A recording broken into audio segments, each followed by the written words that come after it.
Okay, so we've got the microphone semi-positioned here so that conceivably you can hear me.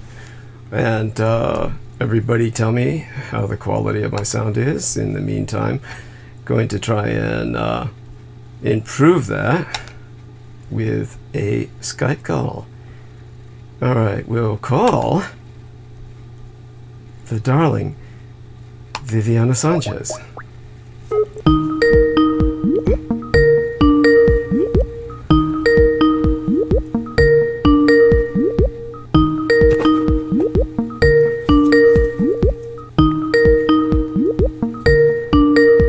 Everybody like that dial tone? Okay.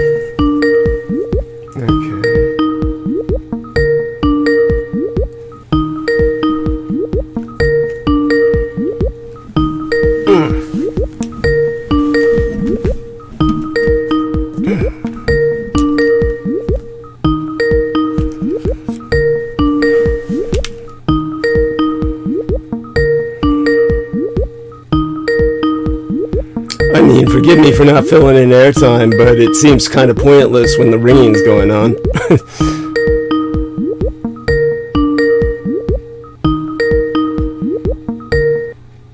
So, it looks like Vivian is not there right now, which is a pity. We're going to try again, because we're optimistic like that. Alright, let's try this. Okay. Then I'll try and burn bandwidth while we go through this. So, hey everybody.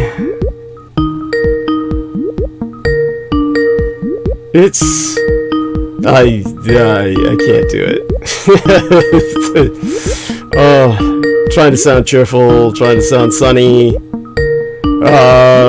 That's just not the way I am. Not when I start the program. It takes too much effort to get to this point.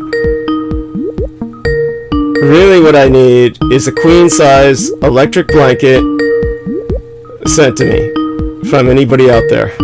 Okay, who can do that? That'll replace the king size that I've got now with one cord that heats up only half of it, and then I use two warmers to basically make up for the slack in the other areas of the blanket, and it takes forever to fold them into a proper sheet format by my military grade standards before the show starts, so that I sit on top of it while I produce from my bed here. Let's take a look at if we can get Samuel Romero on, and that would at least be a start. Oh, and Aaron Tice too. I'll ask him.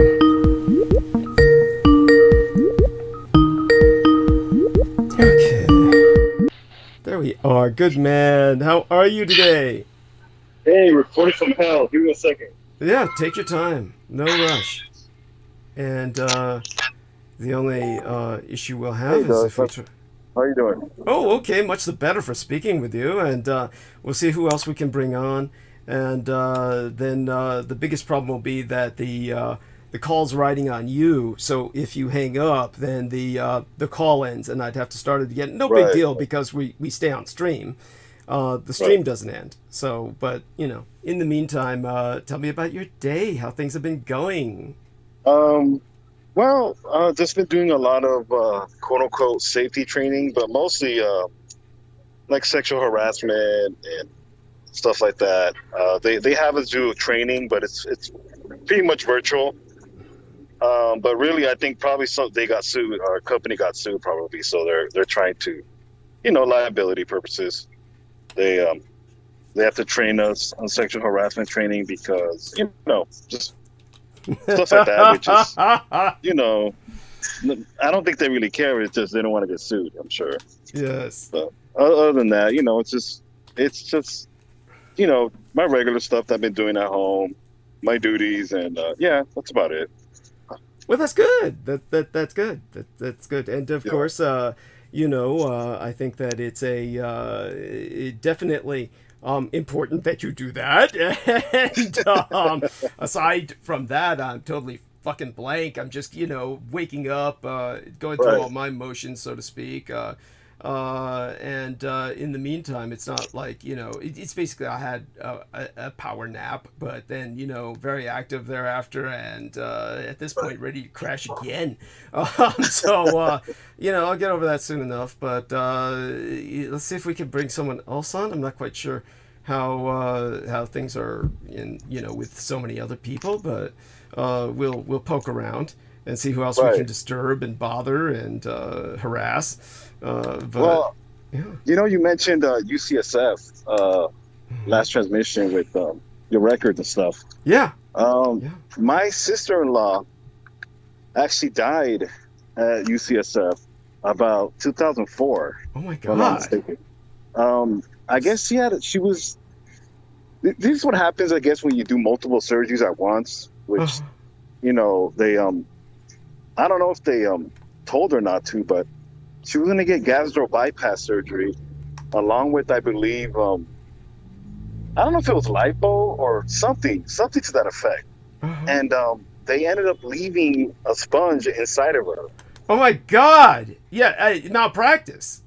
Right, malpractice. And she ended up getting an infection, like dying, I guess. Her body. Yeah. By the way, my apologies for the background noise. No worries. Um, We're not hearing um, any of it. Yeah. okay, but yeah, she ended up. Oh, hi, She ended up hi, dying. Frank. Could you turn your camera off, Frank? We don't need that because it burns bandwidth. We're Let live, me by talk the about- way, and Sammy's talking right Oh. now. But I'm hoping you can, hang. Here, hold Great. I don't know what he said, but oh my God. Oh, so he left. You can always join again later. So this tragic story about your sister. And by the way, all those ad buttons were pressed, and then they come on when they come on. So by all means, continue with this. So she had the stomach left inside of her body, and that was malpractice. I'm sorry. Right. Where did you say after that? Well, my brother ended up settling. Uh-huh. He ended up settling. I don't know the amount, but no. But you mentioned as far as just, UCSF being notorious for their malpractices and just Yeah. just negligence. Oh yeah. So I'm not surprised, and that came into mind because that was actually the last time I was in San Francisco was 2004 because of that. Mm-hmm. I ended up visiting her when she was in the hospital. Yeah. But other than that, that just came into mind that last time I mentioned, like, damn, that was the last time I was there, Oh my God. Well, when so, you were there visiting her at UCSF, did she at that point have the sponge inside of her? I'm not sure if she was already done with her first surgery Okay. or what she's already done with the procedure, but that's the thing is, it was fatal, and she ended up passing away maybe about, I don't know, a couple of months after.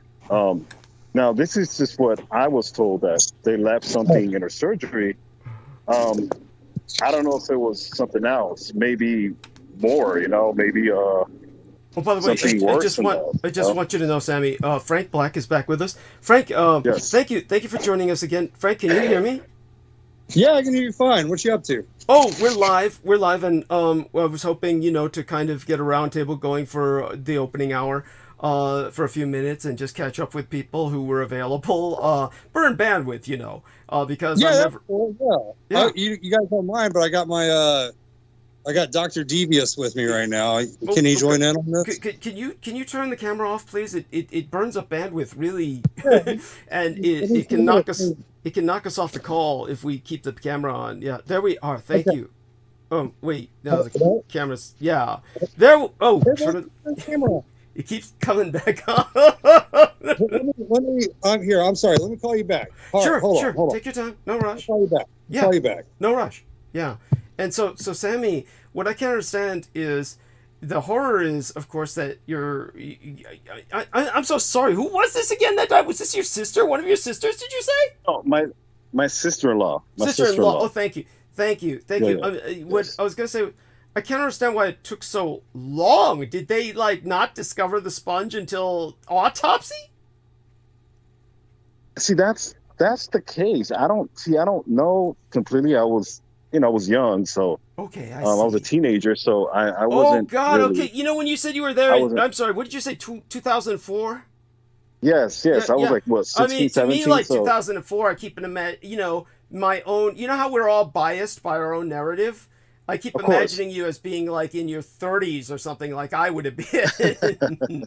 I well, keep forgetting how young you are. right, But right. So Yeah. yeah, so it's just one of those things where it kind of it kind of clarifies and kind of confirms how how just bad that hospital is. But Yeah. Yeah. in a sense, that kind of brought up that memory. And yeah, we ended up going to Fisherman's Wharf that day. I do remember that. Wow. But other than that, it was just a memory that I have. But Now, yeah, when your sister-in-law was oh my God, she was married. She wasn't married to Isaac. no, I have an older brother. I have an older brother. Oh God, I had no idea.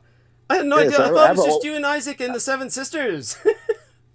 no, I have an older brother who's about maybe 6 years younger than you. that Yes, that that my dad was born in 36, so your dad was yeah. born in 36. So I'm sorry. You said your older brother is 6 years younger than me. Than me. Yes, Oh my yes, God. So I mean, holy fucking shit. Your dad did all that with one testicle. Holy fucking yes, shit. absolutely. Oh my Yes, God. yes. Imagine if he had two. He would have fucking overpopulated the world or something. It's like, holy shit. I mean, Right, like this right. was this with a single wife? No, he had He had a two fucking children harem, prior. right? He had a fucking He had harem. two. No, no, no. He had two children prior to a relationship, and then he married my mom, and then she had technically she had about 12 kids, 12 kids! um, Holy and then shit! nine survived. Nine survived. Oh my Yeah. God. Oh my Yes. God. Oh my So God. I mean, at that time, it's pretty standard. I mean, you have to think about it. At At that time, that it's pretty time, standard. you make it sound like this was the 18th century or the fucking frontier or something. Holy shit. I mean, what he's saying is at that time that was standard is because if, I'm sorry, this is the way that my mind processes and I'm warped Right, and I'm right. deranged. But, honestly, I would specify it something like this. Yeah, technically, my wife had 12 kids and 9 of them survived because after 9, I started killing them. That would be essentially, fuck. Oh my fucking God. Right, right. This is like, I just can't. I'm as left as speechless with what you're telling me now as when Frank Black was telling me about his various challenges that he was facing medically, and Right. I was just left. Oh my God, I mean, this is like I'm just I'm just I'm just blown away. Just blown away because I can't understand. Oh my God, there she is. Oh, thank God. Well, Oh, I'm so sorry. Hello. Oh, Hi. no worries. Hi. hi, Vivian. Yeah, Hey, how's it going, Sammy? yeah, Good, good. Nice to hear your voice. yeah, yeah. And by the way, Good to Sammy. see Oh, you. I'm sorry, honey. Go on. No, I'm done. Sorry, I was away. Oh yeah. Oh, no worries, darling. So what I'm going to do is, we can hang now for a little bit. As soon as Sammy's needs to go someplace, just let me know, Sammy, and then what I'll do at that time is we'll end the call and I'll call Viviana. That way the call can ride on Right. her. Yeah. Right. But right now, while The, we're on- yeah. the only thing, Oh, Doug, is Yeah. I'm going to be doing more training, so I might be able to stay on. I'll Okay. just go on mute. Okay, Okay. great. No, that's wonderful. Yeah. Yeah, just do that as long as you can, and then later on the night, if you need to go someplace, as usually happens, because you have to go to sleep sometime, Right. then Right. Viviana and I will establish a new call, and That's fine. yeah, if she's still with oh, us. Of course. Douglas, Yeah. I can hang up and you can call me back because I forgot if I was supposed to, if I'm not supposed to call back or Uh-huh. just have you call. I forgot. Oh, no worries, honey. No, it's fine for now. What we'll do is we'll do it just the way we described it. We'll just hang on Sammy's call, and then whenever he drops, then I call you back. Okay? Okay. Yeah. And I want you to know, Sammy, how I try to make fun of you Right. behind your back, like the time was she Nicaraguan, that hot chick who came in the big truck? She's a Salvadorian chick. Yeah, Salvadorian Salvadorian, truck right? driver. Yes, yes. Right. And while you were gone one time, when you told us about that, and then you had to take off, you said, "Oh, I got to do something." And then I told Viviana, he's fucking her right now in the back of the truck. And Viviana defended you. I just want you to know, Oh she yeah. stands up for you. She stands up for you. She said, Oh, "What a loyal oh man you are. That you wouldn't be doing that because you're loyal to Maria." So I just want you to know, she has a right, high right. opinion of you. She has a high opinion. Oh, thank you. Yeah. Well, Doug, I don't really take so personal with you because I mean that's Thank part you. of your self-esteem. That's one of the things that Yeah. makes. I mean, I'm sorry, your humor, and that's one of the things that makes you so incredible is the fact that you actually have humor and you're not. I'm sorry to say I'm looking around if he's around. You're not like some of these military contractors that are so stiff. I mean, on top of all the trauma you've been through, like you actually have a sense of humor. So no, Thank you. I think that's just I to know me that's just the all affection. Sammy, to yeah. be honest, he said far worse things behind your back. Oh, it's okay. Now she's kidding. She's kidding. She's I'm kidding. kidding. Right. Yeah. No, I mean Doug to me is like family. Like honestly, when we met up, it was like I was very comfortable around Doug, and even Doug told me that he was very comfortable around me. Yeah, and honestly, I think he's a lot older than he is because he's so mature. He is mature. He's much more mature than many others that I know, and so I tend to think of him as beyond his years. And aside from that, Sammy, what else was there? When it came to oh God, I'll remember it soon enough. But Well, I do want you to know by this. the I way, do want you to know this. All the yeah, go men ahead. around me, all the men around me, like my gang brothers, Beaver, and all the rest, who Hey, I never name for obvious reasons. They're wanted by the law. But I do want you to understand that all the men around me, they put up with a lot. They really do. right. And I remember one time when I was with Beaver and we were taking my mother into the MRI, and I remember that I was just doing my usual bit of just verbally harassing him, and the lady, wonderful, beautiful young lady at the MRI, said to him, "You put up with a lot," and he said, "This is him at his more well behaved." Basically, he was saying, but of course he gets his cuts into. It's just the nature of, I guess, male bonding or something. But such being said, I'm sorry. What were you going to say before I rudely interrupted you? Sometimes I have to get these things out, or I forget them forever. So, Oh no. Well, yeah. one of the things that I tried to, because that's the thing about it where you can't be overly sensitive to, and not that I completely, I can't say I completely know you, Doug. So, but at the same time too, I have a life, kind of like you do too. Yeah. So, you can't get caught up in people and say that they're perfect. No, you have your imperfections. In fact, that's kind of one of the things why I know you more because I've seen your imperfections. So, Yeah. that kind of makes you human to me. I don't try to, how to say it, idolize you. It's just, Thank you. you're a person. You know what I mean? So yeah. Bless you. And that's so important, really, and I appreciate that profoundly. I want to say hello to everybody who's in the chat room, including, of course, Viviana, who very conscientiously is already there, and she does so wonderful with that. Nathan A. Brooks says, "Greetings, Triple D." CK gives me 3 hearts. Mwah. And Daniel Cardenas says, "Hello," with hearts and clapping hands. God bless him. David Fitzsimons says, "Hey, Triple D." God bless him. T-Tank Berry I don't see in there, but hopefully he's doing well. God bless him as well if he's listening or catches this later. Wonderful human being. And with that, I'll try and put the hyperlinks up onto the Facebook timeline, kind of promote myself. Of course, Peter Moon will be joining us at the top of the hour, and at that point, Sammy will either go mute or, I think he'll go mute at that time. Now, here's the issue: if are you going to be around till about 9 p.m. California time? You think you can hold the call till then on mute while Peter, does his thing? Sammy? Oh shit. Did he leave already? I mean, it says he's still there. They called him away or something. Oh my god.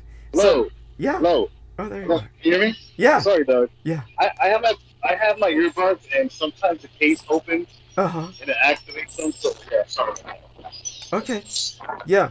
So it sounds like you're a little more in a noisy environment. How say something again?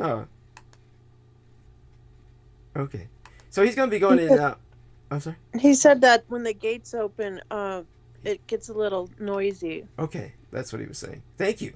Honestly, honey, if you hadn't repeated Hello? that, yeah, Hello? there we are. Yeah, that's it. Yes, sorry about that. Oh, much better. What No, environment are you my- in now? You sound perfect. You sound like you're in a studio now. No, it's because I have a Bluetooth earbuds, Okay. and sometimes the case pops open, Okay. and it transfers on buds. Okay. So I have to turn off the Bluetooth because then I don't. Sometimes I forget. Oh crap! It transferred to the earbuds. So yes. Okay. Anyways, go ahead, Doug. Oh yeah. Well, Yeah. no. So what I was asking you was, are you going to be around till 9 p.m. California time while Peter does his thing? So you can yes. stay on the phone till. Okay. Great. Well, that's one of the things that I'm trying to. I am because I have training, Okay. but I'm probably going to be on mute. So yeah. That's what I meant. Yeah. I mean, you can stay on Yeah. mute while Peter drones on. yeah. Yes. Right. Yes. Right. Wonderful. So yeah. Okay. Okay. Sounds good then. And by the way, so that everyone knows, this is not the last day of Ghost Month. Just so people understand that Ghost Month does not end till Friday. So I'll be partying on Friday. But when it comes to this particular episode, this will be the last transmission during Ghost Month. And it coincides with what is Ukrainian Independence Day, which happened to fall this year. I mean, Ukraine as an independent nation obviously goes back hundreds of years, but in the modern sense, the post-Soviet sense, it regained its independence about 31 years ago. And its Independence Day today falls exactly on the anniversary of 6 months or half a year since Russia invaded. So it's a confluence of very bizarre coincidences today. And so I'll go deeply into the European theater again later today and try and move towards my Taiwan, but I'll probably be doing that next episode. And I will, we'll see how everything goes. But in the meantime, we have, Sammy and Viviana with us. And I was just wondering if, Viviana, if you could kind of, maybe if you want, or up to you, catch us up on a little bit of some stuff that happened that, whatever you feel comfortable sharing, since, the last time we were on, and by that I mean, when you came into the latest episode before tonight's and returned, thanks to all the angels in heaven, you decided to grace us with your presence again. We didn't have too much time to kind of cover what was going on during the period of your absence, but anything you want to share, go ahead, by all means. Oh well, I am making an attempt to walk away from social media, and so I'm still doing that, Okay. honestly.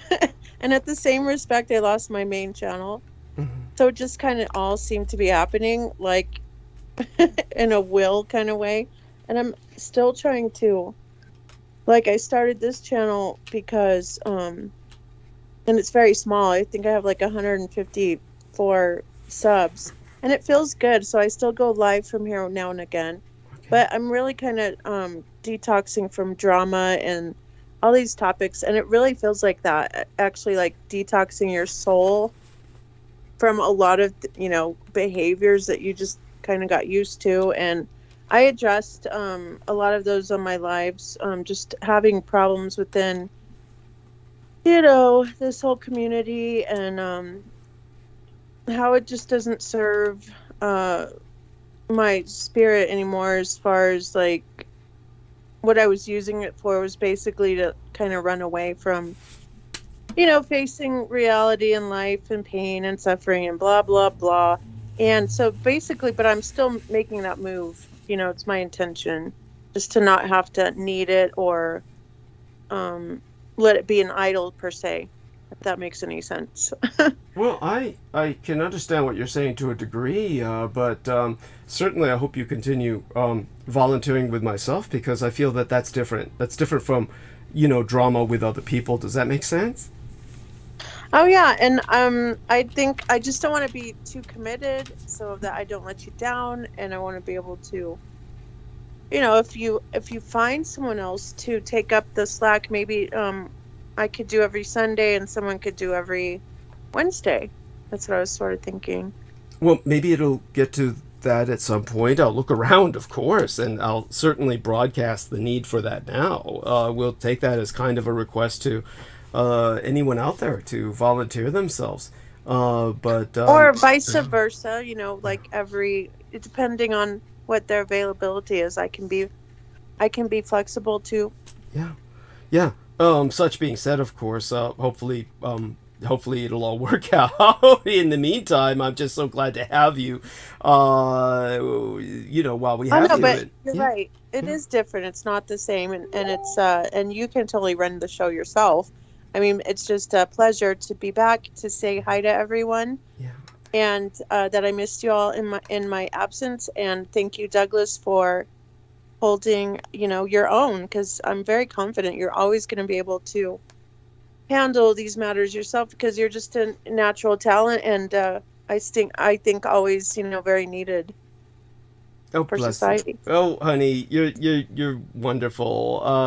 At the same time, don't give me too much credit. Sure, I can do that to a degree, but it's just not the same. You know that. It always helps to have somebody, and truly, your voice is needed, and I think that you have to understand that. I mean, oh my God, you just started this other little channel of yours that is just kind of like a backup, and you were saying you don't have that many subs, about 150. I mean, that is a lot for somebody who just starts a little channel and just opens it up, within a matter of days or so. It hasn't been more than, what, a week, if that. Well, right? Yeah, well, to be honest, this is my third channel. I started a second channel and I had like 200 subs in about 2 days. And that was just from people like, but then something happened and I freaking just deleted it.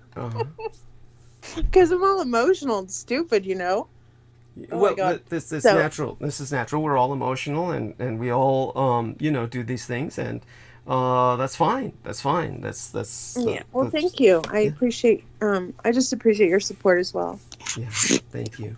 And so Sammy, kind of take it from there. I mean, like when you deal with a lot of drama too. I mean, share some of that with us. I mean, whatever you feel comfortable sharing.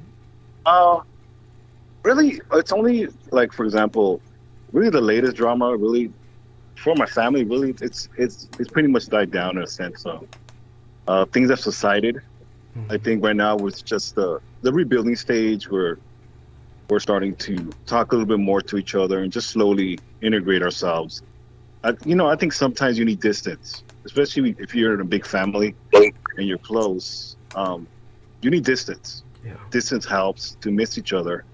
But as far as really drama, I've a little bit more pertaining to my job in a sense that sometimes people have a wrong perception of you in a sense of, because they don't know you and they think your job is your life, they automatically think you're that way all the time. And I had to remind someone yesterday that my job's only for 8 hours and I completely have amnesia. I don't pick up my phone regarding anything to do with work. Once I'm at work, then I handle it.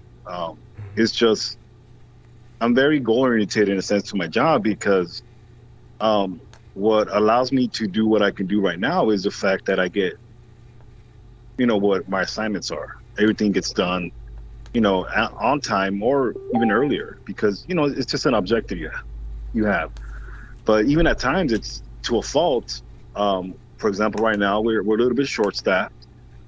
We're too efficient sometimes to our fault, in a sense that we get stuff done even though we're short-staffed. But we see other departments that get replenished with new talent. Temporarily they usually quit. But even then, we ask, well, why do they get new people? Well, sometimes because you can be too efficient. You're too efficient at your job, and this is, our climate has changed because we're unionized now, and like any union, people show you, kind of nudge you to the politics of it, where sometimes you can't be working too efficiently because things don't work that way in a union. Some things are not supposed to get done. As weird as that sounds, maybe at least to me, it is, but it's just how it is, environment. That's union. Well, that's union. Right. And see, that's, when you're not used to it, when you're used to just plugging away and mowing down your work that you need to do, then, things come into perspective, and it's nothing personal you take. It's part of the culture. Like American Airlines is like right next to us, or like right across from us, and they take their sweet ass time. They lollygag, and they do what they do, and drivers don't complain because they know it's just part of the environment. Whereas if they come to us, they bitch and complain, but it's because it's us. And since our culture's changed as far as unionized, they some of them don't like it, but I tell them, part of your job as logistics is the waiting time. Unfortunately, they don't like it, but then again, they're just drivers, and I hate to minimize them this, but when they ever ask me technical questions about a shipment that I'm rejecting, which is thousands and thousands of dollars, I tell them, remember, you're a driver, and if you try to get into the freight forwarder business, then that makes you liable. And obviously they shut down, and they lose interest because they just want to leave. Yeah. So sometimes I have to give them that speech, but it's not to belittle them. It's just, stay in your lane. Yeah. That's one of the things that I've kind of realized, that, as long as I stay in my lane and do what I can control, usually it works well. It's just, even like now when, I'll give an example. Even with politics, when it's regarding your personal life, some people know I'm in a relationship, some people don't. But even certain women of the opposite sex can pick up that you're in a relationship. And, temptation is always there, in a sense of, for some reason, when I'm ever in relationships, I get more attention from women. And, it always works like that. You know why? Yeah, right? They can sense how safe you are. They sense you're safe. Suddenly they feel that. Yeah, go on. Yeah. Right. If when I'm not, a cat wouldn't piss on me. It's just, it is what it is. It's just, but it's just part of the world that you live in when you're in a relationship, especially monogamous relationship. It's just part of it. And then you roll your eyes and you keep it moving, because one of the things that you outweigh, and I'm sure when you get in a relationship, Doug, and I always say this because I'm always praying for you that you always find companionship, even anybody around me. That it's just part of what comes with it. But yesterday, someone told me I always look angry all the time, and I had to tell them, like, hey, can I tell you something? And this person was called management. Go on. was a woman. So why do you look angry? I'm like, well, one, I was listening to your podcast. I was listening to your Ukraine segment and some of the Sarka stuff. So I was really focused on listening to you. So I told him, look, right now I'm busy. I'm multitasking. And, this person is in a department. I said, so you're telling me I'm angry, you don't even know me. But, I appreciate your concern, because, you have to lay him down. Yeah. You have to be respectful, because, you just can't go in. But I'm like, no, I'm not angry. I'm just focused on what I'm listening to. Yeah. But, this is just part of my little stupid little world. It's just little stuff like this that I have to contend with, but it's nothing, it's one of those things where, get in line, get a ticket, and, because it's adulting, really. I think anybody can go through these little adventures, and it's just part of life. Yeah. No, definitely. So yeah, So, yeah. Go on. Oh, Go I ahead, mean, Doug. yeah. Anything else? By the way, for those of you who heard that noise, I get these news flashes. So we just got a news flash. Mr. Well, Sheriff, the chief of police in Uvalde, Arredondo, has been fired. That's I Great. guess, yeah, positive development there. I mean, that should have been like immediate. It took long Well, enough, but to crap on law enforcement, which it is what it is. Our county sheriff is under investigation for having a police gang. So hey, it's just one of those interesting. He's a big right winger. He's always on Fox News. Sheriff I forget, Villanueva or something like that. Of all things, but hey, he's just a right winger. It's just, and this is just when it comes to county sheriff or LAPD, this is just tradition. They're of all polices, they're one of the corrupted ones, yeah. if not the most. But anyways, go ahead, Doug. I mean, it's a race to the bottom when it comes to police departments. I mean, I know we've been over this before about like how corrupt LA is and whatnot, and I never speak about San Francisco much because of honestly I'm dependent on them for my security, so I'm not going to say too much. Doug, if you allow me to ask you, when I was staying in San Francisco, I was near Market Square, I was getting parking, and a lot of the cops were just, to me, I think they were smoking weed. Is that normal? Like, they were sparking up, like, because I looked around, like, I had the windows down, and I'm like, there's nobody around. And I'm like, that can't be them. And see, I'm not sure if it was a cigarette, but it smelled like weed. So I'm like, go figure. But it is what it is. But then again, the Warriors won the championship, so maybe they were celebrating. I don't know. Let's just put it this way. According to the latest available FBI Unified Crime Report, San Francisco had the highest overall crime rate of the 20 largest cities in these United States, recording 6,917 crimes per 100,000 people in our population come 2019, which is like the last full set of records data that they assessed and collated. So just, that was pre-COVID. And it hasn't gotten better after COVID. We know that. So it is what it is, and it just it's a kind of environment. The Barbary Coast. This is the Barbary Coast. It's like the ultimate focal point of the frontier west. Was San Francisco. But anyhow, so go on.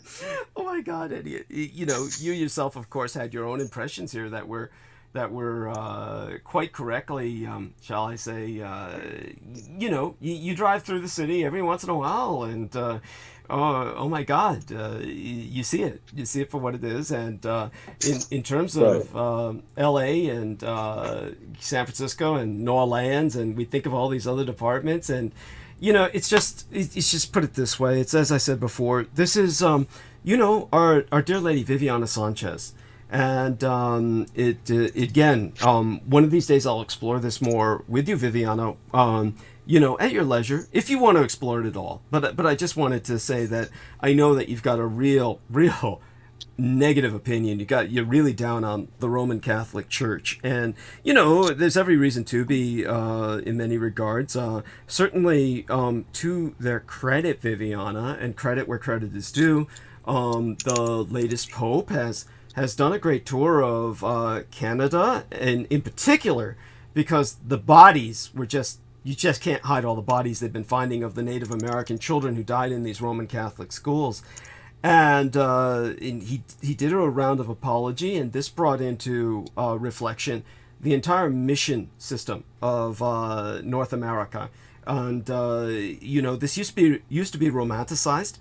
the Mission Bell tours they used to have, where of course the Mission Bells were just a kind of way that the churches signaled each other, and the churches were the extension of the Mexican frontier, as it was the Catholicized captaincies of Spain when they were going further and further north. But they've since been identified with just the extermination of the indigenous population, certainly cultural genocide, the extermination of their culture. And with that, of course, they often died as a people, because people and their culture are really one. And when you exterminate someone's culture and you destroy their identity, they tend to die off bodily as well. Identity is everything. And so when he did that, however, as you brought up, and as everyone concentrates on these days, there's the child molestation scandals with the church and everything else. But again, it's like a law enforcement agency. When you deal with any religious body that is dealing with basically the policing of people's souls and the policing of populations for the reality of spiritual warfare. As with any police department, the longer it's around, the more the corruption pervades it. And a lot of this starts off with simply working with criminals in order to basically dealing with. By the way, that's Frank Black. Oh yes, so yes, Mr. West, how are we? Let me take a look at how you're looking here. It looks like you have the camera off. I can sense that already, and that helps. And thank you for coming back to join us, and I hope you've been doing well. Yeah. I have my buddy over here. He's helping me with the old ceiling fan, and I guess he's taking off soon. I don't know what's up. And yeah, I've been busy as fuck. I got another appointment later tonight, and that's about it. Wow. How are y'all doing? I'm sorry. Oh, we're doing fine. May I ask, just out of curiosity, you don't need to answer, of course. Other appointment tonight for what? What'd you say? I said you don't need to answer this, but I was just curious. You could just say, "Oh, I don't want to answer that," but I was just curious. What's your other appointment tonight? Oh no, I got this chick coming over to buy this water heater, and she's driving down. She's driving in from Kissimmee, so I gotta be ready for her when she gets here. Okay, yeah, that's great. Oh, okay. So anyway, yeah. You guys want to finish up your spiel, or you want me to go on? Oh, you can go on. I mean, honestly, I take us to the top of the hour. At that point, Peter Moon comes on, and then everybody kind of goes mute, and Peter does his thing for the next 3 hours after that. And then I'll do the monologue the rest of the night, depending on my physical state. But yeah, take us to the top of the hour. Yeah, I was listening to your monologue last week about the fake Trump raid. Yeah. And I know what the contents are that the FBI was after, if you guys were interested in knowing. Sure. He had a treasure trove of blackmail material of not every world politician, but a lot of the major politicians that were mixed up in the Soros crowds. And he's got all these videos of these political elites eating little kids and fucking little kids. And the FBI went in there to go recover all that evidence. And like you said on Sunday, I totally agree with you. It wasn't a fucking raid. It was an evidence. Evidence procurement cover up. That's what it was. Okay. Yeah. Well, I mean, I appreciate your sharing that. It's certainly the perspective that I'm not surprised emerges. Yeah. My buddy who runs this Dark Docs website, he was there to film it, and while he's filming in the parking lot of the fucking in front of Trump's Mar-a-Lago, one of the FBI agents spills a box of DVDs with all the kiddie porn on it, and he got it all on camera. So yeah, it is. If you want to check out his website, it's called darkdocs.com. Okay. And he was out there and videotaped all these CDs or all these DVD cases of evidence that were all the kiddie porn. Okay, no, but doesn't that, I mean, if somebody's home is raided and the authorities find A raid is unannounced. Understood. I mean, you know, but you're touche. Yes. I mean, as I was saying, yeah. But when somebody's home, a search warrant is served. When a search warrant is served, I slipped into that myself, of course, because of let's put it this way: the inflammatory nature of what you're sharing. But if if a search warrant is served on somebody's residence, and the authorities find a lot of child pornography and all kinds, that usually tends to implicate the person who lives there, as opposed to exonerating them. Isn't that usually the case? Wouldn't that usually what you're saying might be true, but at the same time, wouldn't that also potentially implicate Donald Trump as a pedophile? Not really. I mean, they didn't catch him beating off to it, so you can't really pin it on that. But when it's evidence that of all these world leaders around the world doing these disgusting acts to these kids, it's just like leverage. That's a good way to put it. It's leverage. Yeah, okay. I mean, it's not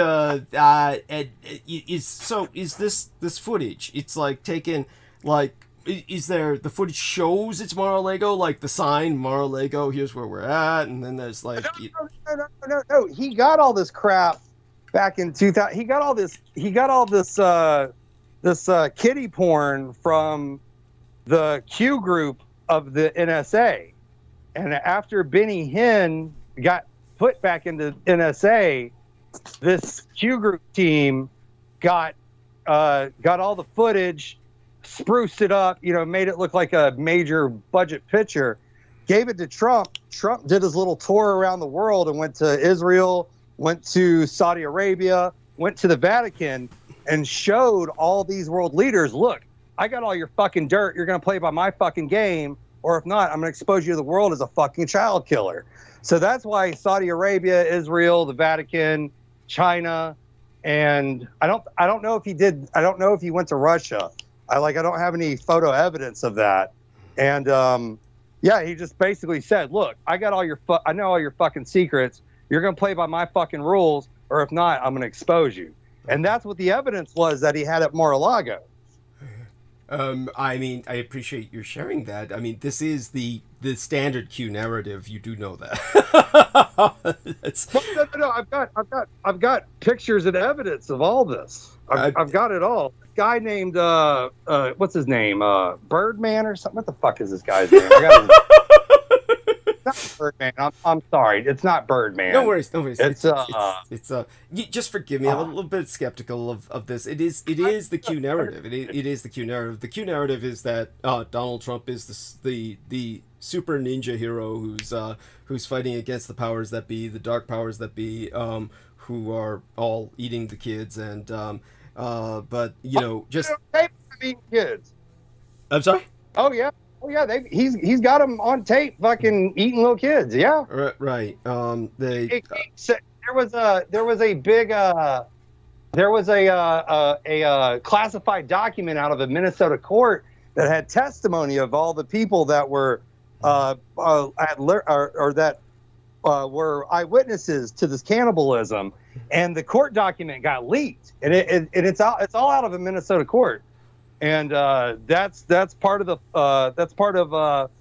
content of the DVDs that the FBI confiscated from Mar-a-Lago. Just for the sake of, I'm not even going to call it devil's advocate's argument, but just for the sake of, say for instance, to throw a monkey wrench into this, is it conceivable? Is it conceivable that the FBI went into Mar-a-Lago and planted all this shit so they could say Trump is a pedophile, and then intentionally spilled it in front of people who were filming it so that people could see this, so that they could later on say, see? it kind of could turn that way just as easily. That is a good possibility, and we won't know until Mar-a-Lago releases their video footage of them doing all this. Because they lied to the FBI and said, "Yeah, our cameras are off. Go ahead," but they weren't off. He has them all recorded doing all that. So until we get that footage, we're not going to know if they planted anything. Well, the footage this is what I always understood, was that the cameras at Mar-a-Lago were always on because the FBI was serving a warranted search, and there was no need to turn them off because the FBI wasn't going to be doing anything, presumably wasn't going to do anything illegal.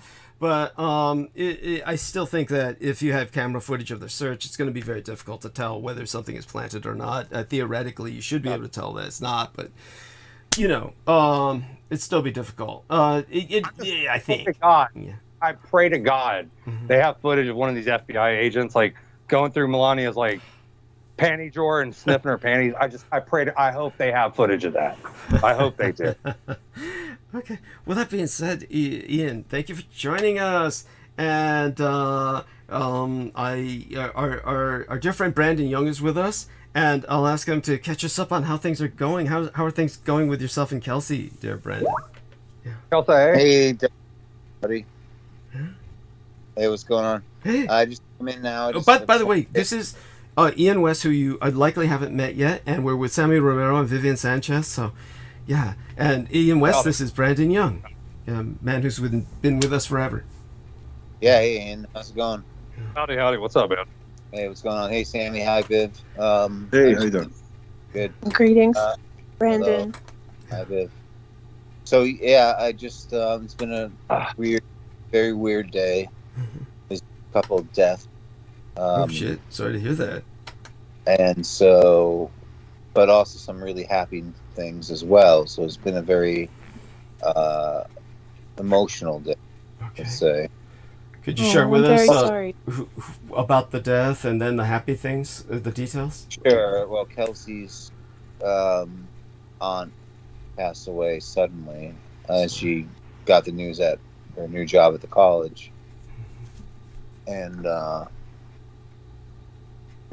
then a very good friend of mine, another girl, Kelly, who's such a sweet girl, who rescued this dog that she had, Lupin, and I knew there was a puppy passed away suddenly in her arms today.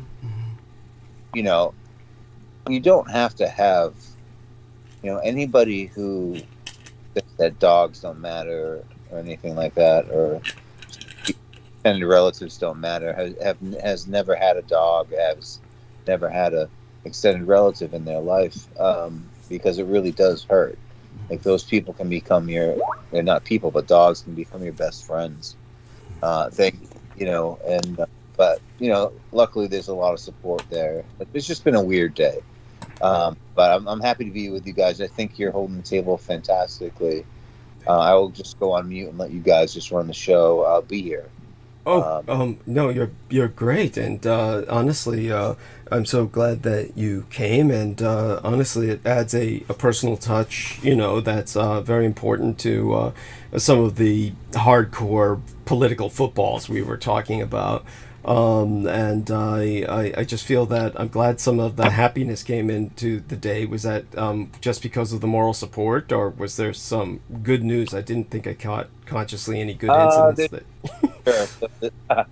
So there's some good news, like in terms of, let's just say, employment or contract to work for the upcoming school year. So I don't want to reveal too much, but it went well, and so that was good news for me. So, but when you see your friends suffer and the people you love really sad and sort of losing someone suddenly, and it's like the first time they've ever experienced that. I've experienced that, and it's a shock, immediate shock. And but I try to console them, Kelsey, and I said, they people never really die. They just live on. As long as you live, they live on in your memory, and as long as you keep them alive. And every time you play music, and every time you play, you will think of them and tell stories of them, and that's how they stay alive. Yeah, no, definitely. I appreciate you sharing that, and that's so true. And honestly, we keep people alive, and we have to be healthy about it. Obviously, we have to go through our period of grief and mourning, and we have to go through our period where we ultimately live so that they are happy for us. They wouldn't want us to stop living. And, I think about this because I have a cousin who's much older than I am, but she was maybe my father's, the man who raised and guided me, George Dietrich's niece, I think, or something of that nature. I think, yeah, she was his niece, so I think that makes her my cousin. I think, technically, if I were blood related to my dad, the man who raised and guided me. But she had a husband who I had actually met prior to his death, and but when he died, it's like she wouldn't let it go. I mean, she pretty much stayed in this space where she was really hanging on to him, and I thought to an unhealthy degree, as did everyone else. So we have to be careful to not allow the person that we so loved to basically prevent us from living ourselves. I hope that makes sense to people. Of course, and I don't think the people who you lost would like to see you like that, live your rest of your life in despair and depression. So it is healthy to get over. I think the best way to, when it happens in one day. I mean, this is today, so give people time. But when you realize that there is death. Yeah. But then you realize that at the same time there isn't death, because they live on in remembrance of me, or remembrance of them. Yeah. But it's hard. It's hard but you cannot wander aimlessly with a veil on in black for the rest of your life. Oh, by the way, that's Ian. I think I see his part. He's kind of like No worries. He was like opening a potato chip bag or something. Yeah. No, Donald Trump, I think he's hiding out. Full cabinet. He's opening Donald Trump's file cabinets. That's it. There we are. He's got him. He's got him in his home. It's all his fault. So anyway, I love you guys. Carry on. I'll just let you go for now, okay? Oh, yeah, that was wonderful. Brendan. We'll talk again soon. Brendan, please give your wife my deepest condolences, and Yeah, I'll thank be praying you. for you both. Yes. Oh, thank you, Viv. I really love you, and thank you so much. Yeah. Take care of yourself. Wonderful. Take care of each other. We will. Thank you so much. All right, guys. I love you. Thank you. All right, love you. Bye. Too. Bye. Bye for now. And oh my God! So we'll be bringing Peter on any moment, and I'm hoping that three of you will hang with him for a few minutes while I fix some tea or something, or maybe not. Maybe I'll just stay hanging out here, and then we'll transfer over to Peter. And at that point, we'll just kind of let Peter take over as he does. So let me just check into him in the messages and see how that's going. Okay, here we are. All right. Okay. All right. So our man Peter will come on, and he does want to kind of address the issue that Mr. West was speaking of, and with that we will. Douglas, can I say something real quick? Of course, honey. So once Peter comes on, I have to go finish dinner, Okay. and I have to tell you, I'm trying for the first time. I'm feeling very adventurous because this is the excitement of my life. But I don't know if you've all heard, but there's such a thing as called cauliflower rice. Oh wow! Have you ever heard of it? No. Okay, I'm going to try it tonight, and I'm going to tell you if it's good or not. Thank you. Okay. Great. When do I call you back? I'll call you back because Sammy might have to take a call, and that'll knock the call off. Right. Oh no. Okay, so well, after you and Peter get into it. Okay, sounds good. Sometime after Peter and I get into it, just call you back. Okay. Yeah. Yeah. I'll be okay. here till. Okay. Sounds good. All right. Thank you, honey. Enjoy your cauliflower rice.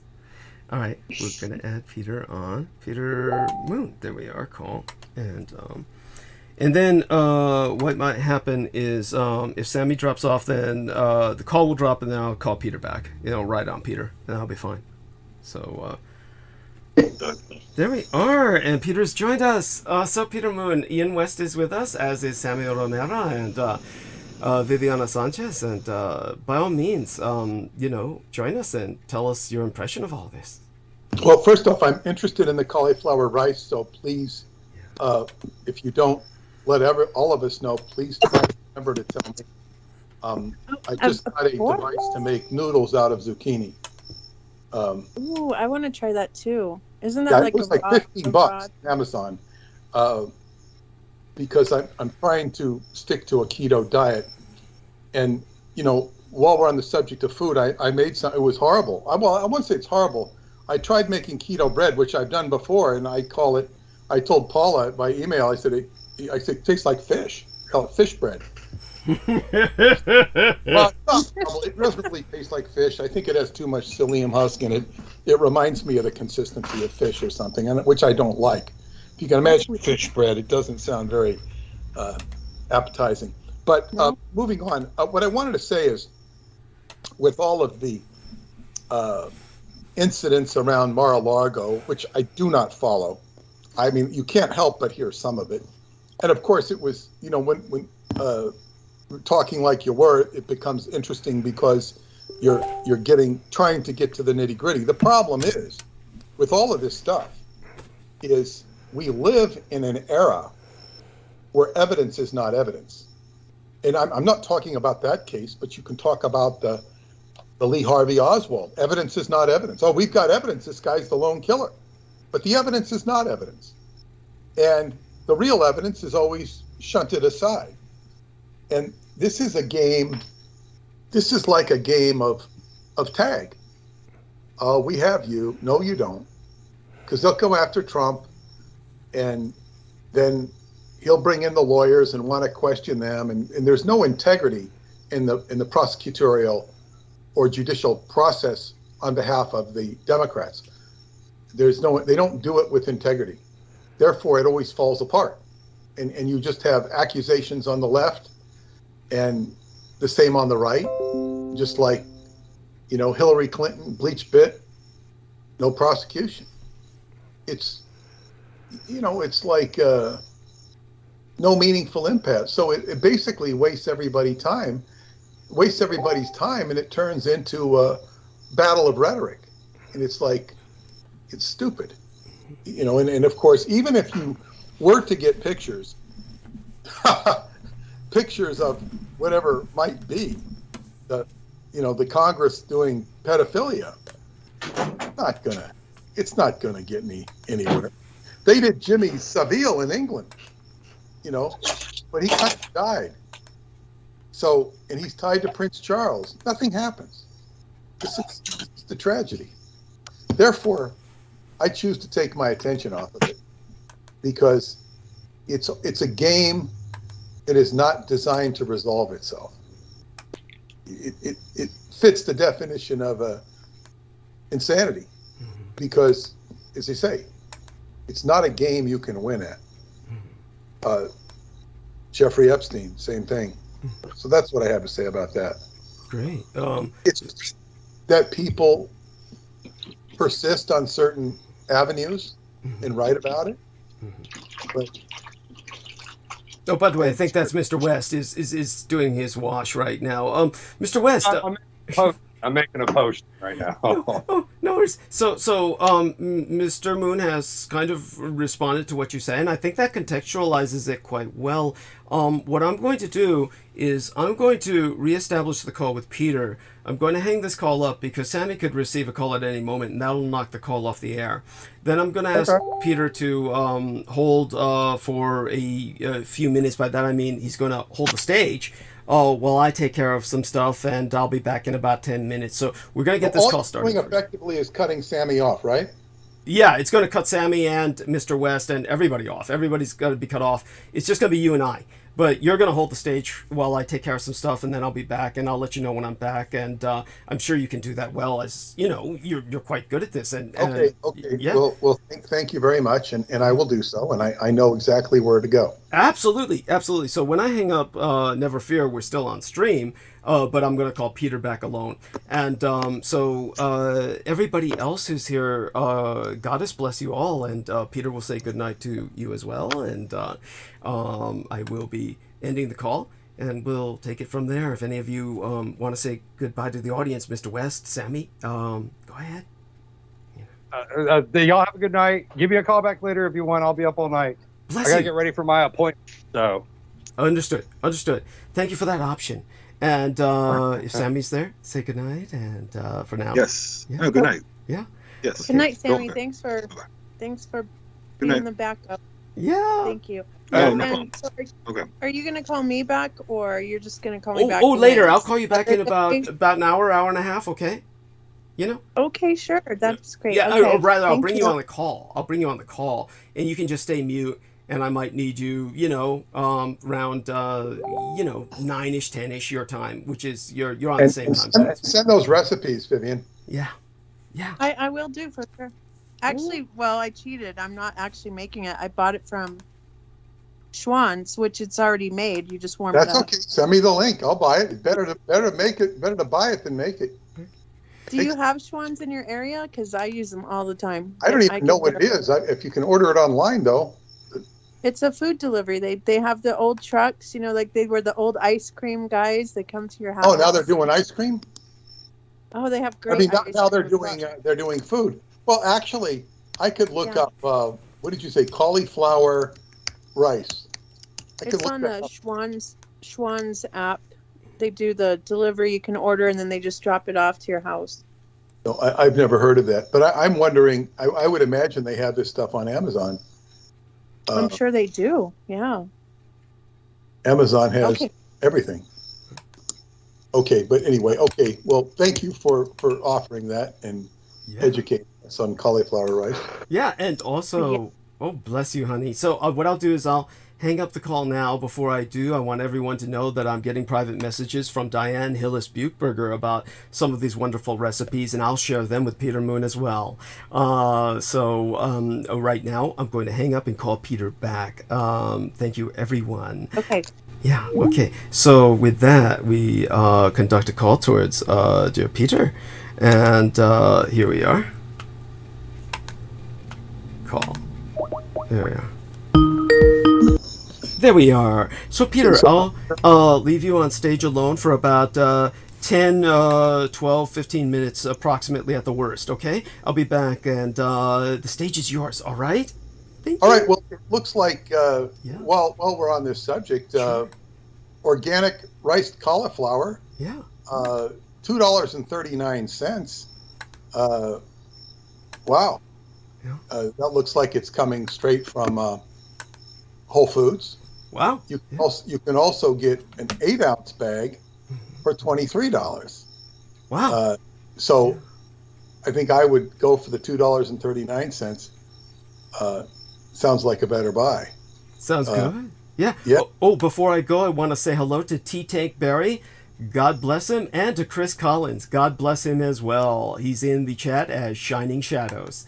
A wonderful artist and it does many crafts. And with that, we're going to turn the stage over to Peter Moon. I'm going to go mute, and I'll be back in about 10 to 15 minutes at the absolute longest, hopefully well before then. Thank you so much. Bye for now. Okay, I'm going to share something that's as I said, and I was on the transmission at about 7 in the morning my time, a little bit after, on Monday morning, which was Douglas's Sunday, August 21st show, and I was relaying stuff about the Philadelphia experiment because I am editing, reconstructing the book Montauk Revisited because it's now out of print and the film has deteriorated. Of course, these the original plates were made from film, and the film deteriorates. It's like 28 years, and I just now it's very real to me what Douglas has said about the film. His mother was a film star in Japan in the 1930s or 20s or whenever it was, and the film deteriorates. This is why you don't see her, but she was the model for the Biofax simulacra. And this came up when I noticed. I said, these things look like your mother, when I saw a picture of his mother. So in any case, this is, fortunately, I have a copy from the ebook to be able to cut and paste this stuff. So I don't have to type it. But there is a chapter 11. Well, first off, I came across, I think it was chapter 4, about the occult connections to the Philadelphia Experiment movie and Thornium Eye. And that was the discussion in how one of my friends, longtime friends, had actually seen the newsreel of the Philadelphia Experiment back in the 40s when her parents owned a theater. But she never told me all this 20 years I've known her. Never told me until it came up. And it came up while I was reading this or editing this chapter, reconstructing it. Now, okay, so I'm up to chapter 11 in the book, which is the Devil's chapter. And the Devil's chapter is about Stuart Swerdlow. He's called Stan Campbell in the book because Stuart was in jail at the time the book was written, in prison. And the story of why he was in prison and whatnot is in the book, as well as in his own book, Montauk, the Alien Connection. But Stuart did not want to, well, supposedly didn't want to be identified in the book. So I made up a name for him, Stan Campbell. But the Devil's chapter actually excited a man. He once, wanted to do an entire movie on the Devil's chapter. I said, sure, we'll do it. I'll option that chapter, but it never happened. But he was fascinated with the whole chapter. It would make a great story. It would make a great episode if we were doing a series. But this story, and I'm going to relay the story. I'm not going to relay it with all the barrels of the shotgun loaded because I don't have them all handy. Just what's in this chapter. There are more barrels that I could load up for this because it's very deep. But in any case, Stuart was, and of course, when he came out of prison, he said that the only reason he said he didn't want to be connected to us was because, there was a proverbial gun to his head, not a literal gun, but he was towing the line. But Stuart was somebody who had a face coming at him and laughing at him, and and he was driven quite mad by it until he saw Duncan. Duncan was coming to Stuart's dreams. And when he met Duncan, it was like a nightmare walking into his own reality. These two individuals were very deeply connected psychologically. And when I first heard the story, I didn't give Stuart too much attention because it's Space Time Labs, which was basically Preston's garage, expanded. I mean, you walk through there, you feel like you're walking on forever. It was a huge garage. The front part of it was a sound room with green AstroTurf for acoustics on the walls. He had his 4 speakers. He had sort of a homemade couch or something that his subjects or, people would recline and recall things or whatnot. And of course, something we all sat on if we were there. And Stuart was going down there and getting deprogrammed. He was a very confused person. He was in a very bad way. And when he met Preston began to work with him and began to regress him, and a lot of strange things came out of Stuart. And one of these was going back to the time of Christ and to get a a vial of his blood and to kill him. And when he does, he goes back. Now, I should say here that this is stuff that's coming out of Stewart's mind when he's regressed. It's not stuff he's just making up off the top of his head. And when I first heard the story, Preston told it at Psychotronics. I said to him the next day, I said, Preston, that's an excellent story you told. I said, you get an A+ for creativity. He goes, it's not my story, it's Stewart's. Now, Stewart, according to his memories, these are submerged memories, is to go to Christ and remove a sample of his blood and then kill him. And he finds Christ, and Christ knows what he's there for, and he volunteers to give him a sample of blood. But he says, I'm not ready to die yet. And he tells Stewart that Stewart can't kill him. So Stan said in his report, or Stewart said that he emptied the revolver without phasing him, emptied it into him without phasing him. The whole experience might have lasted for 10 hours in terms of the time he was away from Montauk, but he felt that he'd been there about 2 months, and they speculated that he could have somehow entered the body of Judas or walked into that body and assumed the identity of Judas before arranging for his death on order from Montauk. This is, of course, speculation. Preston invites everybody to reach their own conclusion.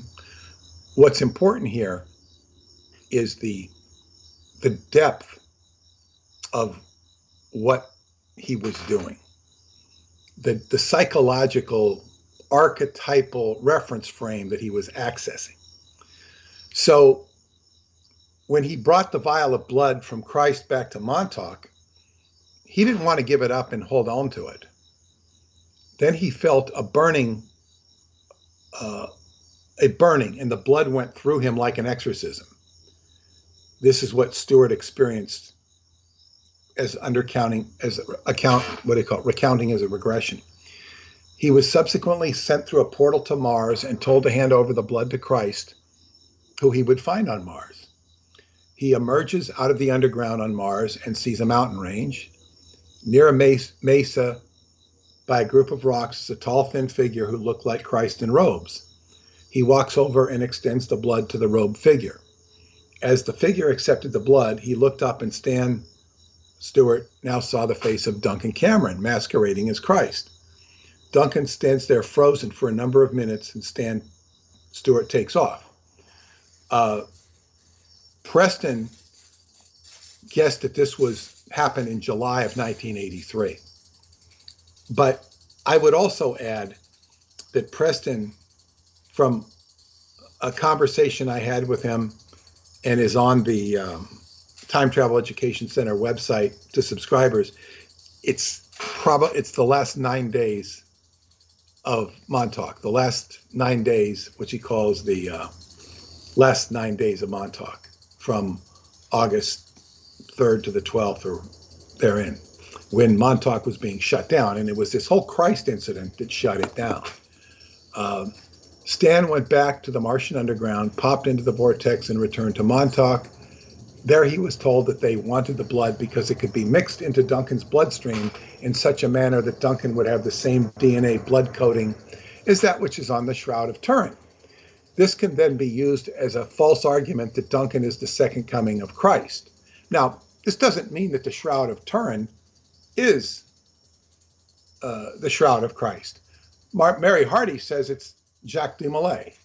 I don't know. But this would be used to say, look at this DNA matches, Duncan is the second coming of Christ. And Duncan was trained. He believed that this story had a degree of accuracy to it because Duncan was groomed to be the Antichrist in his training from the intelligence agencies, including Montauk. Now, what's important here is that Duncan and Stan had similar recollections, completely independent of each other, which indicated that this story is true on some level. whether it's true in the physical plane of history, whether it's true in a shared archetypal experience that is being manipulated from a co-programming center, it's astounding.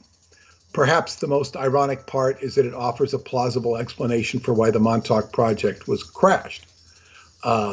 In the first book, Preston said that there was a program in Duncan that was activated that released this giant beast called Junior and frightened everyone into stopping the project. Now, if he was trained to be the Antichrist, he would have this beast-like energy inside of him. And whenever the subject, Preston's saying, of the Antichrist was brought up, or the training was brought up, Duncan could become have very severe reactions. And I would say that I one time witnessed one of these when I was in, space-time labs, and I was mentioning something about the Knights Templar. And when I mentioned about the Knights Templar, Duncan had this 7-Eleven cup and it just flew violently across the room. At that point, Preston, had to intervene and had to calm Duncan down, because Duncan could just, in a moment, he could flip, and something triggered him with regards to the Knights Templar. I could also tell you that Duncan's role here was monitored by other people. He was a curiosity, much as Hitler was monitored by secret societies in his days. In this scenario, you have the powers at Montauk trying to usurp the power of God in a Christian sense. But in this story, the blood of Christ reversed the entire process. It had a cleansing effect on Duncan, changed his personality, literally changed his personality. And because he could be quite elitist, he was trained to be elitist, and he became much more congenial after that. And then he tore down the project, according to the story. Now, this meant that the Montauk Project, which was the mother of all conspiracies, didn't succeed. Just as the COVID stuff didn't succeed. Just as many other things didn't succeed. So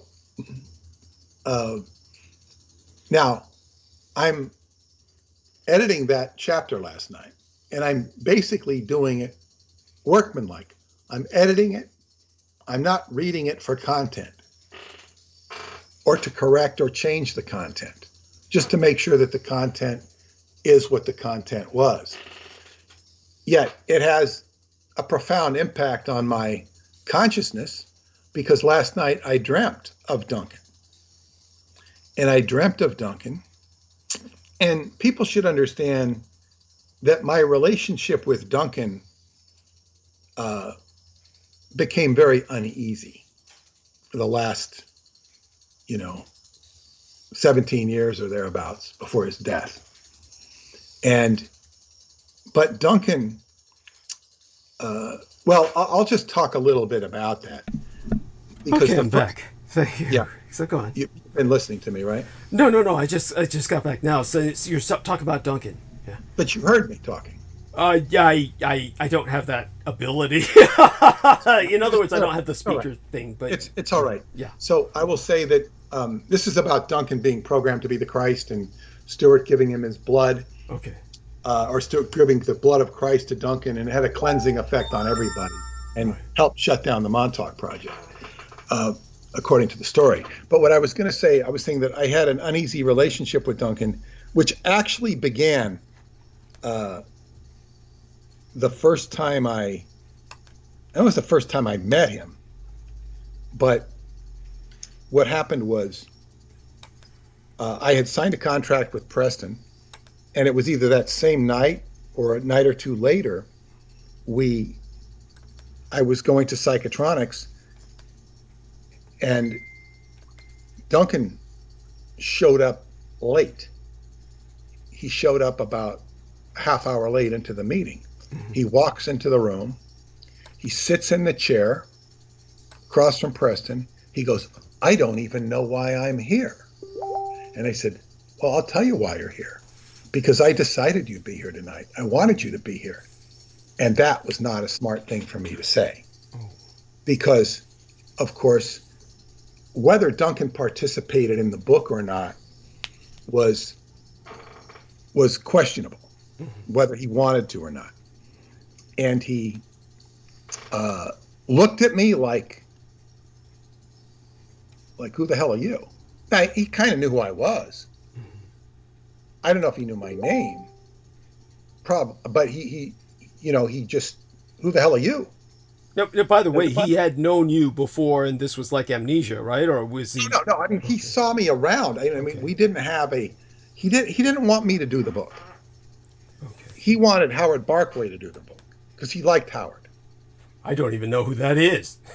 Howard Barkway was my distributor in the UK, who was supposed to publish the book, but he had to get a writer to do it, and it wasn't going to happen. He's in the UK. And Howard was the one whose mother worked for Thorne, Jules Thorne of Thorne, what became Thorne EMI. So he wanted Howard to do it, but he didn't. Duncan never felt easy about me, and I only, in retrospect, realized what it was. I had a certain, I guess what you'd say, power over him, or power that he did not have. I mean, this guy was very talented. He could do many things I cannot do in terms of his psychokinetic or his psychic ability. Some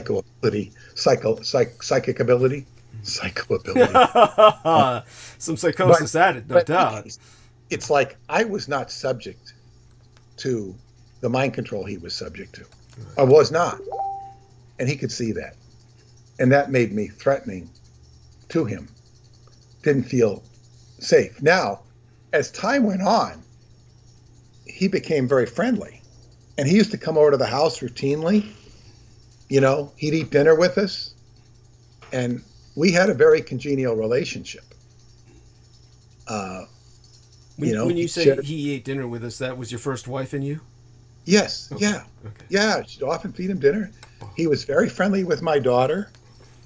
And one of the. And this was in a wholesome sense. Oh yeah. And when she would see Duncan come in the house, she'd go hide under her little table. She was only, 3 or so. Oh, okay. She'd hide under the table, come and find me, Duncan. And then she had her little friend Caitlin, who was a little older than my daughter, and they would play together. And she was there when Duncan was, and she comes over to the house. Caitlin goes and she says, "Where's Duncan?" And I said, why would she ask? Duncan's not there all the time. She wanted to see Duncan. And I said, "Oh, he's not here." I said, he's involved in time travel. I said, I write books. I write book about Duncan. It's involved in time travel. She says, "I know." I said, "How do you know that?" She says, "I had a dream about it." Whoa. Now, how old was this lady? This is Caitlin. She's a little girl. She's probably about 4. Okay. All right. And I mean, I've known this little, maybe 5. I mean, I knew her since she moved into the neighborhood because we knew her cousin who lived there before. And she was like my daughter's first friend. And I knew where she grew up. And when she got older, I reminded her of this stuff. She's probably a teenager, like 12, 11. She didn't remember it at all. That's normal. But she did say this. And anyway, I was going to write a book with Duncan, because but then there was another issue with the Montauk Project. Once it became successful, then he wanted a piece of it. In other words, he was not willing to contribute to its success or take credit for it until it became successful. At that point, he wanted a piece. And yet he refused to participate in the writing of the book. That's just awful. I mean, that's just not right, of course. Well, no, it wasn't right. And so then Duncan said, he says, well, I want a piece of it. And so we talked this over with Preston, and there was a lot of, I want to call it catfighting, or in like sort of like subtle this for that. And he says, well, Preston said, Preston and I boiled it down to the fact that Duncan's contribution amounted to, a 1% royalty or something. I was about to say, I'm tempted to say his contribution amounted to Jack and shit, and Jack just left town. Yeah. Well, so I gave him a quarterly or, biannual, or every 6 months, I paid him something. Just basically, but I sort of felt that, it was like I was being held hostage, but I humored him. It wasn't a lot of money, but it was commensurate with what he offered. And then he became involved with a woman named Trish McKinnon, who's pretty famous on the... I vaguely remember the name, yeah. Yeah, she was, I think, going to speak in Shasta, and I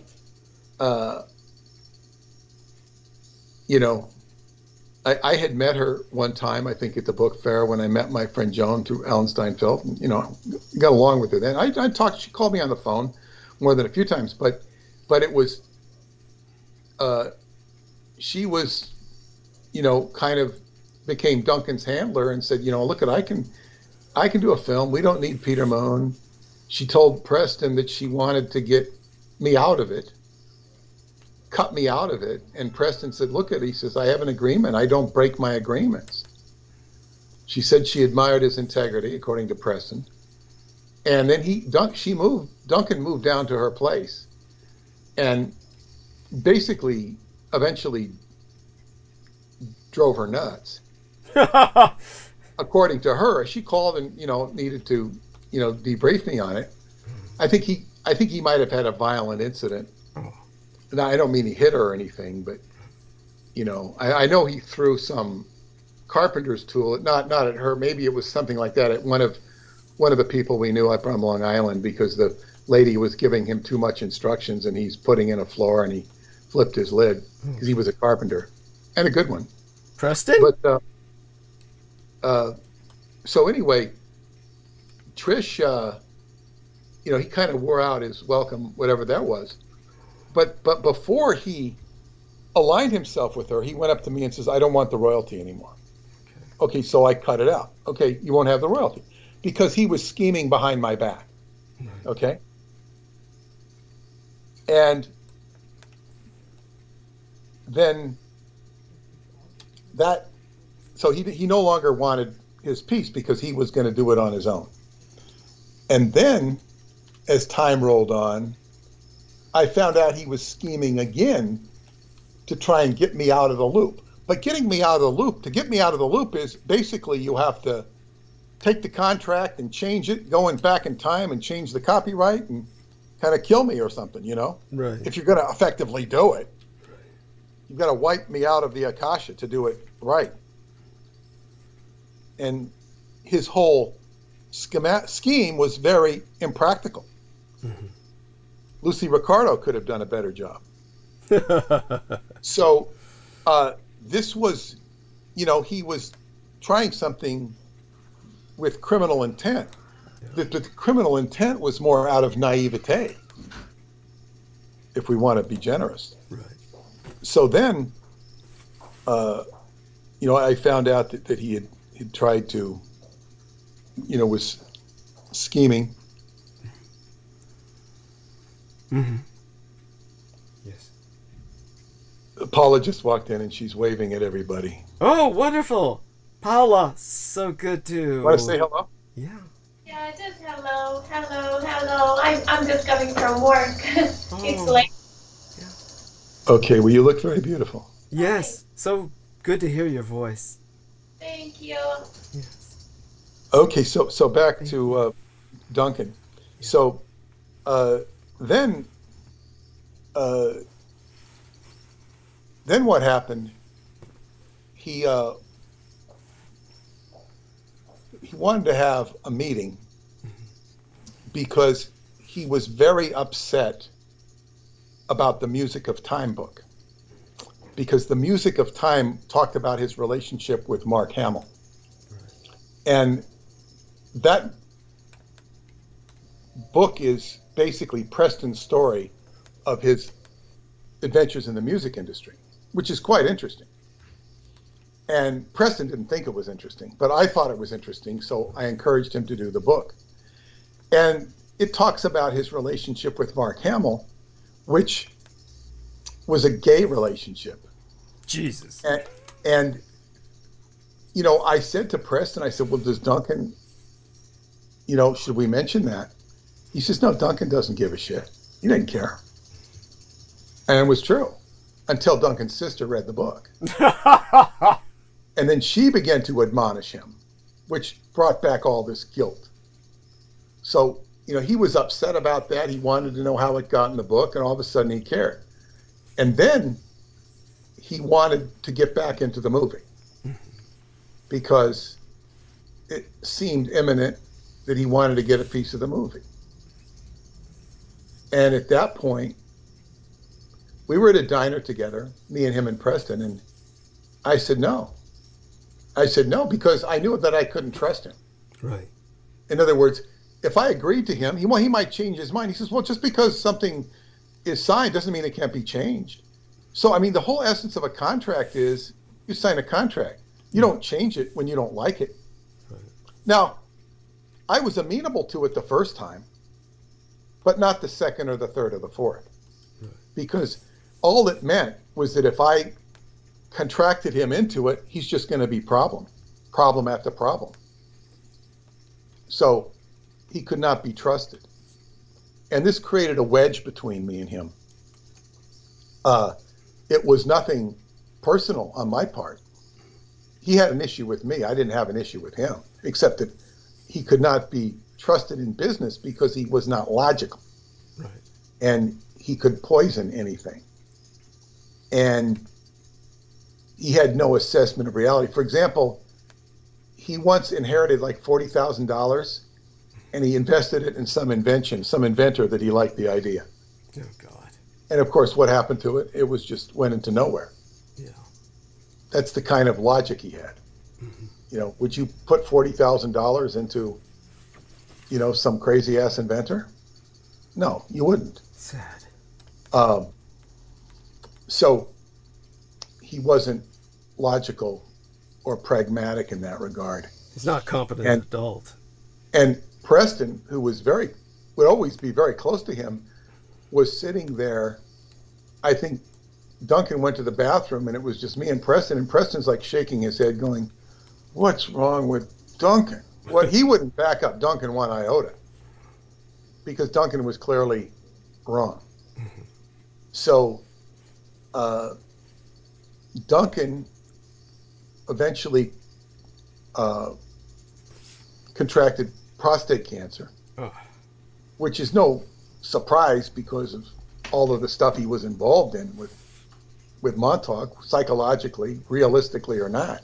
Mm-hmm. And he did acquire a girlfriend from all places, Transylvania. Oh my God. How did that happen? It just happened, and it was very odd. He had targeted my girlfriend for a relationship, but she became very friendly with him, but was not amenable to that. He never knew that she was my girlfriend. He never knew that. Okay. He was never told that by him or by me. Mm-hmm. But they had a very close relationship, and then she eventually saw that this guy can't be helped. But he did have special abilities, and, you know, because he would refuse help. And of course, when the prostate cancer happened, I offered to help him with the Qigong, but he declined it because I did take Paula out to meet him. I also took my Bulgarian friends out to meet him, and I had, you know, nice congenial talks with him. And we talked about stuff, and he was impressed that I remembered XYZ, but he still had some issues. And, but the girl from Transylvania, he he wouldn't take the book on Transylvania. He said he'd just touch it and he could pick up on it, what was in it from there. Might have been some truth to it. He did come to, when my mother-in-law did come to the to Long Island, he did come to the event, and he even participated in it and spoke for a while. He became a little incoherent after a while, but he could be very charming. And Duncan was a likable guy. You liked him. Even if you had problems with him, you liked him because he was, he was a trip. And I really liked him, but he had problems. Now, that's sort of the preamble to Duncan. And what happened in the dream last night, after I read this chapter called the Devil's Chapter, where, we're focusing on him being the Antichrist. I had a dream I'm with him and I'm talking to a group outside. And the group it's like a psychotronics new age group. There's about 20 or 30 people, 30 at the most. And we're talking. He's kind of the main speaker and I'm to his left. He's to my right. And I then said something about this woman that he cared about and mentioned. And I said, I'd been focusing on her in meditation because you mentioned her. And I said, I'm trying to focus on her and help her. And I said, I've meditated on her several times. He was so touched by the fact that I said that. Duncan was a Cancer, so he was very sensitive. And he just was so sensitive that he put his hand on me in solidarity. And it meant the world to him that I was sensitive about his friend. I think this might have to do with the fact that I'm penetrating some of the core issues of PTSD with the essential oils, as I have been taught by Gail Mack. I give her the credit, and I need to call Gail. Every day goes by, I need to call Gail. And I sure hope I can get her because she's seeing a bunch of patients. Right. So I'm going to take this further. But I think that's why he, felt so good about me in the dream. And I felt like we'd reached a completion. And I grabbed his hand and held it upwards, much like you'd hold the champion of a boxing match. Right. Kind of put the hands up. And it was a gesture of victory and solidarity, kind of putting Montauk and the Antichrist behind. And this was a preamble while you were away so that I could fill some time. Sure. It was right where I was at in my dream state. Yeah. And that's my intro to tonight's talk. That's wonderful. And what's so important about this is you read it. Stuart and Duncan were both picking stuff up, commonality in their trance or dreamlike psychic reading states. Mm-hmm.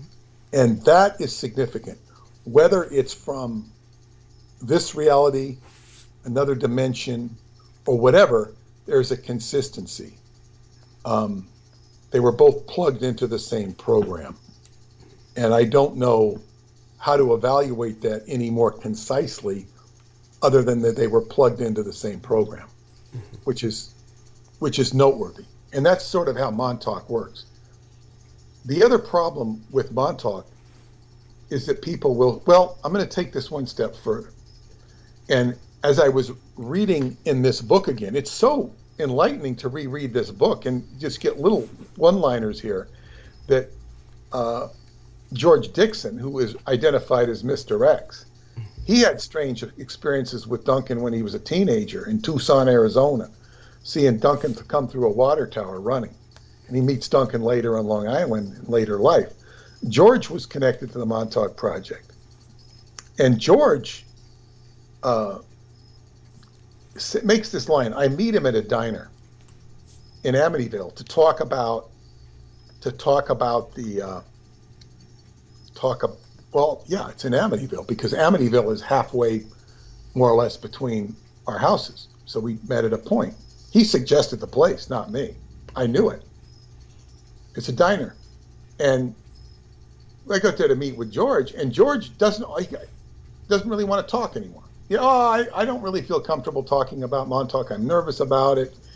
You know, some of my contacts don't want to talk about some dude. This was all very sort of hush-hush, clandestine stuff at the time.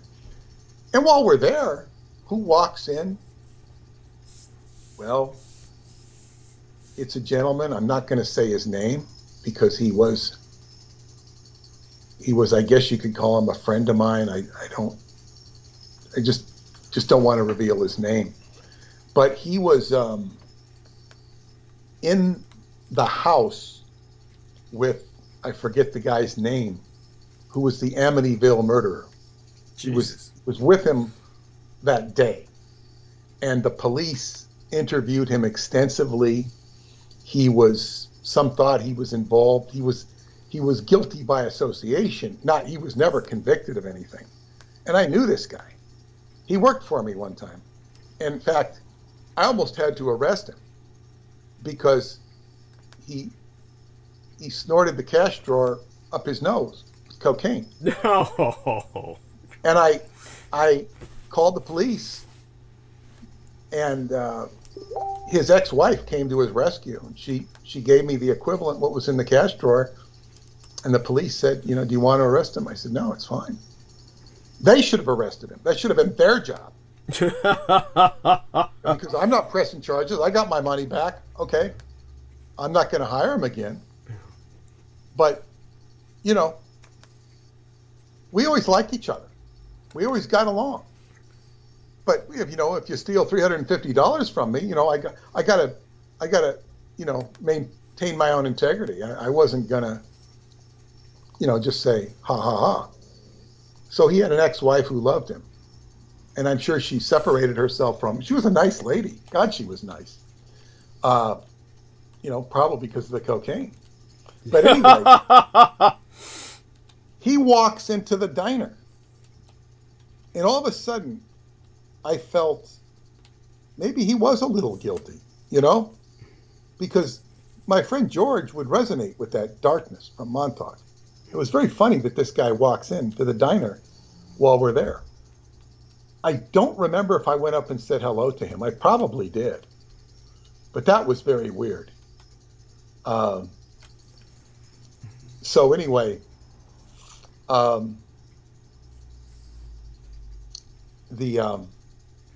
because I worked in Amityville. I had a place in Amityville. So this was long after the infamous murders had taken place. Right. But of course, you know, people told me the stories and whatnot and all that. And I never watched the movies, so I really never knew about those. And one time, the girls who lived in the house came in and spent the morning with me and my wife, and we had a great old time.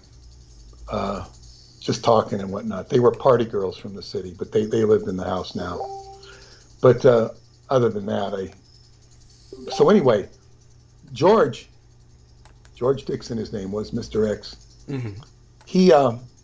He makes this one comment about Crowley, and he says Crowley's whole thing was to go into a trance state and just leave this dimension. Now, of course, you can say anybody who goes into a trance state leaves this dimension, but he put it in a context that was so clear, rereading it, mm-hmm. that Crowley was leaving this reality and opening himself up to that which is outside this dimension. That is a plethora of quote unquote everything. The pangenitor consciousness, everything. You're open to everything. That is pan.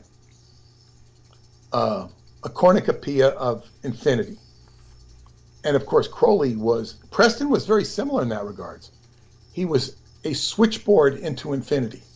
Now, of course, infinity includes some pretty dark things. Yeah. And you can say the same thing about Crowley. They both were switchboard operators. And it then became very clear to me that all of this channeling and inspired stuff done is coming from a region which is, what do you call it, Douglas? Oh, yeah, you mean that just the kind of telegraphing something else? Are you speaking of? I mean, this, Is there a name for it? Is there? Some people will call it akasha, but it's not akasha. It's much more broad than that. Yeah, Akasha kind of refers to historical recordings. That's right. It's like, of course, a lot of this stuff is just chatter. And it's not. Yeah, they're just simply opening themselves up. Period. Really. But sometimes it's coherent. It can be. I mean, you turn on a ham radio, you're going to get some coherent broadcasts, and other times you'll get static. Yeah. Yes, and sometimes the coherency will have stick-to-itiveness to it. Yeah. And you some get relevance. on. Yeah. But it was the context of seeing all this stuff, and as I was penetrating the plasma consciousness I was writing about, I went into, I think I mentioned it, websites that were, coherent to a degree, but they were creating their own coherency. They weren't coherent if you try and define them with our lexicon or our vocabulary. So you have to fake it to be able to accept their coherency. Interesting. It is a consistent coherency, but is only referential to itself. Right. It doesn't bridge into this world, so therefore it becomes incoherent. Yeah. And so this gave me a context of what goes on. And Montauk is its own coherency itself. I would say where Montauk is, there's all sorts of people who will talk about it and this, that, or the other thing. And I think one of David Wilcock's pet boys, I think he called Daniel. Mm-hmm. First time I ever heard of David Wilcock, says, I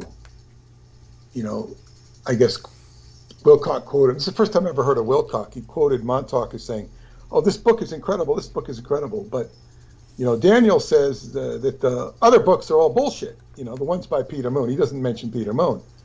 And then I later heard, well, Peter Moon wasn't at Montauk, so how could he know anything? Not understanding that me not being there is a plus. Yes, no shit. Like I wasn't mind controlled and electroshock, yeah. So on and so forth. Yeah. Now you mentioned one of his pet boys. This is basically like a young homosexual boy toy of his, or? Well, I mean, he's denied his homosexuality, and he at least had a wife who was a black belt in karate and was cute as hell. It didn't really. It looked like it was a show marriage, but I don't know. And he denied his gayness because people were too critical of his relationship with his Daniel. I really don't know the ins and outs of it. He certainly appears to be, the spitting image of a Montauk boy, blue-eyed and blonde-haired. The spitting image of that. And of course, the Montauk boys were either, gay or made to be gay. Right. So I can't speak for his exact sexual preferences, nor would I even really want to know them.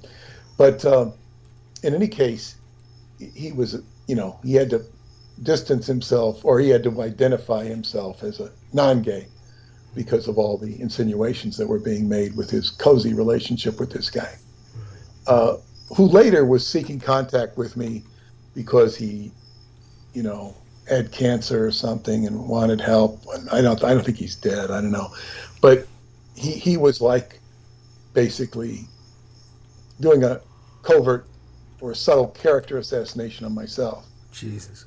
And it was very sick because, this is just who he was. But the whole idea is, okay, I'm not at Montauk, but this Montauk, he might have well been involved in Montauk. They also had at this stupid Montauk Chronicles release in New York City, they had some guy who got up with a mask and said he was from the Montauk Project. And it's like, okay. Anybody can do that, yeah. It's stupid. But in any case, there is a thought form of Montauk. It's an egregore, an aggregate of thought forms, energy, and consciousness that doesn't necessarily part of objective universe. However, what's important about Montauk is this egregore of Montauk has a stick-to-itiveness to it that interfaces with this reality, which was manifested through all the synchronicities I experienced. And that ties it down. In addition to experiences that I chronicled with Preston Nichols of strange goings on out there with radio frequencies emanating from the base when they shouldn't be, the whole investigation that was done at the base, the whole turnaround, the whole court trial that was done out there, there was something connected to. And as they say in the book, the silver anniversary of the Montauk Project, it's case closed on whether the general thesis of the book was true, with the exception of time travel. This we could not prove, except David Anderson comes along. Mm-hmm. So he fits that corroboration. He fits it, because now we have the proof that time travel could occur. And what did David Anderson said to me when he read that book? He says, this is all very real to me. That's a subjective statement. But here, this time scientist, who's very objective, can say, this stuff is very real to me. It all makes sense to me. The book moved him to write to me. Yeah. And so, of course, he did get to meet Preston on more than one occasion. He even spent an evening in the diner with us. And I don't know if he ever met Duncan. I don't think he ever did. And of course, Duncan's interest in David Anderson was zilch. His interest in any of the Romanian stuff was zilch, save for my mother-in-law. He was interested in my mother-in-law. He connected with her. And he connected with her more deeply, but he could also connect with anybody who would be motherly and give him a home. She invited him over there, and he wanted to go, but he wasn't well. And she said if he didn't come over, or I think he said if he didn't make it over by such a date, he would die or something. Or she said it, I don't remember which. But he didn't make it, and he died. But anybody who would give Duncan a home and feed him, he'd gravitate to that. He spent a lot of time up in Toronto with this woman who was, I once described her as looking like Yggdrasil. Yggdrasil is the great tree of Norse mythology. Okay. When I met her. Wow. Big and thick. I was supposed to meet her at the airport. She was funding or doing an event for me and David Icke, which and then I go to meet her. She shows me this picture of this, young, nice-looking woman, but her picture was like, 30 years ago. Oh. And she says she told me who she was, and man, she looked like a tree. She looked nothing like her picture. Jesus. But the point I'm saying is Duncan went and stayed with her, and he developed a nice connection with her because she fed him. Yeah, he's parasitizing. It's disgusting. He was, but he needed, that mother component. Yeah. Okay. It's the mother component. So anyway, Duncan's contributions were very important to everything that we were able to figure out, or that Preston was. They worked together. And I would say the most dramatic example of where he failed was I came into Space-Time Labs once to work with Preston, and he was in the middle of a regression with Duncan. This was not typical that I would go there and even be party to a regression. He just says, come in. He goes, and he's got Duncan on the couch, and Duncan is like,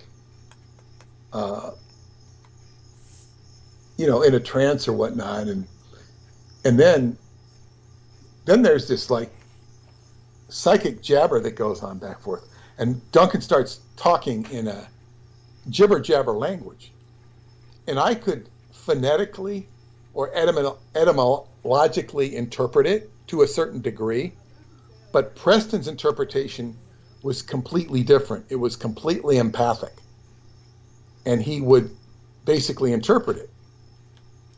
And then I was kind of chiming in a little bit, not inappropriately.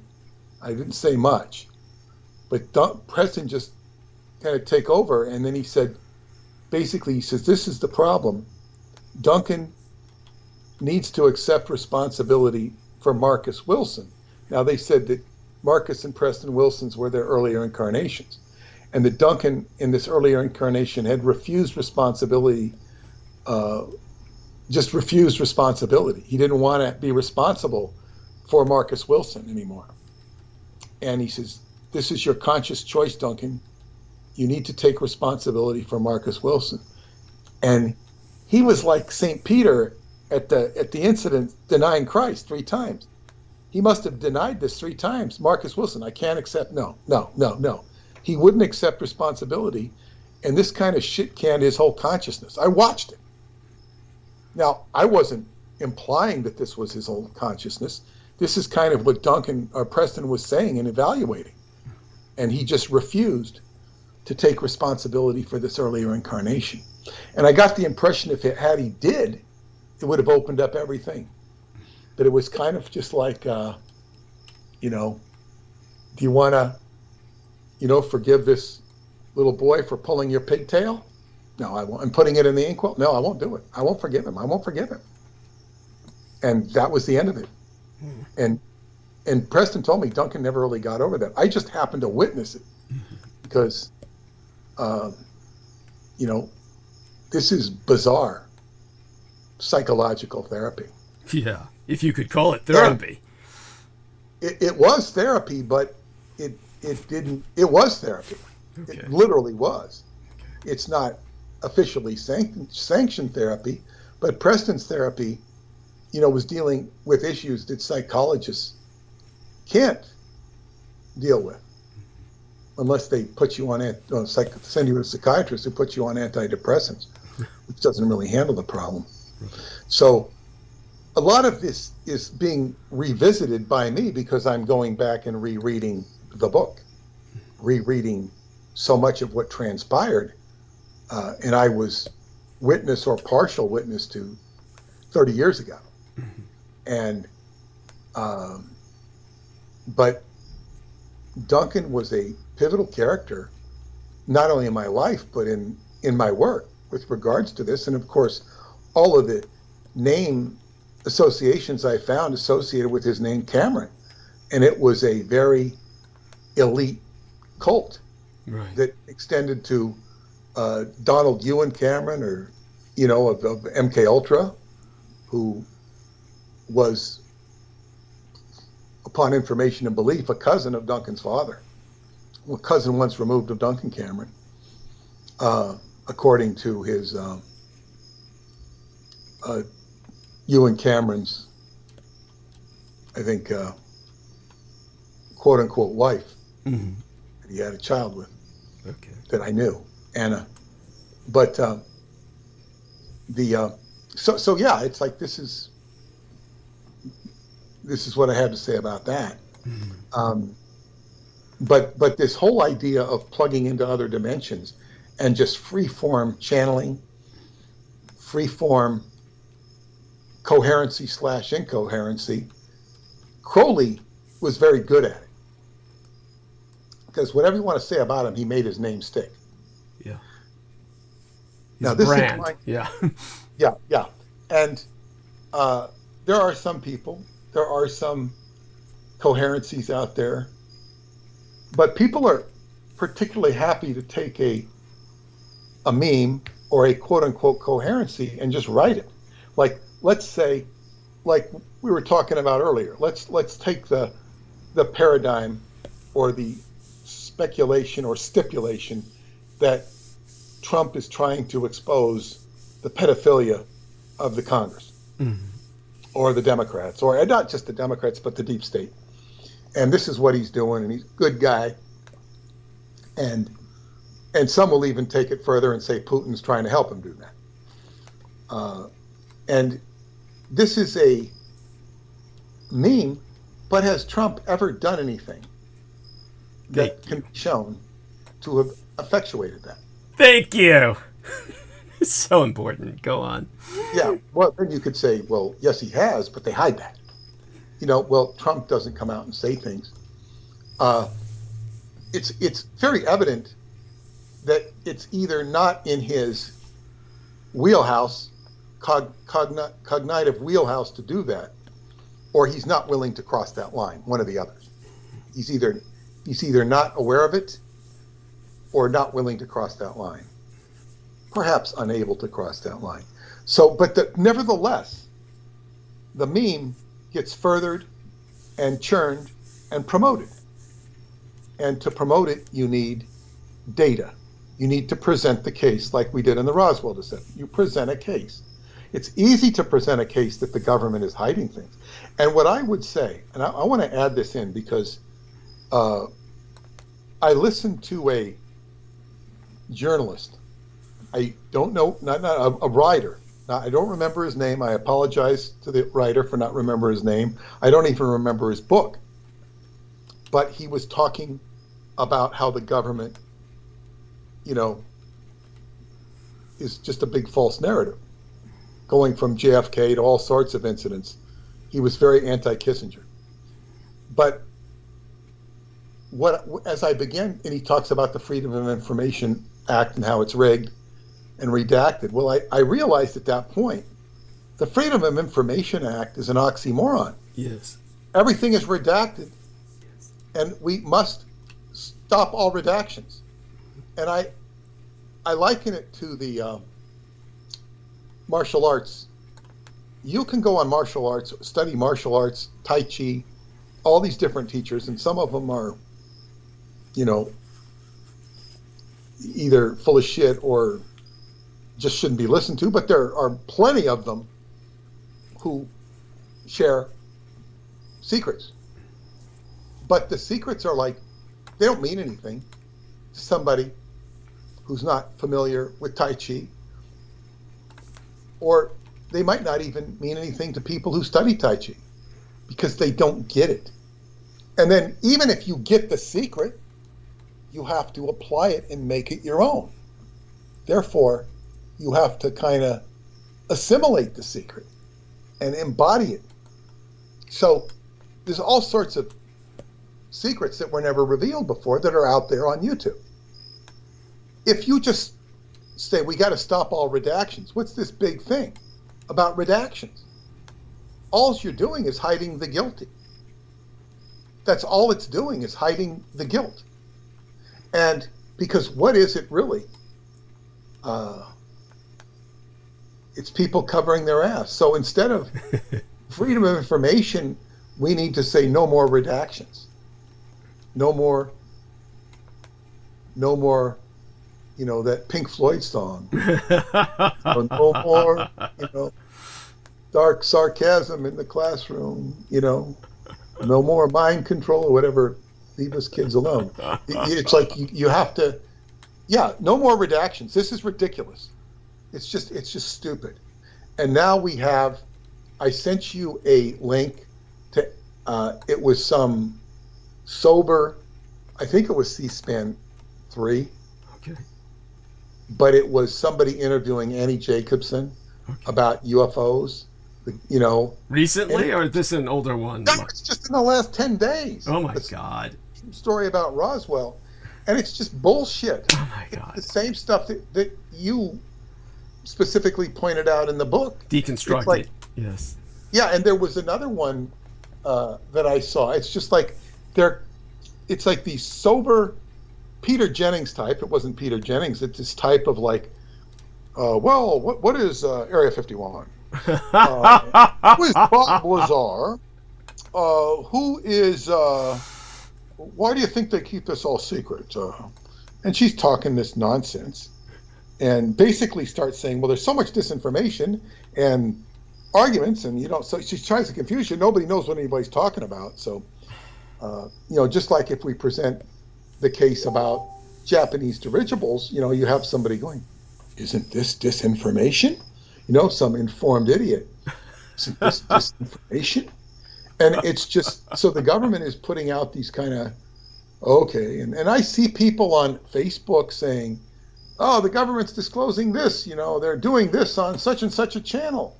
And I'm just not going to write and tell them how full of shit they are, because I don't want to engage them. I don't have the time. Yes. I don't want to get their feedback. Why are you angry? Yeah. I'm not angry. Well, I'm angry at your stupidity, I suppose. But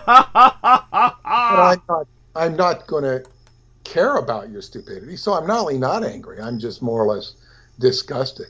I'm not really angry. I'm just saying, it's not worth the effort to try and correct your stupidity, because you're not going to listen anyway. There are more effective avenues of approach. So this is what we're currently dealing with. But as we move more to the core, as I've talked about in Romania, my adventures to Transylvania and the gold underneath that land. And Teo, my brother-in-law, told me that if you dig 70 centimeters, deeper than 70 centimeters, which isn't, much, it's a couple of feet. Yeah. You have to get a building permit. Right. And you're going to have to pay, because they're afraid you're going to hit gold. Now, if you dig probably 3 feet under, you're not going to hit gold. But they don't want you digging at all because of the gold content. Yes. And I took it for granted, but boy, did I feel it when I was there, and I felt the residual after I left. The concentration of gold in that area is so high, it changes your consciousness. Wow. So it's like, it's profound. So it really does have its own vibration, gold does. Definitely. And we had my mother-in-law giving a gold necklace to Heather. Very generous gift. She'll give gold to people sometimes, and she says, this is very good for your thyroid. You put gold around your neck, it's very good for your thyroid.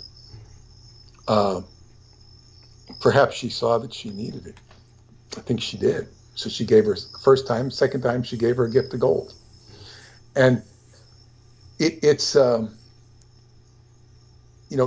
quite a profound change in the consciousness. So all of a sudden now I'm able to wrestle with all of this stuff that I've been processing, which is included in your book. And I only realized how important my work is with you. And then I say, when I got up to this place called Pietra Rosia, redstone. It's this kind of, if you see it from a distance, it looks like a big red, Grand Canyon, a little bit like reddish Grand Canyon cliff. It's kind of a mesa on the top. And we went up to it, and then that's where I started talking to Heather about you. I told her a lot of the story. She was very interested. Wow. Unusually interested in your work. And I said, yeah, she's going to read your book. Wonderful. It's on her list. Hopefully she and I can correspond at some point. That would be wonderful. It's possible. Yeah. It's possible. This is one where she matches David. They're both workaholics. Right. Understood. Yes. By the way, the lady in the messenger, Diane, asked me about who's the lady Duncan stayed with. She wanted the name again. I can't give that name. Oh, okay. Okay. So maybe I could, but okay. I don't think I should. And this lady was not interested in Montauk. She wasn't interested in certainly none of the Transylvania books. She thought it was all bullshit. Wow. She was not anybody who was apparently very enlightened, right. At least with regards to the stuff that I write about. Right. She just had a unique connection with Duncan, and she took care of him in his last days. Okay. Compassion. Wow. So she was a positive character in that regard. Yeah. Compassionate character, but she was not up to speed with any of this stuff. And I heard that she didn't, I don't really know. I mean, I think my mother-in-law met her, Okay. and I think there was some bonding that they were both Romanian. But beyond that, I don't know. I really don't know. But I don't have her address. I don't have her contact information. I don't even know her last name. Nor am I even interested in talking to her personally. Got it. If she called me and wanted to talk to me, I'd talk to her, but I'm not. There's nothing, there's no mysteries there for me to pursue or anything. Some people just come into your life and they're casual acquaintances, and they might do something very significant. In Duncan's case, she, helped him in his waning days, far beyond, and I think they'd even broken up, but she still helped him. That often happens. Wow. Al Bielek had a very dear woman who took care of him, Dee Fernandez. She took care of him, and he browbeat her to death. He was so nasty to her. What? Why did she continue helping him? She stopped helping him. Okay. But then, I guess he called her up and apologized, and she came back. And, in other words, some people don't appreciate when they're being helped. Mm-hmm. This is very common. People that are being taken care of, whether it's a hospital or whatever, they don't show appreciation. And when you show appreciation, you get a lot back. It may not be a lot, but you get much more out of somebody by appreciating and showing appreciation than by scolding them. Yeah. With the exception of my landscaper, who's ripping apart my sprinkler. And I left a pretty, I guess what you'd say, strong message to stop messing up my sprinklers. Oh my because God. It's one thing that he ripped a $50 hose and the sprinkler. He ripped the head off the sprinkler, and then, if that's not so bad, I complained about that. It'll cost him $50. Cost him $60 off his bill. And then, the sprinklers, instead of just going directly, they go round and round because somehow he messed with them and it's shooting water all over the place. And I complained again, and he knocks at the door today, and I said, and he says, okay, I did destroy the hose, but I didn't destroy the sprinkler. Now he's Mexican. He speaks English, not very well, but he speaks English. So I had to take him over, like he's admitting that he destroyed a $50 hose, but not a $10 sprinkler. And I said, look at, and I had to put them up. I said, look at you. I said, the whole head of this thing was ripped off. He was saying my neighbor did it. And there's no way my neighbor, if he did it, he would have told me. But that's beside the point. It's like, I put it in his face and showed him, and then he relented. Oh my God. In other words, if I didn't stand up for myself, Right. I wouldn't get his agreement. Right. So, in other words, sometimes you have to stand up for yourself and speak the truth. If I just let it go or didn't care, but I had to really let him know, and I had to explain to him that he doesn't have to cut the grass around the sprinkler. Because if you do, you're going to rip the sprinkler.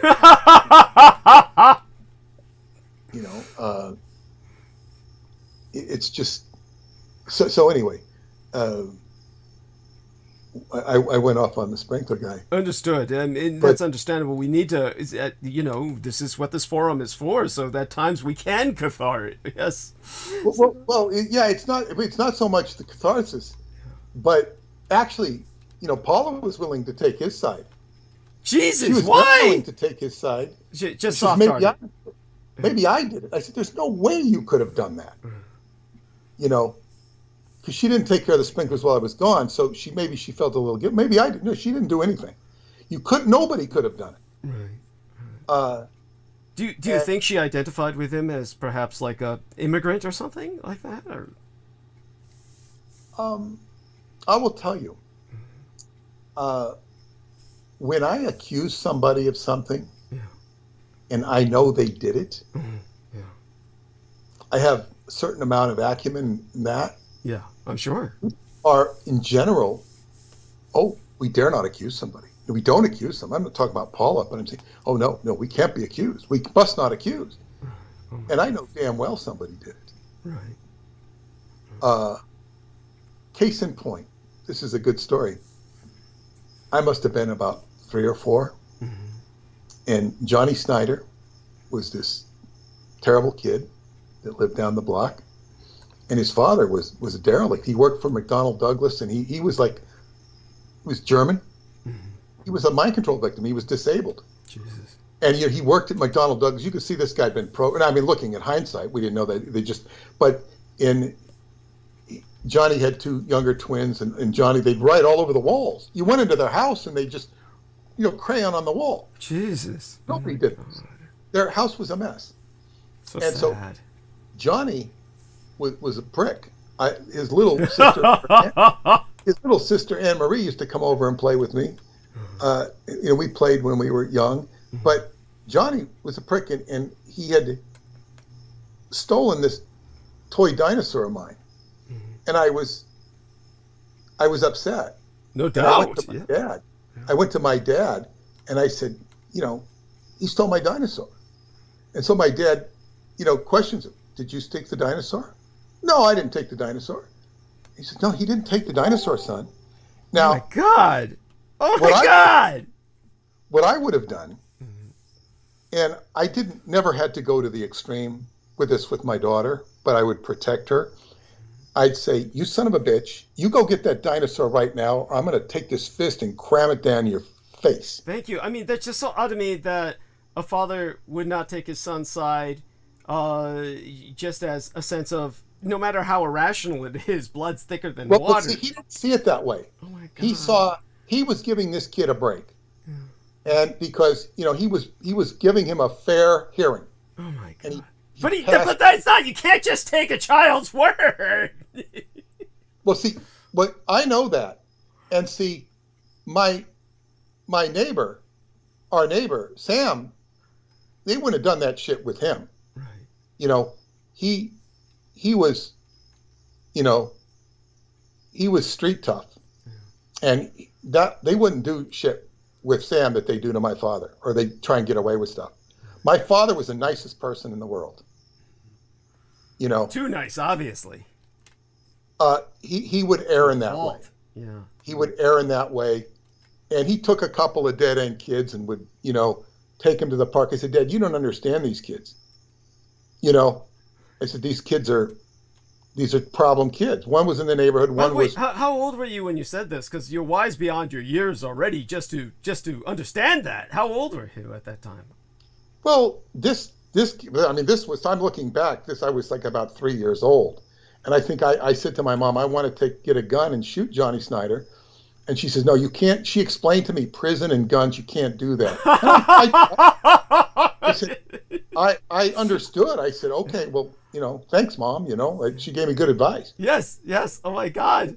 But I understand the desire completely. Oh yeah, but I mean, the dinosaur doesn't mean anything to me now. But I'm saying is my father's ineptitude. Yeah. At understanding. It's the principle. Look, if it's not going to stop with the dinosaur, it's anyhow, it just goes on from there. But go on. Well, yes. In other words, not perceiving the actual situation, and not being sensitive to what I was going through, taught me that I didn't go to him for certain issues. He was not, I guess, what you'd call adept at certain things. He was not sensitive. Yet he would be so kind to these dead-end kids. Jesus. And because look at these dead-end kids, he got along good with kids. Mm-hmm. He got along good with all kids until we got a little older. Then he's better dealing with grammar school kids, Mm-hmm. Get along. But when we get a little older, more complex, no, it gets, what this reminds me of is my father's father, the man who raised and guided me, Chief Petty Officer George Joseph Dietrich. His father was someone, he explained to me one of the pathologies of his father. Everyone who knows anything about me already knows the evil of that individual, and how that individual essentially was impacted to the point of death, a kind of living death, apparently crippled for the next several years, bedridden by my biting his penis off because he attempted to rape myself orally after raping my sister for almost a full year quite freely, and I was too young to do anything about it until he turned to me, and by that time my teeth had grown in, but as well as my lust for blood. But when it came to what my father told me was that, of all things, this individual, his father, my grandfather, so to speak, would contribute all kinds of money to various charities that were in place at the time, such as Boys Town. And I later, only more recently, found out the horror behind that, his involvement with Boys Town, and why that would suddenly make sense in the most malevolent fashion. But he was also contributing to Native American Indian causes, etc., that seemed kind of, but then again, so many Indian kids were victimized and drawn into this. It kind of all began to weave together as the years drew on, but especially only recently, in the past few months, really, did I find out anything from relations on the East Coast who opened up. And of course, these are people who has to be completely anonymous, other than the fact that people already know their surname, Dietrich. But in terms of that, my father at one point tried to reason with him, saying, charity begins at home, and we have so little at home. Certainly you give so little to us, but you give so much to all of these others, and why? And so when of course the grandfather just basically told him to go fuck himself. I mean, there was no real explanation. See, the mentality there is to keep people starving, and control them that way. Yes. And by that way, he deprived the home and impoverished the home, while, by putting the money elsewhere. I mean, it's just so awful. I can't even think of that. It is pathological, and that's unfortunate. Fortunately, my father overall was very good, but the thing is, what he did give me was the opportunity to, think and take care of myself. So you had to when he's not being the father for you in terms of standing up for you. In fact, my friend Joan said when she was doing the face reading, she says, you didn't have a mentor. My mentor was my best friend, and that was an extension of his father, who taught me all the stuff in sports. He taught me how to throw a football, how to hit a baseball, how to throw a baseball. My father would take me out, but he wasn't. My father was good at football, but he didn't know the fine points of baseball. He could play it, but he didn't, So, I would learn these, and he wasn't, he wasn't a mentor. He couldn't teach me. He taught me a little bit with tools, but he wasn't a good mentor. And Joan thought that, L. Ron Hubbard became my mentor. He was like a mentor figure to me. Okay.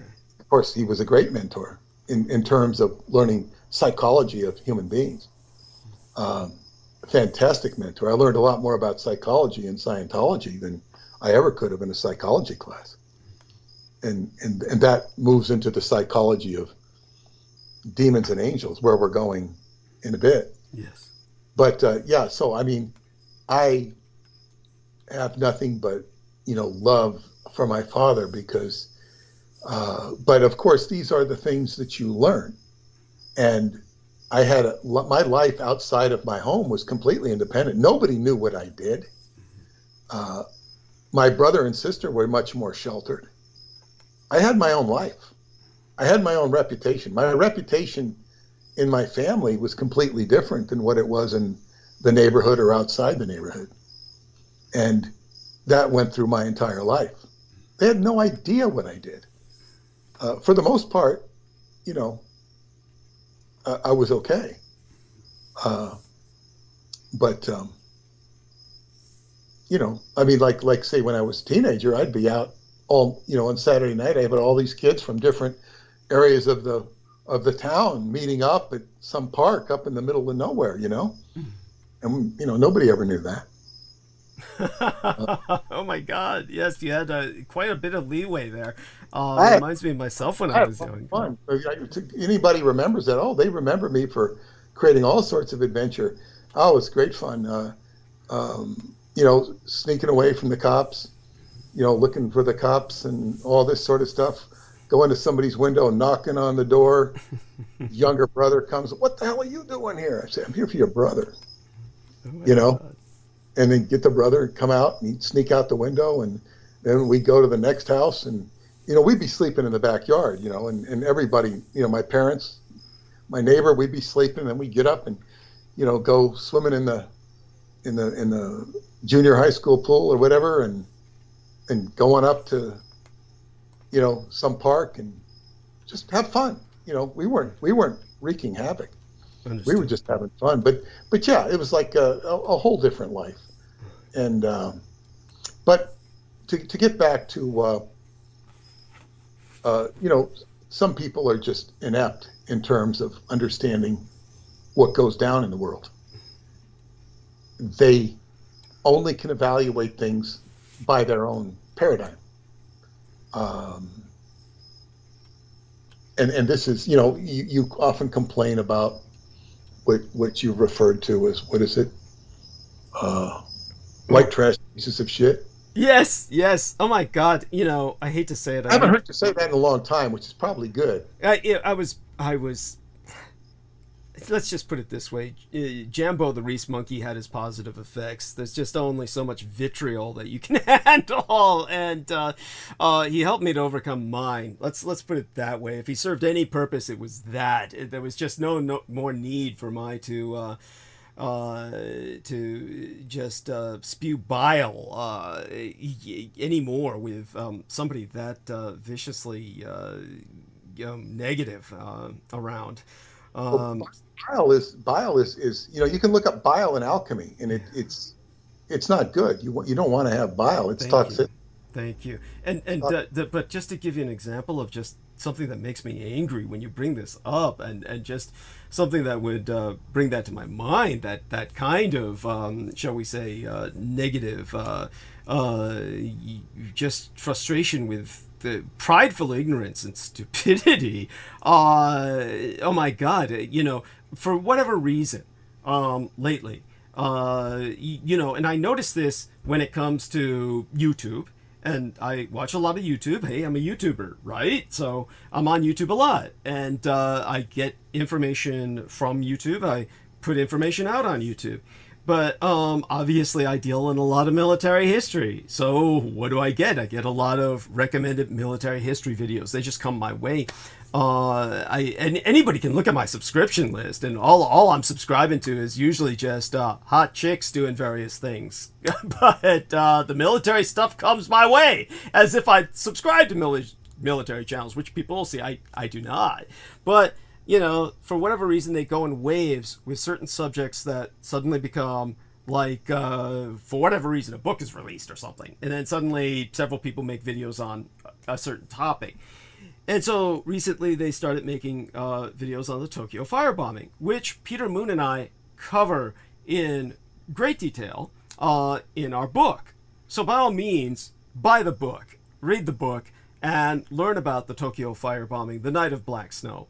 And of course, that was far deadlier than the atomic bombs that were dropped. It was basically the deadliest attack in all human history. But obviously, why would such a tremendous effort be put into generating the Tokyo firestorm? Which, by the way, understand this, just 20 years earlier, before that Tokyo firestorm, my mother was born into that city in the midst of a firestorm. The Great Earthquake and Fire. The Great Tokyo Earthquake and Fire, which burned Tokyo to the ground. And, she was born among those flames. And they almost named her Kazi, the Japanese iconograph for fire, but decided that would be bad, she would be destructive and consume all around her if they did that. I think they made a good choice. Thank you.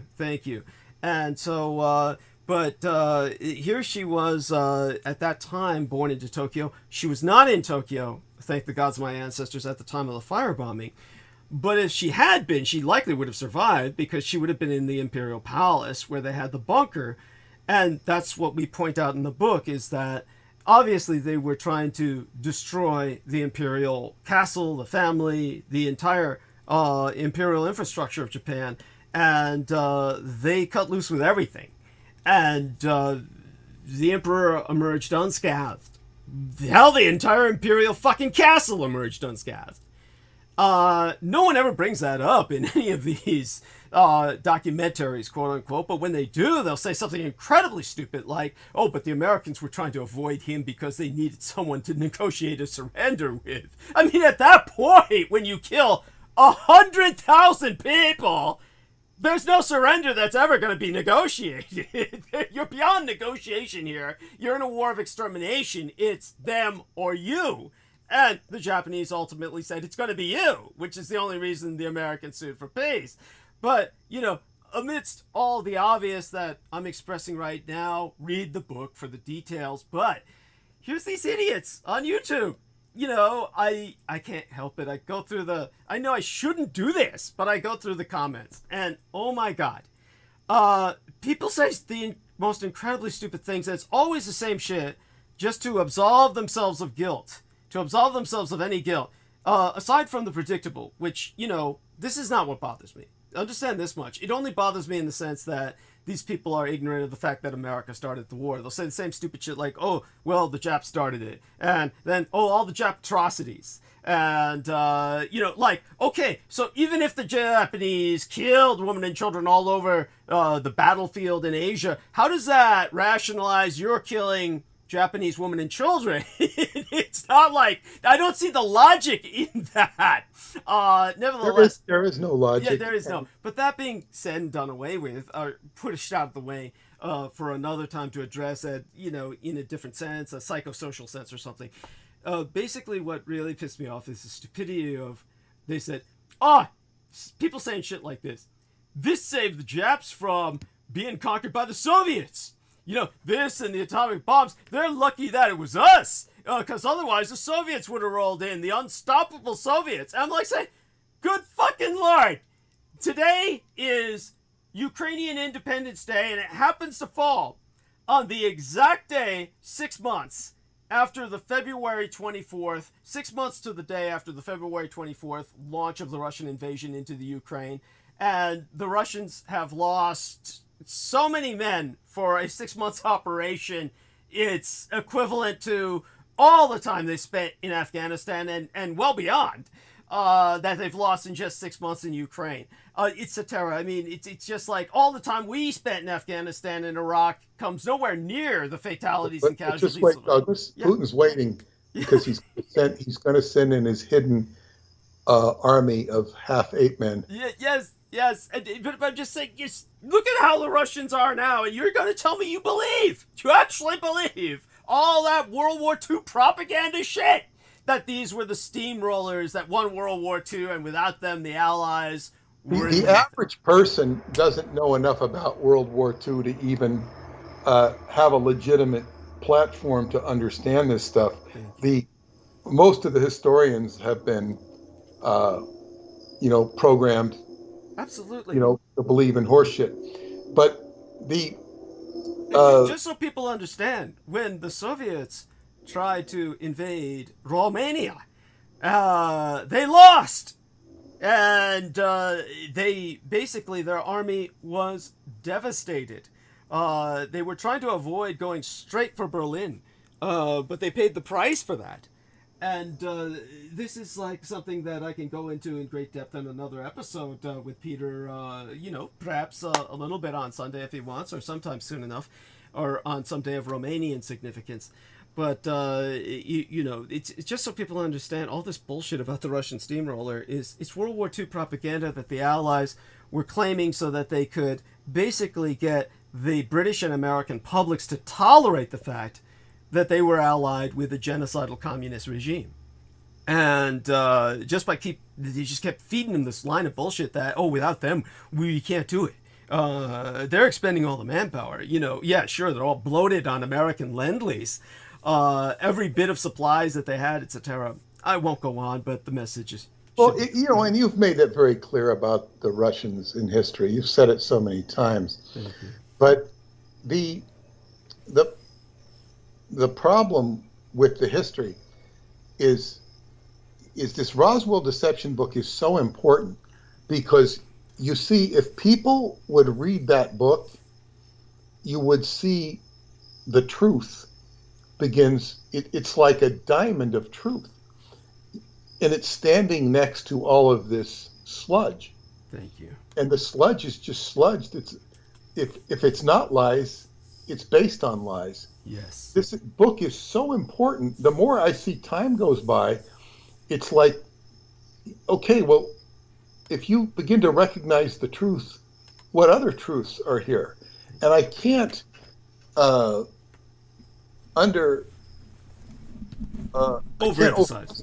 overestimate how important this book is, because it is just such a magnificent expose of what happened, and then you see this massive denial that's built up on lies.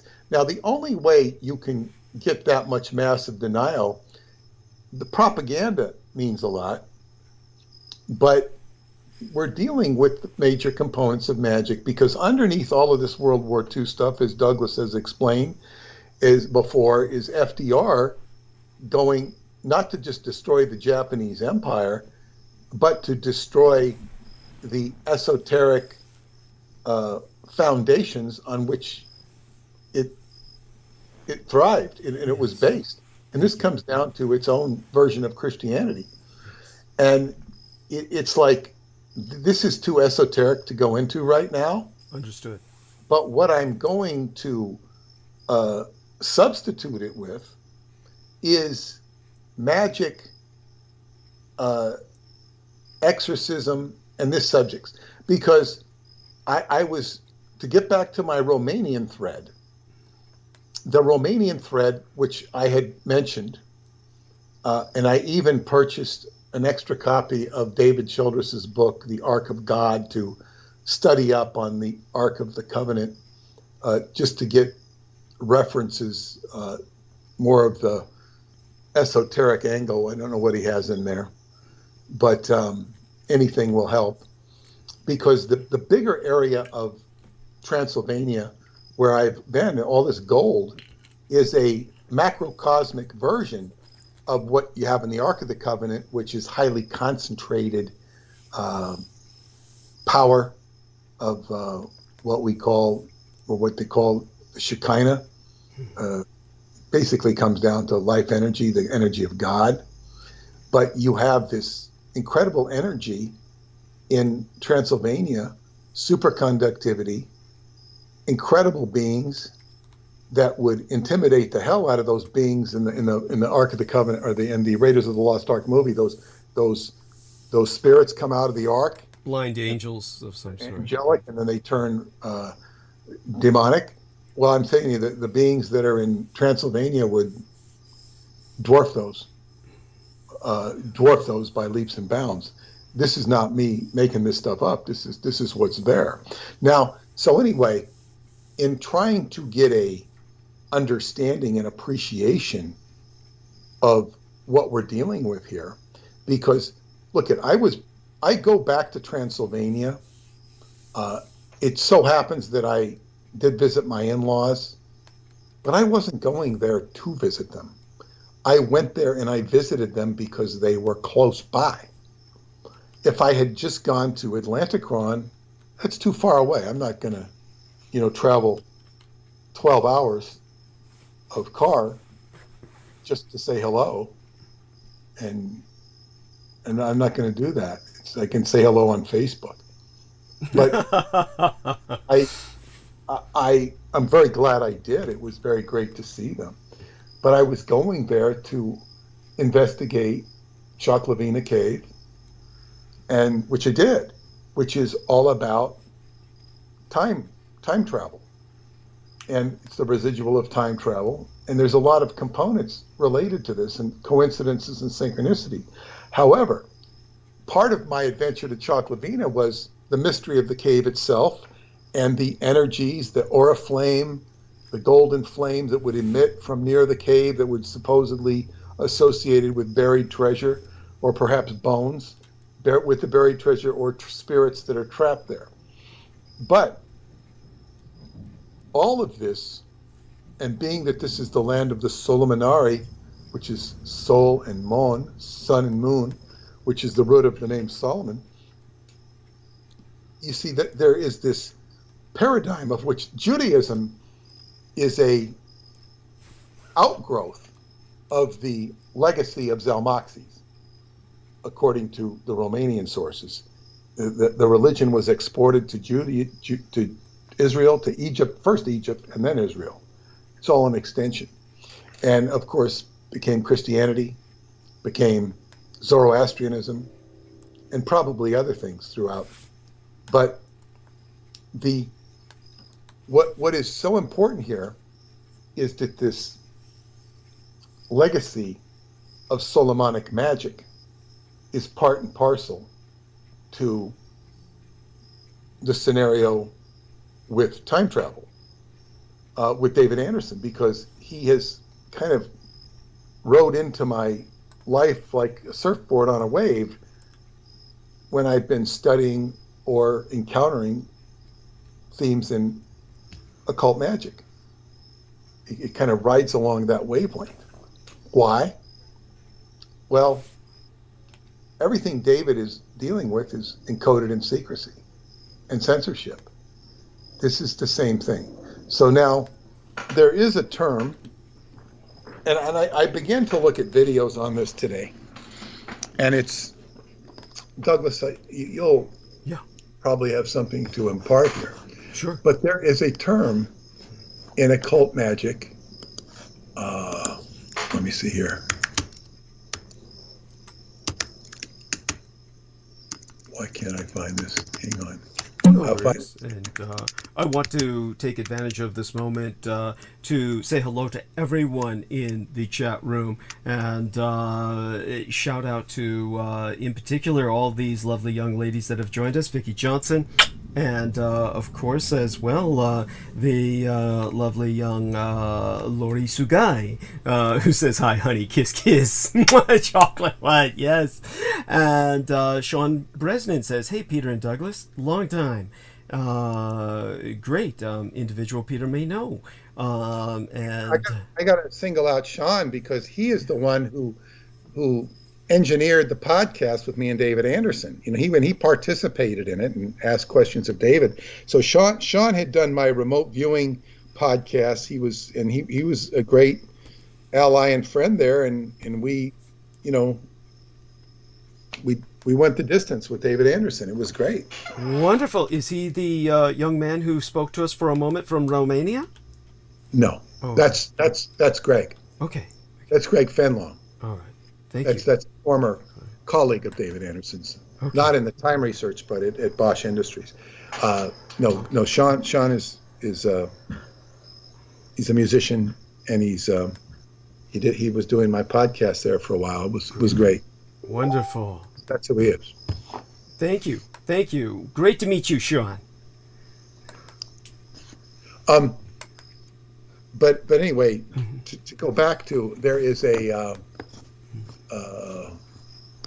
let's see, where is it? I just had it right in front of me. I want to pronounce it to the best of my ability, and I think I've managed to lose it. Oh gosh. Well, wait, how could I lose this thing? Just a second.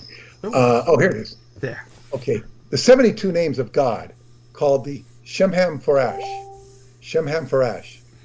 There is a more Hebraic way to pronounce it, but even they may disagree. But these are the 72 names of God. Now, I watched different videos on this.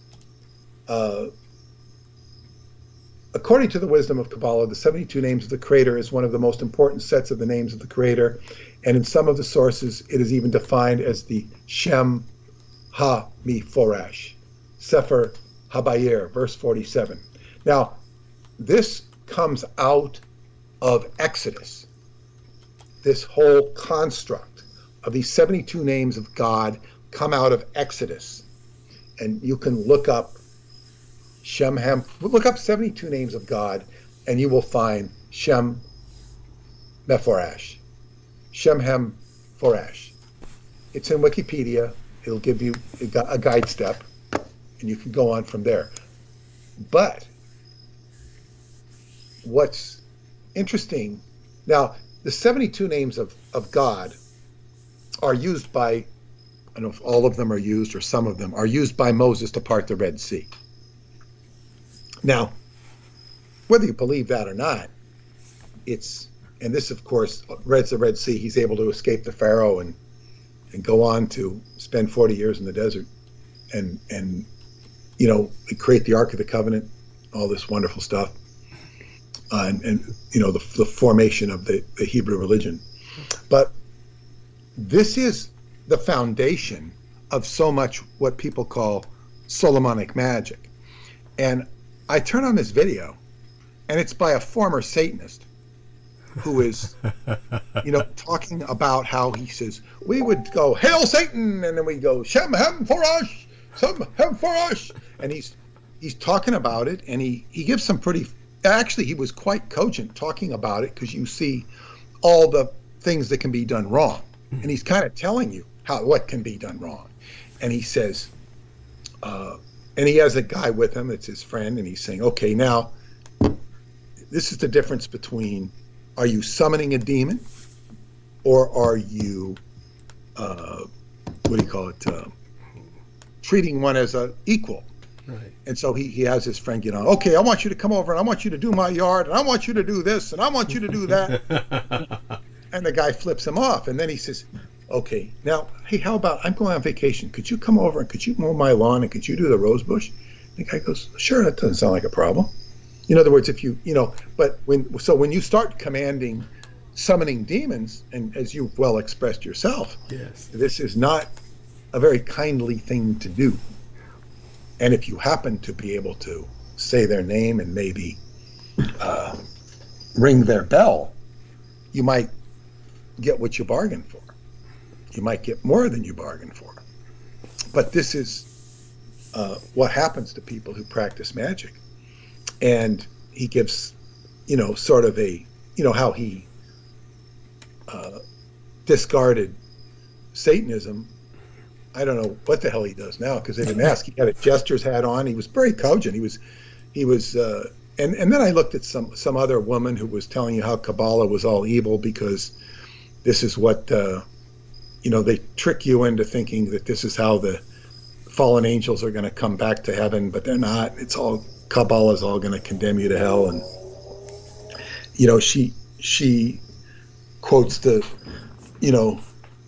Shem HaFarash, and, but it's all evil, and it's the power of God. It's the power of God that's the only thing that means anything. Mankind thinks they're going to have the power of God. So you have different viewpoints.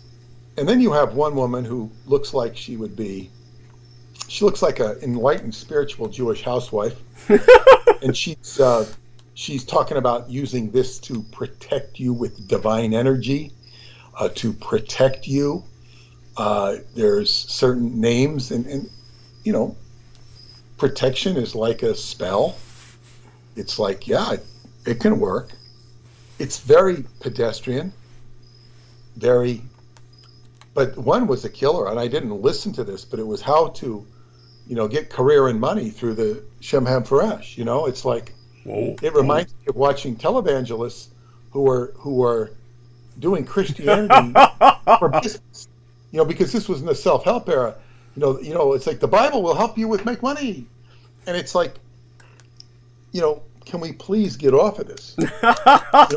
Can we take this down to the lowest common denominator? The Bible will make you a better wrestler. It's like, mankind will reduce things to the lowest common denominator. And here we have a template which they are explaining that, the demon, what I would tell you is the 72 Jinn are representative of the 5 portions of a circle. 5 times 72 is 360. And they each have their assignments, and each one of those 5 portions of the circle is going to represent fire, air, water, fire, earth, air, water, and then the 5th one will be the 5th element, Shin, which is the ability to control those elements within the realm of that specific region of consciousness, which is assigned by the 360 degrees of the zodiac. All this has been corresponded and laid out from time immemorial. They also correspond to sections of the brain. So one can get into these things and begin to chant names that may have power assigned to them by the nature of the grammar used or by nature of the belief in the grammar used. It could be all of the above. And the angels are in charge of the demon. This is the general rap that is given about this.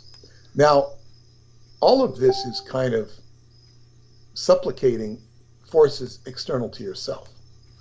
And there is an inherent vulnerability in that.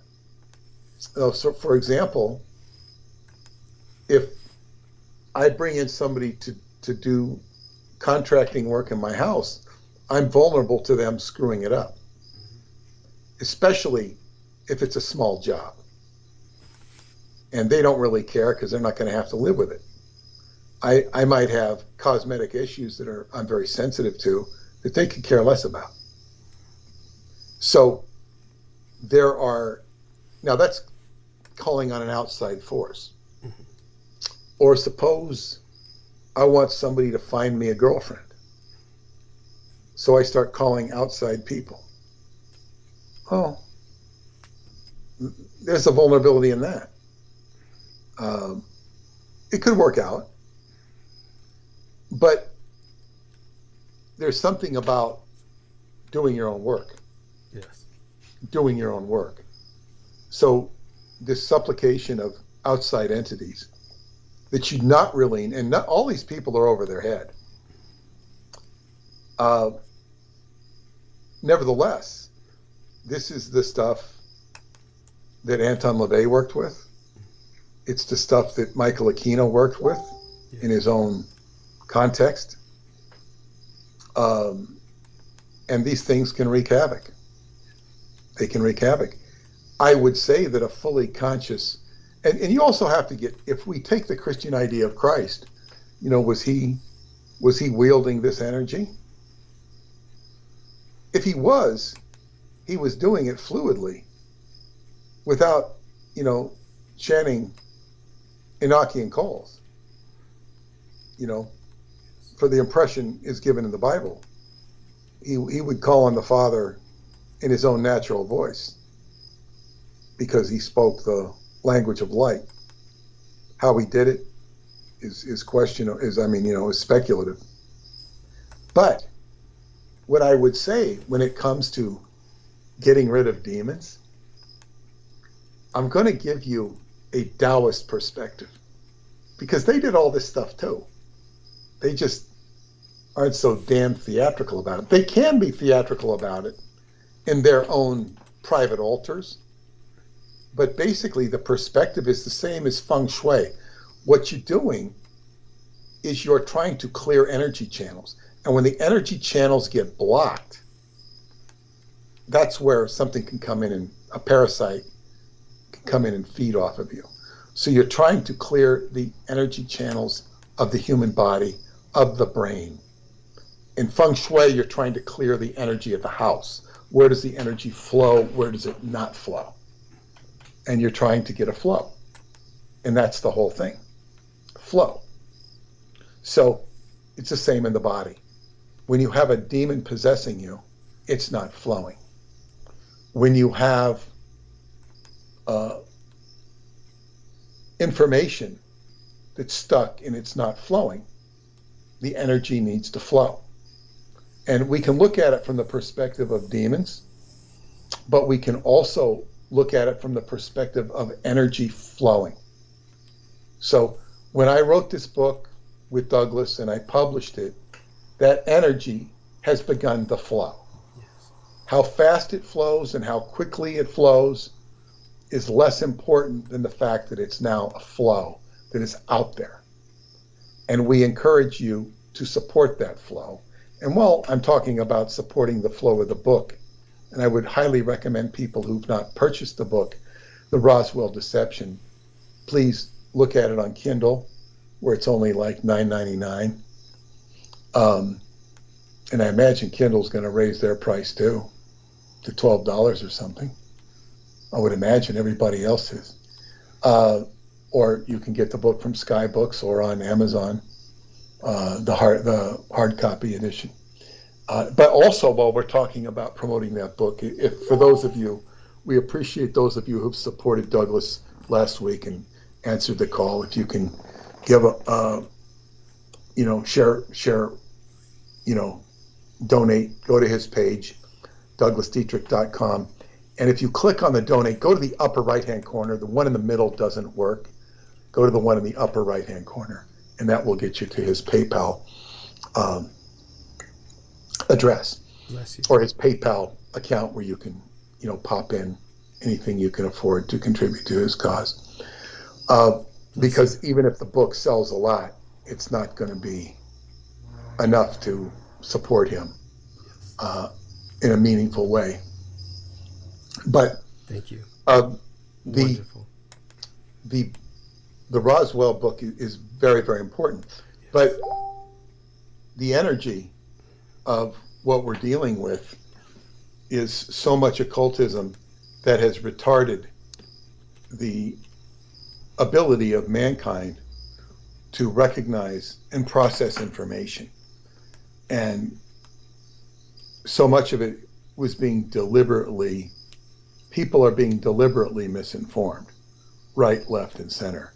And it's my intention to reverse this, but I have to tell you that when I'm dealing with the censorship around time travel and some of the more fascinating issues that have been brought to light by reason of my association with David Anderson, the censorship is tied to the government, and the government is tied to these esoteric factors. But we do have a flow going. The flow is this program.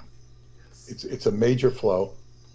So I realize that many more people have come on recently since we got rid of some of the dead weight.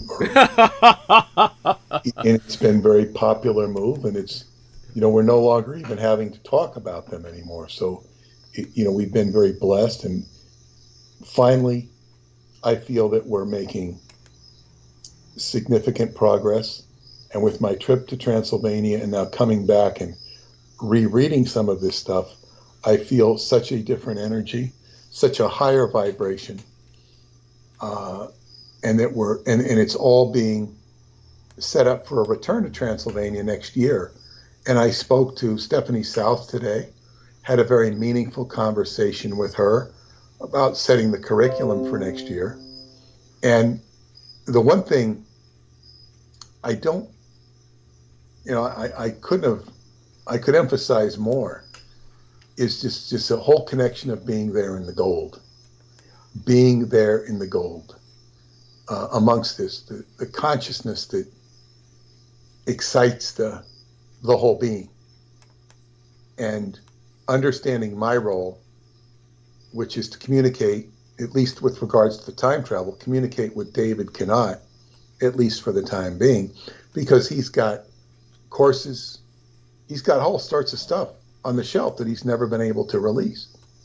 Specific reasons I can't tell you why, except that it's verboten. That's just the way it is. So I feel that the exorcism and doing the work with Douglas is like an exorcism, because we're revealing hidden truths that have been hidden. And when the truth gets revealed, all of a sudden it kind of like comes out of the woodwork. And I see people spewing absolute shit on Facebook. And I just say, okay, it's fine. You know, it's like I've even thought of deconstructing a couple of high profile people, completely deconstructing them. And it's not my intention to make them go home crying in their soup. I prefer not to do that because I don't have any, you know, wicked intention to make them do that, even though they're full of shit. Absolutely full of shit. And I can only liken it to one time speaking on a panel, and I began to speak some of these Masonic secrets, and I saw the man next to me, very nice man, got up and spoke about UFOs in the context of what he was saying, and he began to shake when I talked. I could see him shaking because what I was saying was too much for him. You know, he didn't say anything to me. He's a very nice man, but I was shaking his soul. Like, you know, I'm just talking these things and he's listening to me, but he's shaking. The truth is making this guy quiver like a quake. Jesus. And I wasn't going to stop saying what I was saying. But I don't know what effect I had to say made on anybody, because these people were all into UFOs. But I wasn't going to stop to make this guy stop shaking. I said what I said, and you know, I don't know what happened when he went home, because I imagined that he realized his paradigm was on shaky ground. But whose paradigm isn't on shaky ground? You know, who isn't? It's like people are, you know, and Douglas understands so much of so many foundations of reality, which are false constructs, but they are the reality we live under. And as they say, he's on shaky ground fiscally. Yes. if not in the very environment he lives in on Green Street in San Francisco. Yes. You know, that's not for, you know, human habitation. Yes. Yeah. So in other words, yeah, but so it's like you could say all of us are on shaky paradigms, and part of that is building a strong foundation in who you are and what you are, and even then, like say I'm you know, well into my senior years here, about to turn 70 at the beginning of next year. And all of a sudden, I feel like I'm looking backwards and relaxed. Life is not as quite the struggle it used to be. And I'm speaking from a financial perspective. It's, you know, I can kind of see the future and relax about it. It's not that I've socked away a tremendous amount of money, because I haven't at all. But I can see the future is not, at least the way I perceive it, is not going to be hard up. Which is completely aside from the fact that my wife has a good salary, but I'm not living off of her, nor is she living off of me. So, you know, in other words, when I was her age, you know, it's like, wow, how am I going to survive? How am I going to do this? How am I going to do that? How am I going to do this? Now all of a sudden you're looking backwards. And things are relaxed and okay. But then one's life could be completely upended in a year or two by some natural disaster, by COVID gone wild, by monkeypox makes COVID look like nothing. I'm not saying this will happen. I don't think it'll happen. By a tidal wave crashing, by society going to hell. I noticed that most dire predictions never come true. when something happens that's dire, it's not predicted. And even 9/11, which was so-called predicted by the Simpsons TV show, 9/11 was a tragedy for many people. But most people in the United States and most people in New York, were not severely impacted. Many people were. And while it changed the climate and encouraged "God Bless America" to be sung at the seventh inning of every baseball game, its effects could have been a lot more than they were. So the world can always change. The world can always change. But as they say, my perspective is, the dire stuff coming down the pike. I can make an argument for global warming based upon what I saw in Romania, less so in Transylvania, because the crops weren't baked as much. Jesus. And the glaciers are melting in Switzerland. And I'm not talking about getting into climate arguments with all the data, because I can't process all the data. Right. And I would also tell people that, do we really know what the climate was 1,000 years ago? I've heard all sorts of things in historical references to climates that are not accounted in climate change. But I don't want to go off on climate change. I could say a lot more things about it, right. But I don't feel that I'm going to I don't feel that I can make a meaningful difference with regards to climate change. Right. The first thing I would say is make the Chinese stop polluting. Yeah. I think that would help the earth tremendously. Yes. Whether it would significantly change the climate or not, I can't say. But, so it's like, and it's just such ineptitude in the world. I guess what I'm trying to say is, don't be too negative. Right. Don't believe in prophecies. Because people keep pointing to prophecies. If you have your own premonition, that's different. Whatever it is we're here to do, we're here to do. So you do it. Sounds too simple, too stupid, but it's true. So the work I'm doing with Douglas is he's getting at all of these, hidden issues that have affected the world very deeply with the Vox Arca. And these are things we want to expose and talk about. And so much of it has to do with the spell. Now, when we get to the spell, which is the grimoire, which is all these different texts that were used to psychologically limit or inhibit, whether that be human beings or be monsters from the deep, agents of chaos. Stephanie South is taught me, she learned from Jose Arguelles, is breaking of the dream spell, which is the whole false construct of time that we have.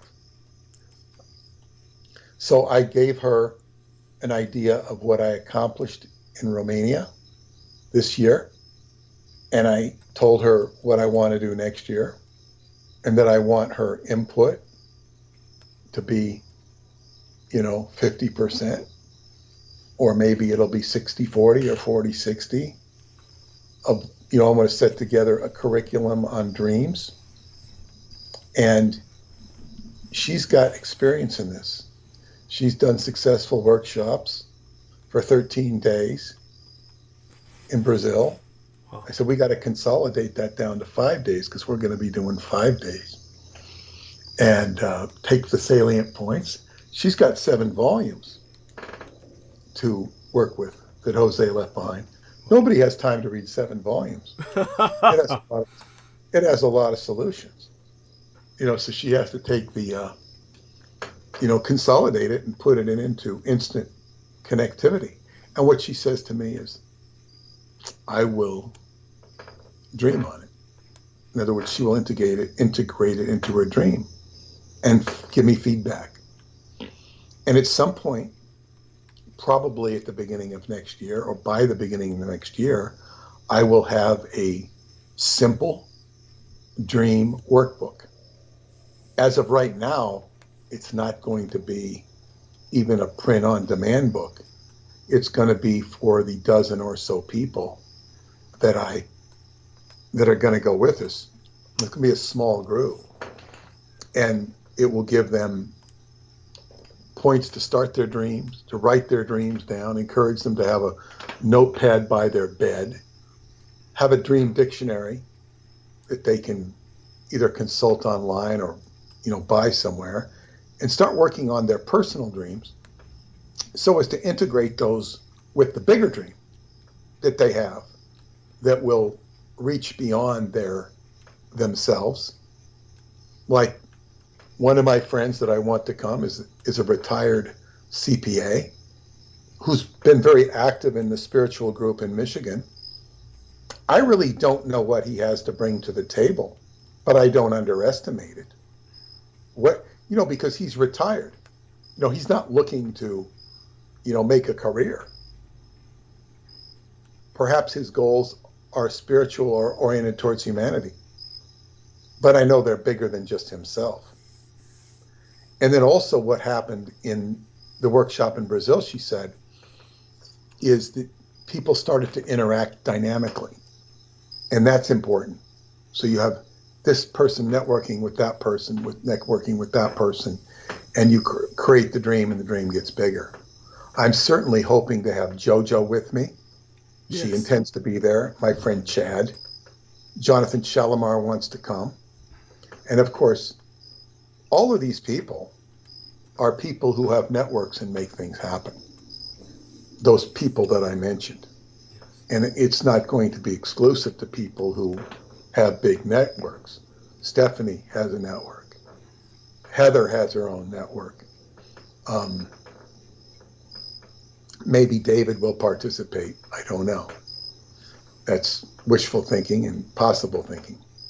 But this is a big event astrologically, and here we are invoking the astrology of dreams, or the dreams of astrology. So it's very exciting. And I will put together a dream workbook. Part of what I put together is already in my book, The White Bat, which goes into the importance of dreaming and stimulating the visual cortex. And we have to remember that all of my work with Montauk and Romania was preceded by my dream of the white bat. The white bat appearing to me, or Dracula transforming into a white bat and having the yin and the yang, the inversion of Dracula. And little did I know that I would be going into Romania, into Transylvania. And not only that, but on my last trip, the biologist told me that there are white bats in this cave. I didn't see any. Perhaps on the day when I do see one, it'll be special and meaningful. It was on the day that I learned that there was a white bat in Mashandi's cave that I went to Sarmasejatuza on that same day, and I met the little girl, Lavinia, who saw the white bat, and then I met Paula,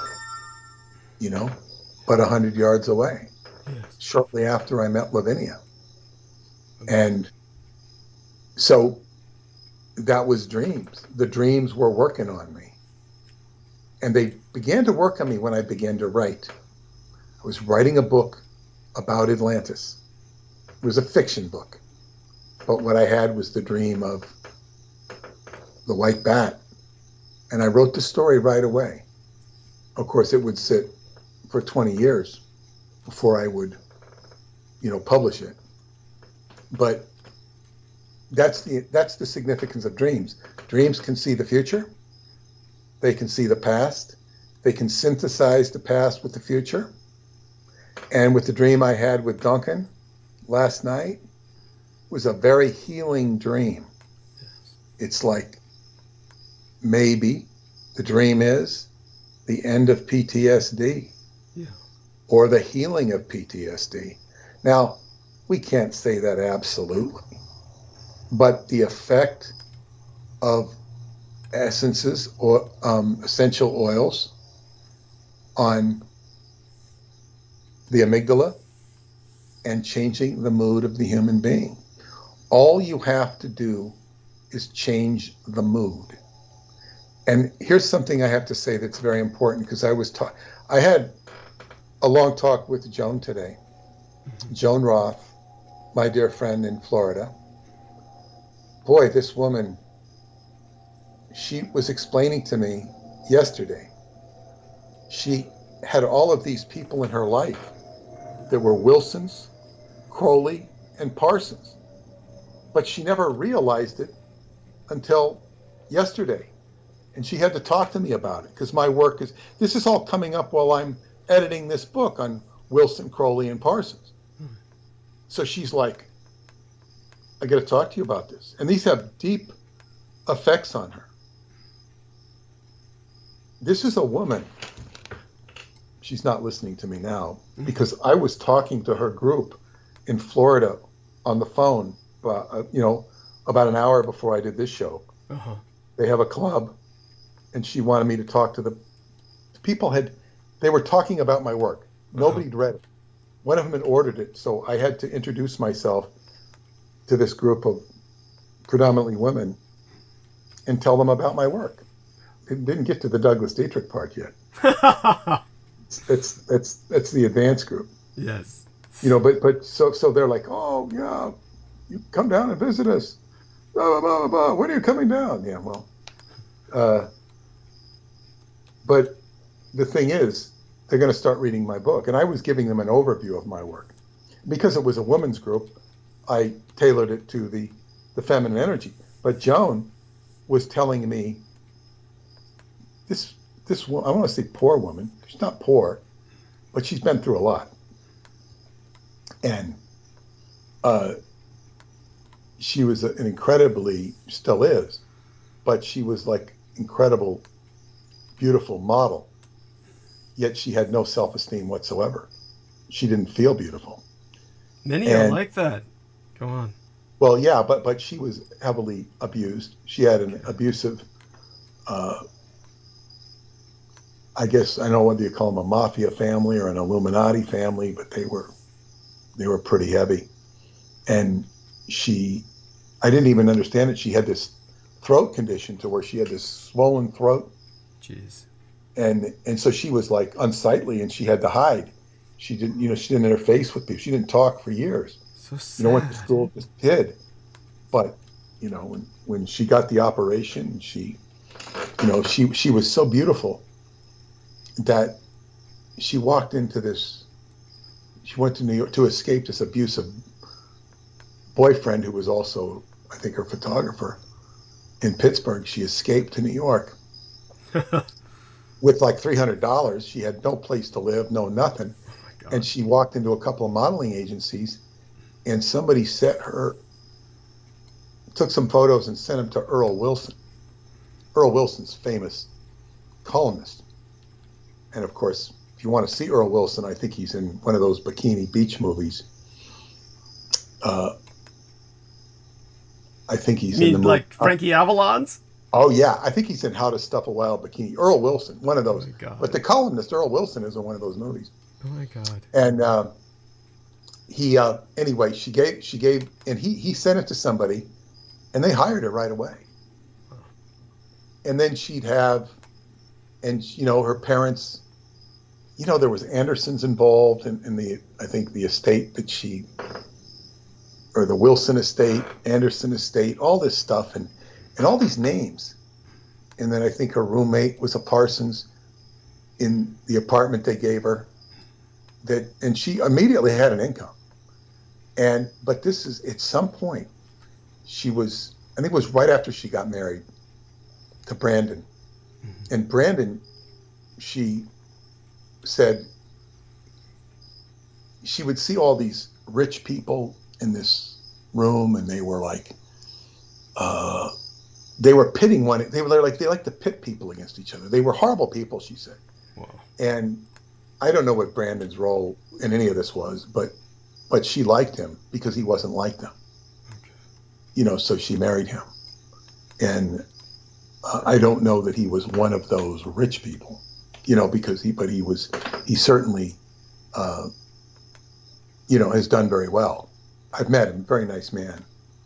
And, but when they were living in New York shortly after they got married, she was living in this place. It was probably she began to see stuff from all over, different dimensions, different stuff. And she began to predict people's deaths and stuff like this. Ooh. She turned on psychoactively, and he had a big problem with her. You know, it's like, when are you going to go back to normal? You can't act like this or you're going to be committed.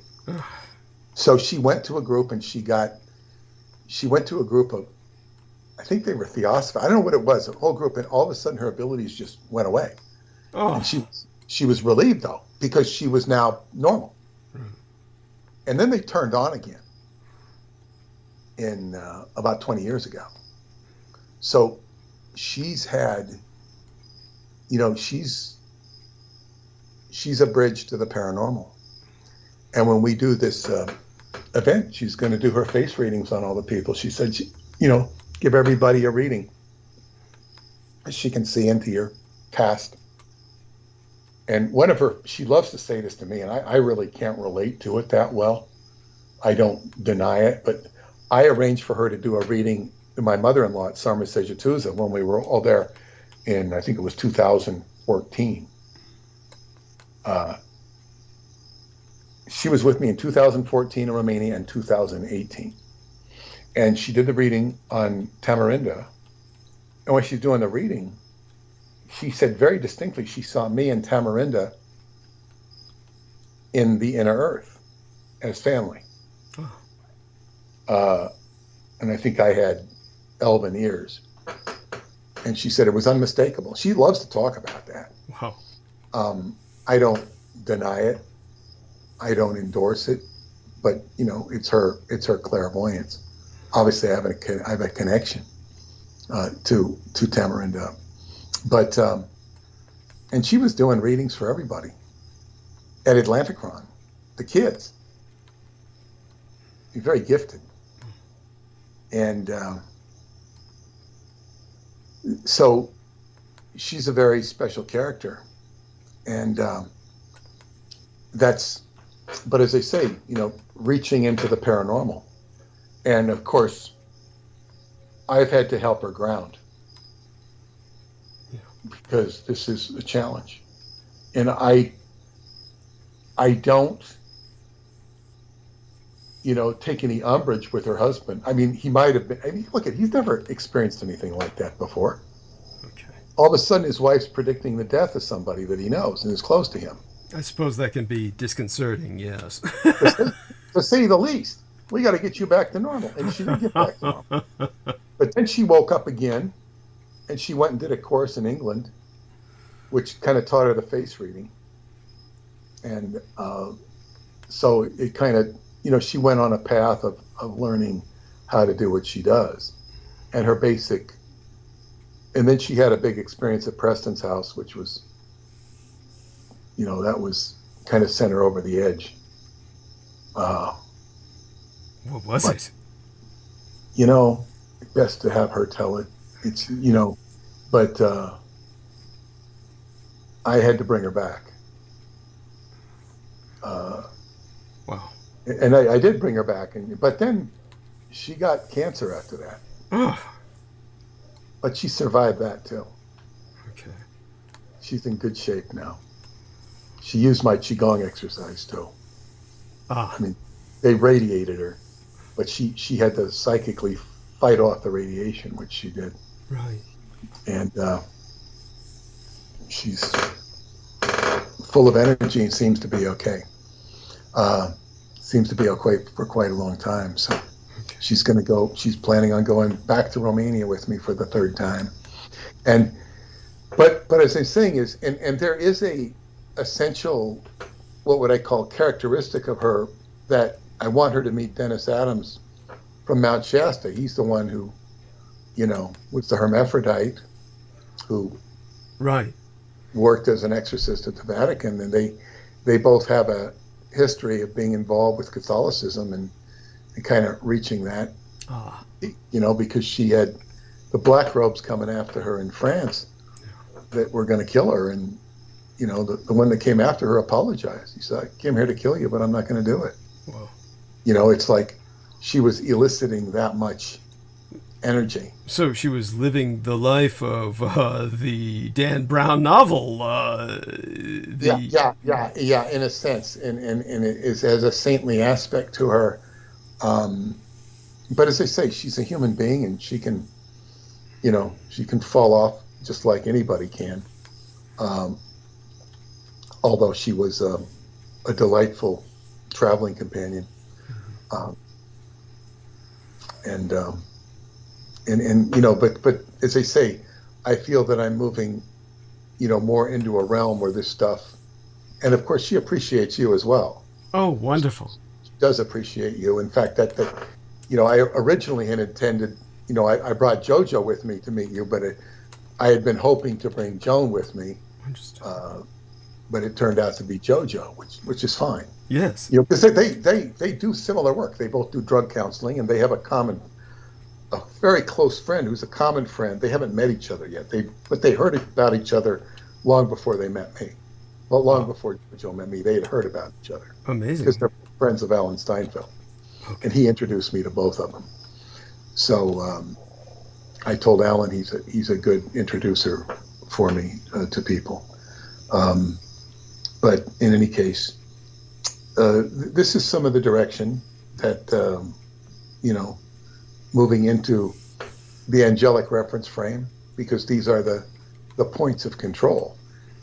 And I will consistently align it with what I learned from Taoist Qigong, because that simplifies things in an energetic basis. So, we're not sitting there dealing with stuff like movie from The Exorcist. Yes. We're just gonna breathe and take energy and walk in a circle 8, and the more you do that, this stuff goes away. People will vanish, they will vacate, and all of this has given me a much better understanding of feng shui as well, because feng shui is all about blocked energy. Like if you were to take a one of your fellow Asians who were expert in feng shui, they'd clear up your door, and all of a sudden, all that stuff it'd be like a genie hit the house, Douglas. Yeah. Hit the house, and it's like boom, boom, boom, boom, boom, boom, boom. Yes. The landlady comes down. Oh yeah, we're here to do this. We're here to do that.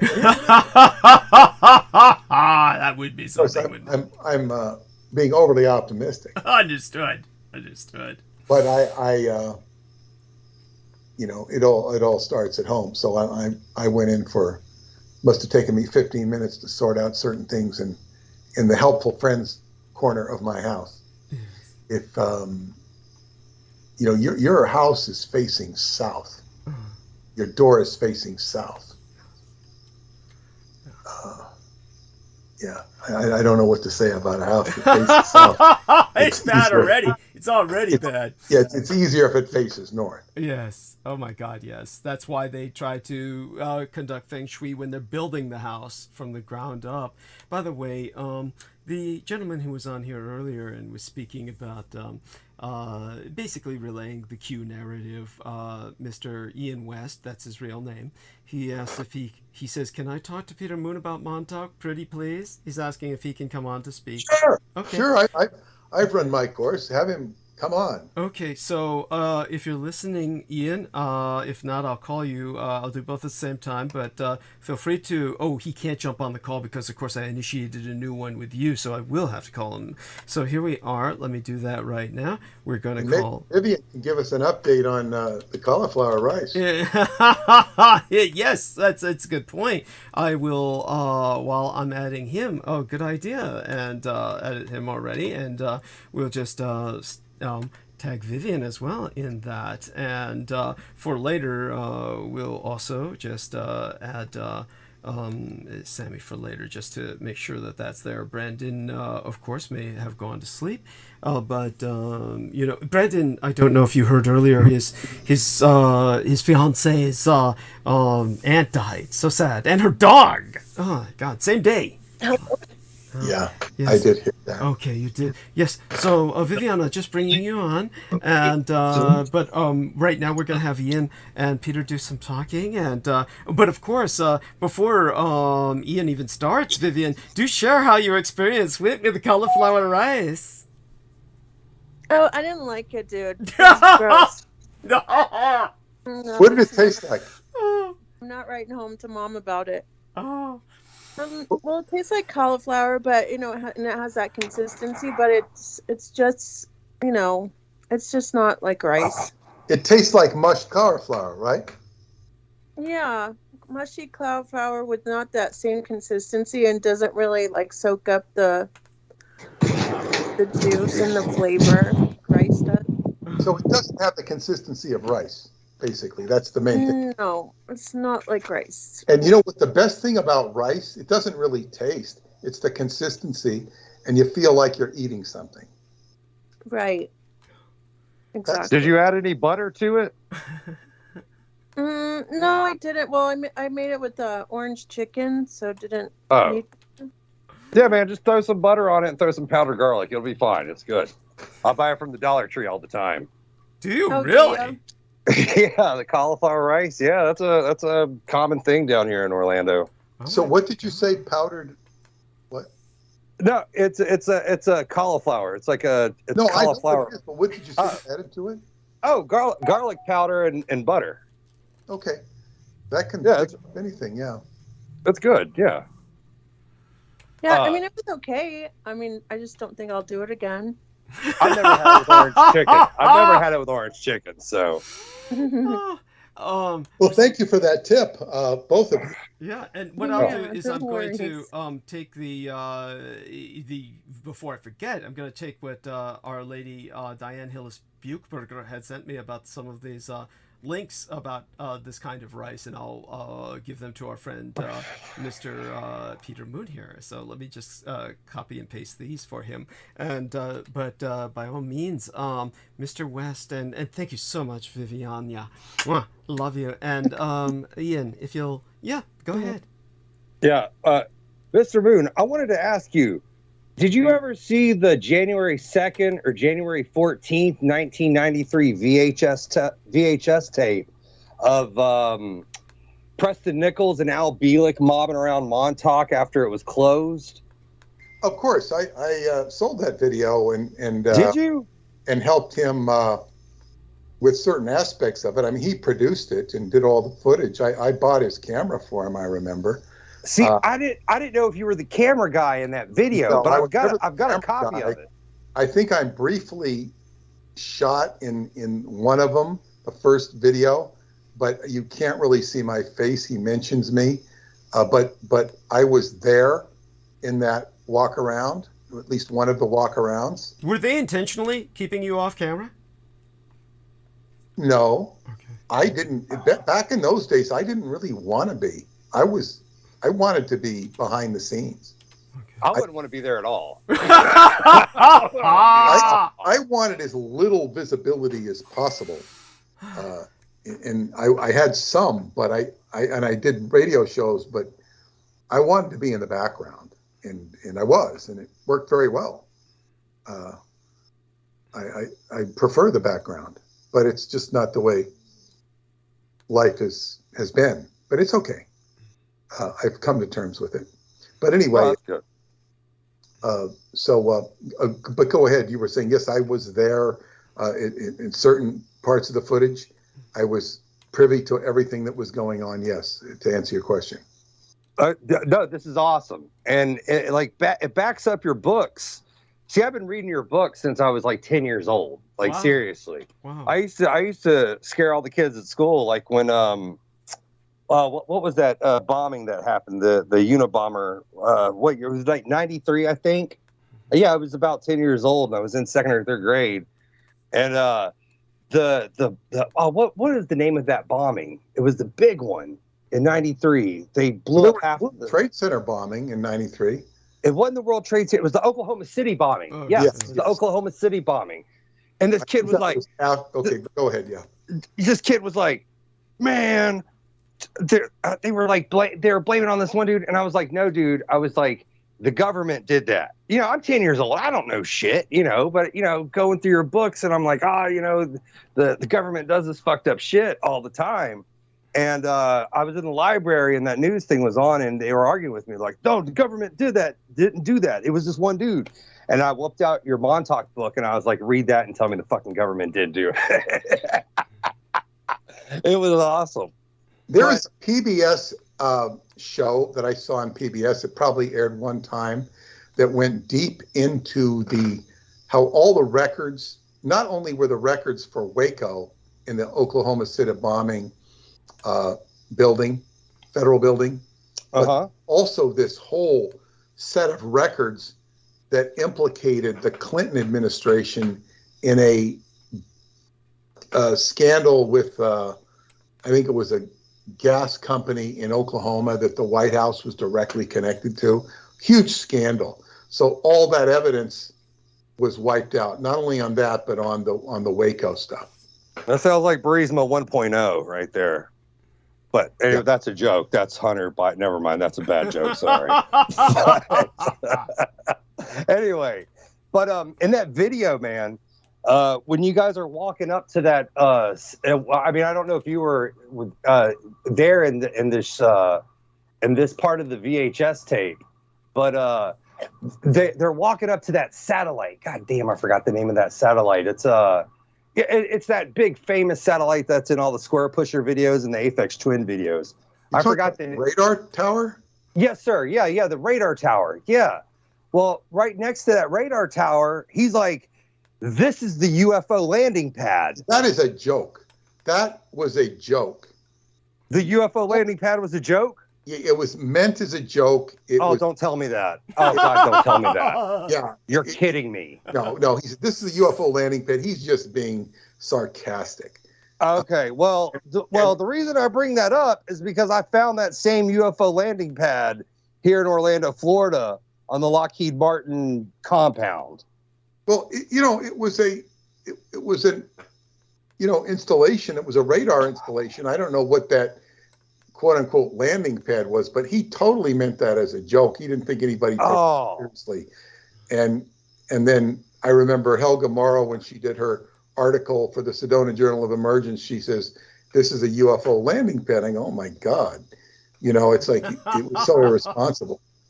Well, the way in that video, that VHS tape, there's trees growing all around that UFO landing pad that you're saying that he's joking about.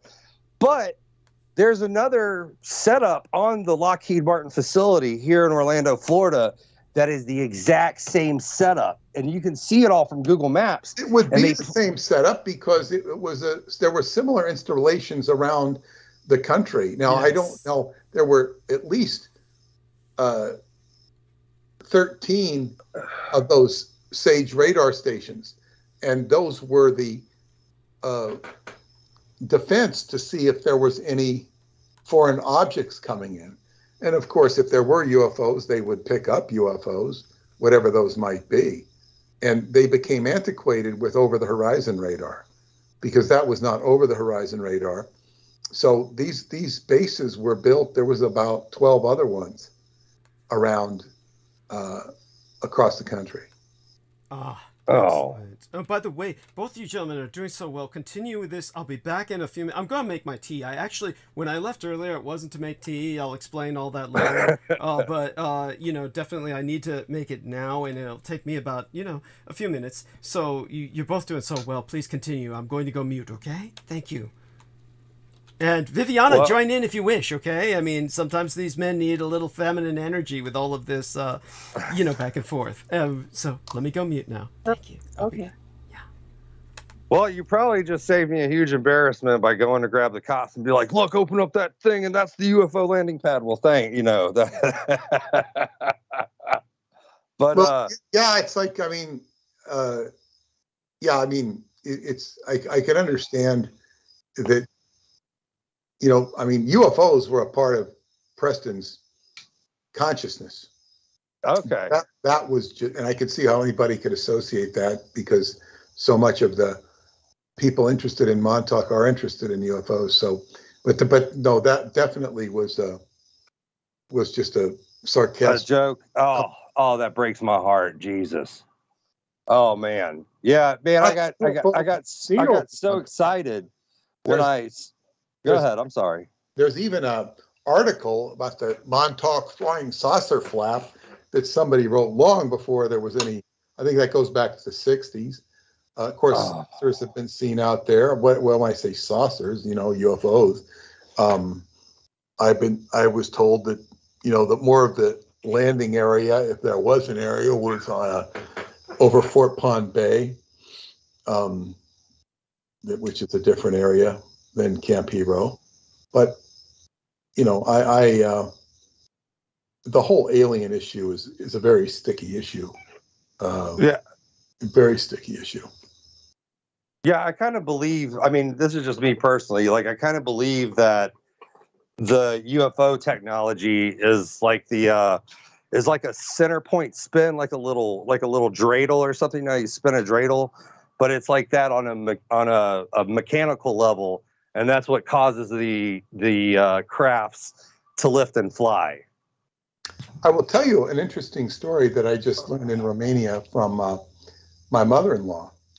Now, if you fly into Bucharest, you're going to fly into Henry Coanda Airport.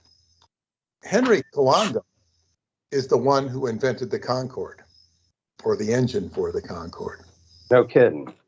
Yeah, and Henry Coanda was blocked, and he went to Tibet, where he figured out how to hit the engine for the Concorde. This is what my mother-in-law is telling me. But he realized that he had to put intent into the engine. And how this came up was because Heather was teaching people, or she was doing Dreamcatcher workshops. She was building Dreamcatchers.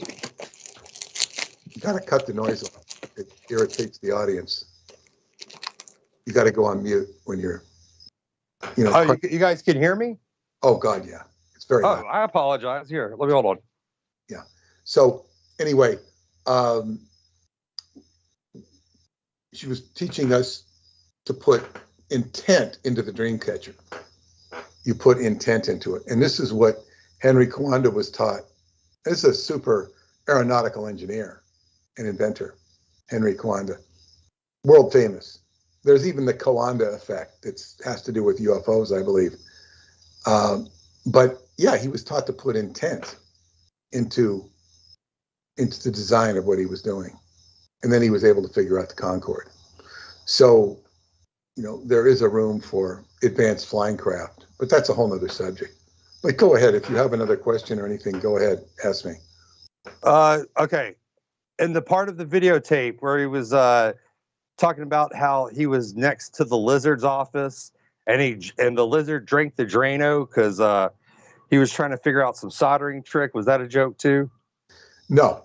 In fact, he believed, well, the memory he had was that the reptilian, who was mostly in charge, would drink Drano, and that they would spray Lysol on the Greys. But these incidents only served, in my opinion, to discredit him. And these are things he shouldn't have talked about, because he had a good way of making himself, discrediting himself. I was told that was part of his programming, was to invite discredit upon himself. And so he said he remembered these things happening. And of course, you can report these things happening in the name of quote unquote honesty. However, you have to assess your audience and you're inviting.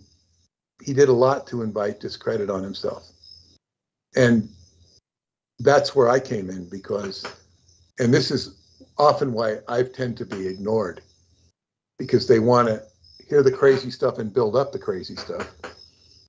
Of course, crazy was a part of it, but then I'm not sitting here. I'm not trying to make it look crazy. I'm not pandering to that theme. So he could have done a lot better in terms of that. So did it happen? In his mind, it did happen.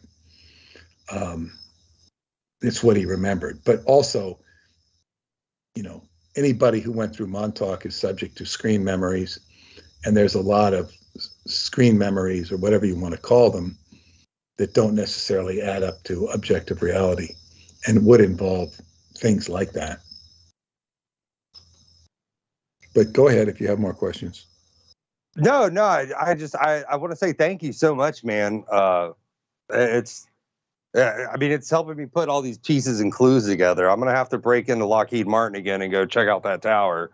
But Lockheed Martin has a lot more interesting things going on besides that tower. They are like right at the top of the food chain when it comes to secret projects and secrecy. And you're not going to find too much by exploring around the base. I mean, as far as their deeper secrets. Yes, sir. Yeah. Did you hear my first interview with Douglas about me busting the city underneath Lockheed Martin and International Drive? What does busting the city mean? Well, they were running a cloning center, and they were disposing of the bodies, and the bodies leaked out with the chemicals, and it caused this cancer throughout all the local neighborhoods. Now there's this $1 million lawsuit through Morgan and Morgan to recover the cost of like health cost and everything. This is in Orlando? Yes, sir. Yeah. I'm the guy that busted them. No, I've got the blueprints for the underground city. I got the wiring schematics for the underground city. I've got it all. Yes, sir. You have the bodies? No, sir. No. But there was human DNA in the refuse or in the waste that was picked up and tested. Wow. Well, that's good. I can give you the documents if you want. I got the whole court order and everything. No, I mean, that's great that you did that. I mean, this is, but as they say in this day and age, they can still sweep it under the rug. Okay, there's the lawsuit and all that, but it's not like it's going to be exposed to the degree that it could, would, or should. Yes, sir. It's not going to be picked up by the CNN or Fox News. No, sir. It wasn't. No. Did good work, and good work is great, but don't expect too many accolades. Well, from what I've understood and the evidence I've found of the flooding of the tunnels here in Orlando, I've got tons of evidence of all that too. So, okay. I'm sure it's shut down now. I'm sure they shut the program down, but that tower, the UFO landing pad, that got me, man. That got me. I trust you on that. Well, I'm just telling you what it was like. Yeah, it was definitely a joke,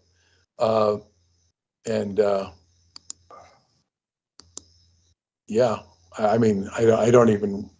Yeah, but I do remember it. I didn't remember he put it on. Yeah, on the tape. Yeah. I guess I do remember that he put it on the tape because I did. Preston did have a sense of humor. Yeah, he seemed like a real funny guy. He really did. I hear he's living in Miami now. Preston passed away. Oh, did he pass away? See, I didn't know that either. No, the last I heard, he was living in Miami. No, he never lived in Miami. He moved to Cairo, New York in about 2002 or something. He lived in East Islip most of his life, and then he moved up to Cairo. No kidding. He passed away. It was 2018, I think. He's about 73, and thereabouts. Yeah. So he passed away. He's no longer with us. No, I didn't know Preston passed. I had no clue. Yeah, I had and no clue whatsoever. about 7 months later. Huh. So they're gone now. What I would highly recommend you do is read the book, the Silver Anniversary Edition of the Montauk Project, because it not only repeats the initial text. I have italicized anecdotes in there, additions that add to the initial story, saying things that I couldn't say in the original story. And then I add a second half onto the book, which tells about our investigations, 2 investigations. One was the journalistic investigation, which was me and him. And the other one was the occult investigation. And all of it leads to the revelation of time travel with Dr. David Anderson and the science of time travel, because we were able to corroborate everything in the book, pretty much everything, except for the time travel. And that was brought up by David Anderson and my interactions with him. When I went and did the book, I didn't realize how Preston was with me step by step. We did the journalistic investigation together. It wasn't just me. He was very much a part of it because he was chronicling it in video. And I was, we were doing it together. We went out there so many times just trying to establish what we established, and we were successful, with the exception of the time travel, but that was come to proof by Dr. David Anderson. So it gives you a very good overview, gets you up to date without reading all the other books. Yes, sir. Yes, sir. Dr. Anderson, let me write that down. But yeah, man, when I saw the VHS Montauk tape, and then I was going through the Lockheed Martin facility here, they have that same get up to where it's like this in-ground water tower, but there are trees planted in front of it to disguise it, exactly like in the VHS tape of Montauk. And when Preston is like, yeah, that's the UFO landing pad, I went through the helicopter footage through the international, there's like a International Drive tourist helicopter footage thing, and there's these 2 red lights on top of this water tower that could be like a guidance system for these UFOs to land on top of. The red lights are aircraft warning lights that on any structure they have, these are to warn aircraft coming around not to hit the tower. Right. Understood. Yeah. So that one got me. Yeah. Well, it's understandable. Look at it this way, Ian. You're kind of investigating, certain out there subjects, and you expect certain out there results. So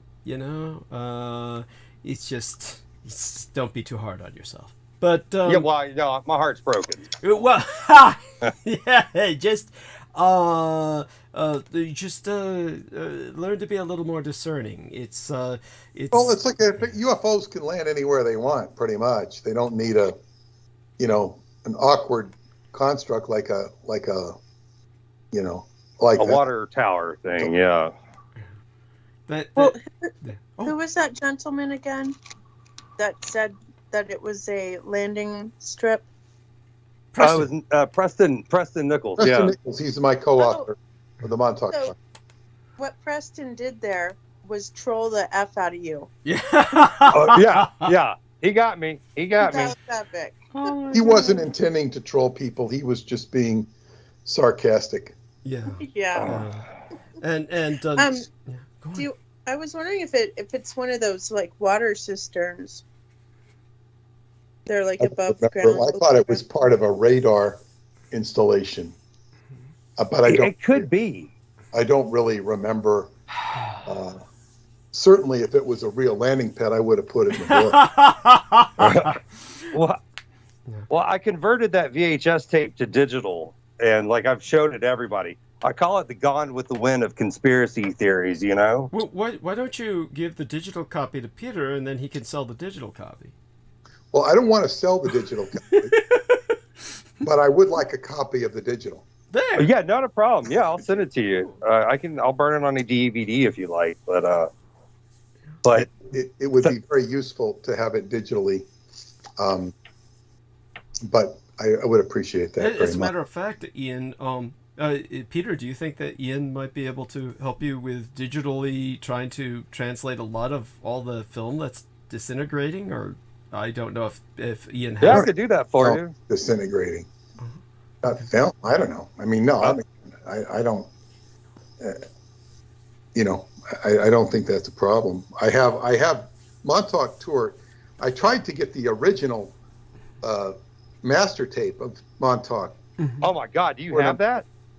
But we couldn't. My friends couldn't find it. I tried to get Preston whatever it was, but I did get the digital master, or not the digital, the master of Montauk Tour 2, and I got that in DVD format, converted it to DVD format, because that has the real gold, which shows in 1993, we were trying to verify, well, actually, we weren't trying to verify anything.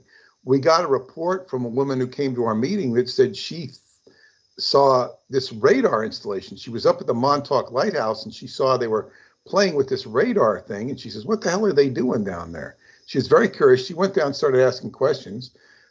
She then heard about Preston and me, came to our meeting, and then we went out there with her and did a lot of videography of this radar installation on the bluffs at Montauk on county property. What the hell were they doing on this property? They had no right to be out there. And Preston and I went out there at least twice, and the radar operator, or whatever the guy wasn't a radar operator, he was actually in charge of microwave technology of Brookhaven. We didn't know that at the time. He got really pissed and he called the park police, and the park police came out and he wanted them to arrest us. He was very vociferous.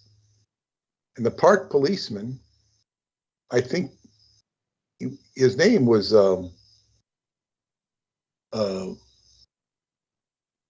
Randolph Walker, and he was somebody that was part of the Montauk trial, testified against Preston. Oh, he was also, but it would turn out he was a friend of Joan's, my friend Joan, and he introduced her to the Montauk Project. He introduced her to the movie business. Jeez. and this was the guy who was a cop, who was also a part-time actor. He's a black guy, really nice guy, but he testified against Preston, didn't succeed. But he came out and he wouldn't arrest us because we hadn't done anything. We were not in what I call the forbidden zone. Montauk had a forbidden zone that you couldn't go into, but we weren't on that. They had this radar installation that the public could walk around and spit on if they wanted to. And this guy was chasing us off. And Preston was very much willing to be in his face. In fact, I don't even know if I was in the guy's, metaphorical radar, because I think I went down to look at a field. I don't think I was, but I was there. And he just, this guy, his name was John Zacher. He was made a fool out of in terms of trying to do what because we couldn't have us arrested. He didn't have any, ostensible reason to be there. And then we later found out he was a head microwave technician at Brookhaven Labs. And we found out the company doing the radar experiments what was their name? They were purchased by Siemens of Germany. God, what was their name? Cardion Radar. They were a Long Island company. So they were doing experiments. They claimed they were trying to do some boats out there. But then right in the vicinity, when this radar is going, we went out there and we saw all of these birds roosting on a telephone wire. They were sitting there like in Alfred Hitchcock's movie, The Birds. They would not move. I threw a rock in the direction of the birds. Maybe 3 moved. The rest of them stood there. We also saw them swarming. So what we have documented is irregular animal behavior by reason of the radar. We have that on Montauk Tour too. It's amazing. Yeah. So that's great stuff. But you see, when they do documentaries, they don't want to do that stuff. They don't show that stuff. But we offered it to them. They don't want to show it. So I'm kind of like... So frustrating. I'm not even frustrated. I just don't care. I'm not on that vibrational frequency of the television. I'm just not on their frequency. I don't want to participate in this bullshit. It's like, what for? As I say, they said, even after we turned them down, they said, oh, yeah, come in and make $20,000 in 5 days. I don't question that they were sincere in offering me that money. But how much are they going to screw up whatever I have to say and turn it into some narrative that might be benign? I said, I don't want to have anything to do with these people. What is that $20,000 going to cost me? In terms of, because I wasn't, fortunately, even if I was needy of the $20,000, just like when this guy wanted to offer me the, all the leads on the Son of Sam stuff. Right. I said, you have to stay the course. Yeah. You have to stay the course. But there was well, I'm sorry, go on. Yeah, and my course right now is I'm doing what I'm doing with correcting refabricating my manuscripts. But that's what I meant. Do you think that with some of the material degradation that you're dealing with in terms of your manuscripts, if Mr. West can digitize things, perhaps he can digitize some of that? Or no, it's not necessary. I have all of my books are in ebook format. Okay. So I can copy and paste from ebook format. And that means I have to go through everything and make sure the punctuation is consistent, but you have to do that anyway. So it's like, no, I just copy and paste from ebook format, or convert the file. So it's not, and the way you digitize a book, and I did do that for some things, optical scanning. You have an optical scanning program, and it'll read a page of information. It's long. You don't do 200 or 300 pages, and then it'll screw up the letters now and then. You still have to go through it. But it's not necessary. What I will say to you before I go is I'm looking at doing podcasts. I probably want to interview Joan as my first podcast, but what it's saying is you don't want to do your podcast on YouTube. It's not the right format. You want to do your podcasts on other formats, whether it be Apple Podcasts or whatever it is. Then you want to release it on YouTube. Oh, interesting. They're just saying that this is the proper, although yours seem to do fine. Thank you, comparatively speaking. Yeah. I mean, it works. Yeah. The forum works for you. Yeah. But it was saying this is the way to do it, and then you release it on YouTube, because YouTube is really for videos, not for podcasts. But there's plenty of podcasts. It's more of a video format, so it's absolutely essential that you put the video or the picture. Yes. Whatever, absolutely. the picture that you put up, or whatever picture. Yes. Put up some picture. Yes. And then if I, and then there's also Instagram, which is not a medium I'm really into. JoJo put me on Instagram. I was already on it, but she kind of fortified me. And I got some, likes or whatever, or people following me. But I don't really do anything on Instagram. I was about to say, I just can't.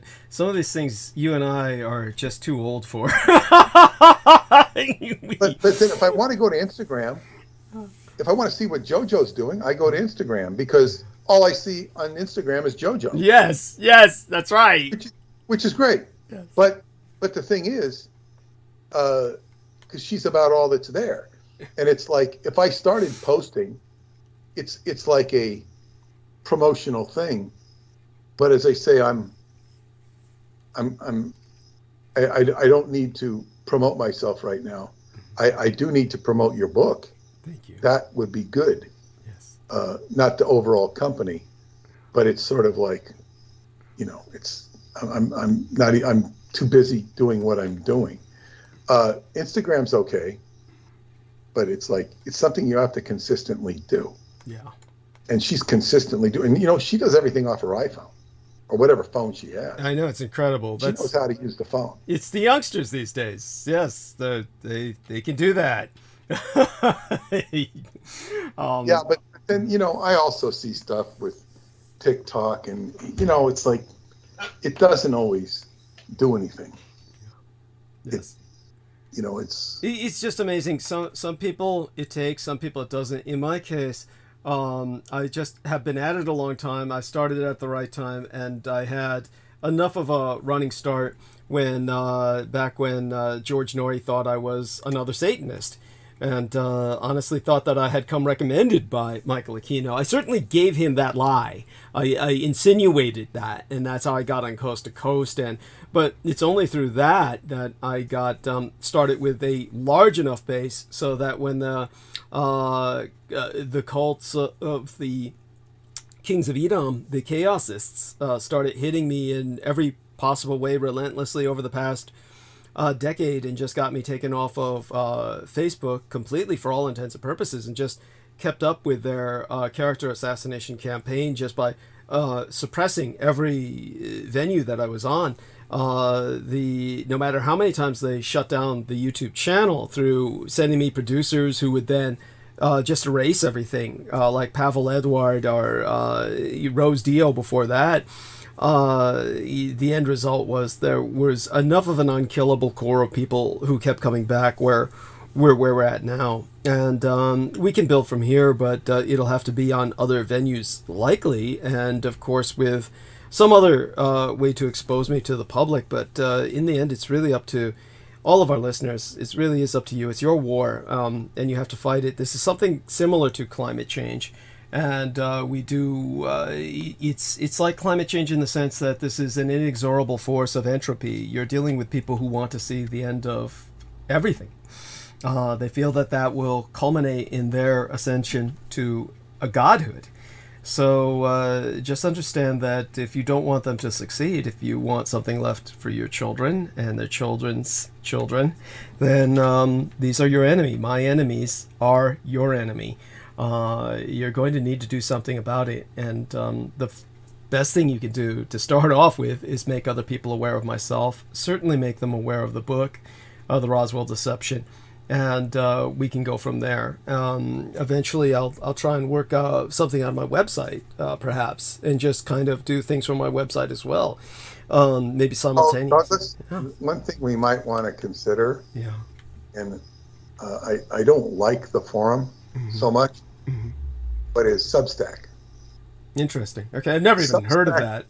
Substack is something that, John Rappaport, who extensively reported on COVID, he's now gone to Substack, has the guy who does Scientology, Tony Ortega. And, it's kind of like, okay, you got to come onto my site. You want to see this. We get free stuff, and then you sign up, and it's kind of like, oh, you know what?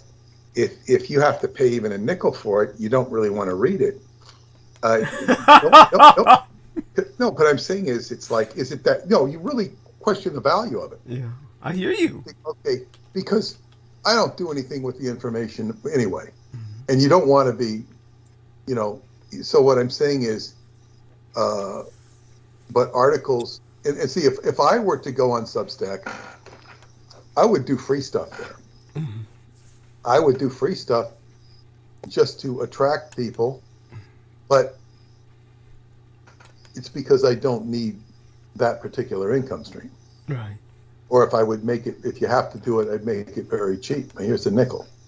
just because I'm trying to get, oh God, we'll sign up for him. He's only a nickel. But then you have to create content for it.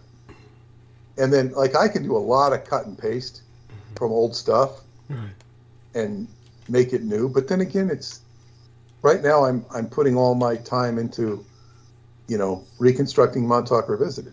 Yes. Not all my time, because I still have to pop out a newsletter and do all sorts of stuff. So, but it's something to, you could take some of the stuff on your website and Substack it. I mean, I did look into it a little bit. The problem is when you look into it and you open an account, all of a sudden you're in. And then, just like when I did Instagram, Twitter, I never do anything with Twitter. And I'm not missing anything. I'm not. And if I tried to work Twitter, I probably wouldn't get very far with it because I'm competing with all sorts of memes. And to people that read about, whatever the latest thing they read on Twitter, do they want to be reading about Roswell or Emperor Hirohito or Radu Cinemar? No, they probably not. If it said UFO disclosure, they might. Well, once people start reading what we have to offer, they'll want to read more. People are getting interested. A lot of books have gone out in the last couple of months, and I anticipate Michael Sala reading the book. Yes. Soon when he gets around to it. Yeah. All in due course. So anyway, I'm going to sign off. It was nice to talk to Ian and learn the truth about cauliflower rice. I haven't given up on it. I might try it with the butter and the garlic. By all means. And I'll consult Paula, because Paula makes what they call in Romania gris, which is grits. And she makes it very palatable. Not that I'm a big fan of it, but it's and she'll put honey in it or something. She knows how to make grits. Wow. Grits, but it's grits. Yeah, that's wonderful. And of course, I have the feeling that there's something I wanted to talk to you about that I forgot. But we'll get to it, and I'll certainly talk to you privately. We've got a lot of time between now and Sunday, and we all. Who knows who might dream tonight and wake up with, come down and consult you, but I'd prefer to sleep. If I can sleep. Okay, so anyway, thanks a lot, and thank you. Thank you, Peter. Yeah, thank you. Okay. Love you dearly. Sleep. Yes. Good night. Good night. Share our love with Paula. And that is Peter Moon, of course. And so what I'm going to do now is just kind of, with both of you, kind of ease into the next phase of transmission. I'll bring Sammy Romero on, and basically Sammy and certainly Sammy and Viviana will speak for a little bit. Mr. West, so Sammy's with us now, and say hi to everyone, Sammy. And there we are. Hello. There we How's everybody doing? Good. Hi, Sammy. Good. Welcome back. Yeah. Hey, how you doing? Yes, much better for speaking with you. And so what I'm going to do is just kind of finalize my stabilization. Oh my God, it was like a hard start to today. What happened was, of course, as people know, that I got interrupted. Oh, and I did want to give some shout outs while Peter was here, but he knows about the contributors. One of them is a fan of his, at least one of them. Perhaps the other one is as well. So I'll be doing the official shout outs soon, but I'll essentially relay what this wonderful lady was saying, because it's actually so pertinent to what happened at the beginning of transmission, which was just it was just hard all the way. So one of the people who contributed 99 United States dollars, which helps immensely, is Ryan Poirier, Poirier. is the surname, and oh my god. So Poirier would be the French way to pronounce that. Might be a relation to Dustin Poirier, the American mixed martial artist. I don't know.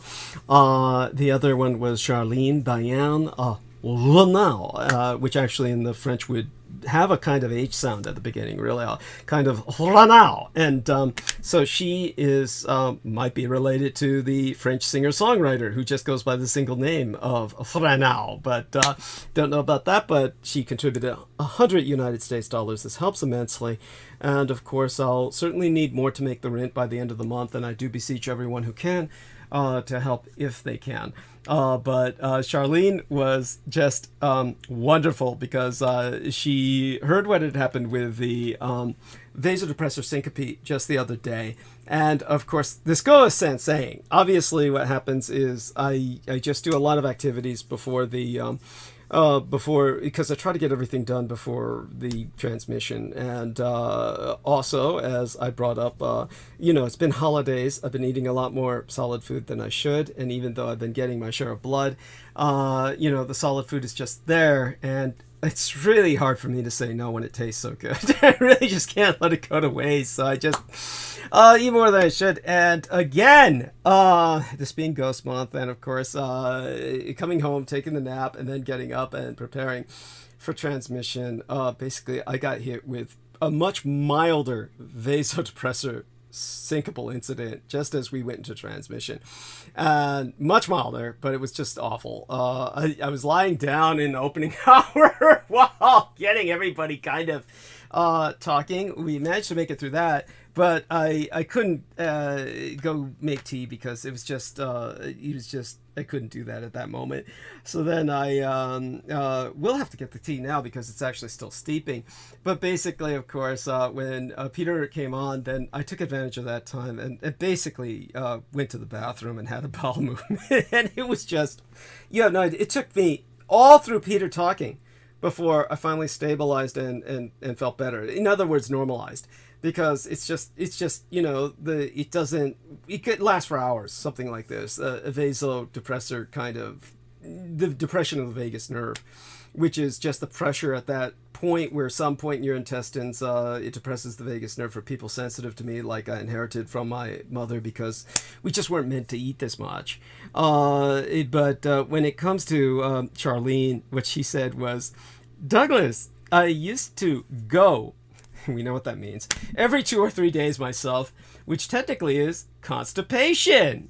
And what I did was I added more vitamin C to my diet, more vegetables, and 2 coffees every morning to rectify it. Now I go once daily. By the way, just so people understand this, she entered this publicly in thread of my latest video, maybe the one before the latest. And so this isn't like sent to me in a private email and I'm reading it to you out loud because that would indeed be crass. But she says, since she wrote this publicly anyway, she says, a trick I used to do that works too. I called it my shortcut.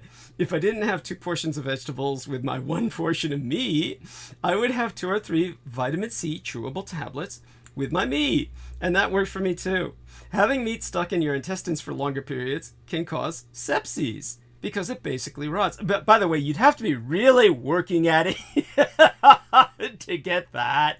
It's like you'd have to be working in a butcher shop and just like, and then taking a bunch of constipative agents like, Pepto-Bismol or something, drinking that regularly with your shots.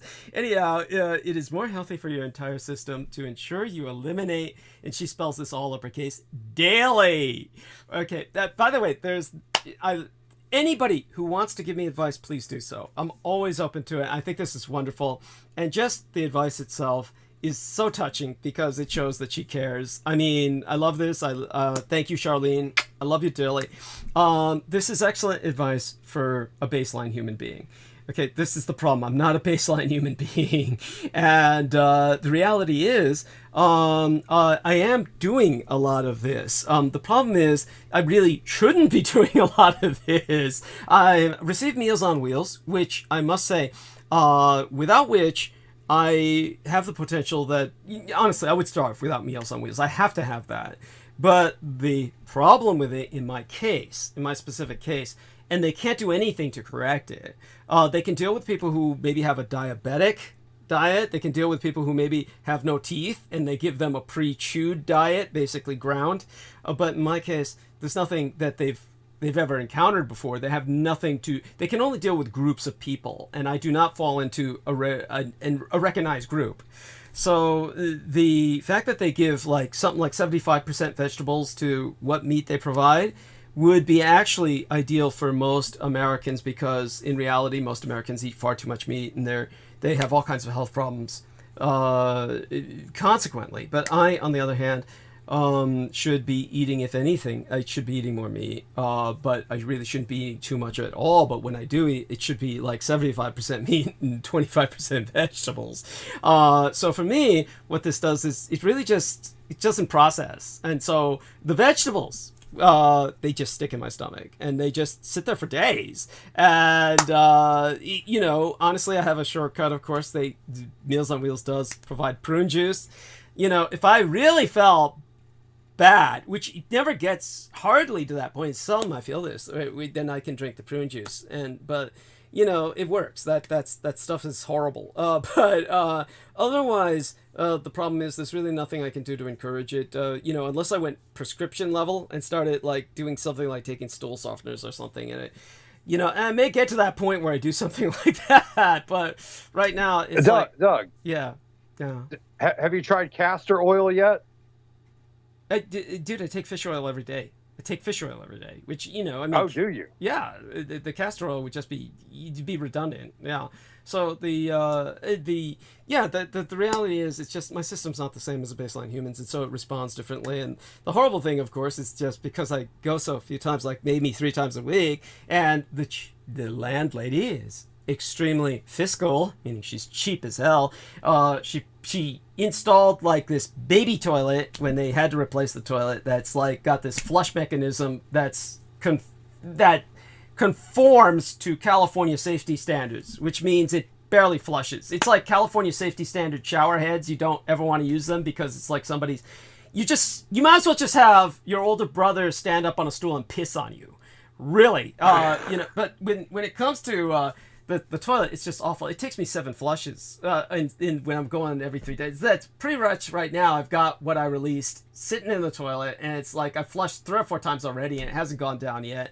And literally, if it doesn't go after 7 flushes or so, and it just looks like this is plugged, then I have to take out the big wire and basically beat it down with a stick. I mean, so life, and this is why I have to move ultimately. I got to move in with some lady and just have a real life. I want to maintain this as basically what it is. This is just basically a storage facility with hot and cold running water.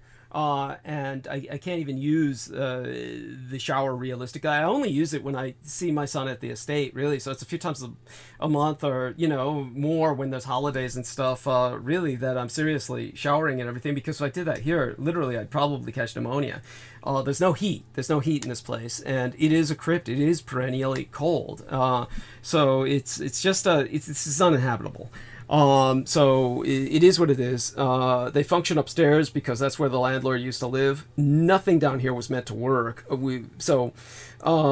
don't need to go into that in any great depth, but it's just is what it is. There's no point. She can't fix it either, in all fairness, because as I said before, in all realistic, if you haven't heard this, West, hear it now. I mean, for those of you who don't know, the house is built on top of an old Russian cemetery, and which covered a great part of the area that I'm in. So if she ever tried to do anything with the plumbing and everything, then she runs into literally unearthing bodies, at which point then the city steps in and they just grab the building and say this is a historical site now, and then she can't do nothing for the next 20 years.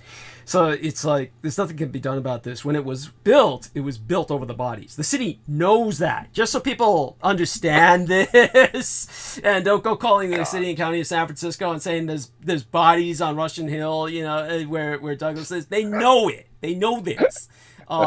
So it's in the county registrar. It was done at a time when they didn't fucking care, during the Barbary Coast days. This house is so old that when I first moved in, we had a wine press in the basement, in the cellar. So then the landlord got rid of that, which he shouldn't have because it was historical. But such being said, the problem is, it eliminates a person's ability to do any real restructuring, because then at that point the bodies get unearthed and then they do have to do something. So there you go. It is what it is, and I will do my best. Probably, Well, I'm thinking. I'm sorry. Go. Douglas, do you want to move down here to Orlando? Yeah, you're not suggesting in with you, are you?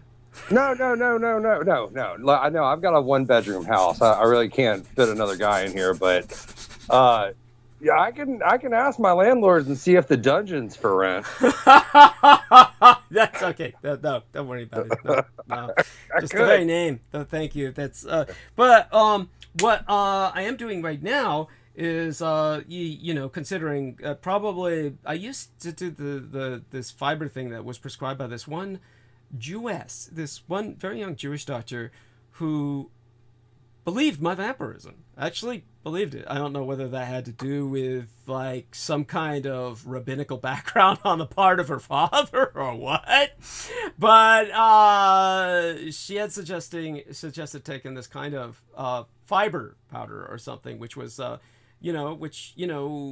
wound up not engaging in after a while because I just kind of like started ignoring myself. So I'm trying to pay much better attention to myself now as I've turned 55 and really start, doing things like that. So I'll probably start taking that again soon daily, and that's supposed to just help. And so all that being said, now that everybody's heard all this grotesquerie, and I do apologize for the vulgarity of the subject, but just so you know, honestly, I thought it just feels awful when you go through that. And when I had to take off and let Peter Moon go into his thing, then I and then I came back and it took till now to normalize. Then what happens is, of course, because I'm empty, and then I start stuffing myself. So I'm stuffing myself at the moment. I don't want people here to hear me chew. So these wonderful people are going to be holding the stage, kind of talking to each other in a round table, and maybe I'll break in every once in a while after I've finished munching something. And so once I feel that I've gotten enough calories in myself, then I'll go in a monologue, at which point I suck all the oxygen out of the room and everybody dies. So in the meantime, everybody, these wonderful people who hold the stage and understand, Mr. West, please be understand that I am skeptical about a lot of what you bring up. I do feel it's kind of like the Q narrative, but go easy with it. Go easy with it, and no, I hear you, buddy. I hear you. I hear you. But no, I'm glad you express it at times, but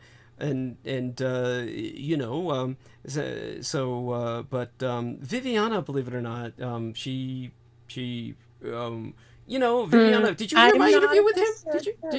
I have somewhat of a conspiratorial mind, but I am not influenced by any conspiratorial news. Just so you know. Yes, honey.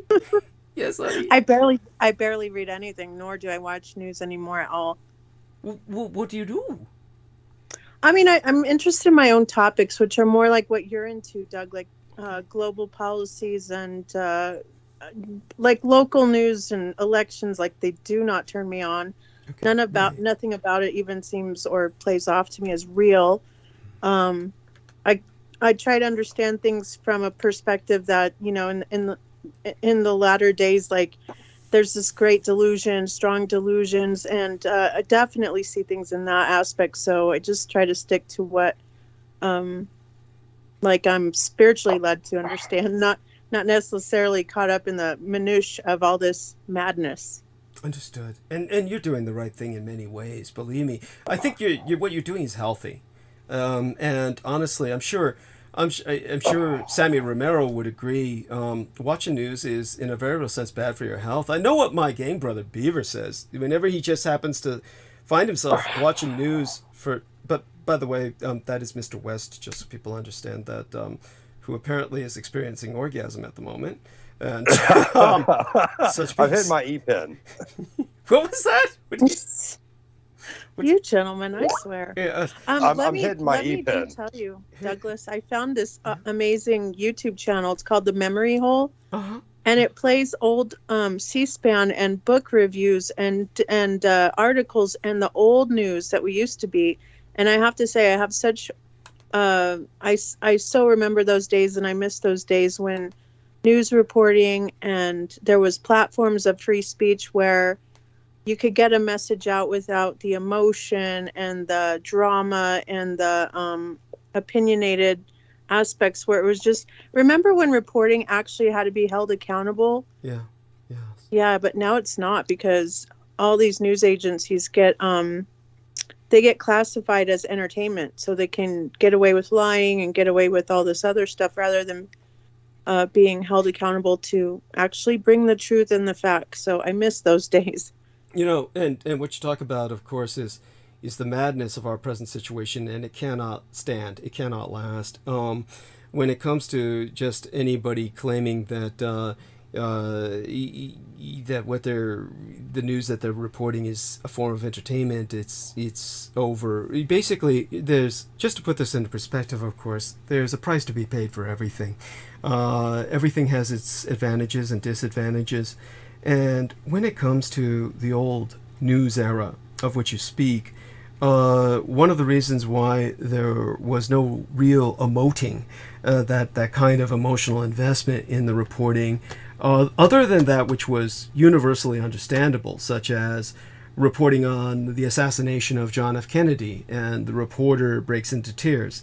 This sort of thing would be tolerated in such extreme moments. The crashing of the Hindenburg was an example of someone reporting who was obviously very impacted by what he saw.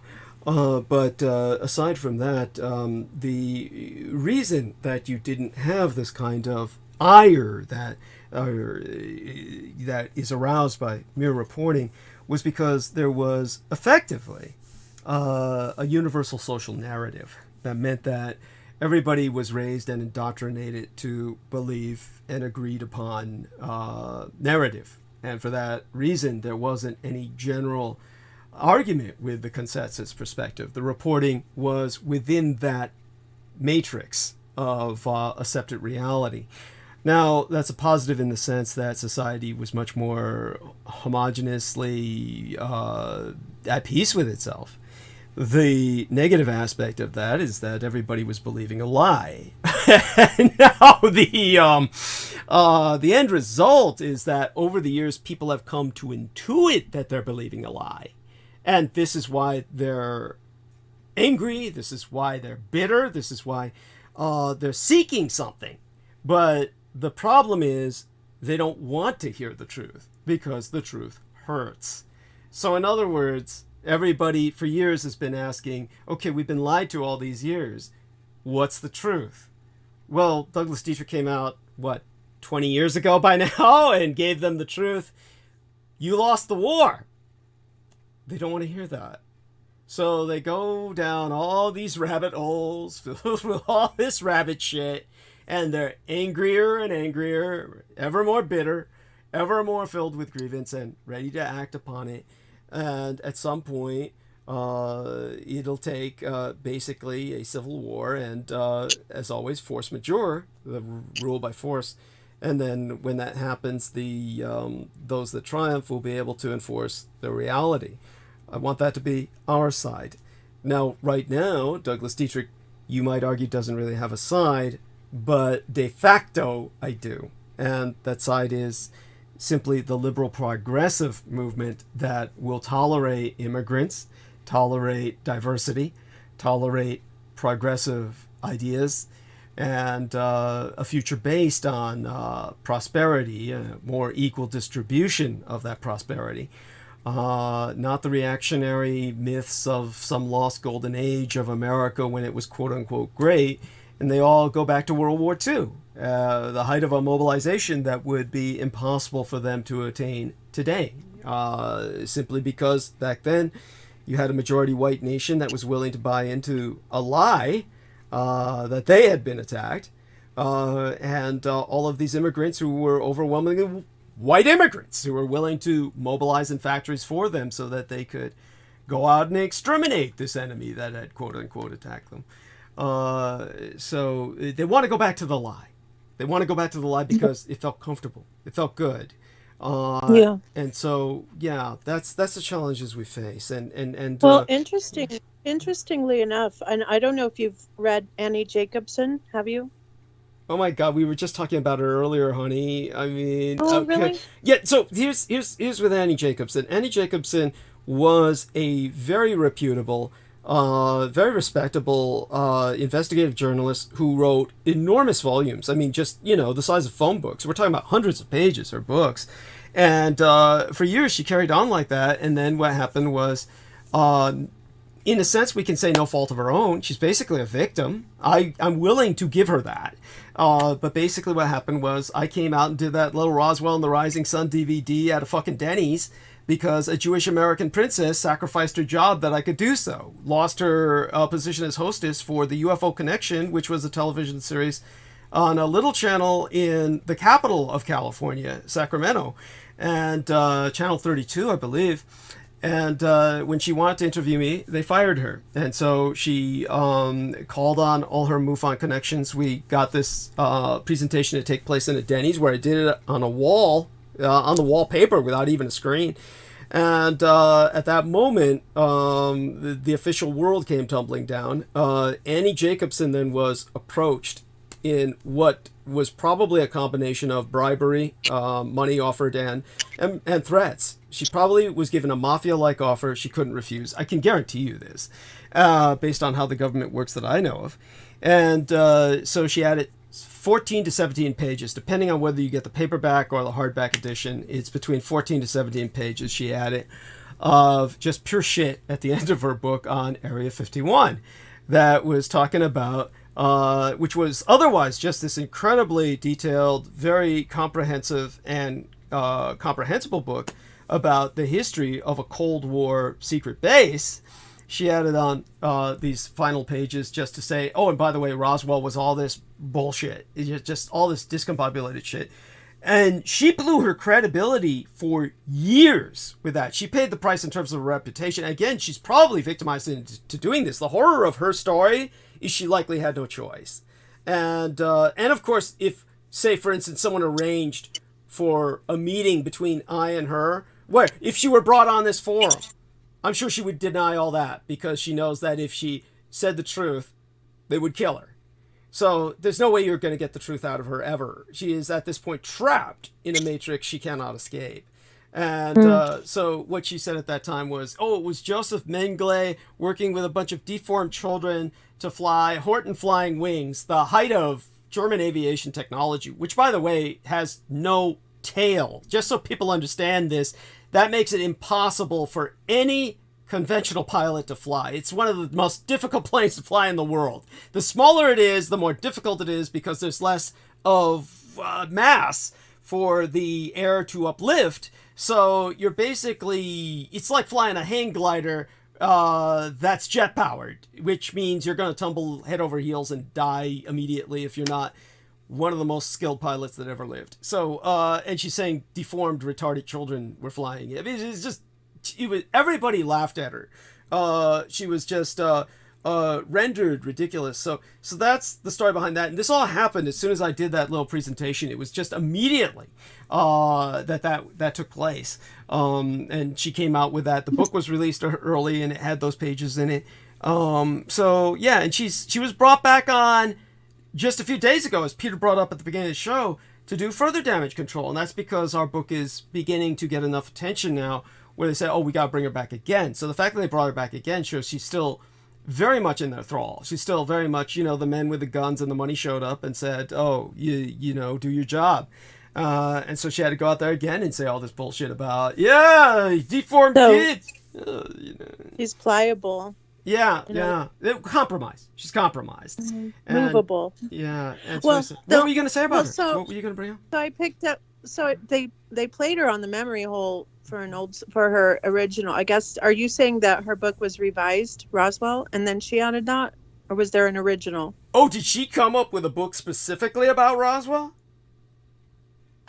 I'm pretty sure she did. Okay, then that must be new. That must be new. So that's part of the new damage control. In other words, since she was already stuck, they committed her fully. If that's the case. Well, in this interview, she was interviewing somebody, I don't remember who, But the conclusion to the factor in his testimony was basically in line with what you said, is basically there were no aliens, but they didn't go to the extensive to say it was, Japanese prisoners of war. Yeah, so she kind of she didn't touch on that much more than that, but that was the conclusion of the whole factor. And she also minimized his born again experience, which I thought was weird, but nevertheless, she did write about this one gentleman, and he basically was saying, yeah, the whole alien thing is not true. Interesting. Yeah. And, of course, well, if she's working with them, that would explain why she's minimizing his born-again experience, wouldn't it? Yeah. Yeah. That's, so there we have that. I really appreciate you sharing that. So I'll go get the tea, add the turmeric powder and all that stuff. It'll take several minutes. I'll be back in about 10-ish and check in on all of you. And but thank you, honey, for updating me. I had no idea. And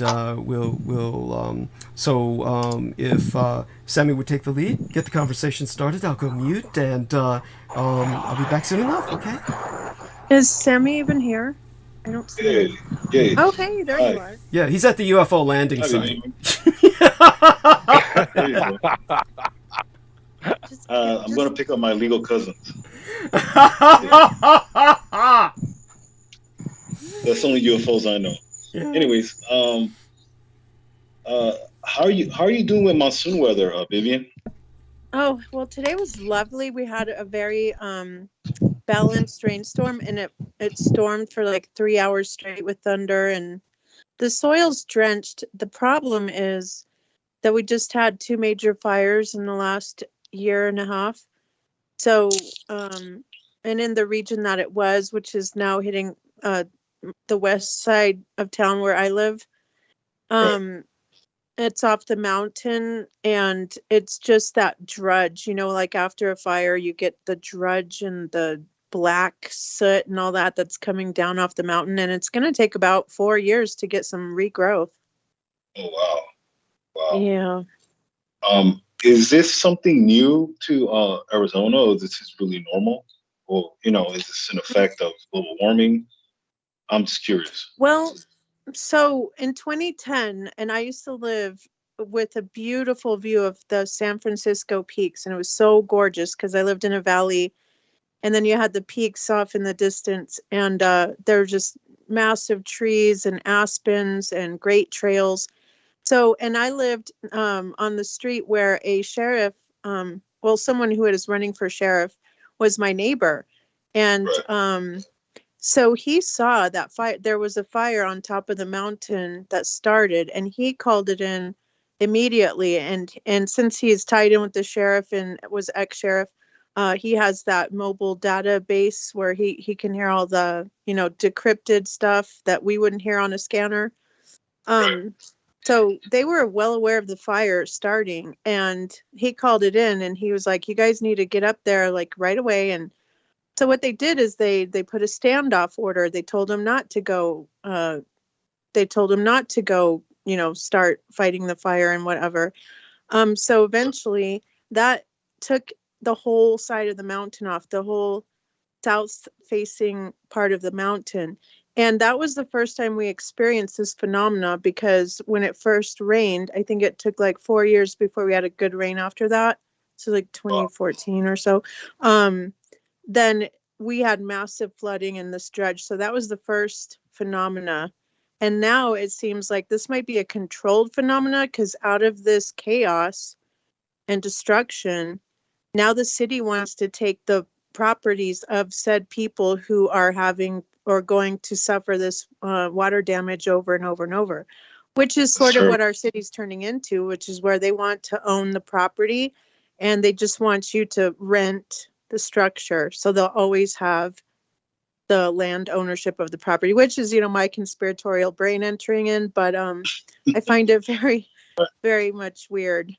And so did the sheriff, who is not a conspiratorial person. He just thought that it was a ultimate travesty that no one went and answered the call. and they pretty much stood down and let the fire take over. That's To take terrible. out yeah. So it could be a form of what do people call eco-terrorism, or could be planned, or it could have been an experiment. Who knows?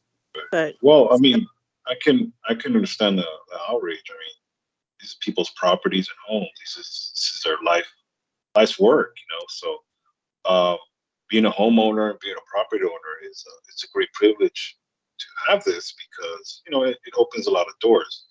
Ian, have you in the Orlando area? Have you experienced any weird weather? I know it's you guys get a lot of hurricanes. Has it been an experience this year? Well, no, we haven't had any much weird weather, just heavy rain, and then we had that one tornado come through my neighborhood, but that was about it. Oh, okay, okay. Um, as far as I have a question for you too. Um, have you ever heard of any cryptids in Florida? As far as any sightings, or is that unusually, or is it rare? Yes. Yeah, we Okay. had some kids out in the Disney World area in this neighborhood called Bay Hill, and Bay Hill's like this huge like golf course attached on this neighborhood, and there have been like some cop calling reports where like they're like, oh, these people are trying to break in their house, they beat the window, and there's this like silver slime on their doors and shit. Oh, okay. Okay, that's interesting. So wait, you're saying the children like conspired to put slime on people's door handles and blame it on the No. The cops got called on like 2 or 3 houses the same night. And the cops, like they went to go like do the fingerprints to like find out who's banging on the door, and they found the silver slime on it.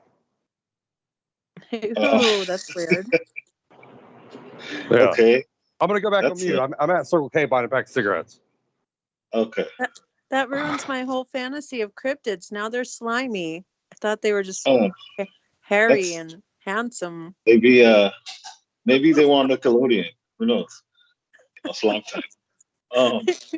What about your area, Sammy? Do you feel that this is a climate change issue, or because you've been having severe heat, right? Southern California is pretty much a desert. We get all our water is exported. But what I've been noticing is it's just heavy drought. The only thing about it is, the reason why I asked you for update on your area, because one of the things they do say about Los Angeles and Southern California really is if we do get a monsoon or heavy flooding, we're screwed because our infrastructure is so outdated in a sense that we are not used to rain. And when it does rain here, people do panic, Vivian. People are very scared of rain here because we don't really see it. So our infrastructure is it's not good. We do have our underground, kind of like a subway, kind of Metrolink, and that's good and all, but those have been prone to flooding as well. And it's sad because we actually had a running in actual efficient public transportation here, but when the rise of the 50s and the baby boom era, where people started buying cars, Detroit kind of put an end to that, where since in Southern California you have to drive. It's just, you don't have a car here, you're screwed, because not that we don't have public transportation, but it's not as efficient as, let's say, New York or maybe even San Francisco, where right here you need a car. It's part of life. Yeah. As far as the weather here, we've just been having a lot of drought. It's been very dry.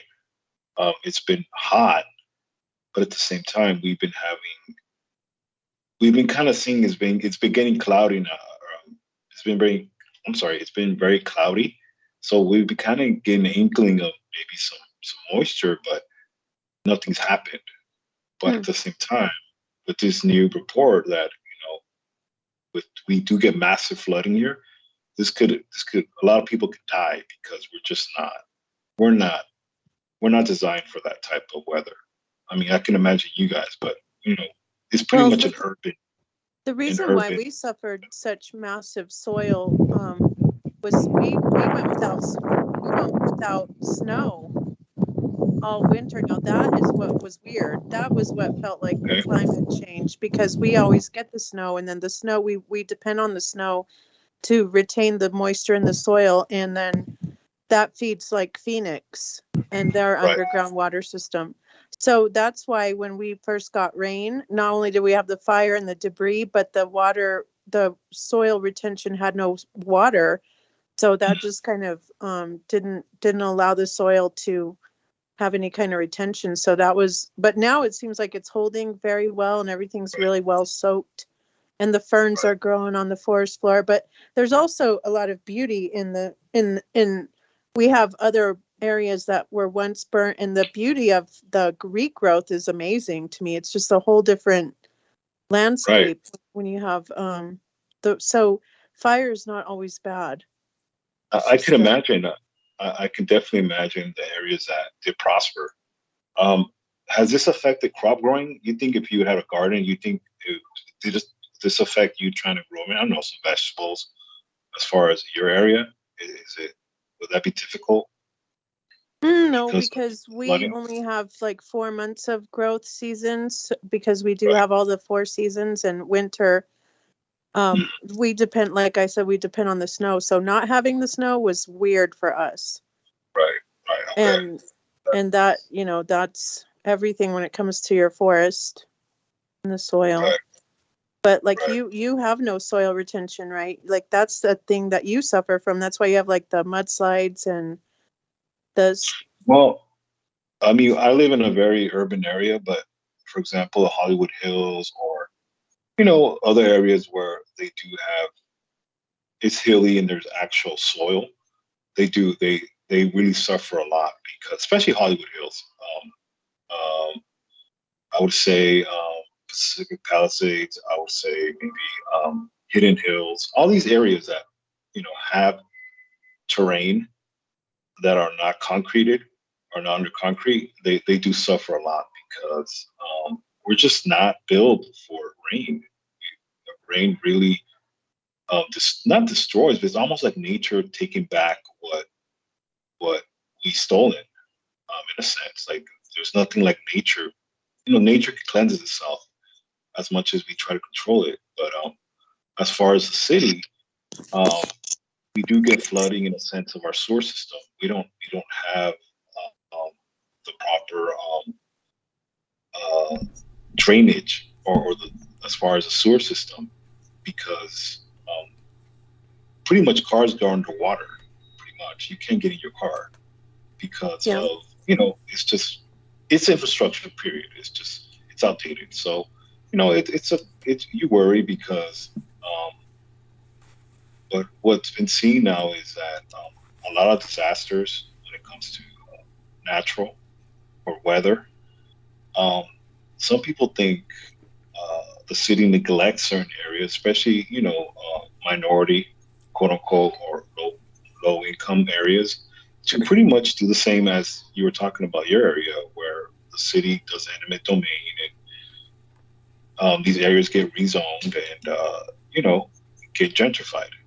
Like some of the areas in New Orleans, the Third Ward, and all these areas that are now gentrified, and people lost their areas. So there is a concern, and you have a valid concern, because it's not like it hasn't happened. This has happened in a lot of cities. So it's just something that I was very curious, because my twin was in Arizona a couple weeks ago, and he was talking about how he narrowly missed the heavy rains, the monsoons. I mean, he narrowly missed them when he came back, and I thought of you.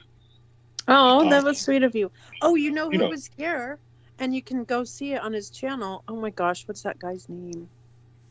Oh, he was that tornado chaser guy, and I can't think of his name right now. Wow. He did the Oh my gosh. Well, I'll think of it when I think of it. I'll send it to you. But he was here in my area for the beginning of the storm, and he caught it perfectly on the from the reservation on into the city. Oh, okay.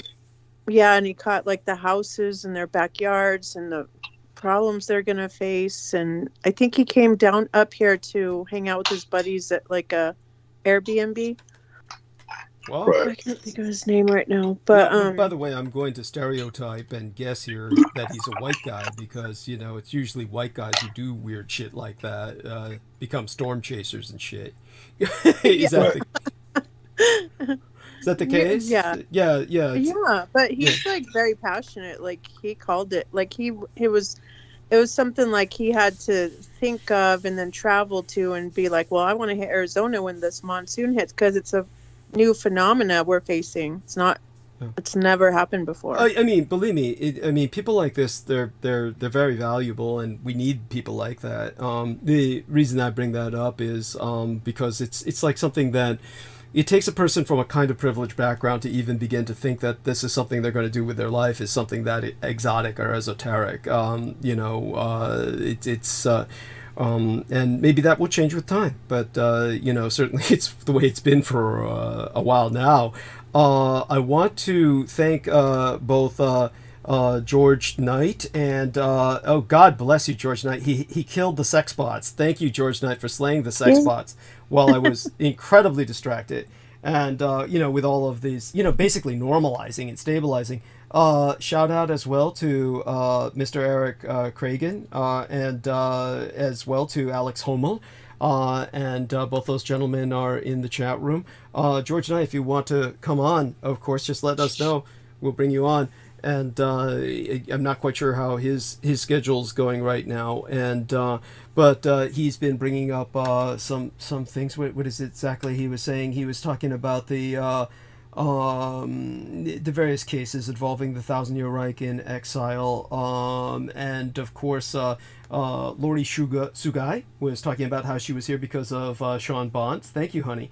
And so just a lot of facts brought up by George Knight that are very important.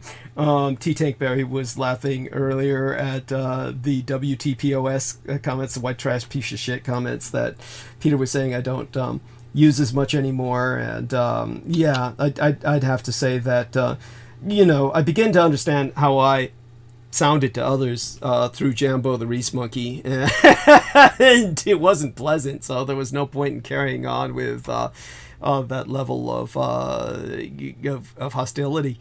I am getting a very there's a question that's being asked me via the email that is very respectful, and at the same time comes from a background that I would say is a bit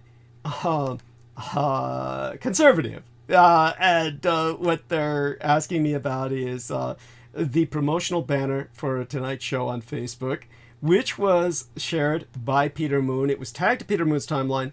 He then shared it, at which point on his timeline, he had one guy in the thread who, when Peter said, this is pretty funny, Peter says, I will be on with Douglas tonight. I'll continue to follow up with regard to the phenomenon of the Philadelphia experiment and how it relates to PTSD and the mental pitfalls of interdimensionality and time travel.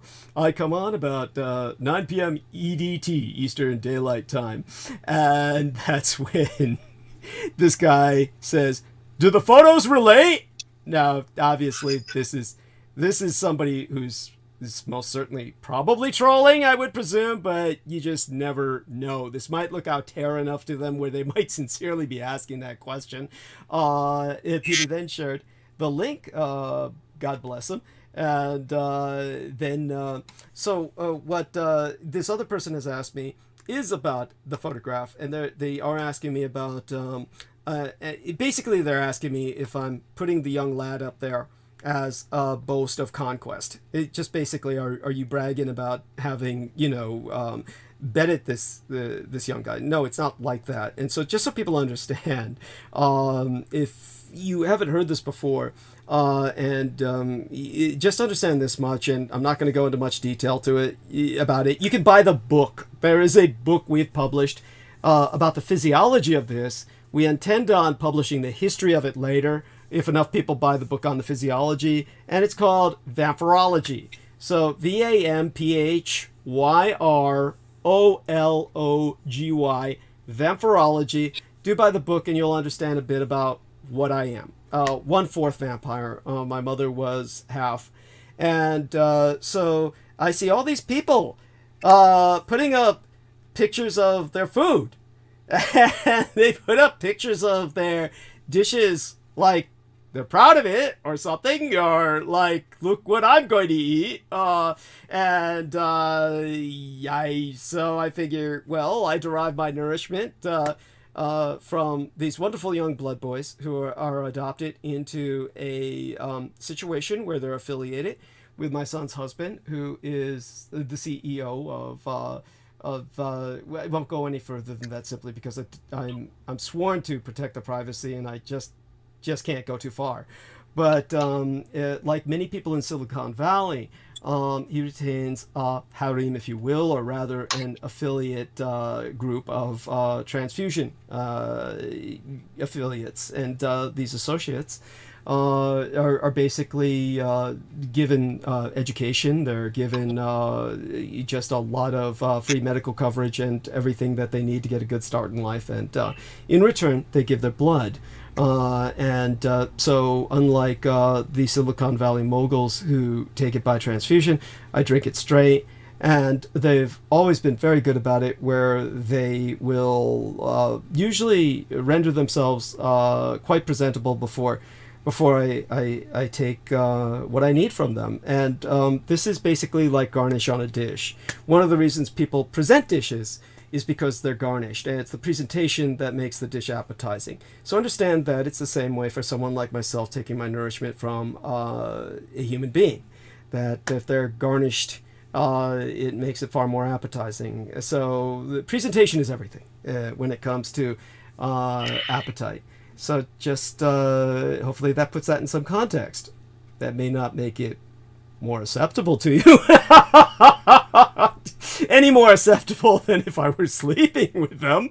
But at least you have it in a context that's more proper. Just so you know, the individual I'm speaking to who's asked this question, I disambiguate by a wide margin between food and sex. So the one thing I've always found very annoying and very bizarre is the fact that people romanticize vampires and they think of all of this parasitic feeding as something sexual or even sensual, erotic in almost a Hallmark card sense by the time you get to the Twilight franchise, where vampires sparkle and glitter and shit.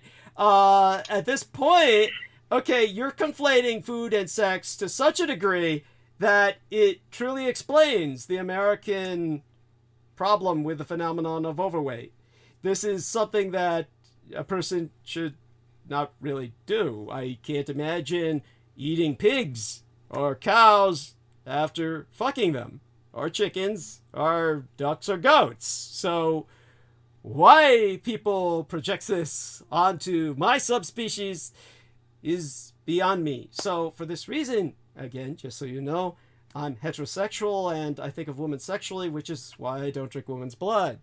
Whereas I take it from, well, the young lads, because I don't think of them sexually.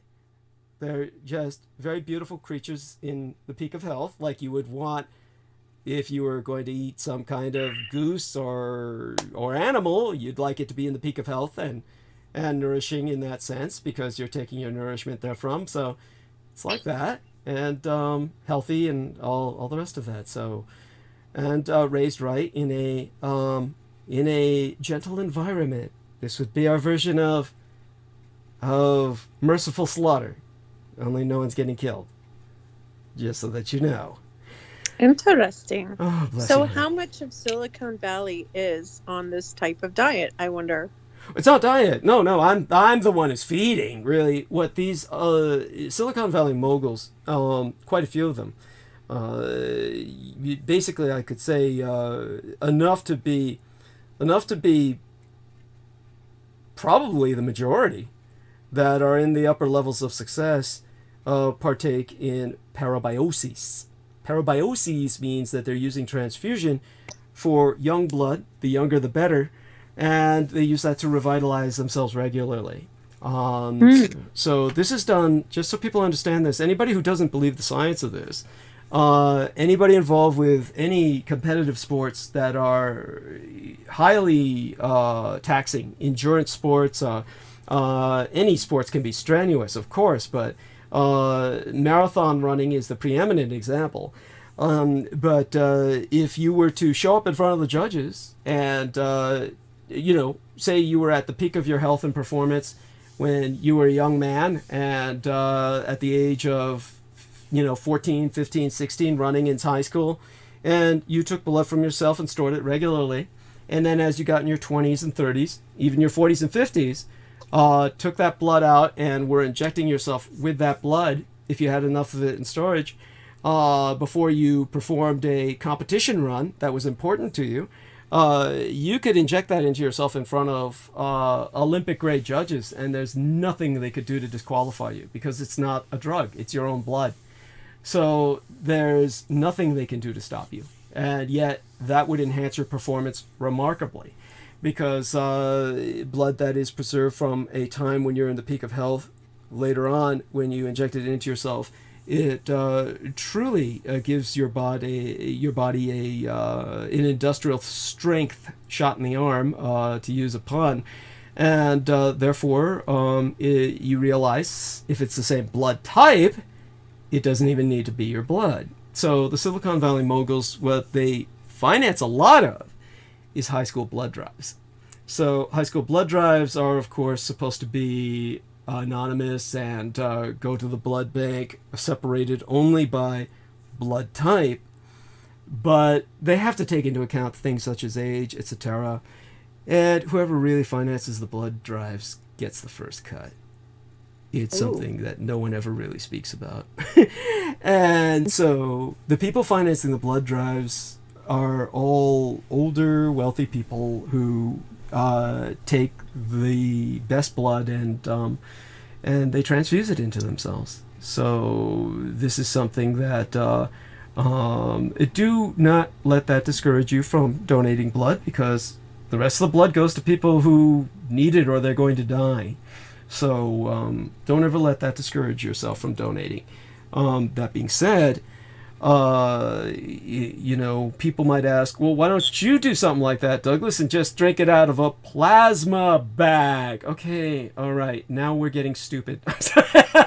This is, for one thing, if you've ever had a blood transfusion, it really fucking hurts.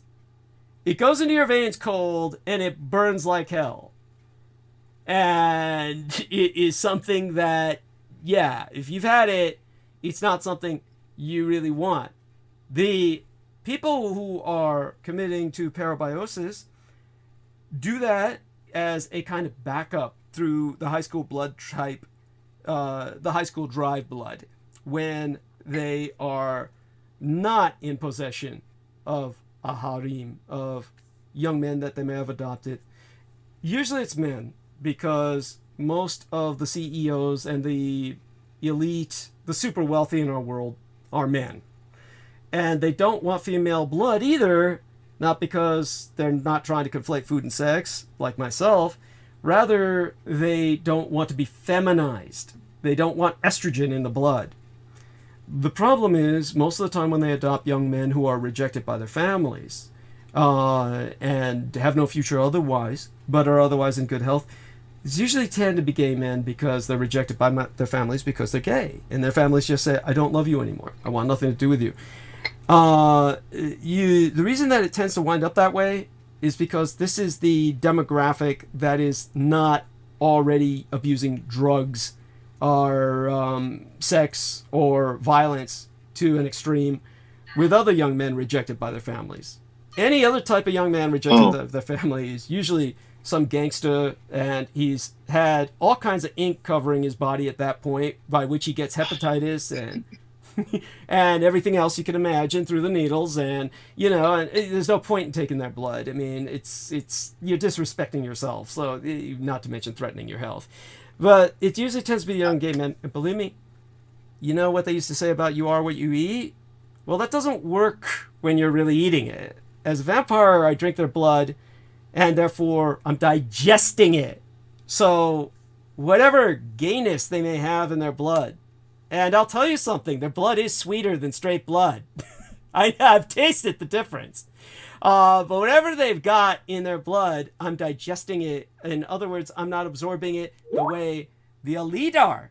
But the elite, they're transfusing it straight into their body, and I've noticed they get more and more gay.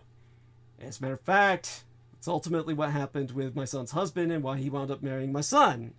He really didn't start out gay, but through parabiosis over the years, he became gay. And that's the majority of the Silicon Valley elite. If you really want to know, Jeff Bezos, Musky Musk, yeah, all the rest of them, whatever they say about being straight, and the girls that they employ to act as cover, whoever they pay to marry them, they're really all flaming. And this is part of the reason why. So that's, advantages and disadvantages to everything, the price you pay. But in my case, very different. But that gets confused for people because of the cross-dressing, which of course is based on the traditions that I learned and carry on from my mother. And she could just as easily pass herself off oftentimes as a male when she had to.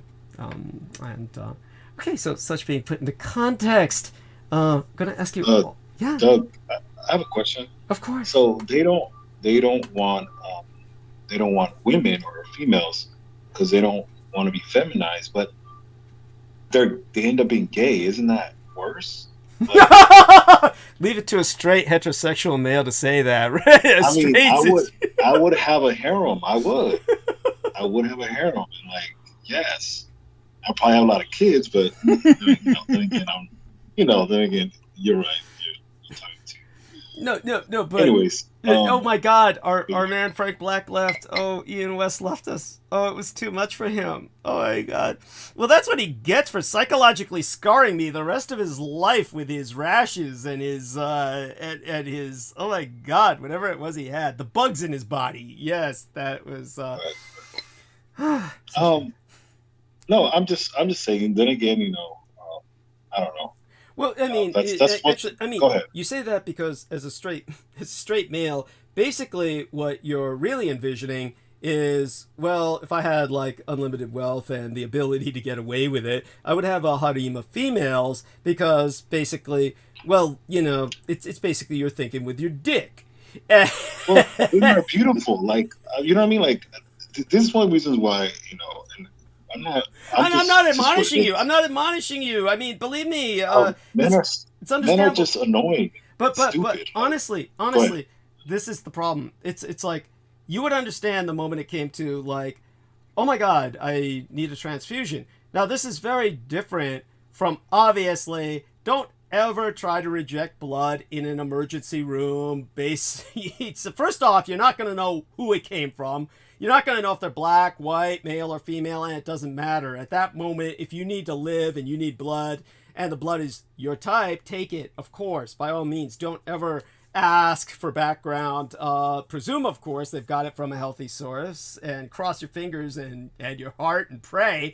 But these days, they're much better about that than they were in my day. But understand that when a guy just gets an emergency transfusion like that, even if it's a whole body transfusion, like you've been in a horrible accident and you're about to lose it all and they give you a full body blood transfusion, and that would come from a variety of sources. They can only take a pint from each person. So you're going to have 12 people in you at that point. But your body will, in a emergency case like that, eventually your bone marrow is going to process all that and make that blood yours within time. It will become claimed by your body so long as it's the same type. But say if you wanted to try out parabiosis, extend your youth, keep yourself rejuvenated, and you started basically transfusing large amounts of blood. If a man kept doing that from females, he would become The horrible case was the poor gay guy who we owe so much to in computers. Turing. Alan Turing. When Alan Turing, because he was gay, after World War II was considered over by the general public and the government decided that they had used him, and they said, well, your being gay is illegal and we're going to sentence you to rehabilitation by basically pumping you full of estrogen, which they thought somehow would cure gayness. He grew tits. That's one of the reasons he wanted to kill himself. He started growing man boobs that became basically he grew tits the size of Mamie Van Doren, okay? And it was just, you can understand why he wanted to blow his brains out. And ultimately they killed him anyway. But all kinds of things would happen to you that would cause your body to change that you would not want. So that's why you wouldn't be using those women as a blood source. Does that make sense? He's not responding. Sorry, I was on mute. Oh, okay. So what you're saying is I would end up growing boobs. Basically, and, yeah, you'd get all that estrogen in you, and right. Yeah, you start Now, these blood boys are. Let's say I would get a blood boy and he's not gay. Would that actually help me not be gay? And I'm not against. Theoretically, yeah. Theoretically, yes. Now, by the way, scientists would argue against this, but then let's put it this way: they're operating on theory. There's the law on the books, and there's the law of the land. You know that. So science is the same way. There's scientific theory, like, oh, that shouldn't be that way. Like, it shouldn't matter if they're gay or straight. You should be fine. No. No, it doesn't work that way. Yeah, I see all these guys. Yeah, they get the gay boy blood in them, and it eventually homosexualizes them. It really does. So yeah, if somebody were to just establish a cadre, you would call it a cadre of blood transfusion associates that were more like a paramilitary kind of group of young men, then you would like get the blood from them, jocks or something.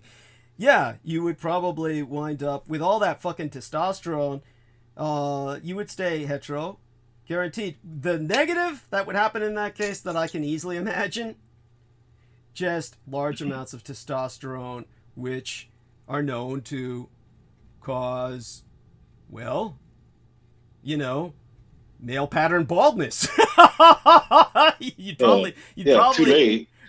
Yeah, too late. Yeah, most guys are there anyway, right? So yes, I mean, so go ahead, Doug. I'm sorry. The other one would probably be, I would easily imagine, high levels of aggression. Probably if you're taking that much young blood in you, what is it that young men have in common? They are straight men, young cisgendered straight men. Yeah. What do they have in common? Incredible violence, incredible aggression. True. Yeah. Very competitive. Yeah. You're right in a sense that you're right. You'd become an asshole. I could just imagine. Of course. I mean, I'm not saying I'm an asshole now. At least I'm not a complete asshole. But you're not. It's just this is the reason why I struggle even growing up having a lot of male friends. Yeah. Because I mean, I wasn't a loner, but I mean, I always had my twin. But they're very competitive, and it always was a competition. Yes. And it was annoying. It's annoying. This is why I always like being around girls, because I'm attracted to them and they're aesthetically pleasing and they smell better. The only thing about that is, women are such beautiful, the way they are, but at the same time, you do get annoyed by them as well. So, there's, but I mean, I'd rather have that than be around men, because I mean, I gotta say it. Women are just, you know what I mean. It's just they're just pleasing. Yeah, it's but you know what?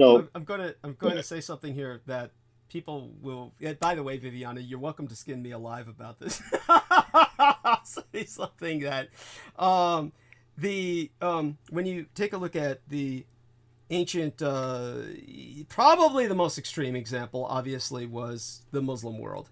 But obviously, the tradition in ancient China, men had a primary wife, and then they would have concubines. And there's an understandable reason for this. And this was actually, again, people can skin me alive for this, but the argument was made, and I buy into it, that basically a lot of times the woman, after a few years, would just say about the sex thing, you know, I'm really tired of doing this. Just say, in China, if the man was wealthy and had prestige, then the woman would basically just say, get a fucking concubine. It's basically, you know, I'm not in the mood, and I don't feel in the mood, and and until I'm in the mood, I really don't want your company. So it would really be kind of like, don't forget, in ancient China, as in up to fairly modern China, the woman runs the household. So it's almost like, you know, the guy's going to the cupboard, except it has the right to say no.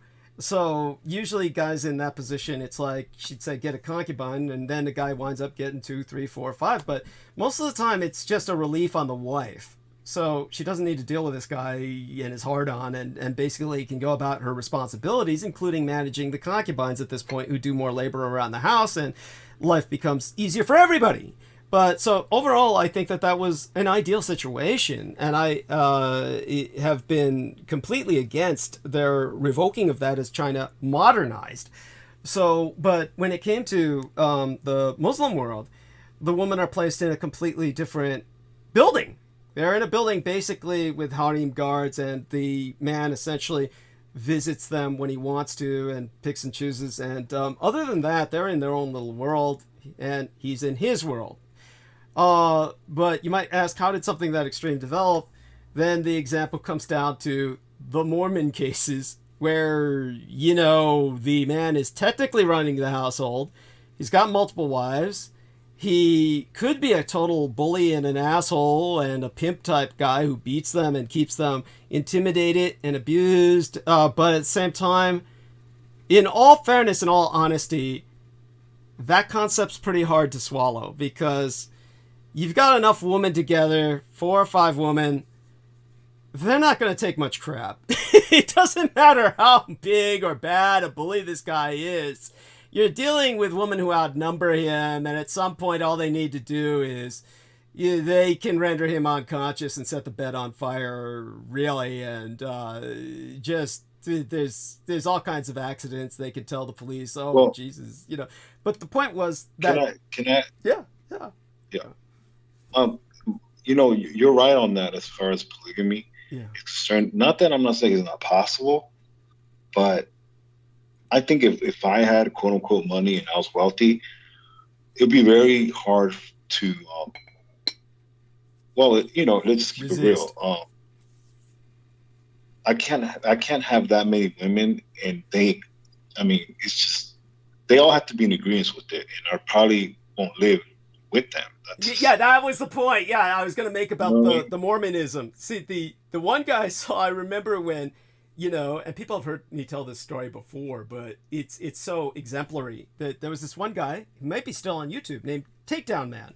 And Takedown Man on YouTube's just this decent looking white guy, and he, his specialty was going down into the deep web and the dark web, and, you know, seeing what's in the sewer, dredging up the turds so you could show people splices of it on YouTube without getting banned.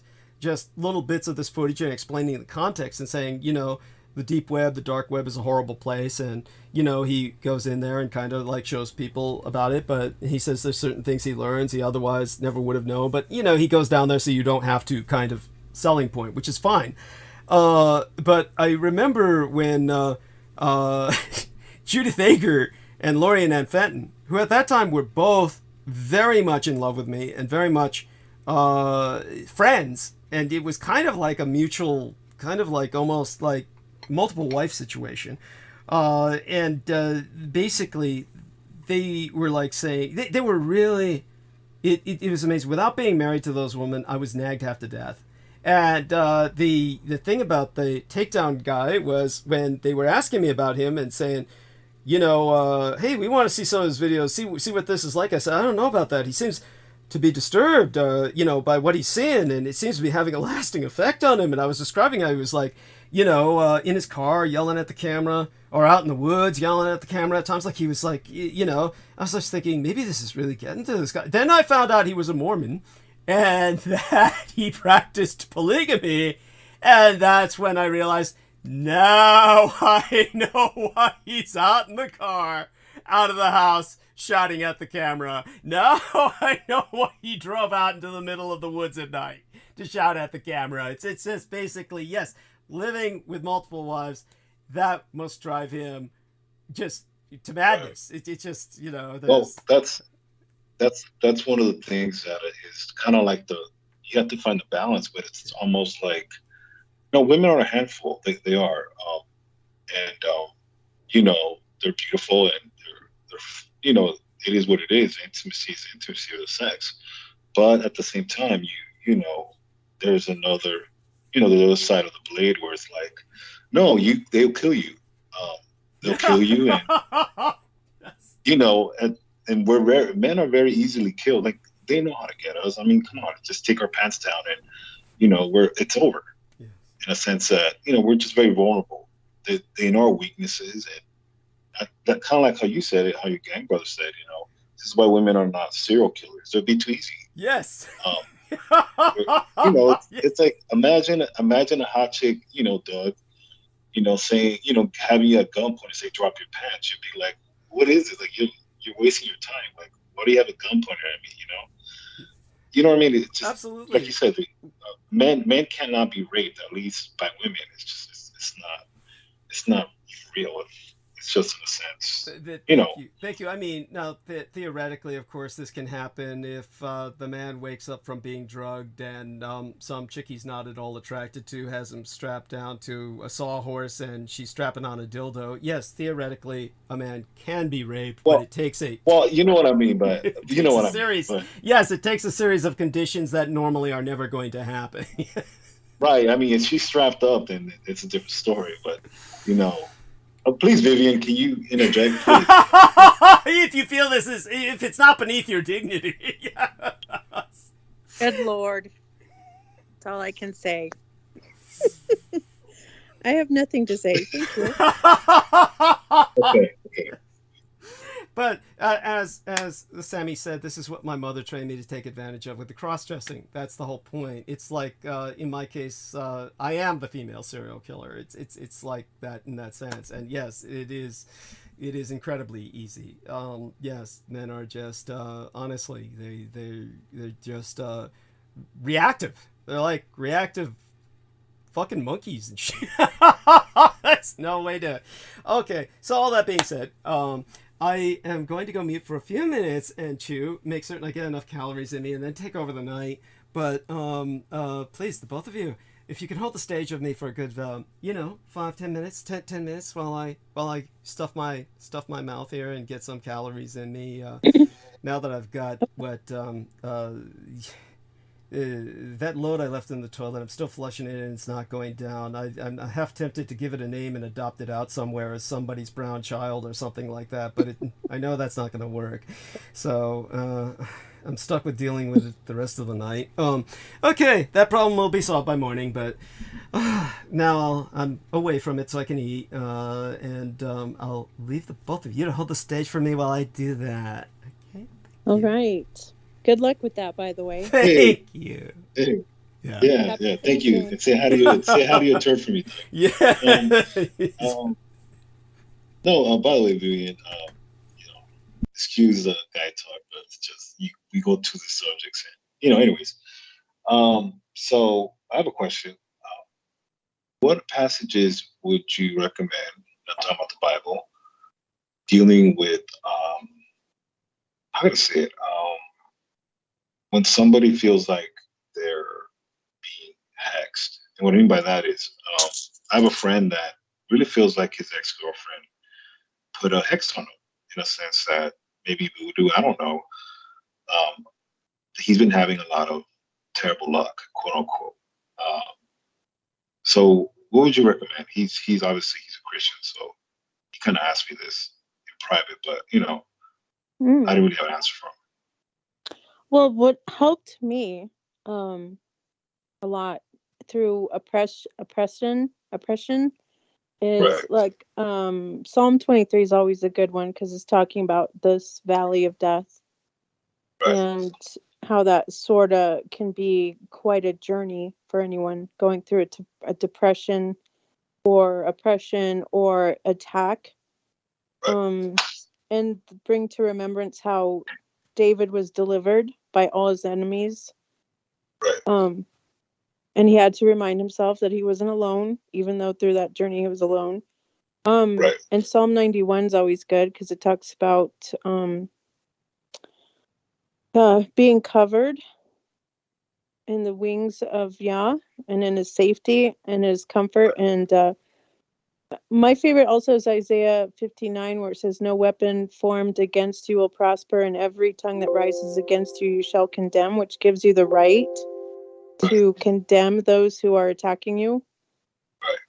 But for my learning, I went to Agape Kind. Her name is Agape Kind, AGAPE Kind Ministries on YouTube, and she has some really powerful prayers that I just will play when I need deliverance of something or when it's about warfare, because you want to engage them through the knowledge of how to use the word as a sword. And so you engage them not through fear, but by literally taking them down and what they say is banishing is the same effect that we do, only we we bind their efforts because they're basically sending you familiar spirits, or they're sending you attacks, or they're cursing you through objects. Yeah. Can I give you a little bit more summary on his situation? Sure. This is just somebody that I know through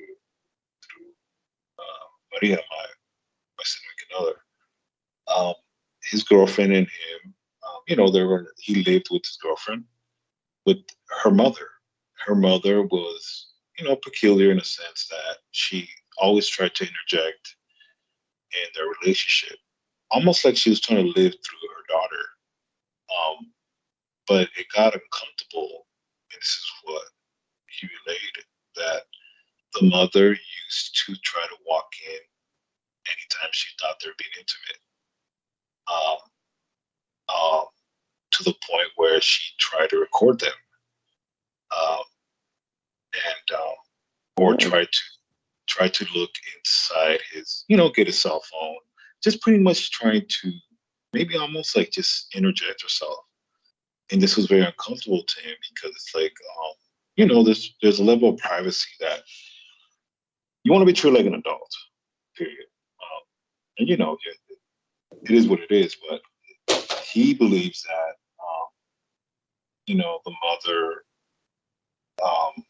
the mother has something to do with it as well, in a sense that after he broke up with her, he believes the mother is behind it more. It's the mother, the girlfriend, but more the mother is probably has a lot to do with it, in a sense of kind of binding him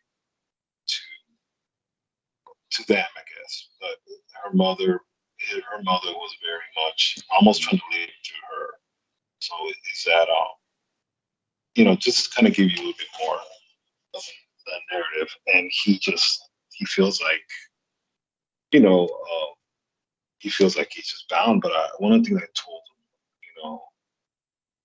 him is, you also have to understand that by you always thinking about that, you're feeding into it as well, and you're not also releasing yourself of her when you constantly have to think back about it. I'm not saying not to understand it to her, but you also need to move on. And even like sorry, like Jacob, where he had a lot of trials and he went through a lot of tribulation, but he never faltered. In a sense, it could be the same way as you in that relationship. I don't. That's just the best way I kind of put it, because one of the things about me is I don't try to, as much as I'm a friend, I don't try to involve myself in someone's personal life, especially to that level, because I just think there's boundaries involved. So, Yeah. what's your take? What's your take on that? Well, first of all, you give people like that right of way through the bondage that is sin, so you create a soul tie. And I Right. think what can release him is for him to acknowledge the sin and repent of it to God, Right. and ask for that soul tie to be severed. And like you Right. said, stop playing into it with your thoughts, and because that's basically what they want to do, is like terrorize you and send that stuff. So you have to close that door, and that's by being sorrowful for the because the sin is what ties you and binds you to them. Right. Right. And Go ahead. changing your mind about it and then repenting to God about it, and saying like, I'm sorry and forgive me. That's always a good place to start. Right. Right. I think I think that's very self advice. I think not that I didn't tell him that. It's just he has his other vices as well. But for some reason he always goes back to that, where, oh, I think this person or the mom or her, they put a quote unquote curse on me, or they've done some type of something or whatever. And I said, well, you're giving it more by always referring to that, and you haven't moved on. At the same time, you can go back to the altar of suffering, and because I've done this, where I've learned not to go back to situations where I felt I was hurt, because being hurtful or being hurt, and when it comes to being a Christian and being around, even to a church, you can't go back to that no more, because it's binding you, even with family, believe it or not. I have to say family to me, because that's been a very sensitive issue with me the last year, because of what people have done people have said stuff to me hurtful that are family. And it takes time to forgive, at least for me at the time, because this was a very hurtful time. It was a very traumatic time. And I've done better coping with it, and I'm a lot better. I'm a lot healthier as a person, and I'm coming around to that particular person. But not to say I don't have my guard up. It's called adulting, especially with family. I have a huge family, so what I try to tell him is, I have to deal with family, and unlike you, I can't break up with family. I have 7 sisters that I love dearly. We're very close, but my relationship with them also is very, with some of them, not all of them. Some of them are characters. Some of them have their personalities, have their quirks, but I have to put distance between myself. But at the same time, I have to not be bound by that hurt, because at the end of the day, it's not going to do any better. And just trying to just have some practicality to it, because as much as I love scripture, and I can do all this, if we don't kind of put things into a practical sense, as far as doing and not just reading, it's not going to work. Yeah. Well, if Christians would put as much effort into their faith as much as witches do, they would be conquering Absolutely. all the time. But we're always running around like defeated, because that's what the enemy wants from you. Right. That's one of the things that even me, where I try to I try to, because even me, when it comes to, as far as the church, we can go on for days, but at the end of the day, it's by yourself. Even the type of person you are. Even when I interact with Doug or some other people on this platform, in a sense, you have to be conscious of who you are and not get hijacked in the moment in a sense of subjects, etc. Because at the end of the day, you have to know who you are. You have to know your limits. I'm not Doug. I'm not saying Doug is like evil or a bad person, but you know what I mean. You can't get caught up. You have to catch yourself. You have to. At least me. I'm not talking to myself. I know it's not applicable to everybody, but it's just me expressing myself. There's a level of growth that I think I've achieved in a sense of through traumatic and just pretty much conflict period as a Christian, where you're not really a Christian until you have that conflict, where you have to kind of reassess and kind of let God at least do some healing in your heart. And you have bandages that are still scars that still hurt, but welcome to adulthood. I think anybody that wants to be an adult, get in line, get a ticket, because you're going to go through this. And this past year has been one of those where I can seriously say that you kind of your faith is very much tested through all this, and a lot of disappointment. But who is it? It's just kind of like I've been growing up a lot. Anyway, that's just something I want to share. Interesting. That's good to know. Good that you're growing and that you're making it a point. Mindfulness. Right. Doug, what do you think? I don't think Doug's here yet. Oh no, he's fighting. He's sword fighting his turd probably. Anyways. Yeah, he's fishing. There you go. But anyways, besides the drama on your platform, go ahead. I've been sort of having some live streams, and I think for me, like right now, a lot of it's letting the unrighteous be unrighteous still and holding fast to that's true. And really all we can do is take that God delivers us and our families, even if it's like weeping and crying, and you're going to go through that alone. But send your pleas to him and give him all your cares, because he cares for you, and know that he's totally got everything planned out and has set the victory before you. So hold on to it with all your heart and mind and soul, and know that everything's going to work out fine, and it's hard when everything around you is consumed by darkness, but what can you do at this point?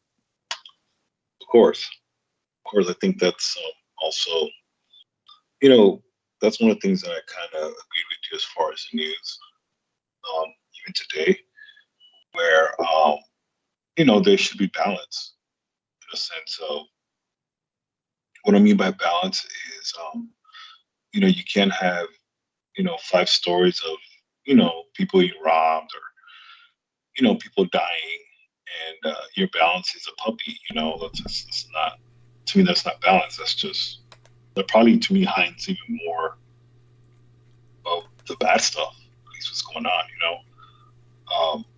in a way, I think I also do agree with Doug in the sense that the truth really is ugly. It's hard to listen to. So I think there's a level of how much you want to go. I think when Doug starts talking about, some of the cult stuff, like, his affiliation with Dr. Aquino, it's some of the stuff can get pretty heavy. But I think whenever that happens, I've learned to take it with dosage in a sense of you can't say stuff there. And what I mean by that is, I think nowadays with information, you can start somewhere and then you end up in a whole different area, which could be bad. When Ian talked about Trump having, this pedo stuff, he said, well, it's not like Donald Trump is not, pledging himself to it. The fact that you have stuff and it's, that type of material is already that would be taken as evidence by the authorities. Right, but I'm like, oh well, he uses material for the elites. Like, it's like kind of like what Doug had to use that example of quote unquote that investigator, pulling stings on his time off to catch predators. That's not even believable. Like, who does that? Oh, by the way, so you know what Sammy is talking about, Viviana. There is. Well, I was gonna interject about the McAfee, because I used to listen to him, and he always had said that he had some kind of I can't remember what he called it, but he had some sort of evidence that would, and I was wondering if Trump got his hands on that or something, and remember when they imploded that apartment building that he was living in, supposedly owned it or something over in Florida. Right. So I was wondering if it might be tied to McAfee, but of course, as Trump is involved in how I think most governments operate as far as information, using it as a currency or compromise, or always having people like with Epstein and all that. I mean, that was literally their job, was to, garner compromise on everybody so that they could use it against them and keep them bound. I mean, that's pretty much how foreign governments operate, I assume. But I could see what Douglas meant. Like the feds could easily turn around and be like, well, why do you have this?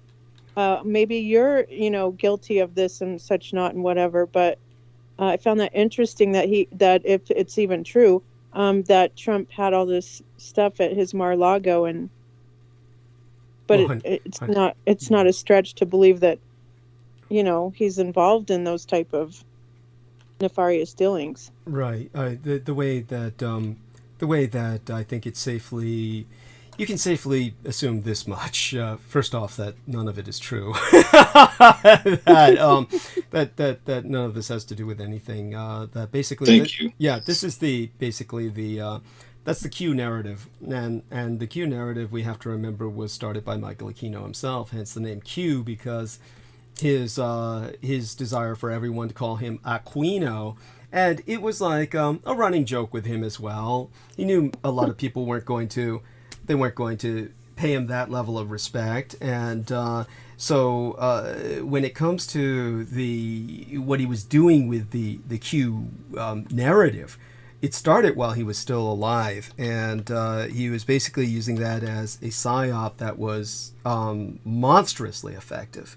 And it was part of his mind war 24/7. Q, I've personally seen destroy lives. There was this one wonderful woman who I knew who was very friendly, and she was on Facebook, and she was a Latina, and she had a sister who worked in the sex industry and died of oh God, what was it? One of the diseases that she contracted. It was like I forget which one it was. But at any rate, when I should remember these things. But the point was that I vicariously, only through the industry, knew of her.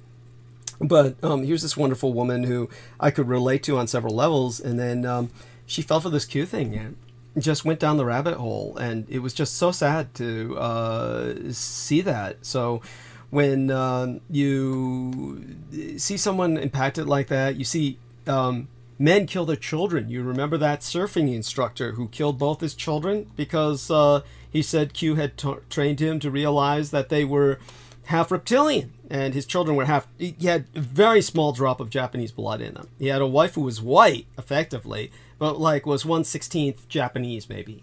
And so he felt because of that his children were tainted with the reptile blood. And so he basically took them out to Mexico, where he killed them. It's bizarre that he took them down to Mexico to kill them rather than just kill them here. But, this is how people like that think, if they're thinking at all. So these sorts of things happen because people are buying into this narrative, and this is what Aquino intended. This was his objective in commencing the Q narrative. So Interesting. yeah. Did he have ties? Did he have ties to Vatican? Because I always found it interesting that the Q took on that mask of that whatever that guy's name was, which was ultimately a Jesuit narrative. Remember, that's part of his war against organized religion, and the Catholics are the ancient enemy to him. This is what I was trying to put into perspective earlier. Think of the Catholic Church as like a police force that's been around for so long that they started dealing with informants. And our man Sammy Romero can give you examples of this. You know, they take people and they turn them into informants, and these are the worst of the worst. These are rejects amongst their own criminal kind. In other words, they violate the criminal code. And these rejects then become the police informants, and they're turning in their former criminal compatriots. The Catholic Church had to work for centuries with people like that on the diabolic level, who's going to report the witches, the possessed, etc. And after a while, the corruption then becomes endemic within the force itself, the police force, or in that case, the Roman Catholic Church. After a while, massive purge is needed. I'm hoping that with the purge, the Roman Catholic Church can be rehabilitated. I have hope in that. I know that you would rather have it just be done away with. But in terms I know it's future. I know it's future. That's not based on my feeling. Okay. But the no, go ahead. Sorry. Well, certainly, maybe there is an element of the church that will disappear or change so irrevocably that may not be recognizable to a degree. But in terms of the what Aquino was doing was he was simply using that old infernal trick, or the old inversion process of saying he's a Jesuit. That sort of thing. This is the kind of thing that people would do, and basically he's just exploiting this kind of supernatural power that people imbue on certain groups like the Jesuits. Now the Jesuits were the Franciscans were more the stormtroopers of the Inquisition, really, but the Jesuits were the shock troops. I'm sorry, honey. The shock troops for the Vatican. Well, more like an intelligence network. They were the worldwide, world-spanning intelligence network of the Roman Catholic Church, and so it's you've maybe it was one time a Jesuit became a pope. I think I think it was only once that and people can correct me on this. I'd have to look into it. But that's like a member of the CIA becoming president. That was like George Bush Sr., a former member of the CIA becoming president, something no one ever thought would happen. So when it came to somebody just trying to impress people, one of the things you would say is I'm a Jesuit or something like that. It's like just a way to get people to think he must know things. It's just that's was part of that. As for the when it comes to shall we say the trend of thought that I was on, both of you carry on for a few more minutes. I'm going to take these what I was eating off of and put it away. Put some stuff back in the refrigerator. I think I've got enough calories in me to last through the rest of the night. But by all means, take your time. Continue discussing what you were discussing. Our man Sammy was talking about how some things are just not positive when you dwell too much, like say on current events. Like my game brother Beaver would say, he avoids watching too much news at once because he finds that if he's been staring at nonstop news feed for a while, he realizes all he's doing is getting pissed off. And that, you watch enough news, all you do is you get pissed off. And that goes a long way towards explaining why so many people are pissed all the time, angry all the time. They're watching too much news. You do want to avoid overexposure to news. Now, of course, I'm a different kind of person. I live, eat, and breathe. Part of the stuff. Okay, so our dear lady, Diane Hillis Buchberger, is reminding myself, thank you, honey, that Pope Francis is a Jesuit. So Yes. yes, okay, so there we are. So that I think that may be a historic first. He might be the Yeah, second. it actually was written in, I think, Vatican I and II. It was written that there should never be a Jesuit priest, I mean Jesuit, that would ever rise to the papacy. Okay. So it's even against their own canon. Interesting. Okay, that's fascinating. That's fascinating. I'd have to look that up. But I'm wondering why you're because the Vatican is changing its mind on certain type of gendered issues. I think that you're interested in. I'm saying that you have some kind of hope, but I also want you to consider that the movability of the faith that's under Francis now, and how that is transitioning to be he's off the core basis of everything. And when the word says that she's very movable, that's what Francis, in my opinion, is doing now, is he's moving towards what you call gentrification, or what you call just to appease the masses or the current time. So he doesn't really stand for anything. Okay. I mean, I understand what you're saying. It's a valid argument. Understand that I, of course, am not a practicing Roman Catholic. My father was, but even he understood that the church was changing. There were changes that he had differences with. So it's... and by the way, Diane brings up she had relatives that were priests. It's one of those things that... How would I say it? I look on the church more historically, and I look at it as an element of stability in a changing world in general.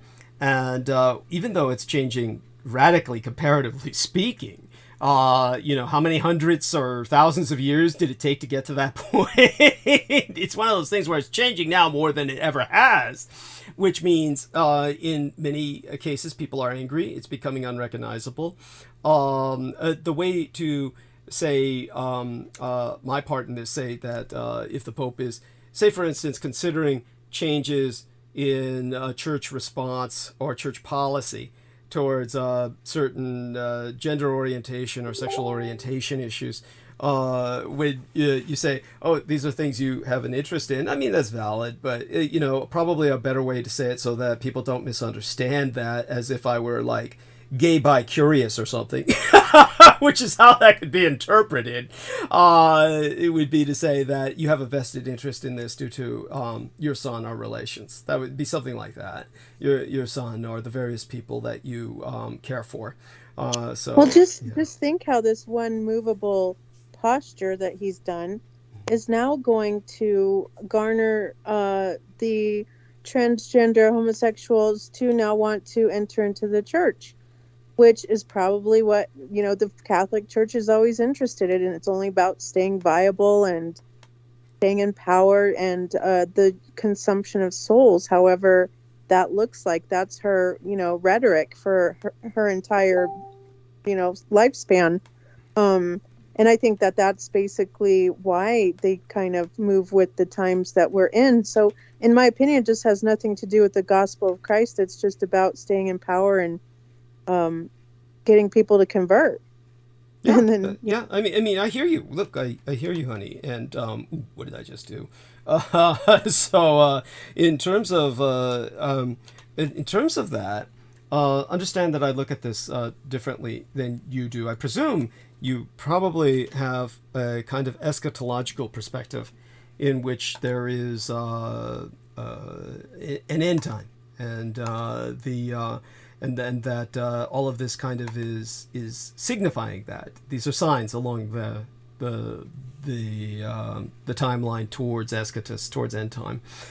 And my perspective is different because I just don't hold that paradigm, but I respect it, and it's always end times of one sort or another. Times end and other times begin. But when it comes to the Catholic Church, understand that when I look at it as something that does change and adapt and is out there to basically amass a following, and I look at it almost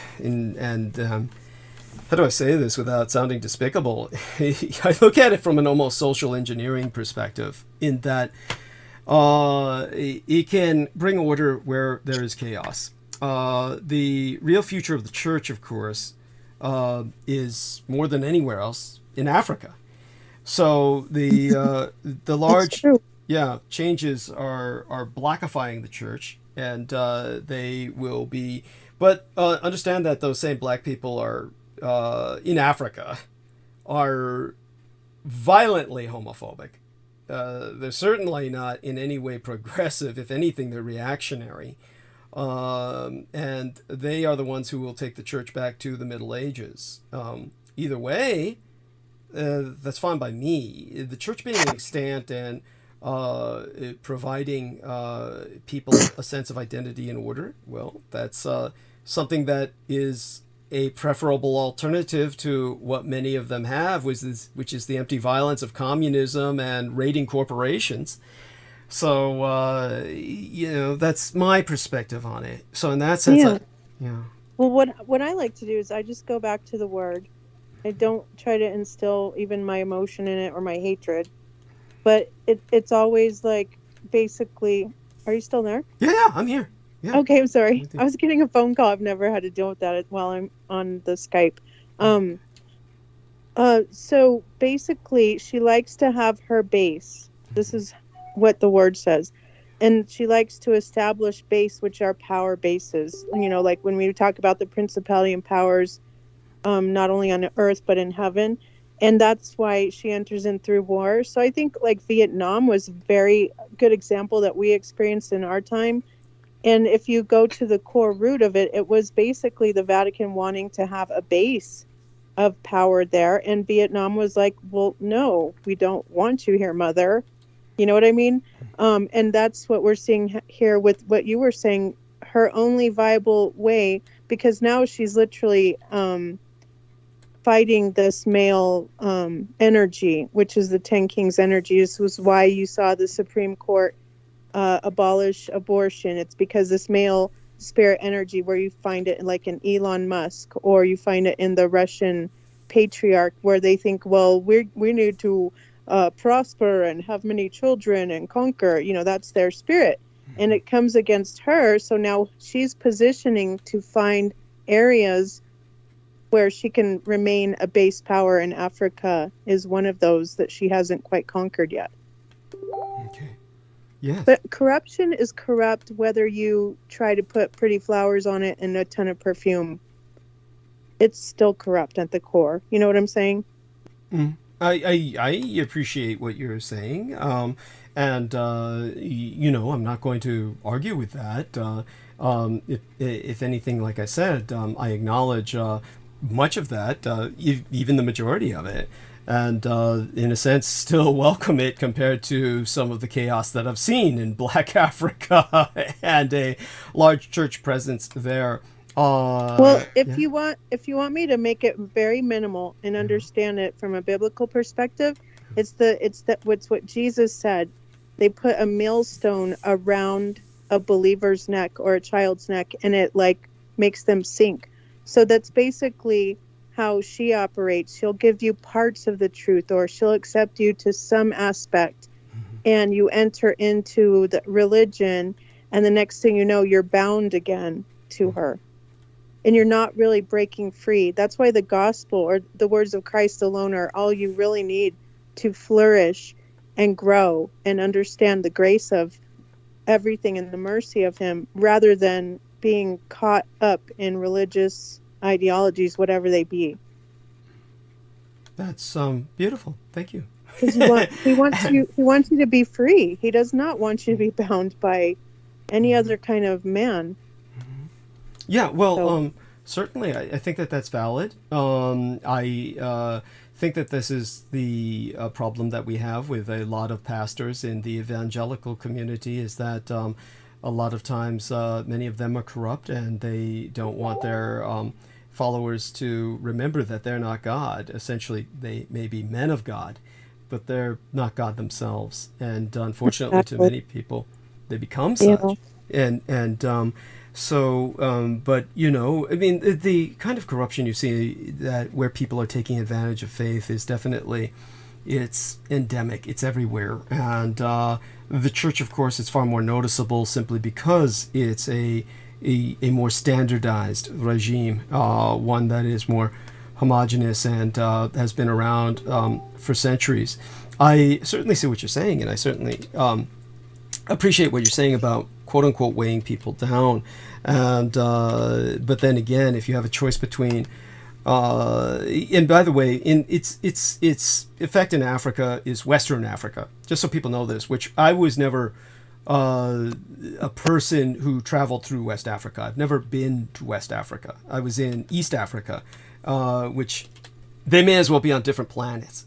But when it comes to West Africa, that would be where the majority of the church's influence will take hold. It's taking hold now.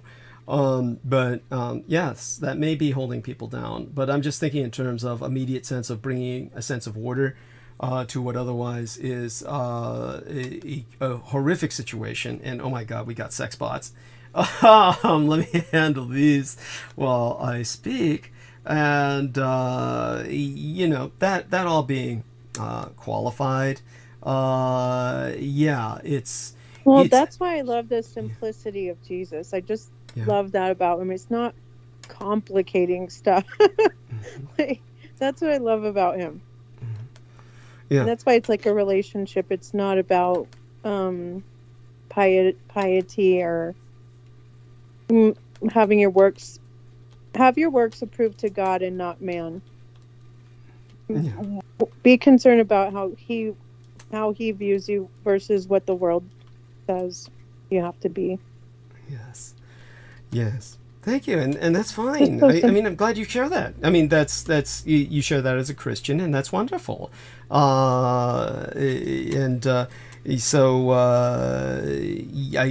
I'm definitely, how would I say this? Just excited that you get to share that on this platform. Well, thank you for allowing me to. I appreciate that you even allow me to. Oh, of course. Of course, honey, I would, the least I can do. Now forgive me because I am multitasking simultaneously. Well, when you have a responsibility such as you, Douglas, as a banner of truth, I appreciate that you take that serious, and it's kind of like your life mission. So you're passionate about it. And so when you see the truth either being trampled or misused or to abuse or to lie or to get narratives, of course you're going to get angry. It's like, how can mankind get away with this? So I think you and I have that same camaraderie and spirit. And so I appreciate that. I appreciate people who are willing to uphold truth even to the point of like dying. Yes. And it's a war. Yes. Thank you. No, very important to remember this and to understand that. And I think it's I'm privileged to have our lady Viviana share her truth, which she understands as the truth, and that's fine. Certainly I tell people enough of mine, and I would certainly be quite the pig not to share the platform with others. And when especially someone who helps me as much as Viviana does for my listeners here. So Viviana, that having been said, I hear you, I see you, and I've and other people are hearing that as well. So you're spreading the word, and we'll obviously see what happens. Now, one thing that we all do know is that these are end times, at least to a degree. They're certainly going to be the end of much of what we know. It's the end of the world as we know it. We know that. I welcome it. Thank you. I love it. No, just kidding. Well, I understand. No, I understand. Yes, I understand that as well. I understand. There's a power shift, though, and darkness is defeated. I just want everyone to know that, like, it's gonna wane in power. No matter what they try to do, and I just welcome that, because that's like, you guys had power for so long. Well, now look, and everyone's gonna look upon you and be like, "Why are you so weak, you big fat loser?" And they're gonna be like, "Because the light and the truth is going to conquer." Well, we can pray. I hope so. I'd like to bring about a conquest of light and truth, at least to a degree. I mean, the more important thing for me in the long run is that mankind survives. Sammy Romero understands my ultimate objectives are not necessarily bringing peace to the world. For one thing, that would make me an Antichrist figure. So to understand that the Antichrist figure is warned of as the peacemaker, the peace bringer, and remember that Christ himself said, "I bring you not peace but a sword. I come here to turn son against father, father against son." So that's the function that I take on, I think that with so are you gonna get into the rest of Ukraine? I'm really excited about that. Yes, Cool. I will, and all I'm doing right now is just kind of making certain that I'm going through the internet right now, and I'm making certain that I have kind of a good grasp on what's going on in terms of the latest. And everyone do forgive me. Something can happen that I miss, because I'm just not necessarily paying attention. I am multitasking. That's fine. As far as I'm concerned, if I miss something, I can cover that on Sunday. But I do want people to know that as far as I am aware, I'm pretty up to the minute with everything. And, I'll be able to complete what I was saying about Ukraine in our latest episode. I would have gotten further. Isn't it interesting on your last transmission was when that bombing occurred with yes, what is it, Dubin's daughter? I was like, wow, so that's kind of historical. Yes, I will address that, and I want people to understand. Just we spoke of that before it was really news. People were just becoming aware of it. And by the way, I'm hearing some noises in the background. That's Sam, right? Sam, you're with us, right? Yeah, that's me. Yeah, that's excellent. Me. So I just want people to understand. I got some questions from some people. I'm reviewing these as well. People send me emails, and the questions that they ask, I try to sift through what might be trolling, what might be sincere, and whenever questions are asked respectfully and sincerely, don't ever be afraid to ask a question that you might think is stupid. Obviously, they say there's no such thing as a stupid question. There is, but but don't let that deter you. Don't let that deter you. I mean, it's kind of like dating. There's plenty of times I make a fool of myself, and if you're not willing to make a fool of yourself, you're not going to get anywhere, right? You're never going to get laid. So that's kind of cute. It's endearing, though. Thank you. Don't give up, right? Don't give up. Thank you.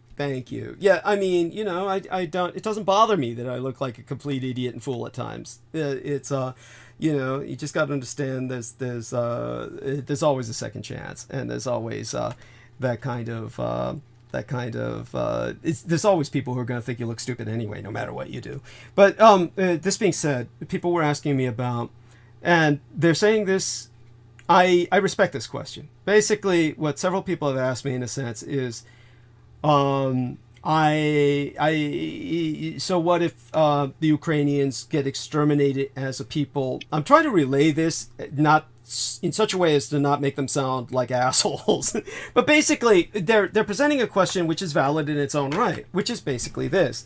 As an American, why should I care if an entire race, even if it's millions of people, is exterminated in another part of the world? What does that have to do with me? Why should my country, instead of spending money on baby formula for my children, be spending money on arms for Ukraine? In other words, what these people are saying, in other words, though they're not trained with a background or steeped in enough education to present themselves in a manner that sounds palatable, what they're really asking for is a hard power reason to fight the Russians in Ukraine. And I will provide those hard power reasons tonight, but I do need to contextualize the history. But to tell it to you right up front, there's two places in the world that produce an enormous amount of food. And a good part of the food that we eat in the rest of the world, if not here in America. And that's Russia and Ukraine. And there's a certain type of soil. I'll go into this when I get into that part where I feel it's relevant. Just understand that there's a certain type of soil that's very rich that enables the growth of a overabundance of food so that you can actually feed other people than yourself. There's very few places in the world that have that kind of soil. 25% of that soil in all of this planet is in Ukraine. When the Russians conquer Ukraine, they control who lives and who dies by deciding who eats. Understand the horror of what I've just said. And they've already started deciding that. The nations they're selling the grain to, that they're stealing from Ukraine, are Islamo-authoritarian nations like Egypt and Turkey and Syria and Lebanon and basically every enemy on the roster that has sworn to the United States, destroy these United States that you can imagine. They're going to feed them. But all our allies in Africa, they've denied food. Thousands are dying in Black Africa already. Give it a few months and it will be millions. The people that are dying are not just in Ukraine. They're dying everywhere on earth. Vladimir Putin has not only said he will starve the world into submission, even his diplomats have shamelessly said that they will generate a world famine as Stalin did the famine that killed millions of Ukrainians in World War II. It's the reason they sided with the Nazis. That's why the Russians think of them as Nazis. So understand the history behind this war and the war itself. I'll go into Germany's place and then try and work my way towards the food, because that's kind of like really the hard power reason, the point of why we fight in Ukraine. There's another more subtle reason. Taiwan provides microchips for the world, the overwhelming majority.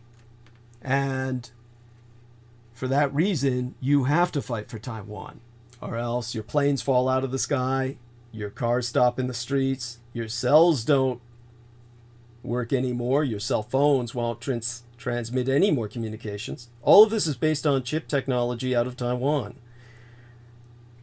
The Taiwanese make those chips based on neon gas.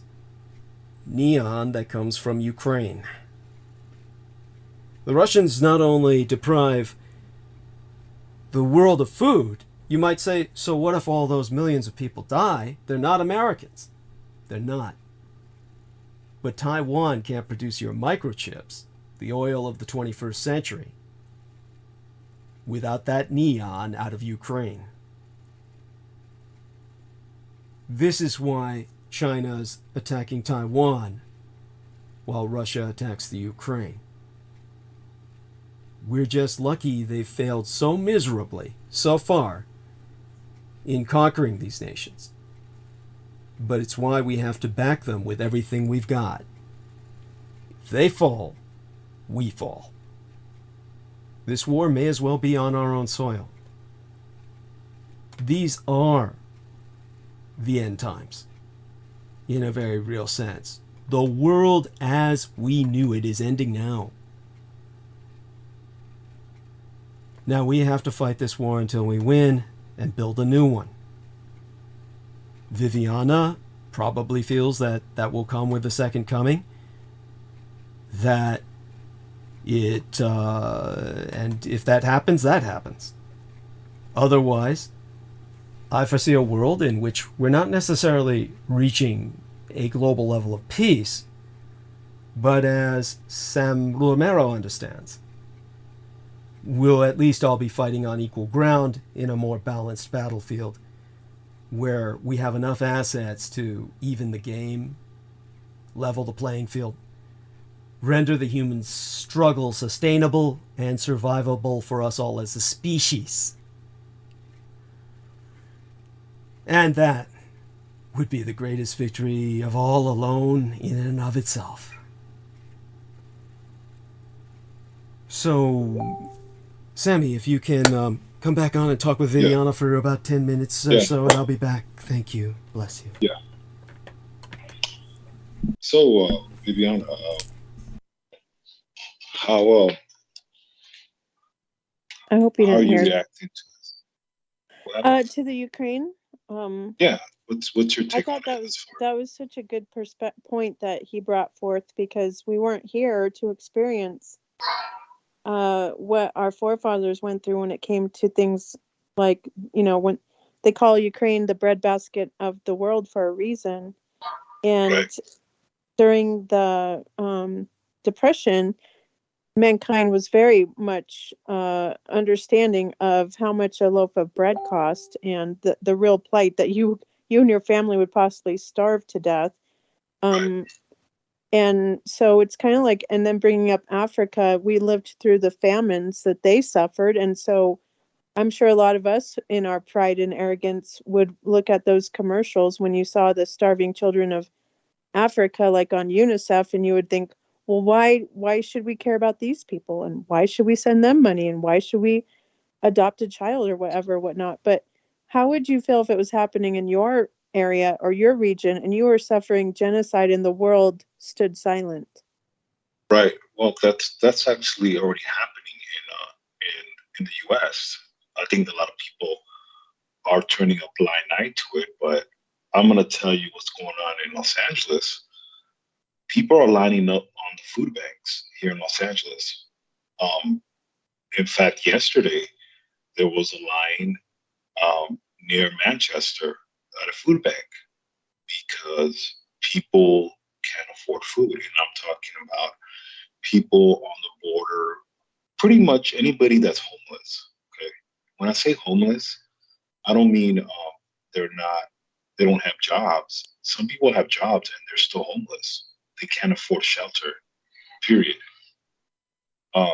So we're already seeing these ramifications, at least where I'm at. People are lining up at food banks, inflation, so on and so forth. But I'm very when Doug talks about what's going on in Ukraine and with the neon gas and everything, as far as microchips are pretty much. He's absolutely right. They're the new fossil fuels of the future. The reason why I say this because it's everywhere as far as the fact. With cars, you have to pre-order a car now. You have to wait about 3 months for a car now because of what's going on with these computer chips.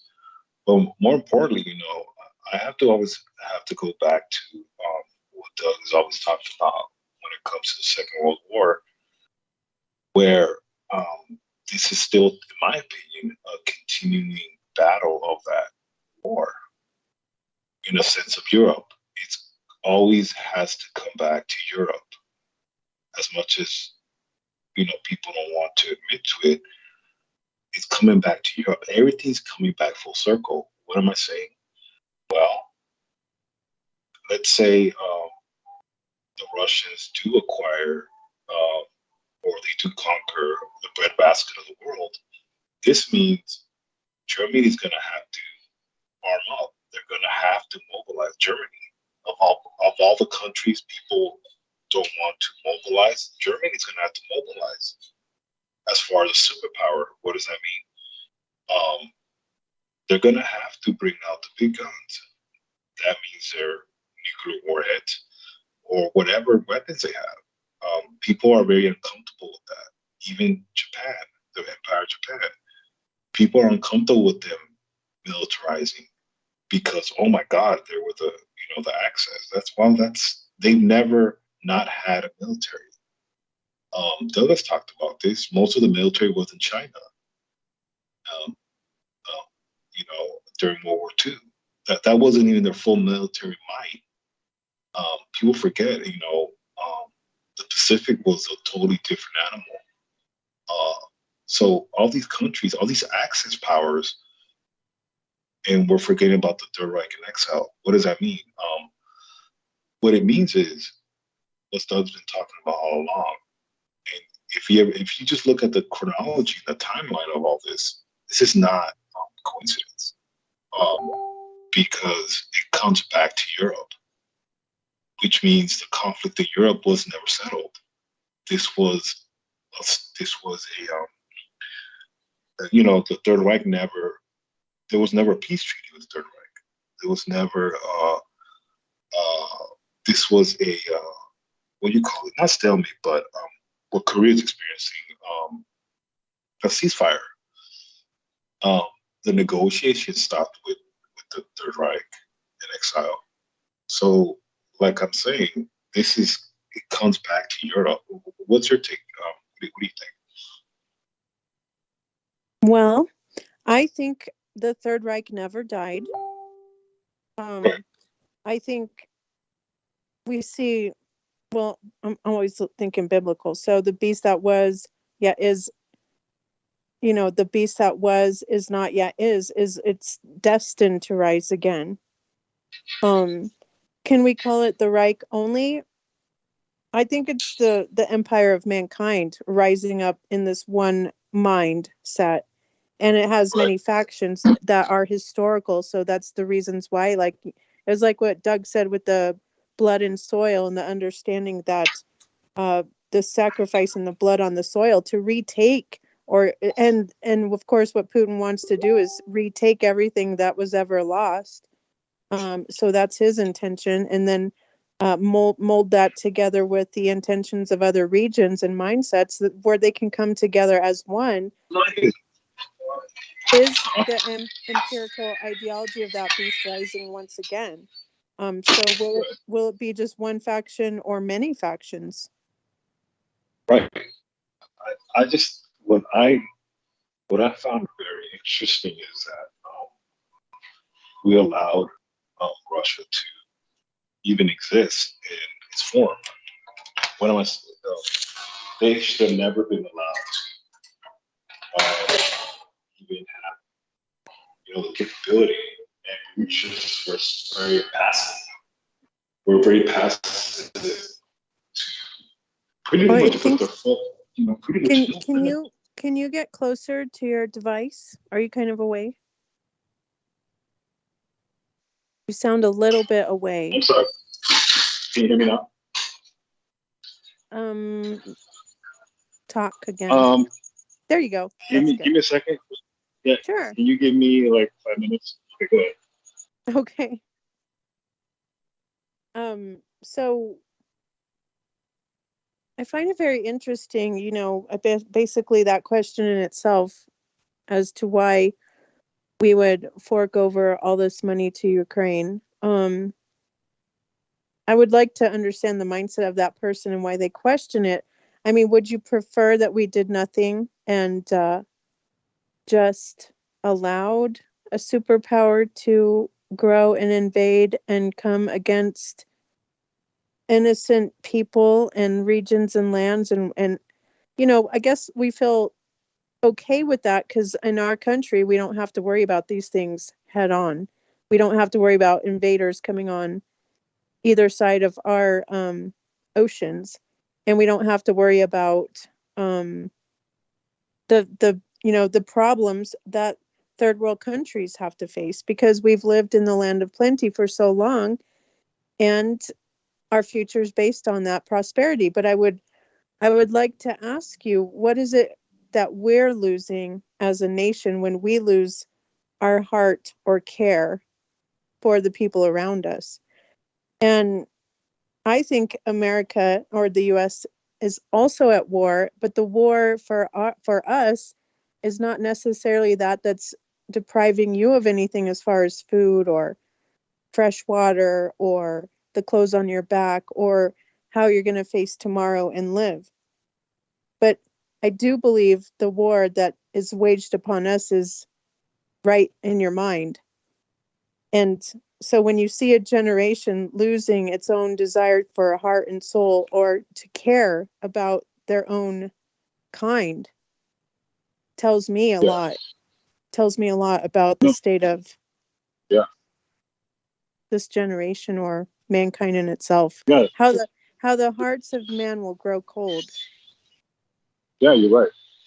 I think that's very much true. It is a mind war with Americans. I think, well, at least the U.S. Because imagine if we can mobilize. Because really, the Russians they can be easily defeated. Even the Chinese, at least the communists. By the way, 1 second. I'm sorry about the background noise. No, it's fine. No, you're right. We cannot mobilize as far even mentally. We can all disagree with each other. This is what I always address to Doug, is that we don't all have to agree, but we can't mobilize as much. At least to have compassion for, as far as humankind. We can't even disagree. We can't agree to disagree. But we can't even unite and not liking each other. So what I mean by that is, because we have so much strife and conflict in our country that we just cannot get over, and part of it is our history. Feel about it. That really pretty much hinders us, or even just mobilizing. Period. And having that humanity. Uh-oh. Did we lose you? Woo! I just came back. So, as Hi. for Sammy, Sorry. there we are. Sammy. Sorry. There we are. Yes. Can you give me 5 minutes? I have to make a phone call. Oh, of course. Take your time. Sorry. And Viviana and I will hold the stage. And so, honey, how did things go while I was gone? Everything all right? Yeah, I was just very interested in that question that person posed, and I thought you handled it very well to really get someone to think. Bless you. Thank you so much. I appreciate that. And yeah, I can see people, we're all dealing with our own struggles here in America. And the struggles are hard enough for some people to legitimately wonder, why should we be involved overseas at all? Unfortunately, our civilization has become so complex that it's no longer a case of one country being able to stand alone in splendid isolation. There are nations that attempt to do that, mostly communist collectivists like North Korea, and it's you see the results. It's just your standard of life is of course much lower because you don't have things that are otherwise available when you're completely self-sufficient. So by the way, oh yes, Diane Hillis-Buchberger brings up some important points. I don't know, can I share this, Diana? I'm going to presume not, that they might be in generally private, but she has some relations with Ukraine.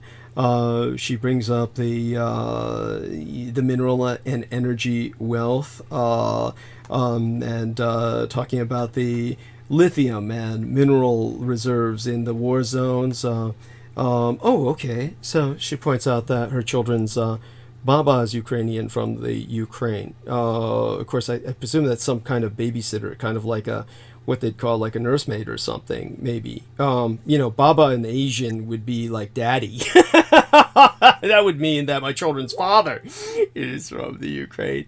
But she speaks of them as sourcing from the Scythian peoples, the dragon races, the Oneg bloodlines, meaning O negative. So she points out some of the rare minerals that the Ukraine has. And these are deposits of such non-traditional for Ukrainian beryllium, niobium, tantalum, rare earth series, copper, lead, zinc, molybdenum, fluorspar, apatite, oil shale, biscophite, been found and proven. By the way, for those of you who don't know, obviously what I just said, I may as well be reading word salads or some kind of non sequitorial. So she says grandmother. Okay, so she says grandmother is Baba is grandmother in the languages she's familiar with, the Slavic languages. That makes sense. I'd forgotten all about that. And, I speak Russian and Serbian, but it's, and yet I forget things like that because I never deal with like relations in that culture. But in terms of, here we are, she's talking about some of the RH negative stuff, and, that gets very esoteric at that point. But just so people know, tantalum.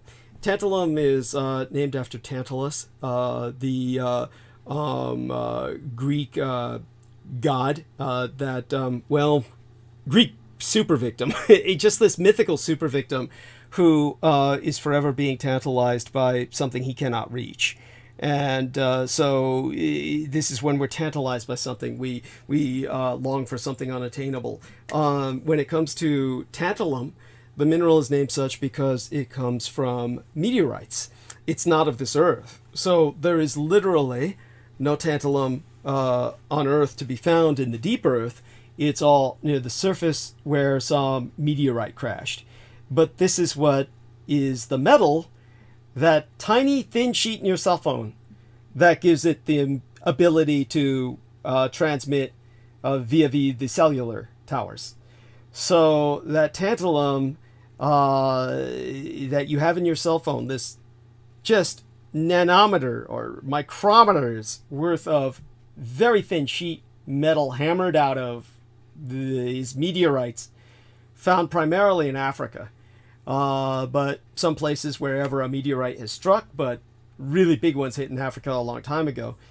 These are one of the major reasons why there's so much war in Central Africa. Entire corporations pay entire African armies to go mercenary and fight for them to kill everybody in an area so that they can monopolize the tantalum to be sent back to the places where it can be hammered out to build your cell phones. Places like South Korea, where it's ultimately sold to you. So understand that there's blood in your cell phone, and that the war in Africa has gone on for years and years now, generations, and millions of people have died. Millions of people have died in Africa for that thin sheet of metal that you've got in your cell phone. So this is like the world we live in that no one knows about. These are the secret wars that you've never been taught about. And your entire civilization will collapse without these kinds of minerals. I think that it's time to, of course, try to look for alternatives. But in the interim, we have to be real about this and decide what's at stake for us. And this is one reason why we need to invest in Africa. It's certainly why the communist Chinese have all out invested in Black Africa and seek to turn it into what one author, he wrote a book called China's Second Continent. And it's all about the Chinese conquest of Black Africa. So we're in a world where we're in great power competition. And most of you are unaware of this. You're kept ignorant of it, and you shouldn't be. There's no reason to keep you ignorant of it. As a tax-paying citizen, you should know about this. And I think that that's something that hopefully I can put into perspective, and it's up to you to share with others that I'm the only man who talks about this, that I'm the only one out there who is basically giving you a very in-depth context to why your world is so fucked up. And so all of that being said, our dear Viviana retains a faith in ultimate victory, and I think that that's wonderful. And do understand, of course. I meant to say this while Sammy was with us. I think Viviana's at that point now where she's accomplished so much in life. Your beautiful children are all grown up now. They're independent, and you can kind of smack your lips for the apocalypse. It's kind of like you did your chore, right? I mean, you served out your responsibility to the human species, and it's kind of like you're ready for change. Understand someone like... Well, not only that, I am blessed, and I think we all are blessed, me, you, and our generation, to have grown up in such diverse times where we got to witness the plentifulness that the 80s brought, the conflict of the 70s, seeing a war-torn group of Americans coming home and being rejected. Well, we got to even, see the wonderfulness of the 50s and the 60s, all these areas we got to live. And now we're entering into a whole different phase. I think that, I'm grateful for the experience of life. Wonderful. Especially to be in this nation. Yeah, to live in this nation too, even though we have a very horrid history of force, and definitely played our part, Yes. We've been a blessed nation nevertheless. So I'm grateful for that. Thank you.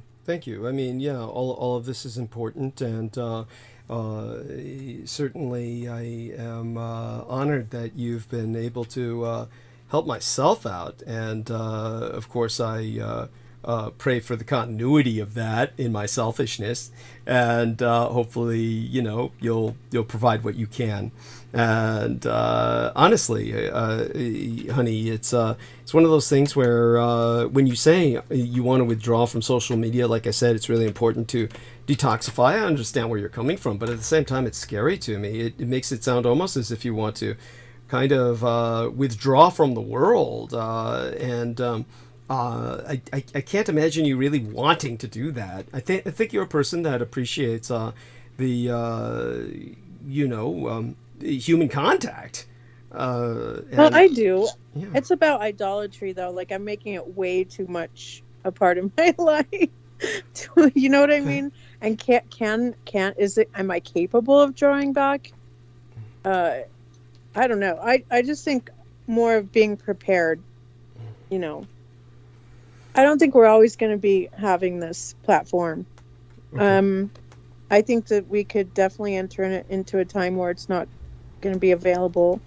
I think it could be even soon. Okay. And I just want to be ready, that I'm at least prepared to psychologically handle it. Yeah, I want to be able to not need the things that we think we need when in reality we don't really need them. We need each other, though. Yeah, we definitely need each other. So I think that it's important to honestly, whatever you feel you're doing too much, I can imagine maybe you were doing a little bit too maybe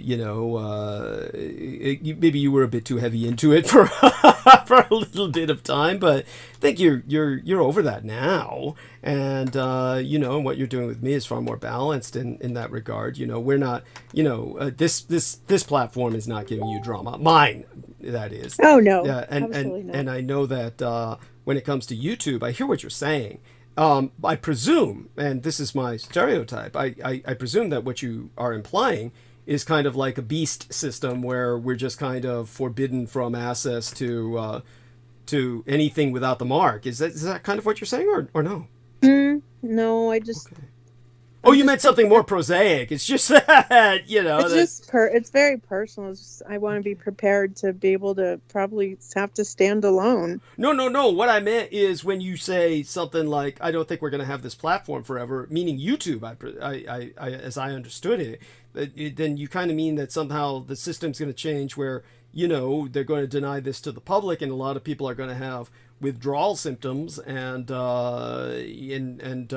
so that's kind of like was part of your eschatology, right? Kind of like your thought of... No. Oh, okay. I think it's more that I think a lot of things are going to change in the blink of an eye, and I think we're on the precipice of it. and I don't want to bring everyone down, so I'm not really going to talk about it. But I probably will be talking about it on my live streams, but not to the point of where I want to make people freak out or anything. It's just about preparing our hearts and minds for something that's wonderful, and being prepared in that, and having Jesus as your all in all, which is what I'm trying to practice for myself, basically. Okay. Yeah, so that does mean withdrawing from a lot of stuff that I'm finding, takes your mind away, puts you in different places, makes you depend, or makes you think you're dependent on something that's really just ethereal, and it's not really as important as we think about it, because at the end of the day, we're just blessed to actually have escape like this, and time. But how am I going to use my time, and what am I going to make it matter for when it comes to what basically what I need to be doing? It doesn't mean anything more than that. Well, I think that what you're saying is certainly commendable, but at the same time, I feel that as and Sammy's back with us, but I feel that as you understand what you're saying is that ultimately, many of us are going to be forced to stand alone, but because you have so much to share, basically what you understand as the Word of God, Jesus himself, and the beauty, the simplicity, as you emphasize, of what Christ is really saying. I think you have a responsibility to maintain your presence on my show in particular, so you can continue to share that message. Okay.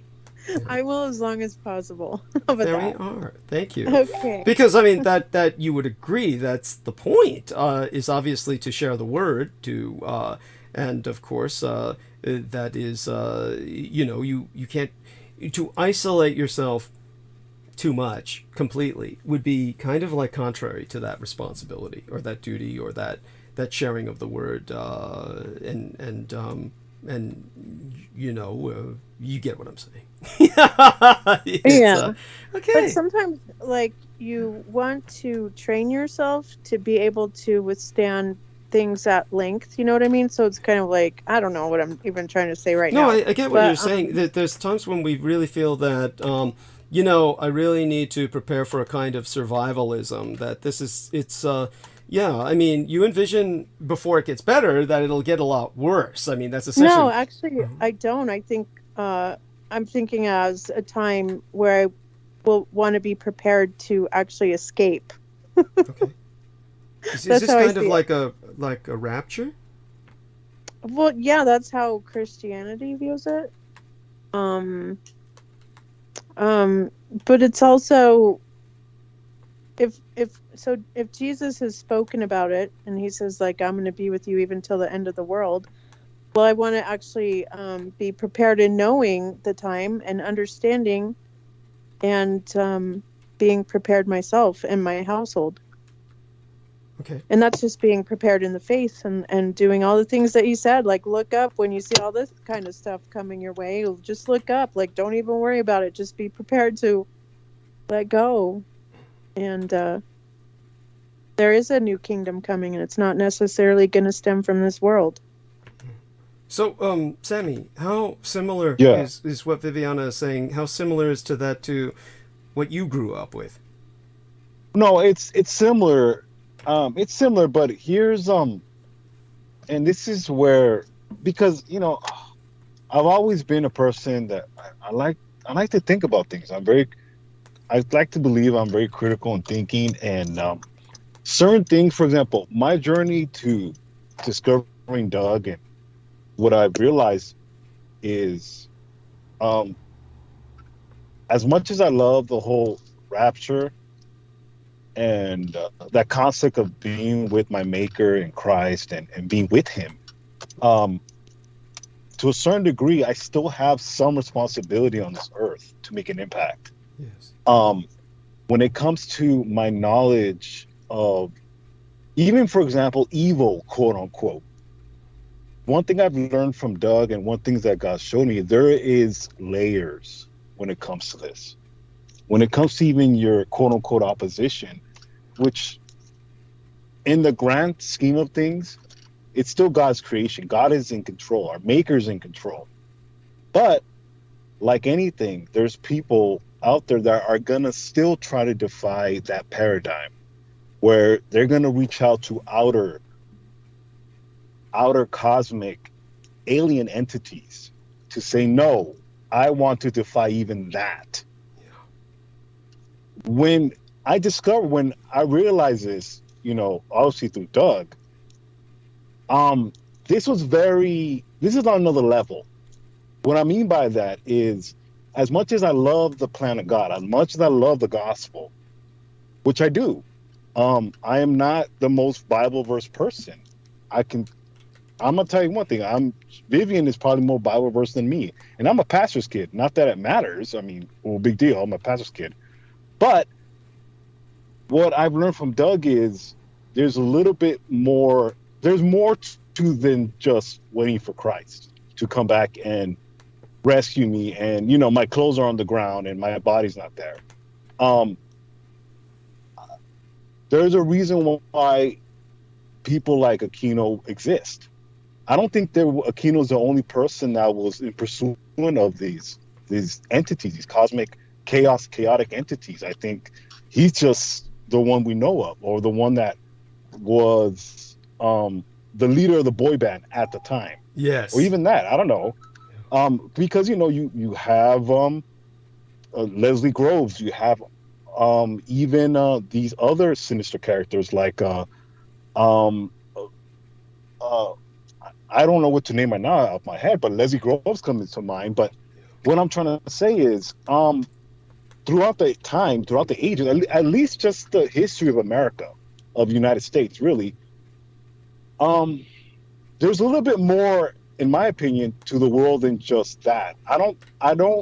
My knowledge of the world has changed in a sense of, yes, I am a Christian. Yes, I love my faith. But what's helped a lot is, even in my paradigm, is to know that, Sammy, just because people have hurt you, or people that you thought were quote unquote Christian and were there to help you, they're corruptible. And they're corruptible for a reason, because of their encounters with quote unquote the devils and demons. But unfortunately, that's not the end game. The devil's not, under my bed and I can smack him with a hammer on his head and the game's over. No, you know what I mean?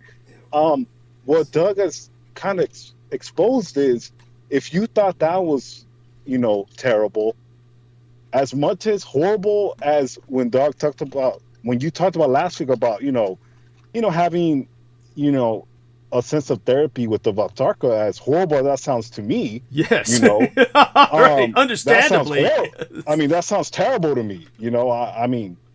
But I have to understand the level of what you've seen, the level of what you saw with your own eyes. You're not in a mental institution. People forget. I didn't realize this. There are a lot of mental institutions in the United States. Yes. Hell, in Los Angeles, I couldn't believe this. And this is what, this is not advertised. What I'm trying to say is,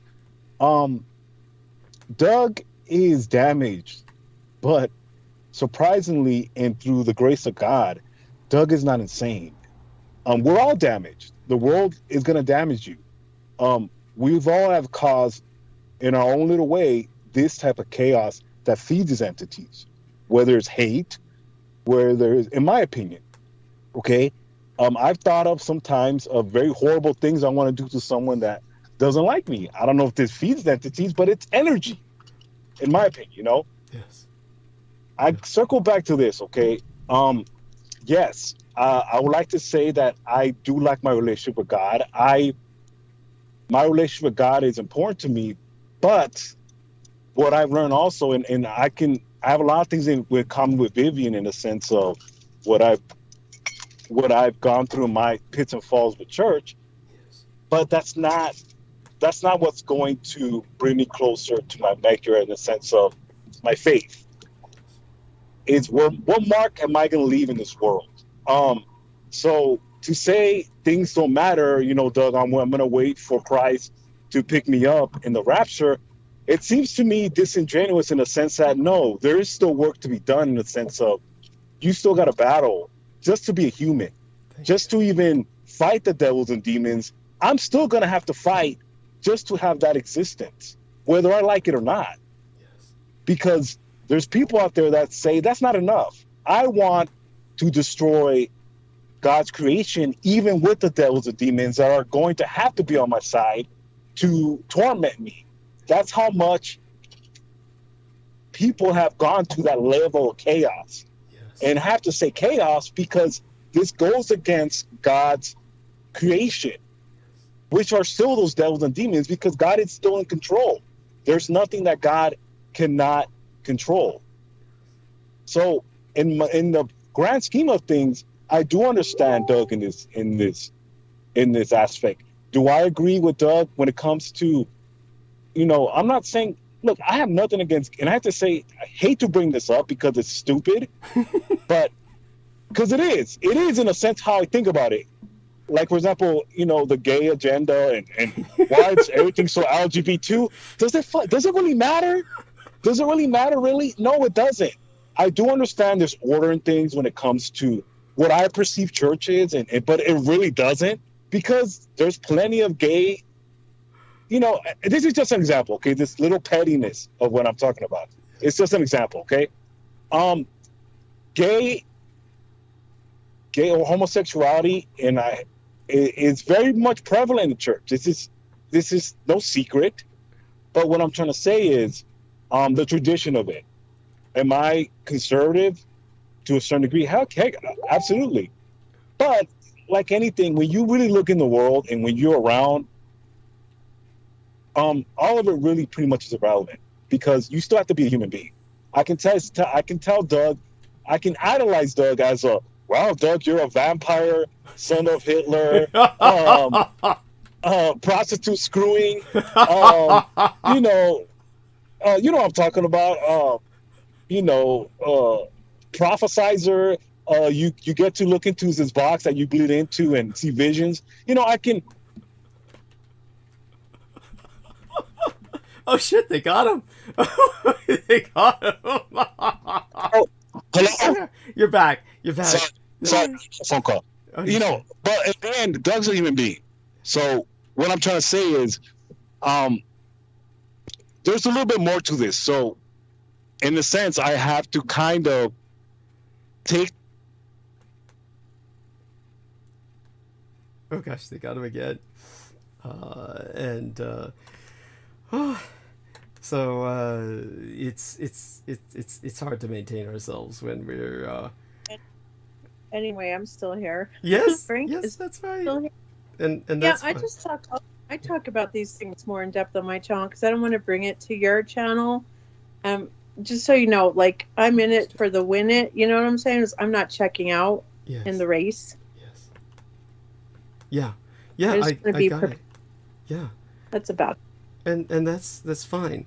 Diane Hillis Buchberger in the chat was saying that her mindset's similar to yours. You're preparing yourself for battle,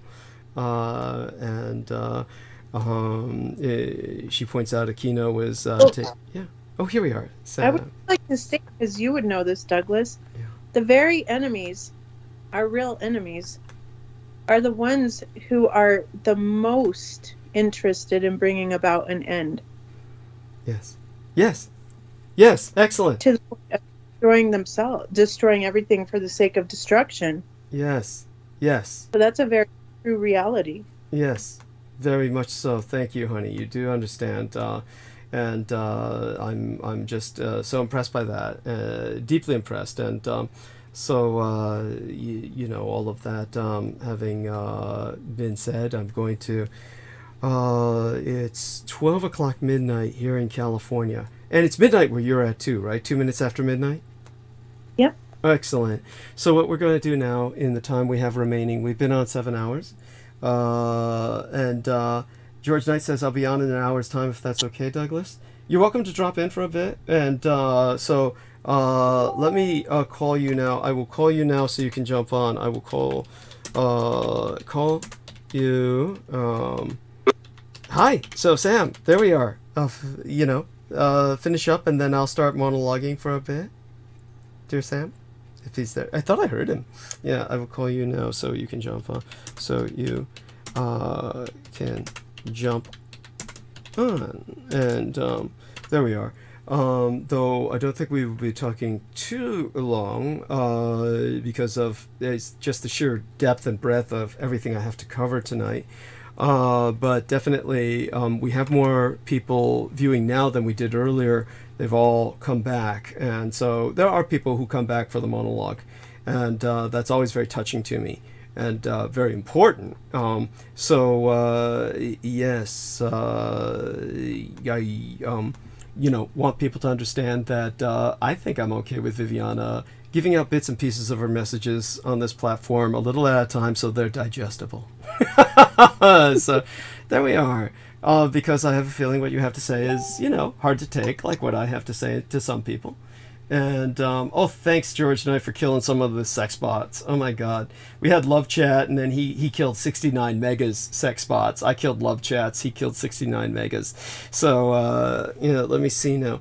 What is it that I was going to do here? I was going to do something before I started. I started all in. Call our man George, of course. So here we are. Let me do that. And okay, so Sami dropped off, and that's fine because I'll start monologuing very soon. Our man Mr. West dropped off earlier. I hope he's all right. And they, how do I do this? What am I doing? Okay, add participants. There we are. And then look through the people that I have. I should have called him from the beginning. From now on, I'll just fucking call him so that I can. Here we are. George. Had to remember how to spell that. Add. Okay, there we are. Oh my God. So, once that kind of stabilizes, then I'll go all in. I might as well go all in now. Oh, Sammy's back with us. So, Sammy, round it up, and then I'll monologue from here. George Knight might drop on for a few minutes later, but the rest of the night's going to be mostly myself steaming along. If there's anything you want to say goodnight to our listeners and all that, go ahead and do it now, dear Sammy. Let's see if he's there. I swear I saw him, I guess it's just the way the screen restructured itself while it was Can you hear me? Oh, there we are! Hello. Yeah, sorry. I got a phone call. No worries. No worries. So round up some of what you were saying. Viviana was also talking about this, that our primary enemy is those that would destroy everything, destroy all of creation. Right. Yes. That's just pretty much what my point is. Look, and what you've always tried, at least right now, is just awareness, pretty much, of your existence. Okay. Yes. And really just educating yourself, which is very hard nowadays with the U.S., with Americans. We're very stupid. We don't care. We don't care about stuff we're supposed to care. Even with you, even just talking about, in a nutshell, Ukraine being the breadbasket and then producing the neon gas to produce our computers so we can watch our porn and jack off. Yes. I hate to put it that way, but it is what it is. Yes. But certainly I would die without that. Go on. Right. Well, and I hate to put it that way, but it is what it is. No, I do understand what Vivian's talking about because my belief, I do want to see, my maker, the man that died on the cross for me, my sins. That's, as a Christian, that's what I believe. How I center myself with the Lord is to humble myself and to be grateful and say thanks. All these small little nuances. But at the same time, I hate to, it's sometimes it's unbelievable, but at the same time, you're right, Doug, because even just to battle the devils and demons, that's still not the end game. The reason why Aquino did what he did, because people like him even want to defy God's creation, which is still the devils and demons. As much as we battle them in our life battle, that's not people's narrative. They don't care, and people don't care. Just like the Russians don't care to starve people. So that's all. I don't know if I made sense, Doug or Vivian, if I made sense at all, but that's just me, my thoughts. Oh, I felt it was quite Oh sensible. no, you make sense. Yeah, go on. Perfect. Honey. Oh, honey, So, yeah, please complete your sentence. It sounds so much more important coming from you, darling. Finish that. Yes, go ahead. No, you absolutely made sense. Yeah, I get it. Yeah. So, Doug, I mean, do you want to? Is this where you're going to want us to move on, or are you going to take over now, or I don't want to. At least me, I don't want to drag on and with your monologue, Love. Okay, so just got my earbuds back in. I had to take them off for several seconds. So Oh, after okay. Viviana said, you absolutely made sense, did you say something in response? Yeah, no, I mean that's pretty much it, Doug. That was just pretty much my point. I mean, if you want to move forward with your monologue, I understand. I'll do that now. Love you dearly. Share that love with Maria. And Viviana, Yes. say goodnight to our listeners for now. Good night. All right. Good night, love. Everyone. Good night, Sammy. Thank Yes, And you good all night. have a wonderful, blessed rest of your week. Thank you. And Yes. of course, I'll be counting on Viviana in particular to hang on as long as she's awake. And with that, I'll start monologue for now. George and I will likely join us in about 45 minutes to an hour's time. We'll take a break with him as kind of an interlude and then go back to the monologue. So thank you, all of you. Hugs to dear Sammy. Kiss to Viviana, and hugs to Ian West as well. He, he certainly is able to burn bandwidth and engage. Yes, when it comes to our dear Diane Hillis Buchberger in her chat room, she was telling me to steam along and kick butt. Thank you, honey. Love you dearly. Let me give her X's and O's. And with that, I should get started. We'll start off with a formal shout out to Ryan Piwarie. And Ryan Piwarie is, as I said, potentially related to Dustin Piwarie, the American mixed martial artist, contributed 99 United States dollars. Charlene Diane Renal, she contributed 100 United States dollars, potentially related to the French singer-songwriter simply known as Renal. And with these wonderful people making life possible for me, I do ask anyone else who can contribute to please do so. Of course, do not put yourself out if contributing to myself would do so. Whatever you can contribute would help. But certainly, I'll need several hundred more dollars just to make it through the month and make rent just to be safe. So $100 here, $100 there, or whatever anyone can contribute is deeply appreciated. So I'll try and earn my pay now by providing you at least an in-depth historical analysis of how we got to the crisis where we're at now, why our crisis is important. Understand that today is Den, if I remember correctly, because I don't speak Ukrainian language. It's the Russian and Serbian, Ruski and Serbsky. The Ukrainsky, that would be, it's a little quirky. So hopefully I get this right, but it's basically Den Nezhaleshnosti Ukraini, which is Independence Day of Ukraine, which is the formal way of saying it's Ukrainian 4th of July.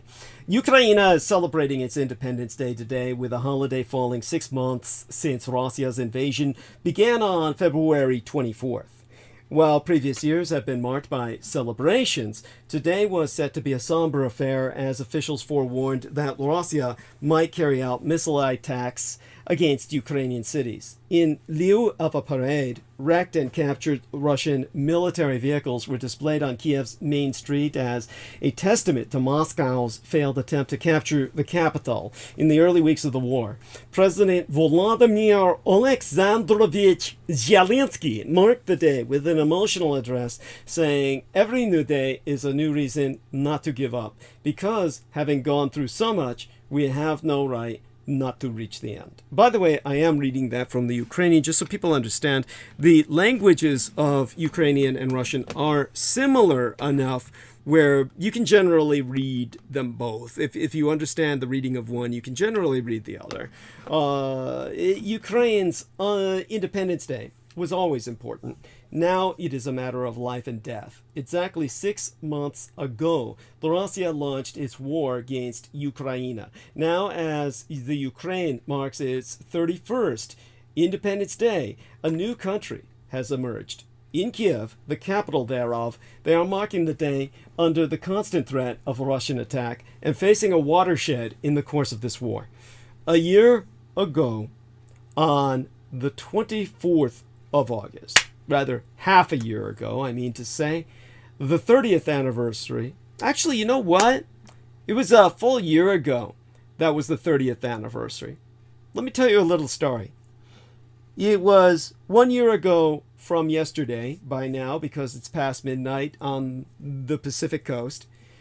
A year ago on the 24th of August, the 30th anniversary of Ukraine's independence yesteryear, a new generation of fighter pilots were leading the Ukrainian Aero Forces flying over Independence Square in Kiev.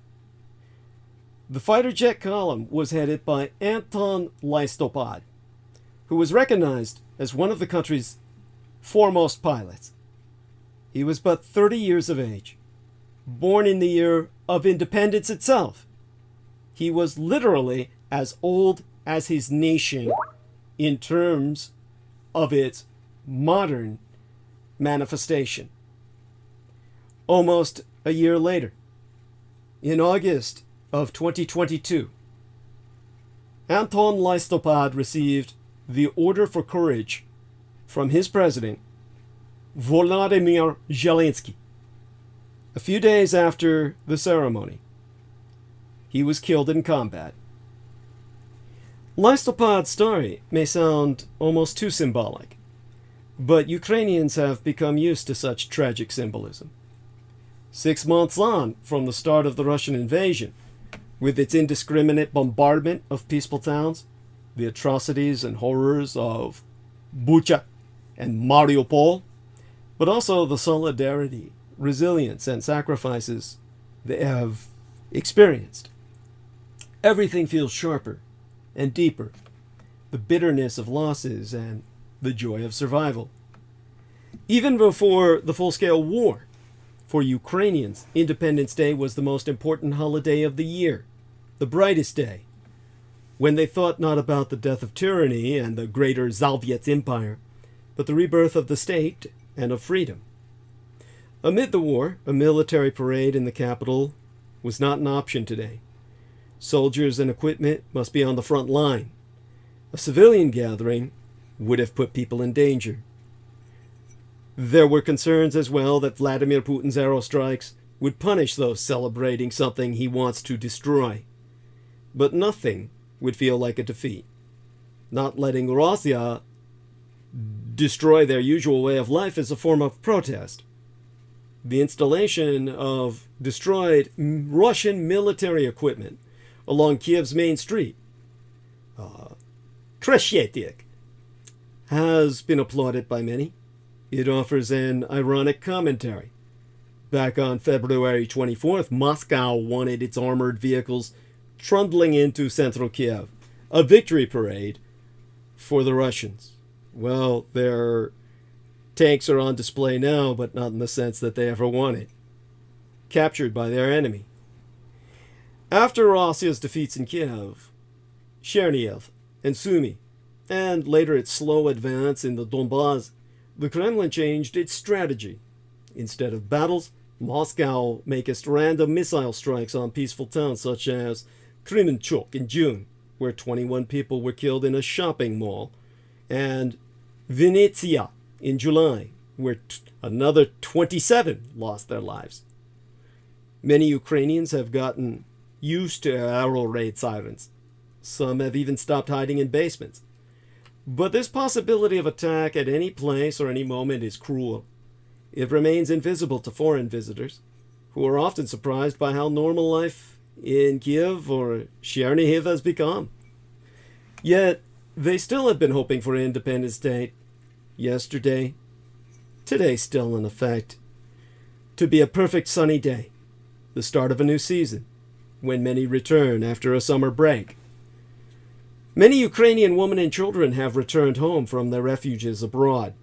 For some, the financial means to be out of the country have been exhausted, while others just want to go back to their homes. Unless, of course, they are places under occupation, such as Mariupol or Severodonetsk. Those on the front line dream about returning to their families and careers. Their service remains, well, it reminds myself more of the duty of firefighters or rescue workers. Half a year has turned out to be enough to understand this war, to see its ugliness, but also its banality. It is not a force of nature, and it's not inevitable. Victory depends not just on heroism or might, but on strategy and the capacity to use resources wisely. Independence Day also feels like a watershed. We need to consider what has happened and what to expect next.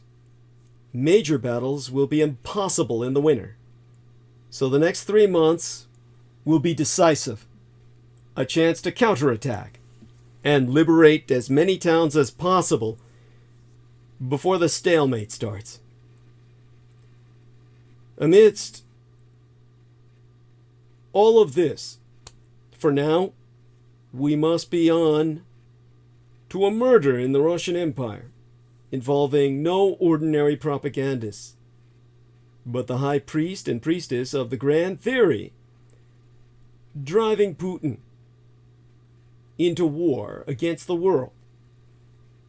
But understand that as this is going to be a transmission held during Ukrainian Independence Day, I'm obligated to ask yourself, in light of what Our Lady Viviana Sanchez has brought to the forefront of our consciousness, how can you say you value your freedom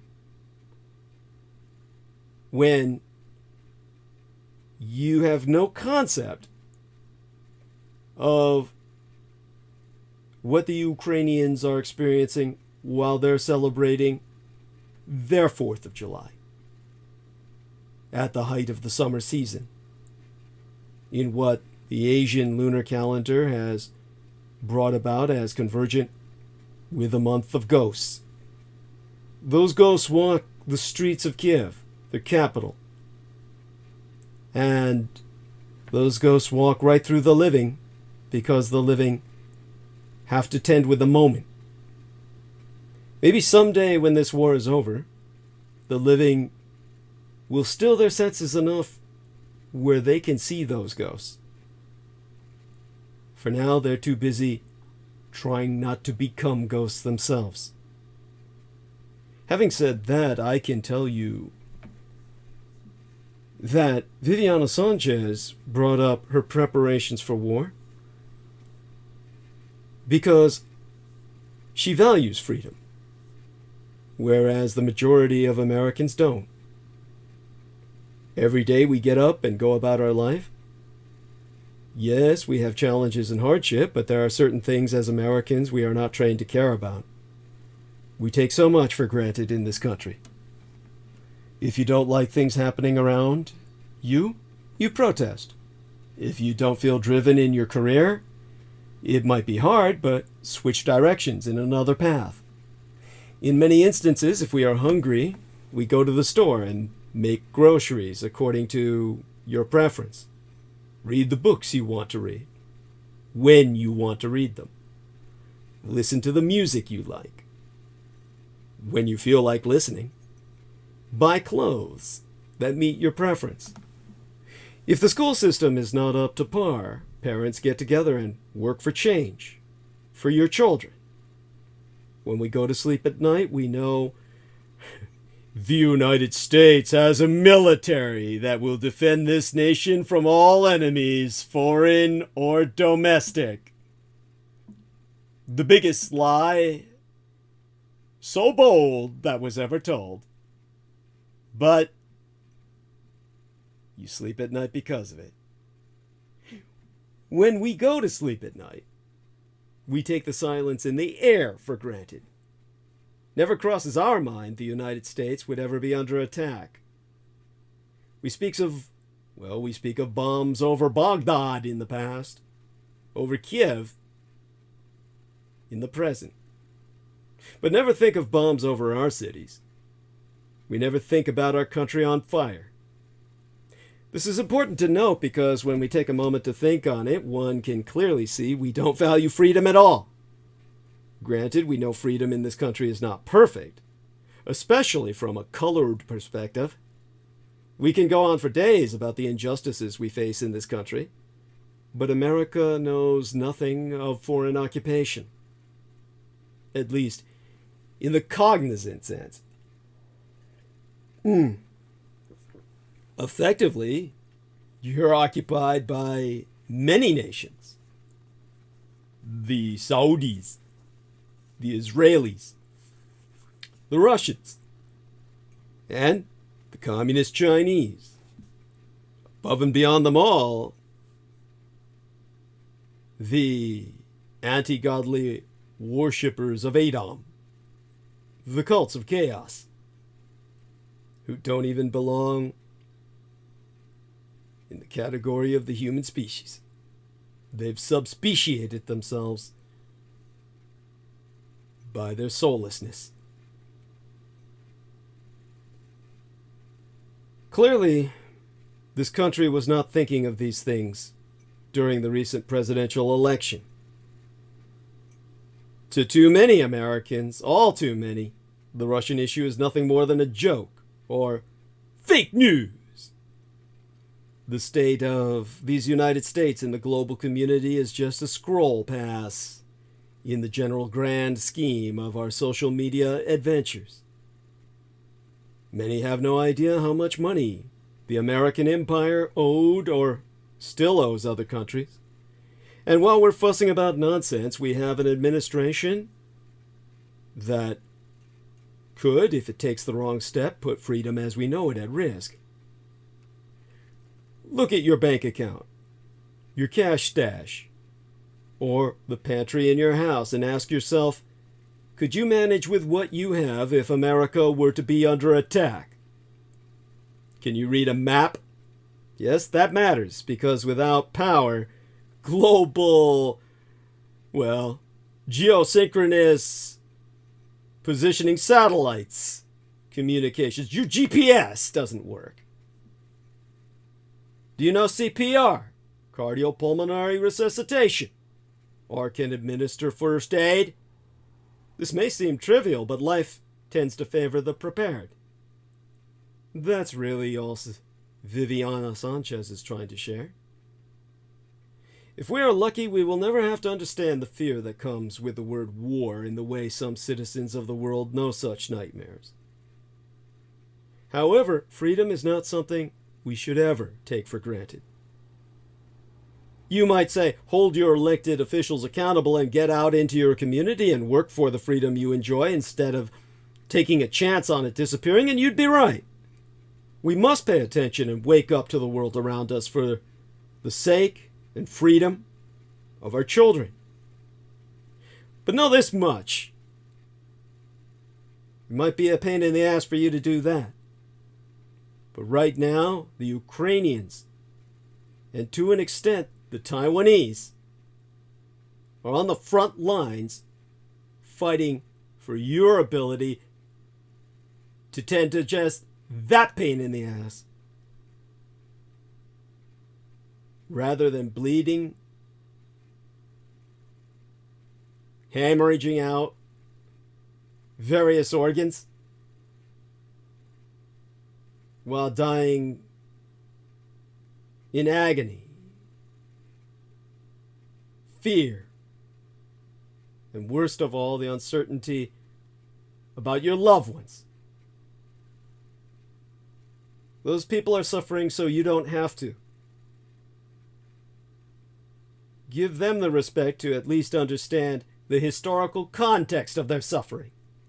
And that's why I go into the long history and context of why we need to help them fight their wars for you.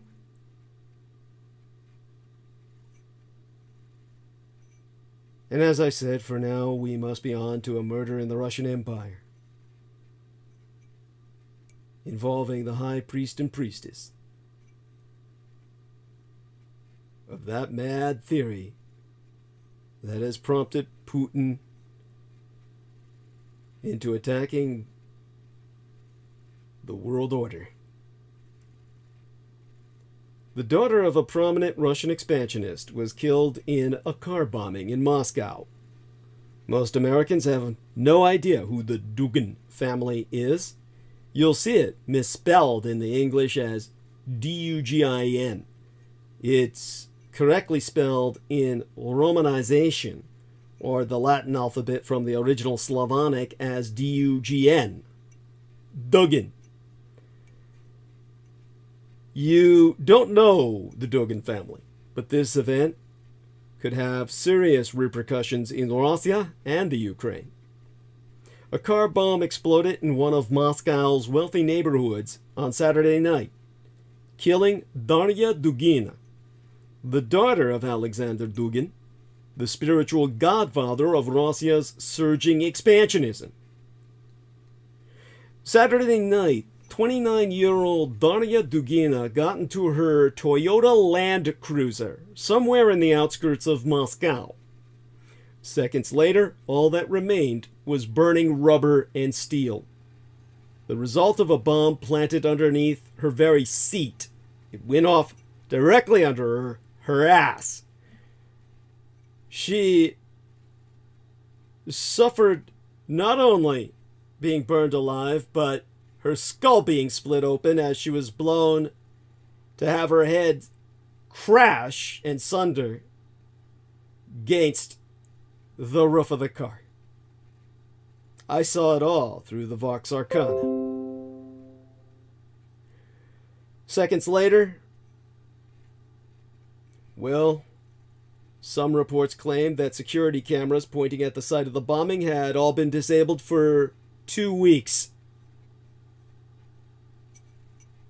Even if some of those details were wrong or exaggerated, it was clearly a professional hit job. And seconds later, the heat was intense enough where the rubber, steel, and flesh melted in some areas of that inferno into an indiscernible mass. Her death may have an impact far beyond the Russian capital. Or it might not. This may have been part of yet another tangled vendetta among Russia's elites. We won't know the truth for a while, if ever. But following this story requires some context about the Dugins, which only I can provide. Dugina was the daughter of Alexander Dugin, the ultra-Russo nationalist Edom Arcanist, who has written a series of books demanding Russia reassert historical territorial control from Finland and the Slavic European nations as far west as Greece, all the way to Mongolia and northern China, and down to the Indian Ocean. Russia's swift move to pin that chaos sacrificial car bombing death on Ukraine prompts skepticism and fears of escalation. Dugin was definitely in on his daughter's assassination, as they were estranged, per George Edward Knight, who may join us in a matter of some minutes. Alexander Dugin definitely killed his own daughter. They were both scheduled to travel together in the same vehicle. Then he decided to travel separately? He ended that sentence with an interrobang, a combination of a question and exclamation mark. The brazen killing of the daughter of Russia's most prominent ultra-Russo nationalist has sparked a host of theories about who might be responsible, and fears that it might lead to an escalation in Moscow's war in the Ukraine. Those fears were fueled before my own transmission even closed on Monday, opening this work week, when, according to state media, Russia's KGB successor FSB security agency said it had solved the case just 2 days later and attempted to pin the blame on Ukraine's secret services. Dugin was fired from his teaching post at Moscow State University in 2014 for being too openly genocidal in Russia's first Ukrainian invasion. Still, Western media news reports have quite rightly long dubbed Alexander Dugin as Putin's brain, exposing him as part Rasputin, part Karl Rove. CNN called him Putin's spiritual guide. The New York Times referred to Daria as daughter of a Putin ally, though they have no idea just how close an ally Dugin is. In the late 90s, he wrote a book proposing taking Tibet, Inner Manchuria, Xinjiang, or northwest Turkestanic China, where they keep their concentration camps, to exterminate their Muslim population of Caucasoid ethnicity, and other parts of northern China, compensating the Chinese instead with Australia, the Philippines, and much of southeastern Asia, excepting Vietnam, since it already functions far better as Russia's active ally and an open port, warm water port to the sea, than as anyone else's potential puppet state. Dugin's main tool for European and Asian domination? Not military force. I guess he understood how bad their military is, but energy blackmail. Obviously, Putin read that chapter. The communist Chinese were not amused, as you might imagine. But all sources concur his book was influential within Russian circles. The ideas presented by Dugin in his magnum opus entitled Geopolitics, the book published with the occult sigil of chaos over Eurasia on its cover, made their way into the army after the Academy of the General Staff of the Russian military started using it as a textbook in the late 90s and early aughts, 00s of the 2000s. And the people educated there then are now in key positions in the Russian army in Ukraine. Albeit one wonders how influential any book about global conquest could be with Russia's military establishment, since they didn't bother maintaining equipment at standards capable of actually conquering anything. Nevertheless, we know that they were as Satanized and ultimately Edomicized as the American war machine, this side of the Atlantic, which was Michael Aquino's ultimate objective. The man succeeded in so much of the evil that he instigated. So many of his objectives were accomplished in his lifetime or his afterlife. Regardless, Dugin's daughter was following in her father's footsteps, dreaming of an expanded Russian empire with zero hopes that any of it of ever becoming a reality. And irregardless, all of Russia is roiling in such sheer madness, as evidenced by the fact that she had just had an appearance on state TV on Thursday. Still, none of this is helpful in determining why and by whom Dugina was assassinated. Russia has launched an investigation, but no one is taking that seriously. It's possible, if unlikely, that this might not have been about politics. Dugin's daughter was driving her father's car, but in Moscow, People with money and proximity to power live with a certain amount of generic risk from any number of potential enemies. To be involved in anything of material or political importance in Russia is to court risk. Many years ago, when I was assigned to visit the former Union of Soviet Socialist Republics, I was assigned to meet with Dugin's Chaos Cultists, to rendezvous with them, to deliver messages from Michael Aquino towards their ultimate conquest of Russia, which they ultimately accomplished with the aid of Michael Aquino's intelligence assets either side of the Iron Curtain. At that time, I was interviewed for a relatively high visibility job with a Soviet Stats company that wanted to assign me to Moscow. The position, I was assured, if I were to defect, came with a fine salary and a nice apartment and reliable bodyguards. But the Dugins are not ordinary propagandists. Alexander Dugin is part of a weird strain of Russian imperial hypernationalism that somehow manages to venerate Russian Orthodoxy, Stalin, the Amero Republicans, and the occult all at the same time.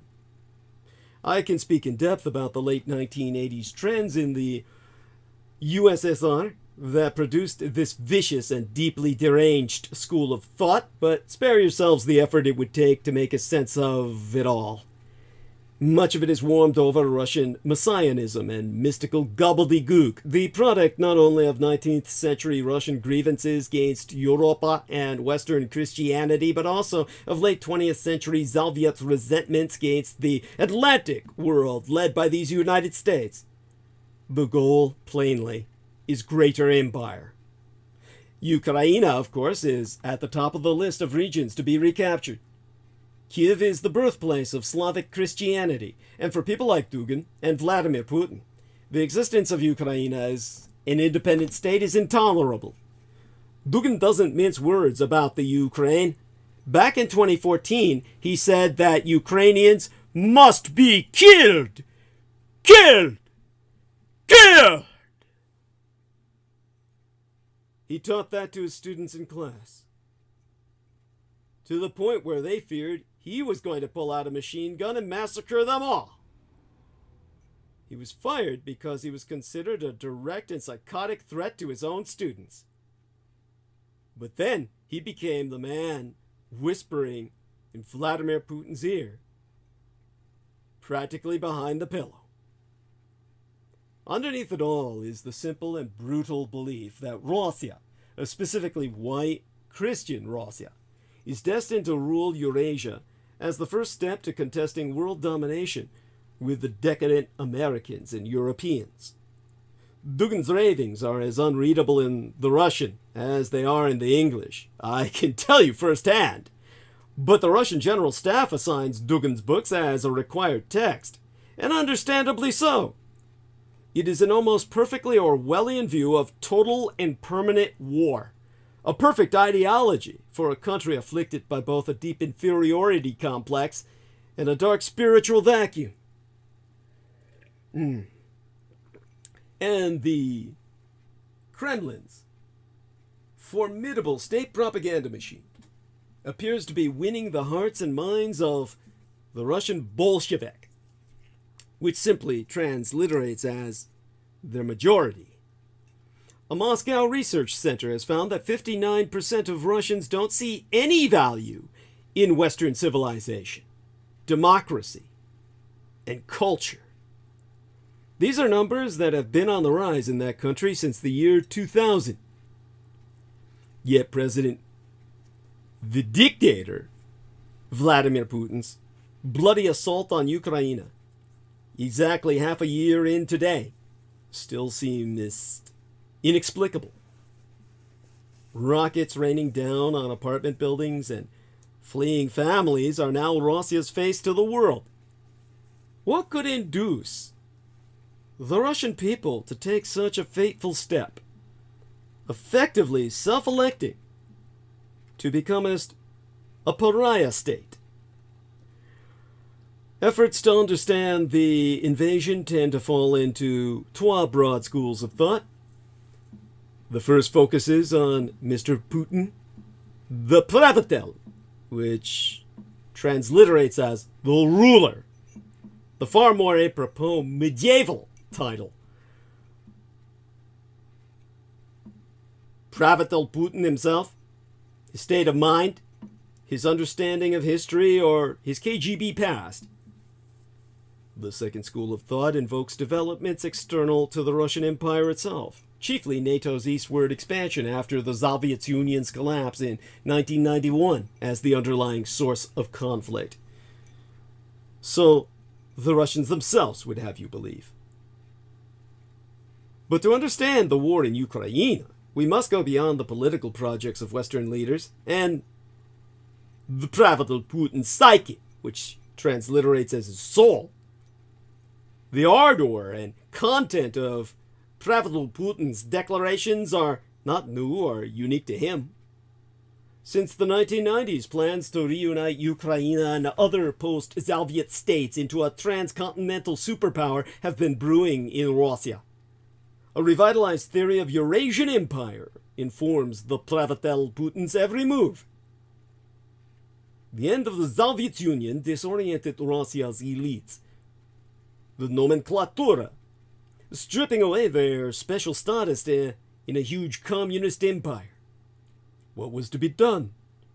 For some, the answer was just to make money, the capitalist way. In the wild years after 1991, many were able to amass enormous fortunes in cahoots with an indulgent regime. But for others, who had set their goals in Soviet conditions, wealth and a vibrant consumer economy were never enough. Post-imperial egos felt the loss of Russia's status and significance keenly. As communism lost its elan, intellectuals searched for a different principle on which the Russian state could be organized. Their explorations took shape briefly in the formation of political parties, including rabidly nationalist, Judeo-phobic movements, and with more lasting effect in the revival of religion as a foundation for collective life. But as the state ran roughshod over democratic politics in the 1990s, new interpretations of Russia's essence took hold, offering solace and hope to people who strove to recover the empire's prestige in the world. One of the most alluring concepts was Eurasianism. Emerging from the collapse of the Russian Empire in 1917, this idea posited Russia as a Eurasian polity formed by a deep history of cultural exchanges among people of Turkic, Slavic, Mongol, and other Asian origins. In 1920, the linguist Nikolai Trubetskoy, one of several Russian immigrant intellectuals who developed this concept, published Europe and Humanity, a trenchant critique of Western colonialism and Eurocentrism.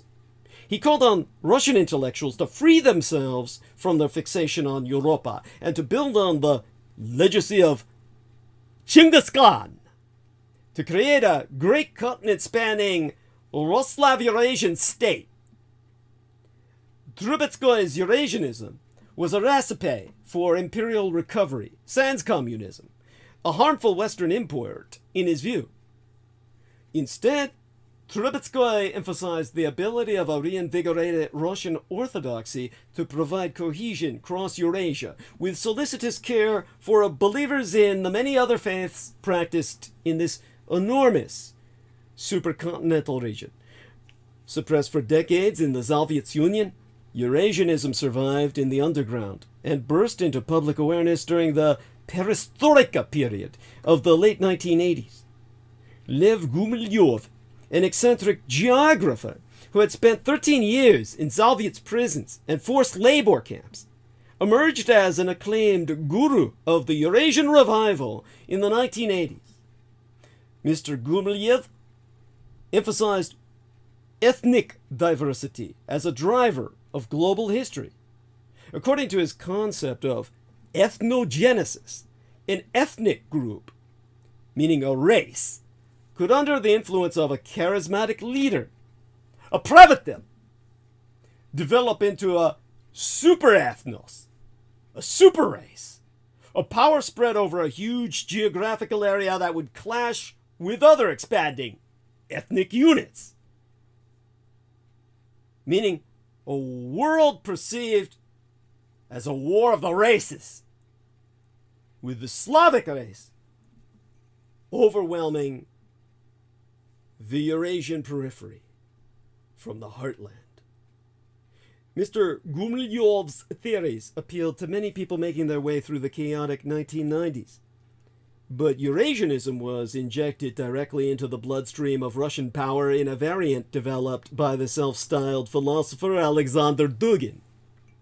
After unsuccessful interventions in post-Soviet party politics, Mr. Dugin focused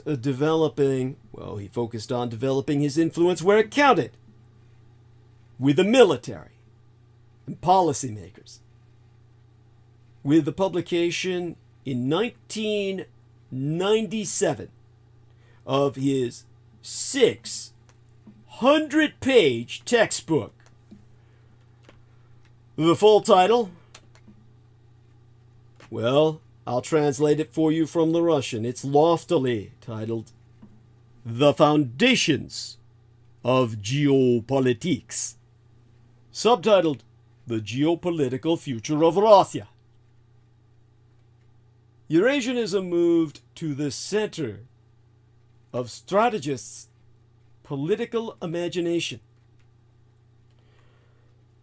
In Mr. Dugin's adjustment of Eurasianism to present conditions, Russia had a new opponent. No longer just Europa, but the whole of the Atlantic world, led by these United States. And his Eurasianism was not anti-imperial, but the opposite. Russia had always been an empire. Russian people were imperial people.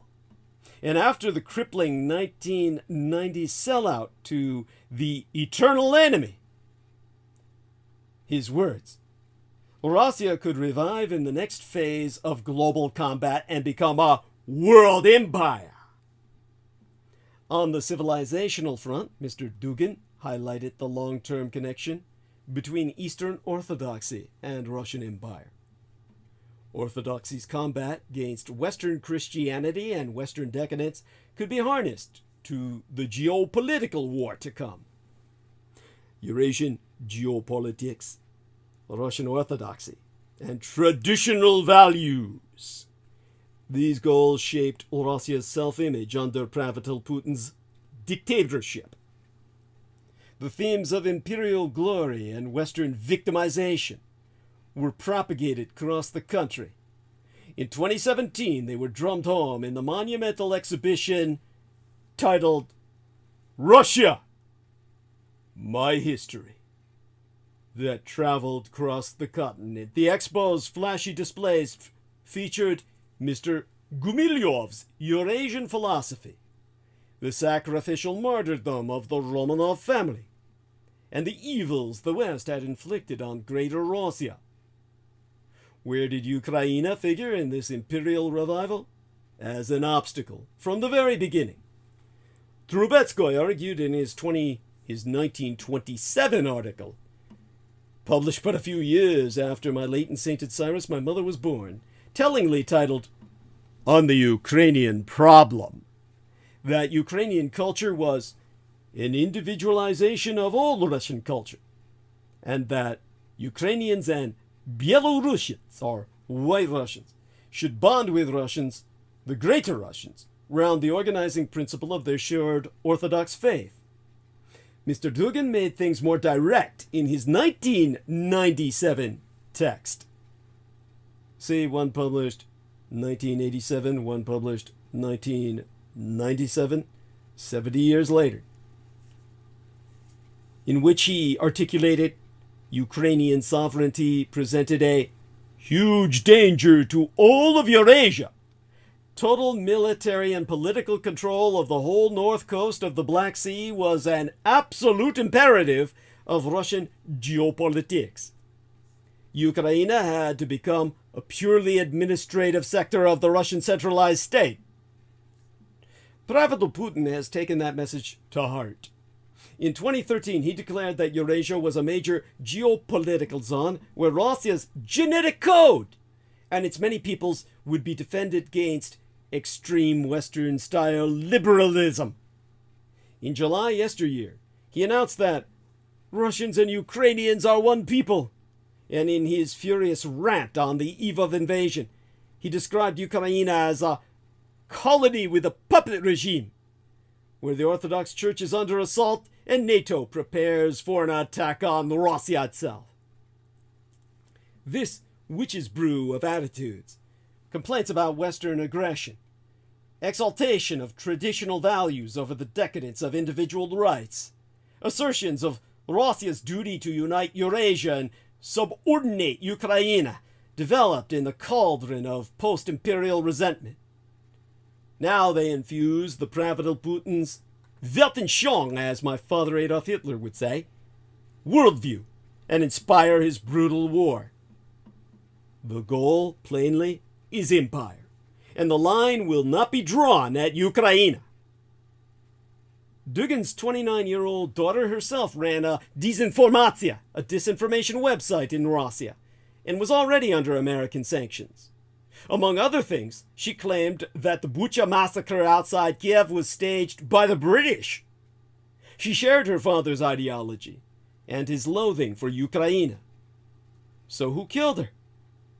Russia's successor to the KGB, the Federal Security Service, the FSB by its Russian initialism, claimed that a Ukrainian woman named Natalia Volk moved into Dugina's apartment block a month ago, planted the bomb, and fled to Estonia. This all seems pretty quick and convenient to me, and the Russian news service TASS, T-A-S-S, all in the uppercase, ass with a T in front of it, like tits and ass, has already declared the case to be solved. Wow! Well, the world's fastest investigators work in the Russian Empire, apparently. Russian police found 3-week-old footage so quickly, and spliced it all together. It had to be 3 weeks old because they said the cameras had been disabled for 2 weeks. They found all that and spliced it all together in 24 hours. Not to mention, she doesn't enter the building. She has her 12-year-old in tow. Various videos have her car with 3 different license plates, from what I could see. Russia is comically bad at this. It's true that Russian officials in Ukraine have been killed by car bombs, which are old-school hits by modern Russian standards.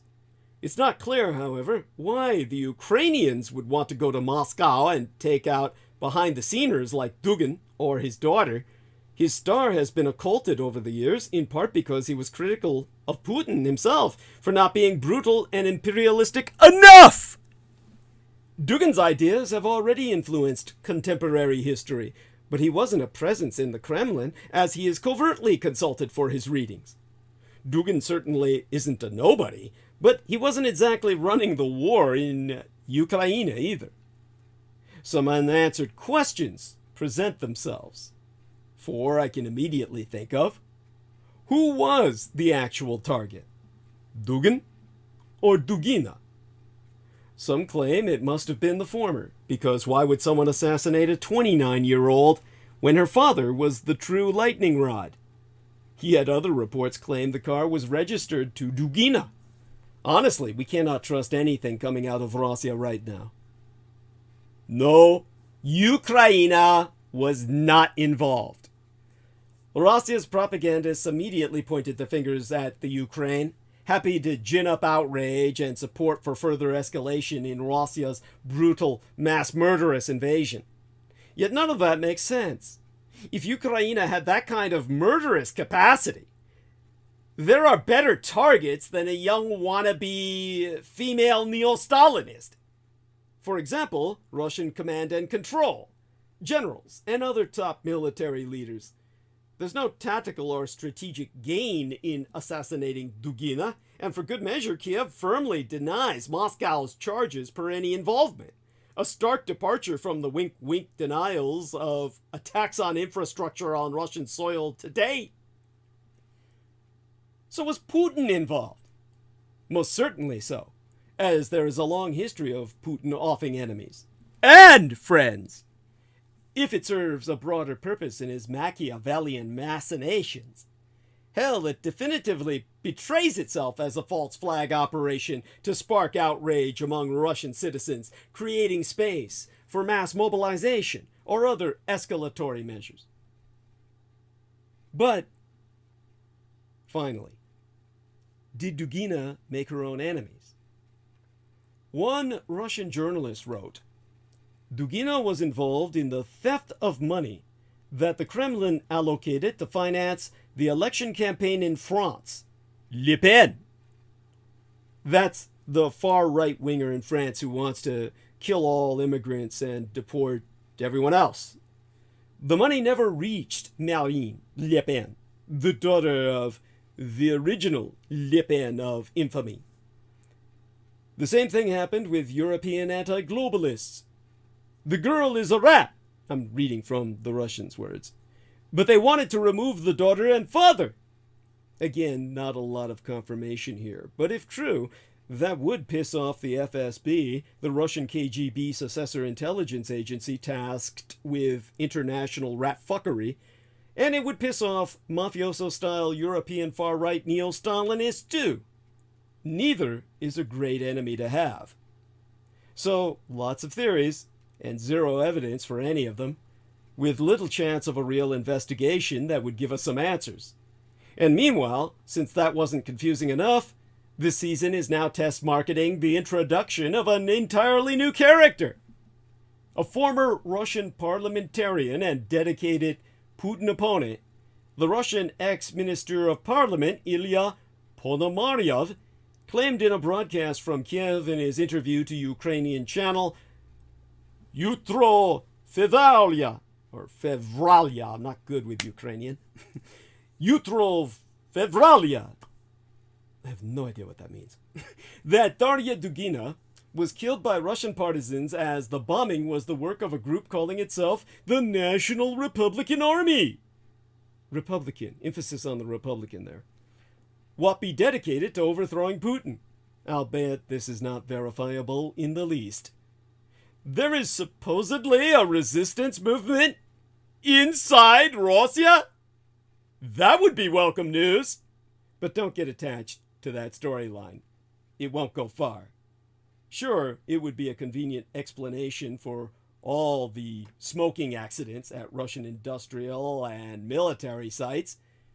But one guy, claiming to be the sole conduit of information from this secretive new armed Russian insurgency it's just not credible.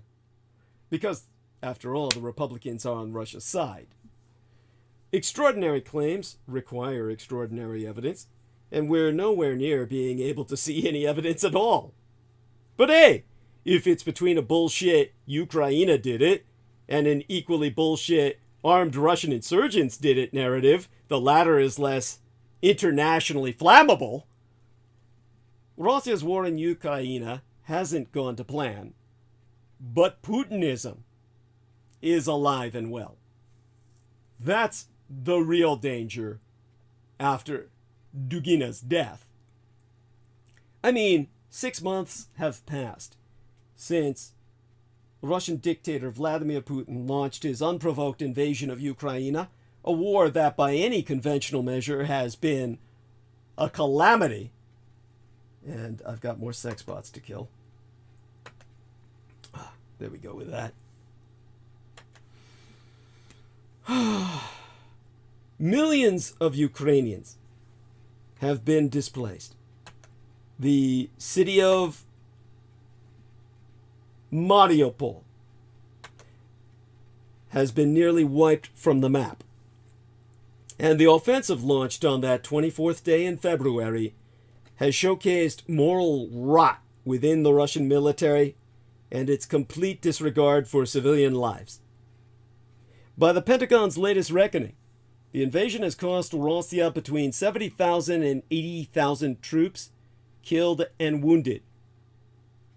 That's conservative.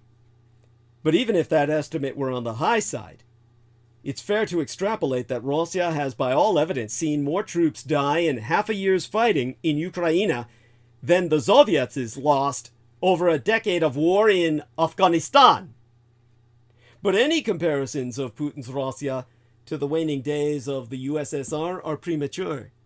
Russia has indeed changed since February 24th, but cracks in the edifice of Putinism are hard to discern. The majority of Russians have, if not overtly supported the war, or have silently acquiesced to his campaign of imperial restoration. Indeed, the Kremlin leader's ratings have been unaffected by the war. Both state pollster WCIOM, or WCIOM, and the independent polling agency Levada Center routinely put Putin's approval ratings above 80% since February 24th. A WCIOM survey in June found that 72% of Russians were likely to support Putin's special military operation, the official euphemism for the war in Ukraine. How is Putin even maintaining his approval ratings? It's tempting to conclude that these numbers simply reflect the power of Russia's state propaganda and its dizzying ability to construct an alternate reality in which Russian warships are not sunk by Ukrainian missiles and Russian bases blow up by accident. After all, the Russian government moved swiftly after the invasion to shut down the remnants of Russia's free press, introducing a draconian new law that imposed severe criminal penalties for fake information discrediting its armed forces. But that doesn't mean no information is getting out about Russia's disastrous losses in the Ukraine. The Russian independent news site, Media Zona, which was labeled a foreign agent yesteryear by Russian authorities, has documented 5,185 military deaths based on local news reports and social media posts. The country is relatively well off. Its middle classes, or what would pass for them in any third world undeveloped nation, have likely been insulated from the war's toll. Media Zona found that many of those killed in action are from poorer regions of Russia. The regions with the highest number of documented casualties are so-called ethnic republics of Dagestan and Buryatia. These are the Eurasian Muslims and coloreds. Not white enough by Russian standards. By contrast, casualties from Russia's two wealthiest and most populous cities, Moscow and St. Petersburg, the former capital of Imperial Russia, have been relatively low. Putin's popularity is sometimes chalked up to a climate of fear and conformity. According to OVD Info, an independent group that tracks detentions in Russia, 16,380 people have been arrested or detained for anti-war activism in Russia itself, and 75 criminal cases have been opened under Russia's fake news law. Unsurprisingly, Russia's invasion of Ukraine has revived discussion among scholars about whether or not Putin's regime should be labeled as fascist. That may seem largely a question of taxonomy, but it points to a clear reality. After February 24th, terms such as autocratic or authoritarian are inadequate to describe a state that tolerates no internal dissent whatsoever. I have already explained via the past transmissions that Russism, i.e. Russian absolutism, will suffice. So will public opinion ever turn?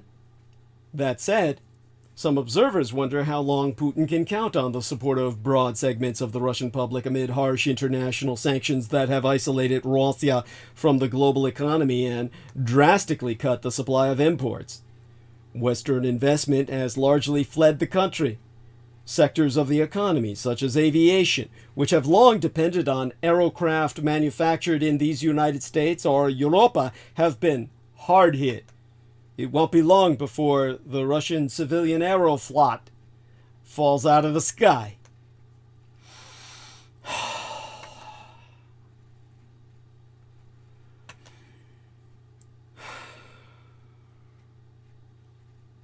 Now,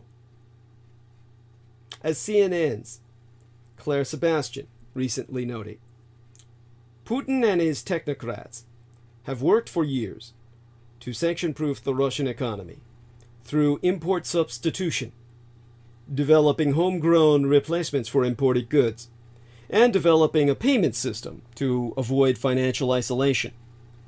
And Russia has spun the awkward rebranding of McDonald's and Starbucks into tales of economic resilience. But a recent study by the Chief Executive Leadership Institute of the Yale School of Management paints a more dire picture. The study's authors argue that Russia does not have the infrastructure to simply pivot energy exports such as natural gas to Asia. Russian manufacturers lack parts from international suppliers, and that Russia's official statistics are papering over the depth of Russia's economic retreat. Said report reads, despite Putin's delusions of self-sufficiency and import substitution, Russian domestic production has come to a complete standstill with no capacity to replace lost businesses, products, and talent. The hollowing out of Russia's domestic innovation and production base has led to soaring prices and consumer angst. Still, Russia's financial system has not collapsed, and consumer anxiety has not translated into political unrest. For Ukraine and its supporters, the conversation has now shifted to finding ways to inflict pain on Russians for their passive support of their Pravital Putin. In a recent address, Ukrainian President Volodymyr Zelensky said, "We are working on new sanctions against Russia and on stimulating the citizens of the terrorist state to feel their share of responsibility for what is happening. The discussion about visa restrictions in Europe for holders of Russian passports is expanding every day. New states and new politicians are joining it." It's unclear if a visa ban would ultimately change Russian behavior. Some European leaders, most notably Deutschen Chancellor, German Chancellor Olaf Scholz, have been reluctant to even endorse a ban. Speaking at a recent press conference in Oslo, Scholz told the reporters that leaders had to be very clear on the visa ban issue, as the actions in Ukraine are Putin's war and not the war of the Russian people. And while Putin may be the decider, to borrow a Junior Bushism from George W., there is also a collective Putinocracy that supports him and helps realize his policies. Whatever economic consequences they face from sanctions, Putin's loyal oligarchs have not broken ranks. In what he called a rage thread from behind bars, imprisoned Russian opposition leader Alexei Navalny did write, "Putin's war with Ukraine has been ongoing for 6 months now. From day one, Western leaders firmly stated that Putin's oligarchs and bribe takers would face imminent sanctions and wouldn't get away this time. But they did." It's a dismal picture, and one that suggests that Putin, who has survived snubbing by world leaders before, is willing to play a long game here. He may perhaps be counting on the fact that over the next 6 months, Europeans will be paying higher prices for energy, potentially raising the pressure on governments to push Ukraine to submit to a peace deal. Winter may be coming, but Ukrainians are also fighting for their national survival. And Occam's razor says that all things being equal, the simpler explanation is generally better than more complex ones. In this case, we know Russia is a mafia oligarchy state, Simplest explanation is that an ambitious and greedy Dugina stepped on some toes, and the oligarchy mafia / neo KGB FSB responded in kind. Could the FSB have hit Dugina while trying to kill Dugin? Perhaps as a plot, the kind Russian spies have been accused of in the past, to spin up fresh hatred against Ukraine and get some of the heat off itself for its botched advice 6 months ago? That's a stretch too, because anyone who admired Dugin was already all in on the war.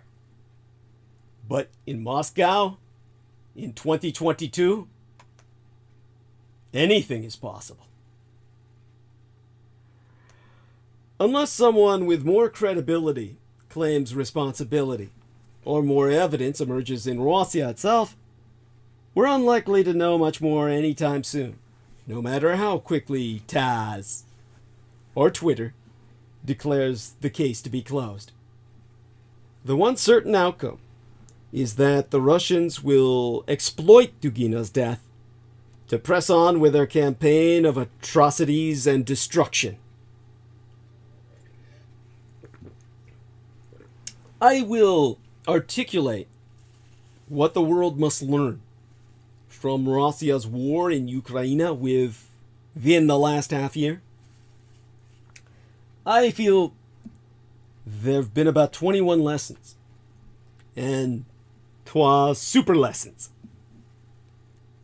When it was first launched in the wee hours of February 24th, the Kremlin's full-scale invasion of Ukraine was supposed to last just a few days and end with the quick capture of Kiev, the capital of so-called Little Russia. Fast forward 6 months, those plans collapsed in spectacular fashion as Ukraine beat back Russian troops through a combination of sheer determination and plentiful Western arms. But despite the Ukraine's success, this conflict is far from over. On the contrary, it appears to be settling into a long, attritional battle that will test Ukrainian and Western resolve. The conflict, moreover, has already transformed much of what the world thought it knew about not only military operations and strategy, but also diplomacy, intelligence, national security, energy security, economic statecraft, and oh, so much more. So a lesson for Western diplomacy would be, don't second-guess Ukrainians. Since day one, there's been too much reluctance in the Biden administration to share real-time intelligence with Ukraine for fear that not everyone in the Ukrainian government is trustworthy, to send heavy weapons for fear that Ukrainians don't know how to use them, and that it would take too long to train Ukrainians, to send large enough assistance packages for fear of corruption. There's also been an enormous reluctance to use the right language to describe the United States' actual goal.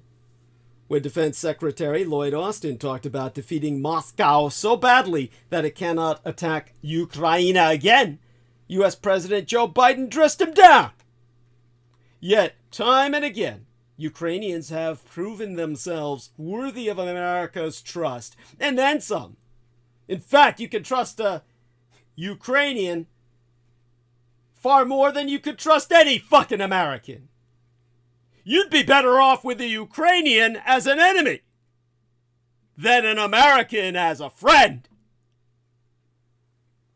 With Western intelligence, they were able to withstand the invasion of Kiev's Hostomel airport, which could have been decisive, and eradicate scads of Russian generals, in addition to the Russian Navy's own flagship, the Moskva. With U.S. weapons, Ukrainian soldiers pushed the Russians out of Kiev entirely and forced them to retreat all the way to the Donbass. Now, with American long-range rockets, they've hit dozens of high-value targets. The bottom line is obvious. When Ukrainian President Volodymyr Zelensky and his team say they need something, the request is legitimate, and the United States should honor it immediately. In a lesson for global diplomacy, Putin's regime can never be trusted and must be defeated. 6 months of Russia's genocidal war against the Ukraine, as well as years of the Kremlin's invasions of neighboring states and more recent hybrid warfare against the West, have made it clear that any agreements with Putin's regime are simply not viable and often counterproductive. Russia invaded Ukraine in 2014 after having committed to be a guarantor of its sovereignty and territorial integrity under the Budapest Memorandum. In its most recent assault, the Kremlin seized 1/5 of Ukraine's territories following years of negotiations over the conflict in Ukraine within the Normandy format and the Minsk agreements. Moscow has been vocal about its disrespect for international law, liberal institutions, and all kinds of international treaties with partners and rivals alike. By committing war crimes and crimes against humanity itself in Ukraine, violating the basic principle of freedom of navigation, weaponizing food supplies and refugees, and engaging in energy and nuclear blackmail, Putin's regime has posed existential threats, not only to the future of the Ukrainian nation, but also to a rules-based world order. Appeasement, dialogue, and compromises with an aggressor have never worked. Just ask my father Adolf Hitler, he tried it with the Allies. Russia escalates when it senses weakness, and withdraws when it senses strength. If the world wants a sustainable peace in region, rather than a tactical pause in Russian assaults, the West must learn the language of hard power, which is the only language Putin understands. In a lesson for American foreign policy, the American empire can no longer rely on strategic ambiguity. When a state possesses substantially more power than its adversaries, a policy of strategic ambiguity can spark reluctance among those adversaries to take actions that might provoke retaliation, especially if the more powerful nation has a reputation for responding unpredictably or disproportionately. But when a state's relative power is perceived to be in decline, then a policy of strategic ambiguity can, conversely, inspire adventurism in an adversary, especially if the declining power is seen to be withdrawing or otherwise appears weak or distracted. The long era of strong American relative power allowed U.S. policymakers the luxury of adopting policies that featured strategic ambiguity.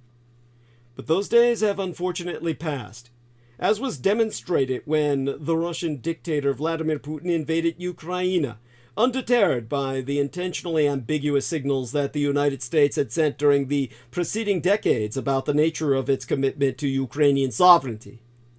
He was also encouraged by the perception of American weakness in the wake of the withdrawal from Afghanistan and the dysfunction of our domestic politics.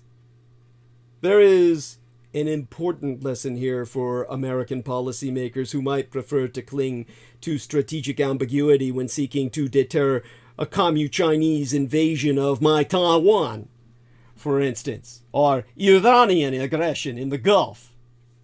Today, more explicit statements about American red lines are in order.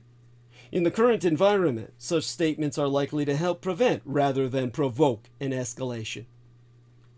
As a lesson for U.S. national security, Washington must contend with Beijing, Moscow, and Tehran simultaneously.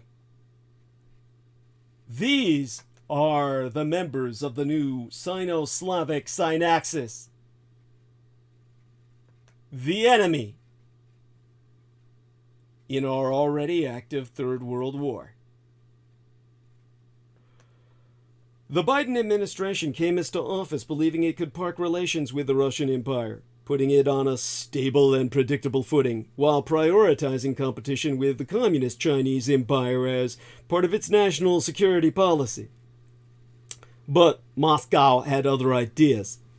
By launching the largest land war in Europe since World War II, Putin reminded Washington how much its security and prosperity is tied to peace and stability in Europe. The Biden administration was forced to return to the drawing board and rewrite its national security strategy, which has still not been published more than 1.5 years into Biden's term. Because the first version gave us short shrift to the Russian Empire. Communist China should be a priority, but the United States remains a global power with global interests. Its national security strategy must reflect that reality. An effective approach must address the serious threats posed by Red China and North Korea in the Indo-Pacific, Iran in Southwest Asia, the Middle East, and Russia in Europa. Moreover, these threats are all interconnected, with Russia, Red China, and Iran increasingly working together. Success in one of these theaters will strengthen, not sap, American power to deal with the others. As a lesson in military operations, equipment does not win wars. People do. Russia spent around 65 billion United States dollars on defense in 2021, or more than 10 times what Ukraine did that year. If equipment was the deciding factor, Russia would have achieved the overwhelming lightning-fast victory it sought months ago.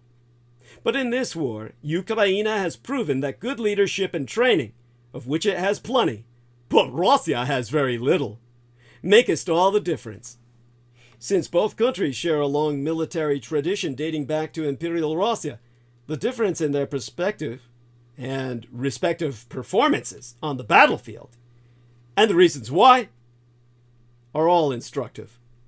Since 1993, Ukraine has been part of the U.S. National Guard's State Partnership Program, in which its armed forces have been trained according to the American model of giving mission-type orders to junior officers and NCOs, non-commissioned officers, explaining the commander's intent and empowering them to make on-the-spot decisions based on the changing facts on the ground.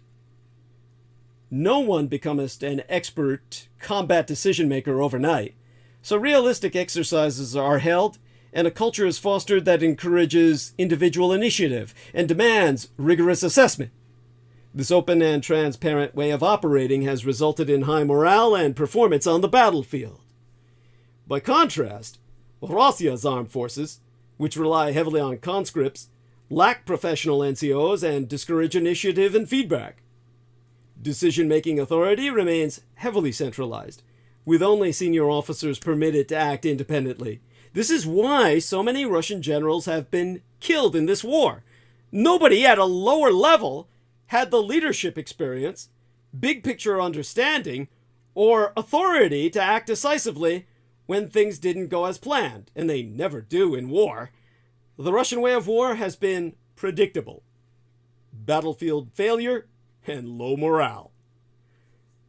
In a lesson for military planning, nimble modern weapons can defeat larger conventionally armed forces, especially when on the defensive. The United States has organized an effective arsenal of democracy to defend Ukraine. In the battle for Kiev, Russian tanks, troop carriers, supply trucks, helicopters, and fighter aircraft were demolished by small and mobile Ukrainian defensive units armed with weapons such as Stingers, Javelins, NLAWs, an acronym NLAW for Next Generation Light Anti-Tank Weapons, and drones. A platform-heavy 20th century Russian force was defeated handily by a light 21st century one. In the battle for the Donbass, Russia's 20th century artillery greatly outnumbered Ukraine's artillery, until fairly small numbers of new American-made HIMARS, HIMARS, highly mobility artillery rocket systems, were introduced.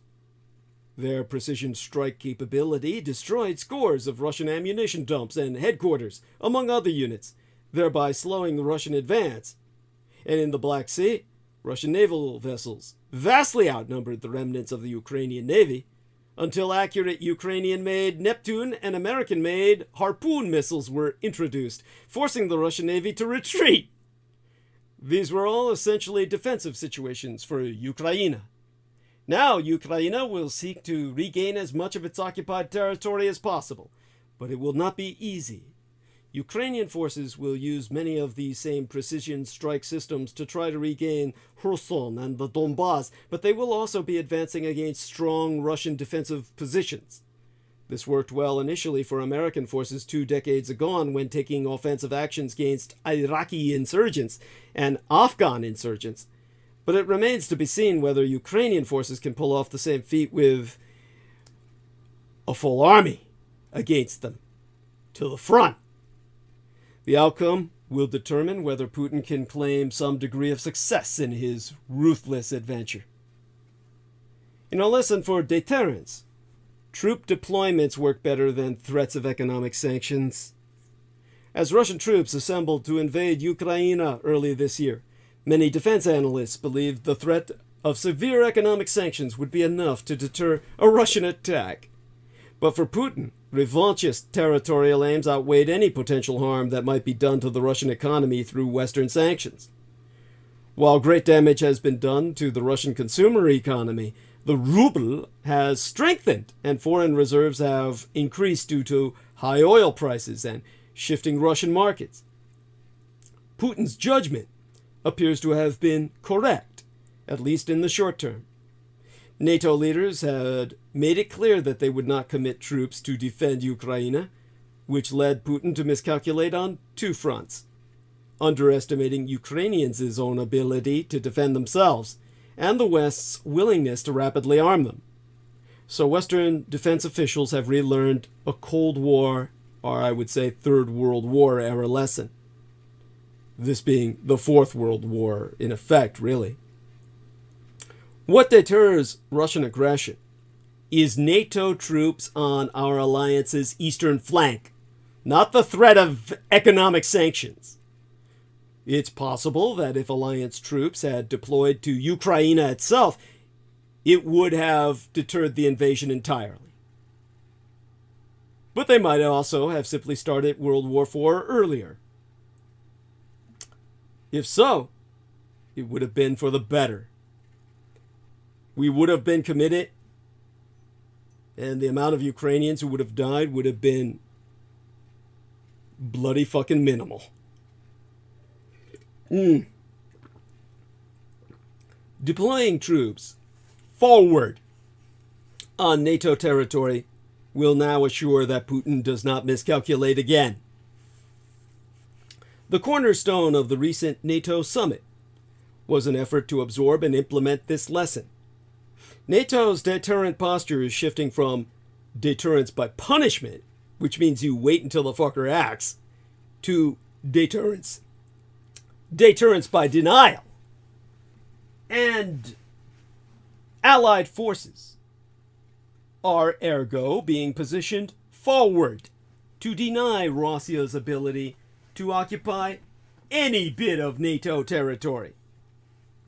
Battalion-sized NATO battle groups, what my father Adolf Hitler would have called Kampfgruppen, or struggle groups, have now been deployed to 8 frontline allies, and American forces in Europa have increased to 100,000. Many aside myself conclude that even more needs to be done to assure deterrence by denial. For example, by deploying brigade or even division level NATO forces to frontline allied countries, like we did throughout the Cold War, the Third World War in effect. In a lesson for the global economy, the new tools of conflict are economic, and they are powerful. This may sound self-contradictory based on what I just said. It's not. You have to know when to apply what kind of tools. And in the case of this Fourth World War, in effect, when Russia invaded Ukraine and instigated it all, President Biden made clear that the American empire would not directly, or at least militarily, intervene. But that didn't mean the United States and our allies were left without recourse. Instead, the G7, the group of 7 highly developed nations on Earth, the most economically potent on the surface world, decided to freeze approximately 350 billion United States dollars in Russian assets. To put that in perspective, it's roughly the size of Austria's, my father's birthland's, entire economy. The move shocked Russian dictator Vladimir Putin and his central bank, putting enormous pressure on the Russian economy. It also turned heads around the world. Most countries hold some reserves in US dollars and euros, and now they're thinking hard about the risks to those assets in the event of a future crisis. But since the United States, the Empire of Japan, the European Union, and the United Kingdom are aligned, countries don't see many alternatives for now. Red China's renminbi, its Communist Party state currency, in disambiguation from its internationally traded yuan, is not yet a viable option as a true international currency. So what's the takeaway going forward for the global economy? The American empire and the United States dollar are stronger with allies. In a lesson for economic statecraft, don't separate sanctions from longer-term foreign policy objectives. In the run-up to invasion, great hope was placed on sanctions as the primary tool with which to deter Russian aggression. Putin, the widespread misthinking held, could not possibly want to ruin his economy for the sake of murdering Ukrainians. But rationality is a concept that can be perilously difficult to nail down. And economic rationality was not a factor in Putin's plans for Ukraine. Sanctions as a deterrent were worth the effort, but were ultimately not going to stop the invasion. This lesson needs to remain front of mind during what is likely to be a long war. The inability of the West to use sanctions to prevent war does not mean that they are a useless gambit. Instead, they should constitute a strategy for longer-term goals. Any tactical advantages that accrue from sanctions should be considered positive externalities, not an explicit end goal. Those policy goals should remain what Biden discussed in late February, that sanctions are meant to isolate Putin and his regime so long as Putinism remains the dominant form of rule within the Russian Empire. There is no going back to the pre-war period, in which many in the West clung to the idea that trade could integrate Putin's Kremlin into a rules-based system. Only after Putinism, the primary driver of Russia's external aggression, is gone, should the West use the leverage of lifting sanctions to allow for Russia's economic reintegration. In another lesson for economic statecraft, sanctions work, but they are messy and take its time. Policy tools are generally imprecise. When they work, which is not always, it is seldom in accord with the clean outcome or short timeline often promised in a U.S. State Department or National Security Council policy paper. This is especially true with sanctions, which can be intended to weaken an adversary over time. These are the purposes of the current sanctions against the Russian Empire, which resemble the clumsy, contentious, and inconsistent economic measures imposed against the Soviet Union after its invasion of Afghanistan in 1979. While these measures did not cause the USSR to collapse, they made it harder for the Soviets' leadership to escape the consequences of the unreformed Soviet economy's weakness. They took away the Western investment, technology transfer, and loans and credits that had propped up the Soviet economy and masked all the rot within. The resulting economic trouble became obvious even to regime supporters by the early 1980s. Putin's decision to wage war on Ukraine may bring similar results. Technology restrictions have hurt Russian industrial production. New financing and investment from the West is basically unavailable. And one way or another, Russia's income from exports will decline. Time is not on the Ukraine side, which is why that country needs more military assistance, or the sharp edge of policy. But Putin has chosen to wage a dirty war and make the West itself an enemy. Sanctions and other means of economic pressure may make his choice seem like folly, in addition to evil. By the way, our man Sammy says, good night, thanks for having me on. God bless. We love you dearly, Sam, and your brother Isaac. As a lesson for wartime strategic communications, influence operations are a day-in, day-out job. Despite all the challenges it faces, the Ukrainian government successfully created and continues to implement a strategic communications plan to galvanize international support, denigrate the Russian Empire, and inspire confidence in its ability to lead the country. Conducting this type of campaign isn't sexy. It's a grind, day in, day out, to share talking points with communicators, identify audiences to persuade, pull together data, and then connect with journalists, political figures, and influencers who can further spread the government's message. But the beauty of what the Ukrainians have accomplished is that a vast network of people who follow the government's messaging lead and further spread the campaign in ways that their individual networks can understand, thus building new advocates and reinforcing the Ukraine's base of support. Although President Zelensky is the focal point of this campaign, he's in no way the only person who has remained on message, on point, as we say in advertising. In case you didn't know, that was once a career I wanted to have. Advertising. Basically corporate propaganda.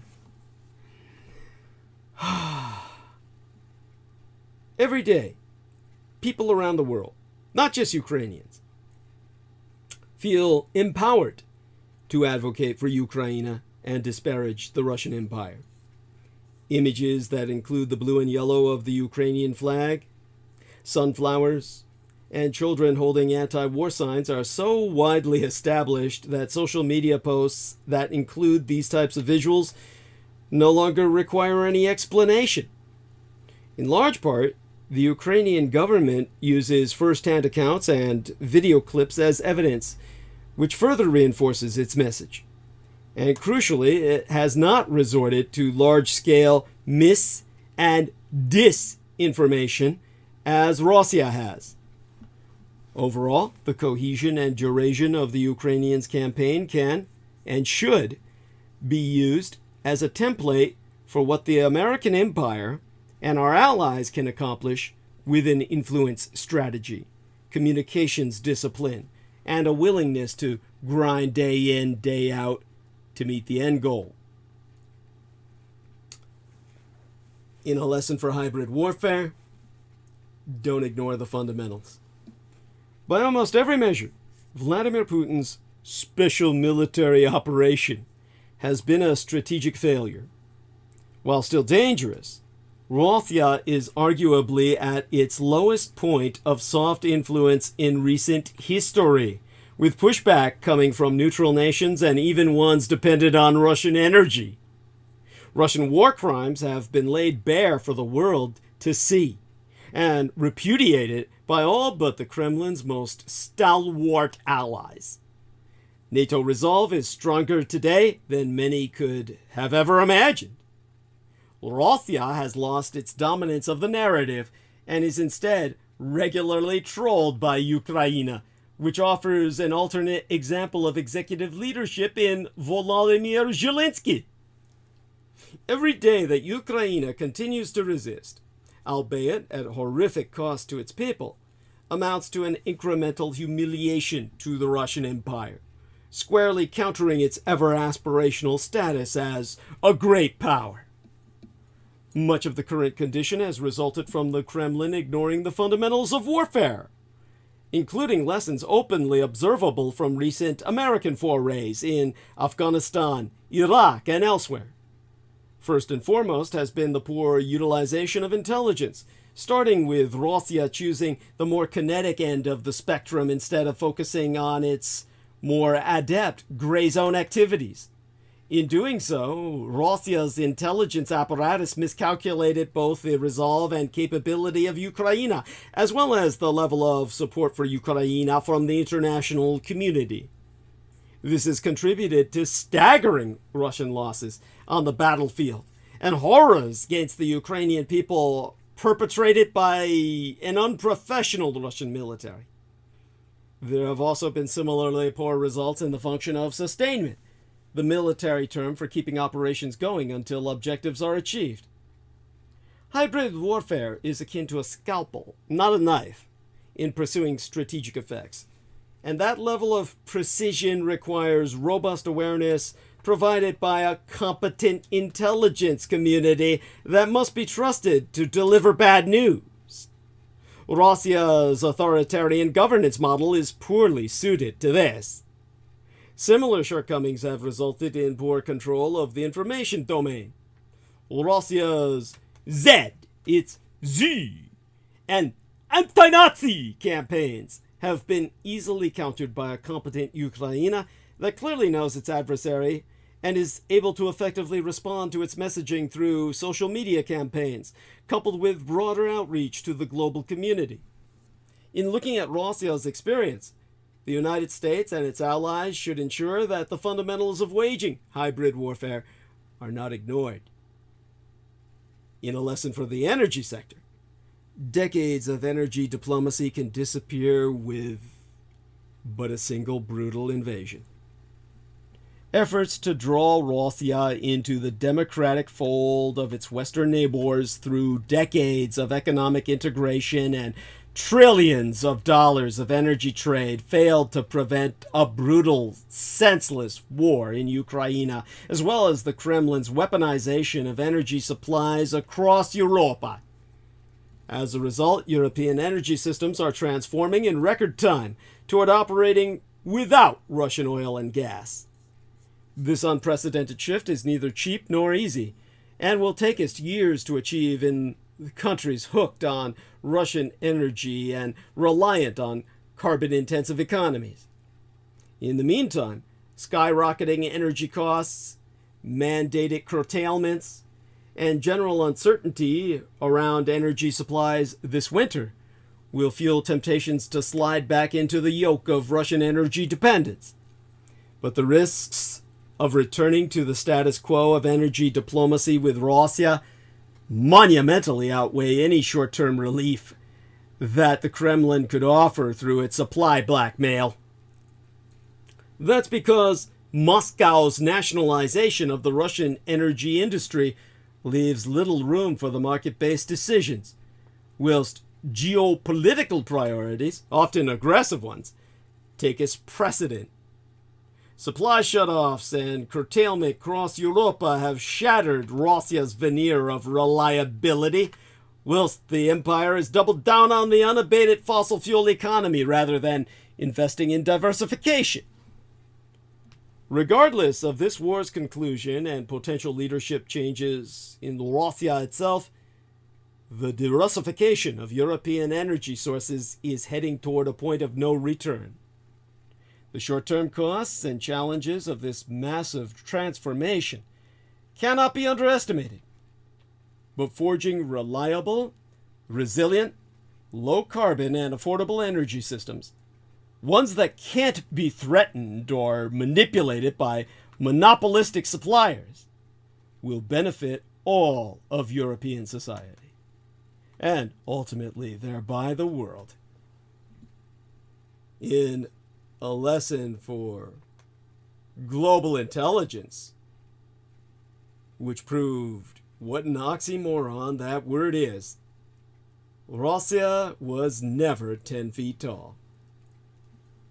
6 months ago, there was a plethora of doom and gloom analyses, sourcing from anyone but myself. The notion that the Russian military believed it could take Kiev in 36 hours was openly shared not only by Putin himself, but also by all Western academic and intelligence community analysts other than Douglas Duane Dietrich. Almost everyone other than myself got this fantastically wrong. Except, of course, the one entity aside myself that mattered most, the Ukrainians themselves, who fought bravely and nearly unanimously believe they'll win. A quick Russian blitzkrieg turned into a morass, a blitzfreeze that would go down in military history, with 80,000 Russian casualties and no end in sight to Putin's special operation, special as Special Olympics are special. Now we see that the Russian military is a Potemkin village, corrupt, unfit, and fundamentally lacking in basic principles of logistics. Equally important, Russian hybrid warfare efforts in Ukraine, particularly in the information operations space, have also fallen short. Previous efforts around the world, such as Moscow's meddling in the 2016 United States presidential election, had spooked many, and perhaps for good reason. But Russia has succeeded in the past mainly because it operated without pushback. No longer. Ukraine now appears one step ahead at every turn. Consider the Ukrainian Defense Ministry's expert trolling on Twitter after a presumed strike by Ukrainian forces on a Russian airfield deep in occupied Crimea. It showed Russian tourists fleeing the beach to the sound of the 1983 Bananarama track. Cruel summer. How times have changed. Ukraine trolling Russia, not vice versa. This is exactly what was needed in the information operations sphere. An offensive strategy that was proactive instead of reactive. And as a lesson for would-be invaders, you cannot hide preparations for any full-scale invasion. In the 4 months leading up to the invasion, Kremlin-owned online outlets increasingly reported that Ukraine was preparing to attack the eastern Donbas region, even Russia itself.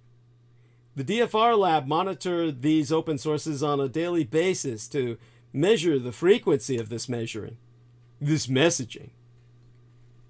In the pre-invasion period, Russian online coverage of the narrative about an impending Ukrainian attack rose dramatically, with nearly 0.5% increase in January of 2022 over the previous month.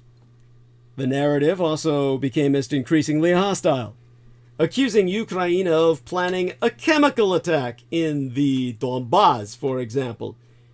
Meanwhile, footage from social media, particularly Telegram and TikTok, documented ongoing Russian troop movements and deployment along Ukraine's border. The spread of hostile Kremlin narratives in those final months before the invasion were in sync with the spread of Russian troops on the ground, with Russia essentially preparing domestic and international audiences for the invasion, alongside actual military preparations. Through the combined open-source intelligence analysis of Russia's misbehavior, both online and offline, it became as clear that Putin's intentions were hiding in plain sight. And yet, everyone but me denied it. Sometimes I impress myself. In a lesson for cybersecurity, the private sector should play a critical military operational role in cyberspace. The information revolution has long been credited with changing key aspects of warfare: network-centric operations, cyber offense and defense, and online information operations are now established elements of military doctrine and operations. But Russia's invasion of Ukraine has generated a new role for the private sector, which is engaging in direct cyber combat against Russian cyber attacks and in support of Ukraine's military and governmental functions. While Ukraine has its own capable cyber defenders, who, for example, stopped an attack against the Ukrainian electric grid, those efforts have been complemented by private sector firms that have worked with Kiev, both by helping to identify and disable malware and by taking additional actions to create a much more defensible Ukrainian cyberspace. Both Microsoft and Cisco have published reports detailing defensive cyber efforts, and European cybersecurity firms, such as the Slovakian firm ESET, have also been engaged. Ukraine's cybersecurity defense has additionally been enhanced through the use of Starlink terminals and the transfer of Ukrainian governmental functions to cyber clouds outside Ukraine itself. The actions that these private companies have undertaken foreshadow the critical role such firms will play in future 21st century conflicts. This will be a total civilizational mobilization in the new war and on the new front, one in which the private sector is side by side with the combat sector. Going forward, the American Empire, NATO, and the democratic nations of the Indo-Pacific need to organize appropriate planning and operational collaborative mechanisms with key elements of the private sector to assure effective operation of cyberspace in the event of armed conflict. The United Kingdom's National Cybersecurity Center and the more recent United States Joint Cyber Defense Collaborative are a good start, but those are not currently suited to the challenges of full-scale combat.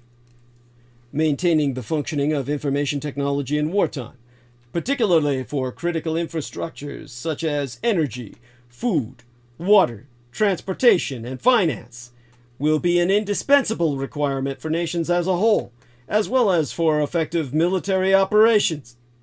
Working in advance to assure the coordination of the intelligence and operational capabilities of the private sector with those of the government will be critical to the effective defense of cyberspace. And in a lesson for Homeland Security, to counter, well, let's just put it this way. Ignoring the home front is a serious mistake. After an initial burst of activity, culminating in late April and early May, efforts by the U.S. DHS, the United States Department of Homeland Security, to counter Russia's hybrid war in these United States appear to have faded, even amid a Russian avalanche of disinformation, as the Atlantic Council's Digital Forensic Research Lab has documented. The last update to the Cybersecurity and Infrastructure Security Agency's Shields Up webpage was dated May 11th, and the most recent entry in CISA, Cybersecurity and Infrastructure Security Agency's Russia Cyber Threat Overview, was dated April 20th, my father Adolf Hitler's birthday. The last Russia-specific public alert, which states Russian state-sponsored and criminal cyber threats to critical infrastructure, was revised May 9th. While DHS and the FBI are in frequent communications with agencies, companies, and individuals targeted by Russian cyber attacks, the public is often unaware of this quiet but vital activity. So more needs to be done by DHS and others to get the American people to understand and better resist the Russian hybrid warfare campaigns that promote divisive propaganda and social media manipulation. Russia's hybrid warfare strategy which uses disinformation even more than cyber attacks, seems designed to wear down Western democracies' opposition to Russia's aggression. Senior DHS and administration officials should speak out more publicly on what Americans can do to counter Russian disinformation, cyber threats, and other Russian hybrid warfare targeting of our civilian population. The home front, specifically unity in these so-called United States and NATO in opposing Russian aggression against Ukraine, is a vital source of our national power and those of all our allies. Ignoring it, or treating Ukraine as almost entirely a military and diplomatic crisis, would be a perilous mistake. In a lesson for U.S. assistance policy, invest deeply in key resilient partners. That would be the term for those who have our backs and have the staying power where you would want them at your back. Even as Washington sends billions of dollars' worth of arms to Ukraine amid this ongoing war, it should also be planning for long-term security assistance to that country as well. The goal must be to ensure Ukraine's ability to deter future aggression and repel it should it comest. This will be an enormous undertaking. But like insurance, the costs pale in comparison to those of another round of war. President Zelensky sees his country developing into what he, as a Jewish man, calls a big Israel. And the model of U.S. assistance to Israel also applies here. Make Ukraine, in effect, a 52nd state of these United States. I'd say 51st and put Israel after that. U.S. partners who are on the front lines of competition with the Russian and Communist-Chinese empires need capabilities, from missile defenses and anti-tank weapons to superior intelligence and counterintelligence that enable them to absorb and survive strikes by their adversaries. Our adversaries. Our enemies are their enemies, as mine are your own. They also must have the ability, our allies, to impose unacceptable costs on the aggressor. In the post-war era, building a Ukrainian Air Force, missile corps, and special forces that can defensively strike behind Russian lines will be essential. Annual appropriations, excess defense articles, and prepositioned American stocks for emergency use are all tools that can be employed to this end.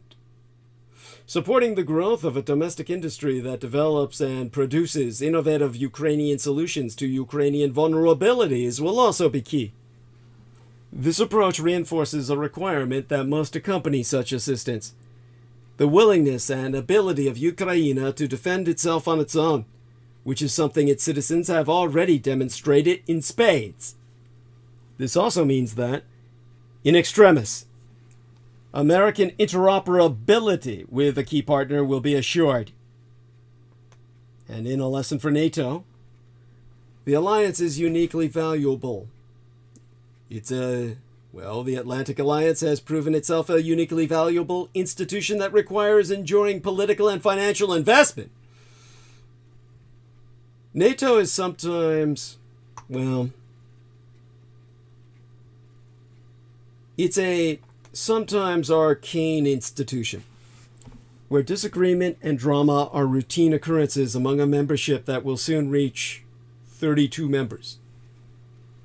Accordingly, the alliance can be an easy target for politicians seeking to score points domestically, with the presidents of these United States and France having called into question NATO's utility and purpose in the recent past.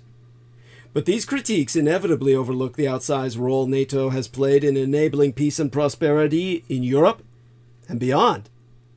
It's no coincidence that large-scale war is again raging in Europe within years of NATO's most important members openly questioning whether it had outlived its usefulness.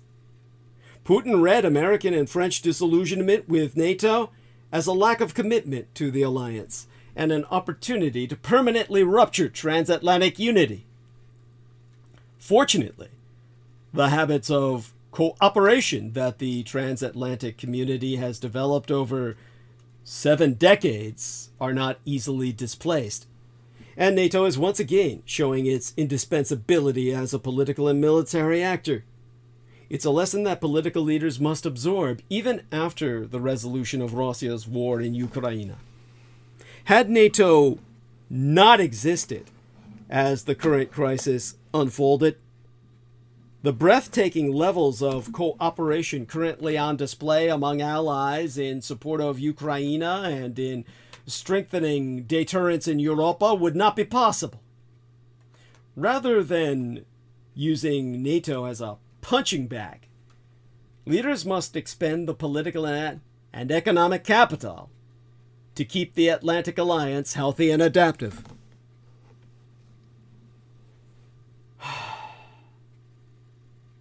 There be a lesson for Ukraine itself. There's no way back for relations with Russia. Since the collapse of the Soviet Union, bilateral ties between post-Soviet Ukraine and Russia have been colored by centuries of imperial baggage. Well, this complex relationship became particularly thorny after the Russian Empire's seizure of the Crimea in 2014. A significant number of Ukrainians continued to harbor positive attitudes towards Russians, while political parties advocating a thaw in bilateral ties remained popular in traditionally Russophile regions of the Ukraine. All this changed dramatically on February 24th. The unprecedented devastation caused by the invasion has completely transformed Ukrainian perceptions of Russia, particularly in formerly Moscow-friendly and now heavily bombarded parts of eastern Ukraine. The sheer scale of this violence, which has included widespread war crimes, has been a traumatic wake-up call for the many Ukrainians who still clung to notions of Russia as a brotherly nation. At the anecdotal level, it is now routine to encounter Ukrainians struggling to come to terms with Russia's betrayal or expressing pure hatred toward the Russian people as a whole. Many Ukrainians are no longer able to engage with Russian relatives, while growing numbers are ditching the Russian language completely and switching only to Ukrainian. Recent opinion polls reflect the profound nature of these changes, with Ukrainians backing for Euro-Atlantic integration skyrocketing and support for closer ties with Russia collapsing to record lows. This war is far from over, but it's already clear that the relationship between Russians and Ukrainians has been irrevocably damaged.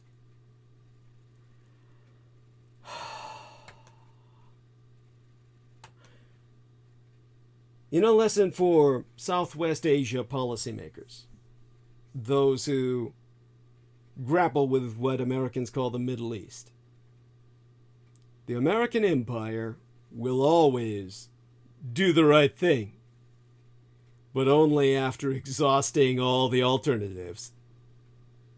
While this adage is often attributed to Winston Churchill, there's actually no record of him ever saying it. Nevertheless, it has long resonated with Washington's foreign partners and allies, who have been repeatedly frustrated by the inconsistencies and inactions that have all too often characterized American policies over the decades. Most recently, leaders from the United Arab Emirates publicly expressed their disappointment that the Biden administration didn't respond quickly enough when Houthi rebels attacked the Abu Dhabi airport in January. And similarly, Saudi leaders were aghast when the Trump administration did not respond after Iran attacked the country's energy infrastructure in 2019. But the Biden administration's strong and unwavering response to Putin's invasion of Ukraine has proven, once again, that the American empire can indeed be relied upon, especially when confronted by a globally resonant crisis on a scale that necessitates American leadership. That lesson has not been lost on leaders in my Taipei, the capital city of my nation into which I was born, or Beijing, the capital of my people's enemy. And leaders in the Middle East, throughout Southwest Asia, who are inclined to doubt American resolve, should note that Washington has taken powerful and economically painful actions to support Ukrainian sovereignty. Even though no treaty committed the United States to this in advance, just as there was no treaty that required the United States to come to Al-Kuwait's defense when Saddam Hussein invaded the country. Rather than demanding such commitments, American partners in region would be better advised to work with the Biden administration to think through scenarios that might require a similar American response, and to work together to build interdependent capabilities to deter them. Then we have what I call two super lessons. The super lesson for communist China would be that today's Ukraine is not tomorrow's Taiwan. Commu-Chinese strategists believe the American empire's strategic ambiguity over my Taiwan is dead in all but name, as demonstrated by Biden's own repeated gaffes about Washington's willingness to defend my island through force and the U.S. House Speaker Nancy Pelosi's recent visit thereunto. They believest that if a war breaks out in the Taiwan Strait, Washington will fight to the last Taiwanese, just as it has been seen as doing in Ukraine against the Russian Empire, in a proxy war to contain Beijing, mobilizing our allies along the way to support the effort.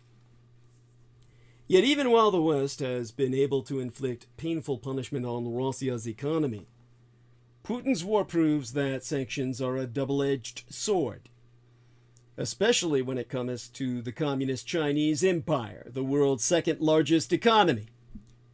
Beijing has been keeping a close eye on European citizens who are shouldering record-high inflation and surging electricity prices ahead of a potentially very cold winter.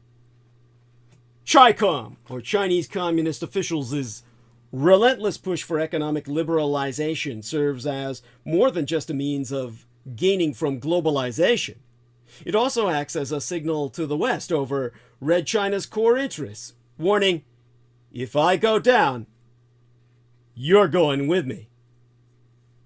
From Beijing's perspective, political, diplomatic, and economic retaliation against pro-independence actions in my Taiwan, when coupled with the threat of a total military blockade and mainland China's nuclear saber rattling, can serve as a credible deterrent that puts the onus of escalation on the enemy, in this case, the American empire.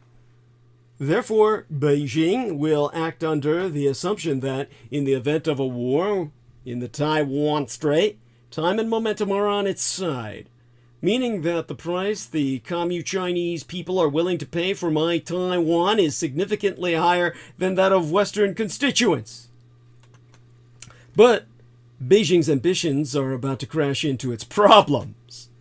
The greatest geopolitical catastrophes occur at the intersection of ambition and desperation.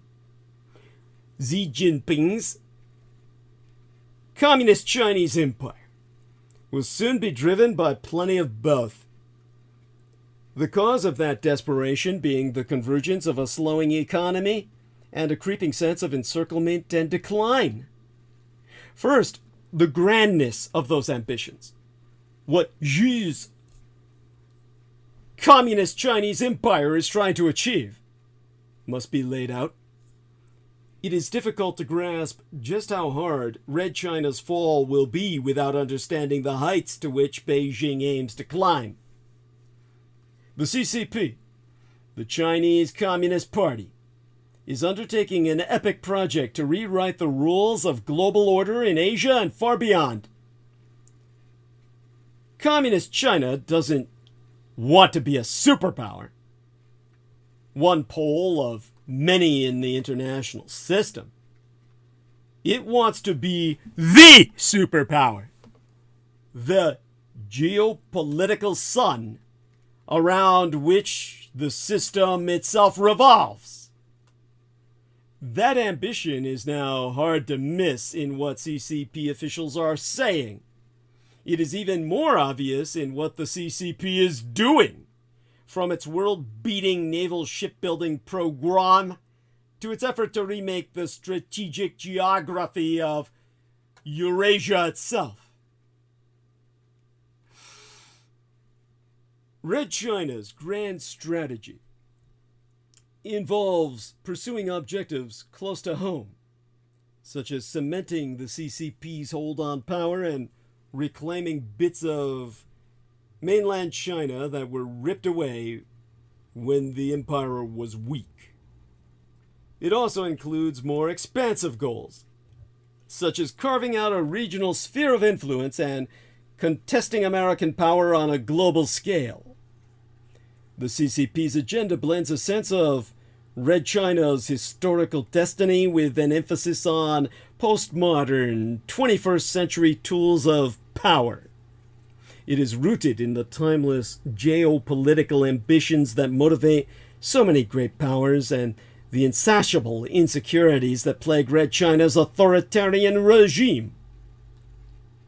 You see, the Ukraine war has changed Beijing's strategy to Red China on the offensive.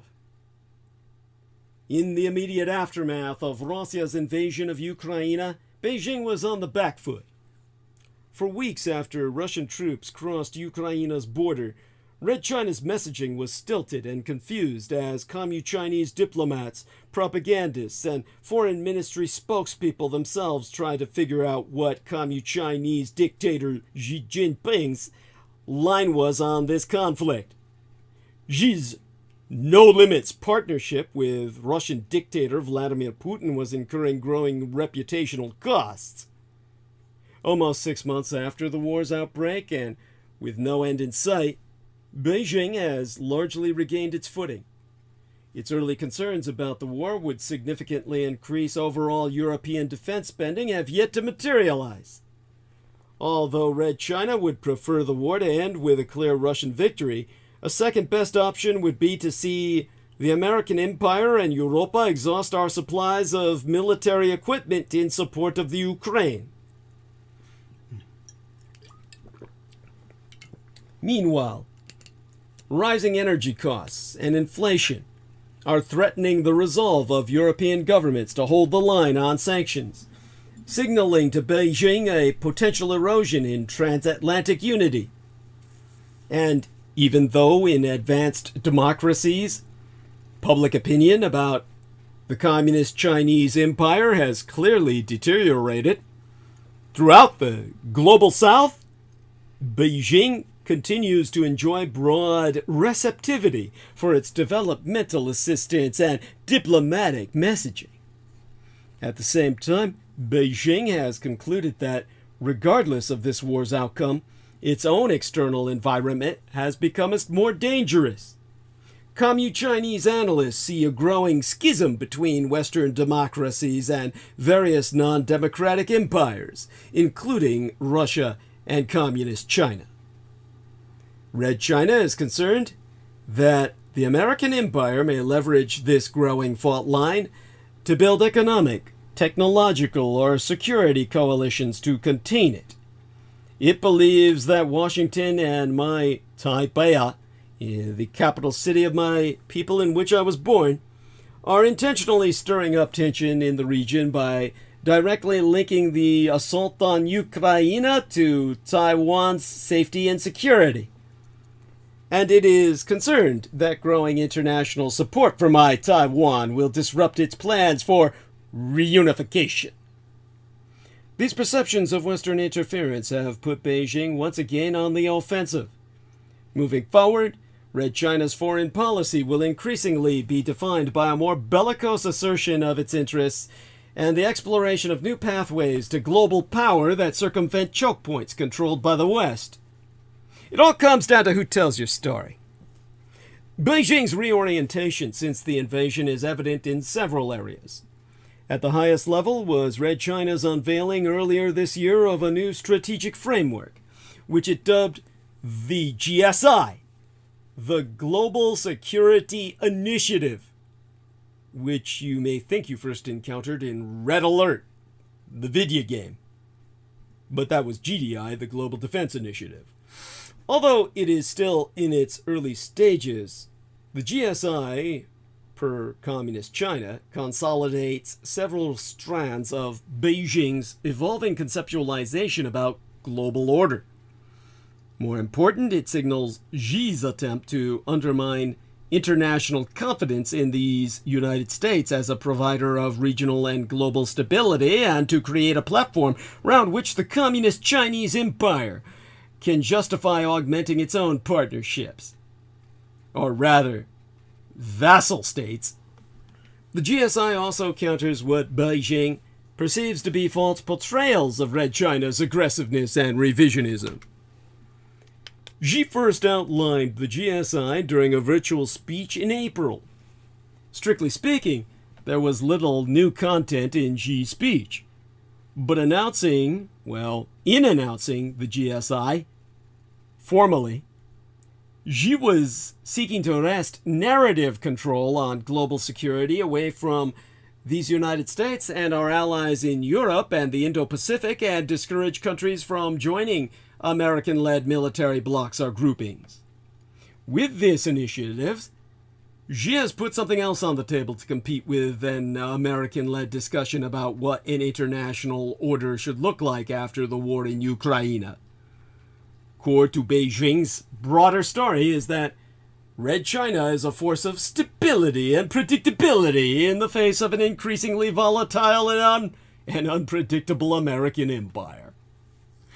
Just as important, Beijing continues to position itself as an innovator and leader in 21st century global governance.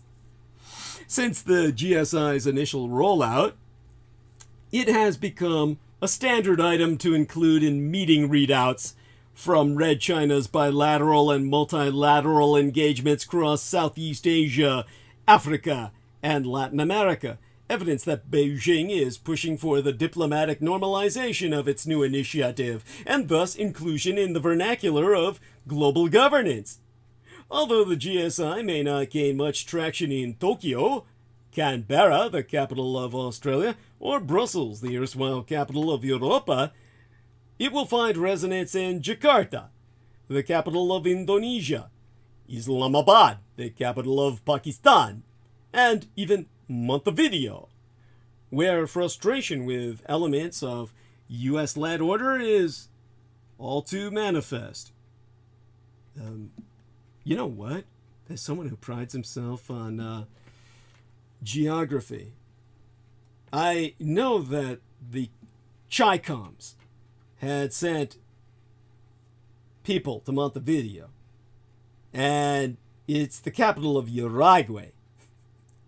But This is one of those cases where you really ask yourself why they bother. You know what it is? A foothold in the American continent. Both South and North Americans are part of the American hemisphere. We're all Americans in the end.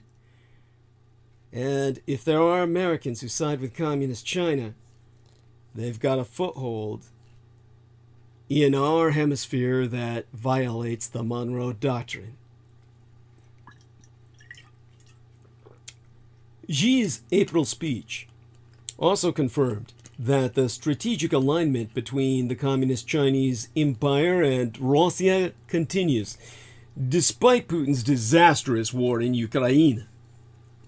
In particular, Xi included a reference to indivisible security, a phrase that dates to the early 1970s and negotiations between the Soviet Union and the West known as the Helsinki Process, but under Putin has become a shorthand for Moscow's argument that NATO expansion directly imperils Russia's own sense of security.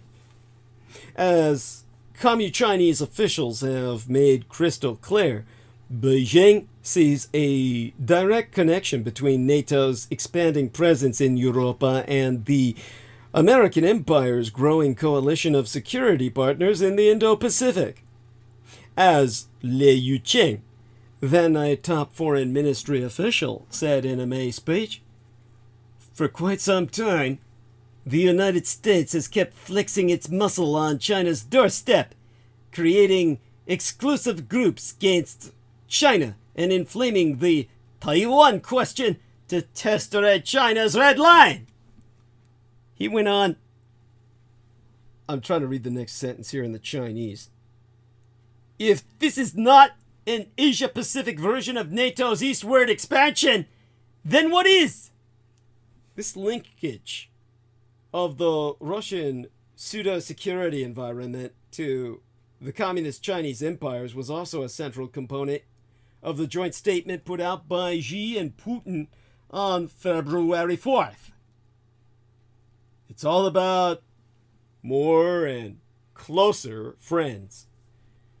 As part of its post-invasion reorientation, the Communist Chinese Empire is also rapidly strengthening partnerships with countries that fall outside of the Western camp. That is, most of the global South. This is going to be a North-South war after all, on the planetary scale. A kind of civil war of humanity, if you will. China has long sought to deepen its friendships abroad, but it is now recognizing that some countries, such as European democracies, will never stand with it when forced to choose. Referencing Ukraine, Lei lamented in March that some major countries make empty promises to small countries, turn small countries into their pawn, and even use them to fight proxy wars. Beijing does not want to face the same fate if it were to find itself in a conflict against Taiwan or any of its neighbors. As the Communist Chinese scholar Yuan Jing has explained, Beijing believes that a potential proxy war is what some hawkish individuals and groups back in the US are expecting to take its place in China's neighborhood.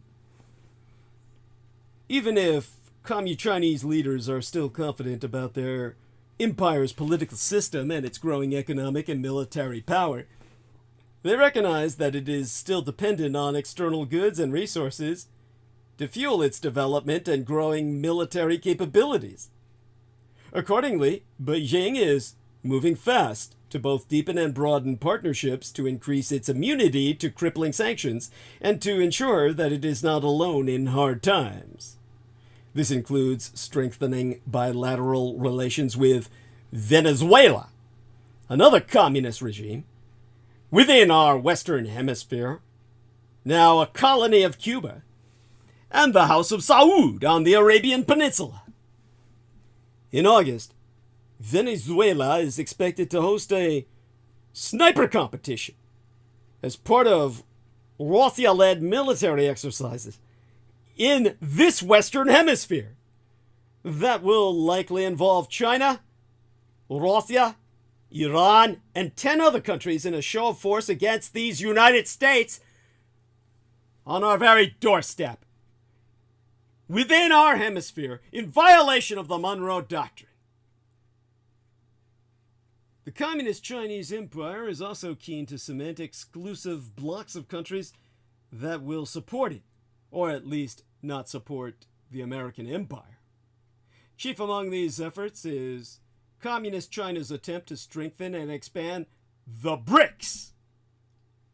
The BRICS: Brazil, Russia, India, China, and South Africa, as an alternative developing world bloc to compete with the Quad of the Empire of Japan, Australia, the United States, and Asian India, and the G7, the 7 most highly developed economies on the surface world, along the G20, the 20 that include the G7, and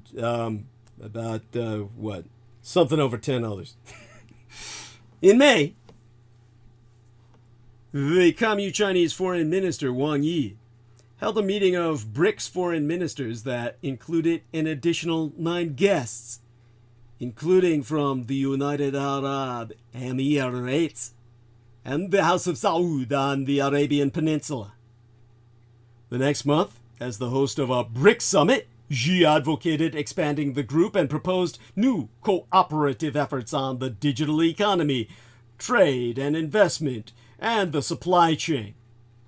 Xi also invited an unprecedented 13 world leaders to participate in a high-level dialogue on global development with BRICS countries, including Iranian President Ibrahim Raisi and Kampuchean, or Cambodian in the old language, Prime Minister Hun Sen. Not long thereafter, Argentina and Iran officially applied to join the BRICS group, and Egypt, Turkey, and the House of Saud on the Arabian Peninsula expressed interest in doing so as well.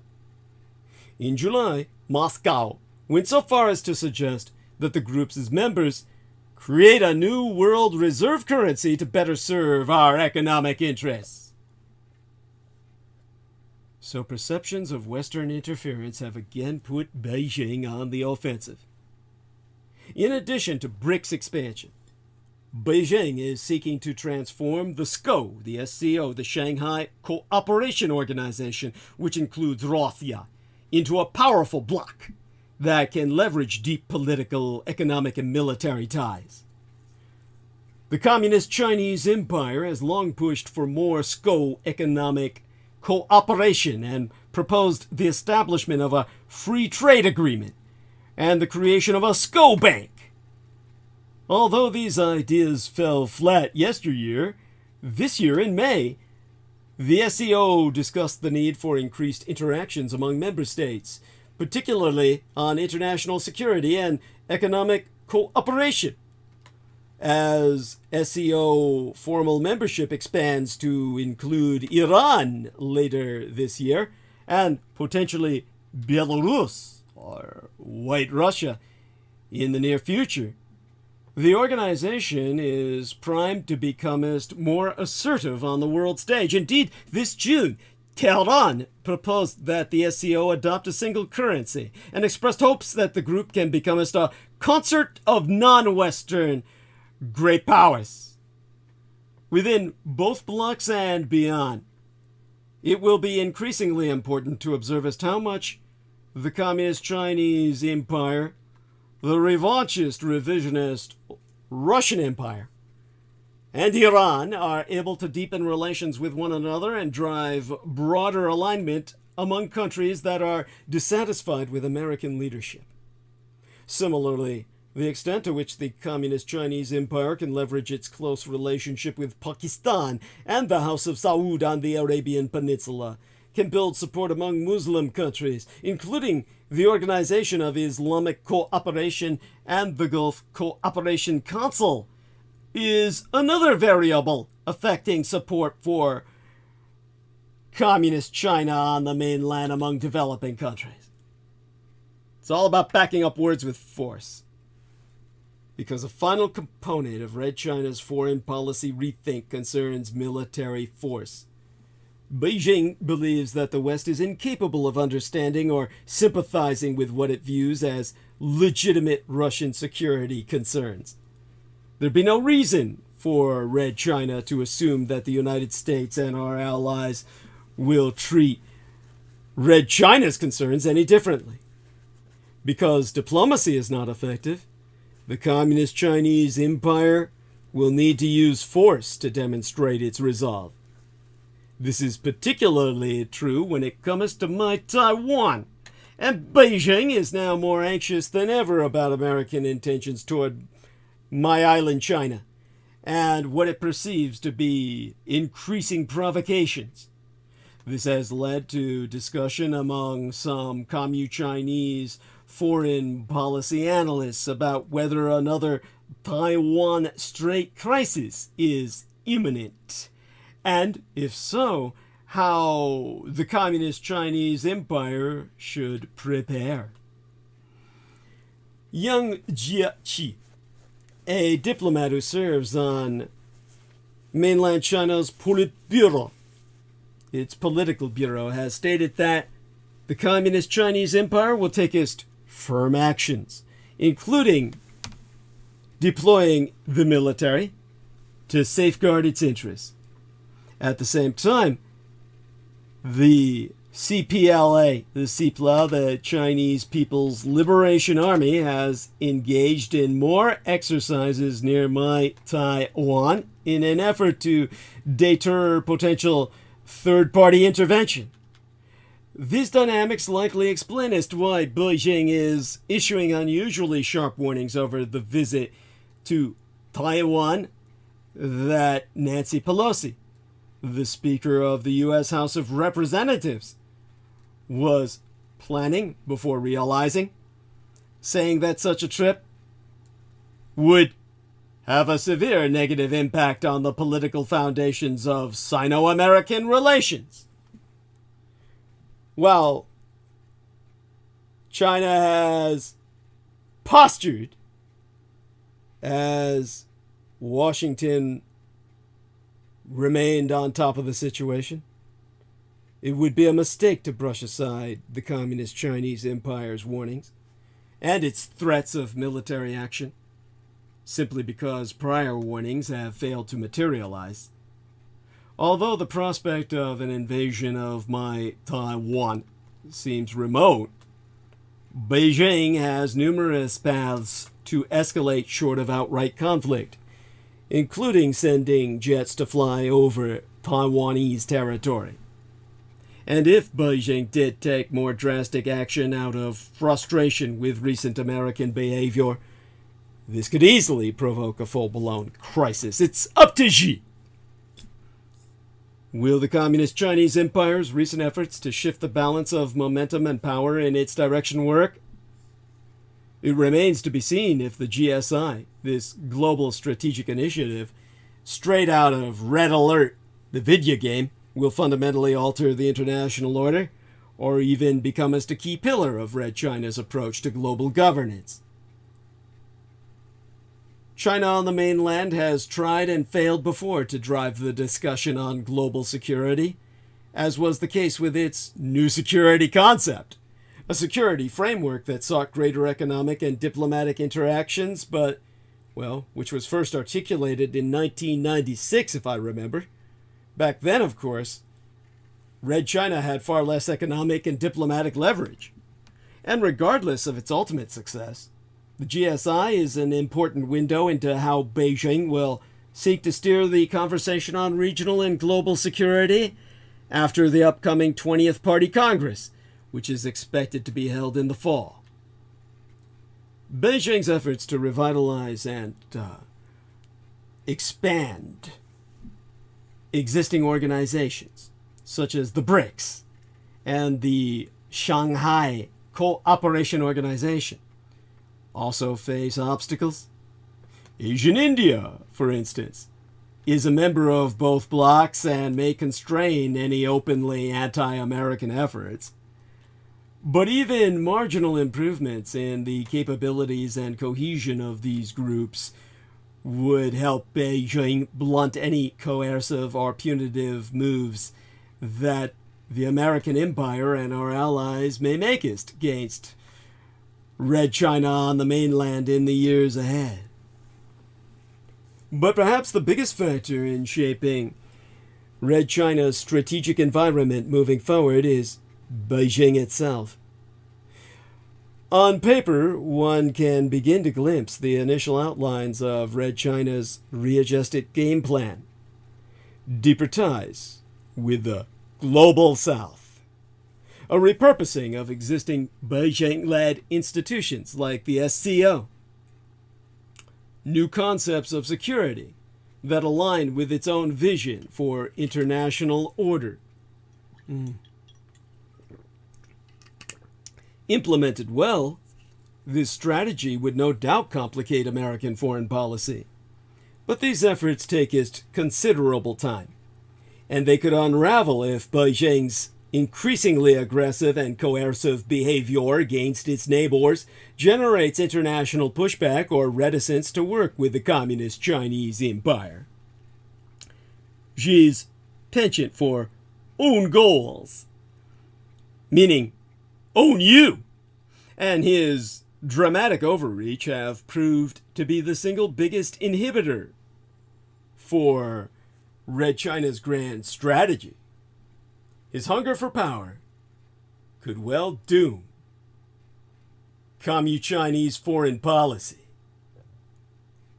And in the super lesson that will bring us through into oh so much else, everything else tonight, taking us back directly to the heart of the Central European Front in the European theater of war. There be a super lesson for Das neue Vereinigte Deutschland, the new United Germany and its allies.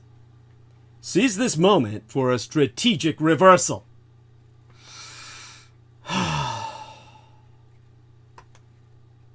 In the time we have remaining, 2.5 hours, our man T-Tank Barry says, support and defend DDD. Bless you, my main man. Bless you and keep you.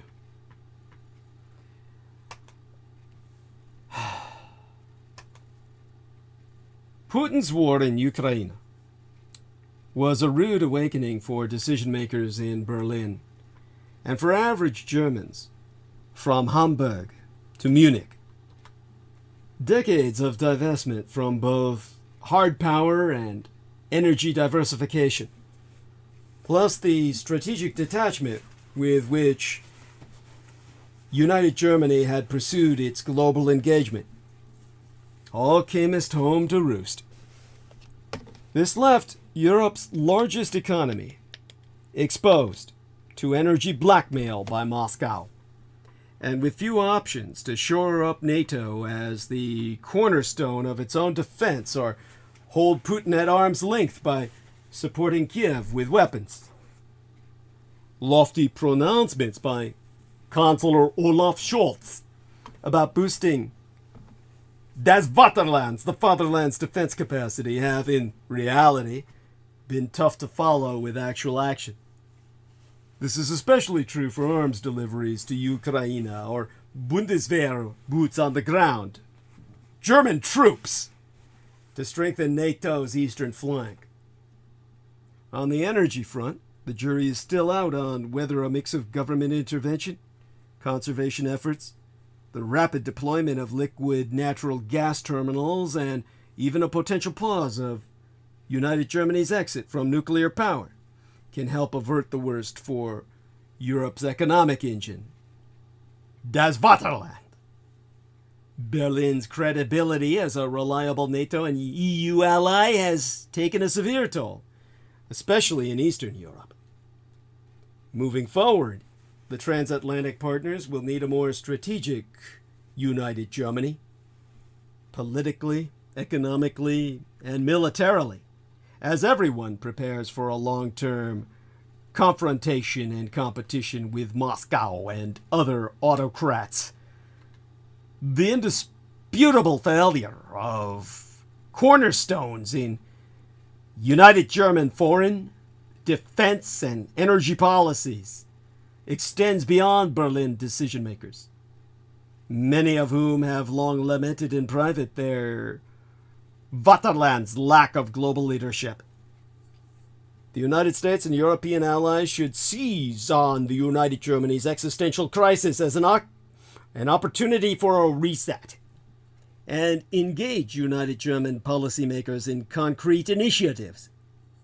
They should demand and support new united German leadership in key areas, such as NATO's eastern defense, Europe's energy transition away from Russia, and new efforts on both sides of the Atlantic to reduce economic and technology dependencies on any one actor. The experience of the last 6 months and what is to come this winter can help the united Germany develop a new leadership role that advances European and transatlantic objectives. In 1989, the fall of the Iron Curtain appeared to vindicate Ostpolitik, at least to its practitioners, the politics of the East. The utopian capitalist package, celebrated through the 1990s, came with the conviction that liberalism, democracy, and neoliberal trade belonged to an indivisible world. The West declared the end of history. Now, everyone would all live happily ever after, proceeding inexorably toward liberal democracy. Now we are scattered, starving and scavenging among the ruins of Ostpolitik. The Russian invasion of Ukraine shows just how misguided Deutsche or German Ostpolitik has been over the last 2 decades. Even after 2014, when it became as clear that economic rapprochement had brought no normative changes to Russian policy. Das neue Wer in Deutschland, the new united Germany, went ahead with Nord Stream 2. Berlin made a momentous blunder long before Angela Merkel came to power and early on in Vladimir Putin's reign, which so far counts 12 premierships and 4 presidencies. In September of 2001, the united German government invited Russia's newly minted second president to address the assembled Bundestag. No other Russian head of government or state had ever received such an honor. Neither Mikhail Gorbachev, as indirectly elected Soviet president of 1990 through 1991, nor Boris Yeltsin, as the first Russian elected head of state from 1991 through to 1999. Not even Dmitry Medvedev, Putin's liberal stooge in the presidential office from 2008 through to 2012. On the basis of their Weltanschauungs, their worldviews, these 3 presidents would have all been more worthy speakers to the united German parliament than Putin. At least Gorbachev spracketh as a private citizen in the Bundestag in 1999, long after his departure from politics. Taken on its own, Putin's relatively pro-Western 2001 Bundestag speech, delivered in Die Deutschen Sprache, the German language no less, was largely uncontroversial. But the circumstances surrounding his performance in the united Germany's national parliament were dubious.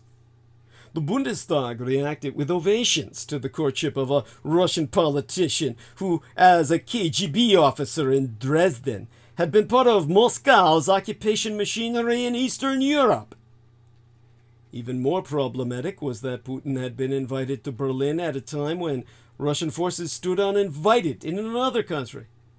During Putin's 2001 visit, Russian troops were stationed in the Transnistrian region of Moldova. They had been there since the disappearance of the USSR in 1991. Until today, a small Russian unit remains in Transnistria against the Moldovan government's will. In 1994, in a bilateral treaty with Chisinau, the capital of Moldova, Moscow agreed to withdraw its military from Transnistria after it had unlawfully intervened in an internal Moldovan conflict in 1992. At a November 1999 OSCE summit, this is of course a very important organization. It is one in which many nations are involved. The Organization for Security and Cooperation in Europe, with 57 states from Europe, Central Asia, and North America participating.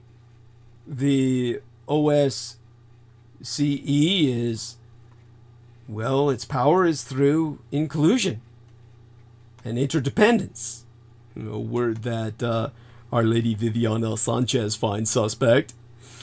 It's the world's largest regional security-oriented intergovernmental organization with observer status in enough places to make it count.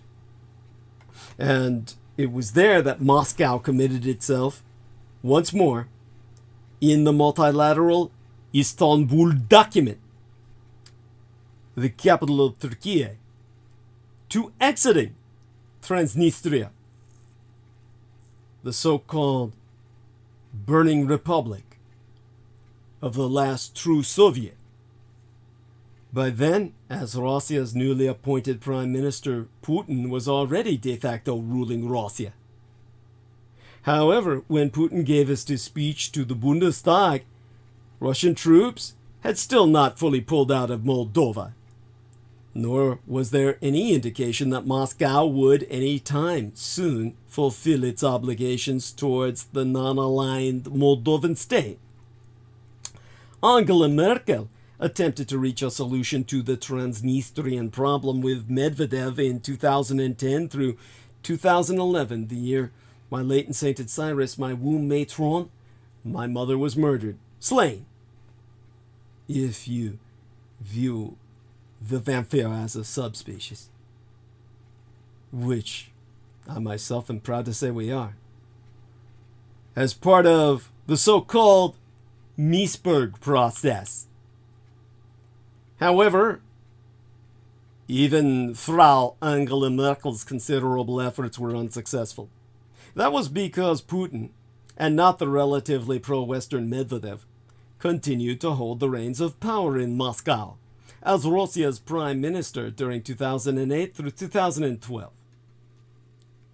The considerable domestic and foreign policy regressions under Putin, already visible by September of 2001, as America suffered domestic terrorist attacks, were not mentioned during his visit to Das neue Vereinigte Deutschland, the new United Germany. The invitation of the German parliament and the reaction of the ministers of parliament, the MPs, to Putin's speech sent the signal to Moscow that ongoing violations of international and human rights were of secondary importance when it came as to the relationship between the two largest nations of Europe. The chemistry between Moscow and Berlin was more important than the principles laid down in such documents as the 1975 Helsinki Final Act or 1990 Charter of Paris. I just sigh at what my Deutschen Volk have descended into.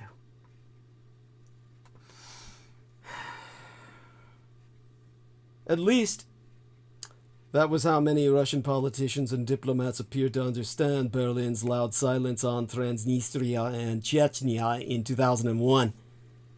East-West trade, good personal relations, and fair-weather rhetoric take as precedence over Western values, international law, and even European security. All this piled up and set aflame by Berlin's destructive pipeline policy. That second fateful decision that predetermined the Eastern policy of Angela Merkel's consularship was made circa 2005, around the time she took office. In the final weeks of the Schröder consularship, as well as in the months that followed, the first Nord Stream project was initiated. Schröder's subsequent employment by Gazprom, and later Rosneft, and the massive propaganda about Europe's allegedly dire need for Russian undersea pipelines set the course for Angela Merkel's future Ostpolitik. These developments created legal, informal, and discursive frameworks at the beginning of Merkel's reign that had a lasting impact on her approach to the Russian Empire. The repercussions of these early decisions continue to shape the debate on united German foreign, economic, and policy, as well as Berlin's relationship not just with Moscow, but also Warsaw, Kiev, and Vilnius. The underwater pipeline projects, initiated by outgoing Chancellor Schröder in 2005, and later promoted by him in his function as chairman of the supervisory boards of Nord Stream and Nord Stream 2, were resolutely implemented despite their economic redundancy. I'm sorry, I get so angry at this, the betrayal of the fatherland. I'm left chagrined. Oh, by the way, I apologize. Someone is asking me Vilnius. That's the capital of Lithuania, an important Baltic state that is the gateway to the others, and of course the old Germanic connection to the Teutonic Ordnung, the Teutonic Order. Now, in the apologetic narratives, these projects were presented partly as purely commercial initiatives, partly as clever geoeconomics, and partly even as smart security policy. That's a good one. Such stories had, and still have, broad appeal, even though the overcapacity for transferring Siberian natural gas to Europa and the serious geopolitical consequences of the new pipelines are now readily apparent, as they always were to me. I guess it takes a Hitler to understand. Reducing Moscow's crippling dependence on the Ukrainian gas pipeline system by commissioning the first two Nord Stream lines in 2011, the year my mother was slain, and 2012 was, from the outset, more than a new Russian foreign trade strategy.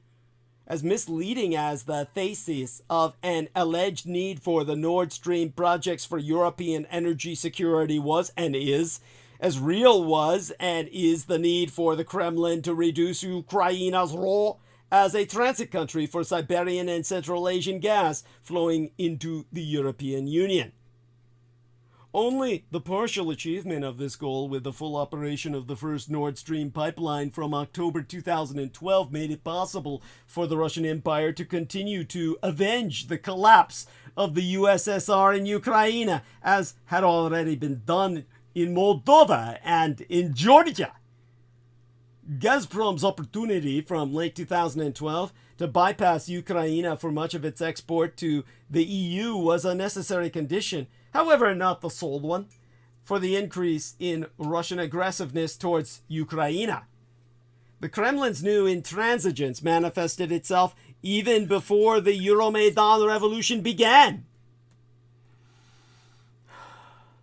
Over the course of the last peace year of 2013, there were a number of belligerent signals and actions by Moscow towards Kiev. Exempli gratiae. In August of 2013, the Kremlin imposed a complete blockade of all trade between Ukraine and Russia that lasted several days.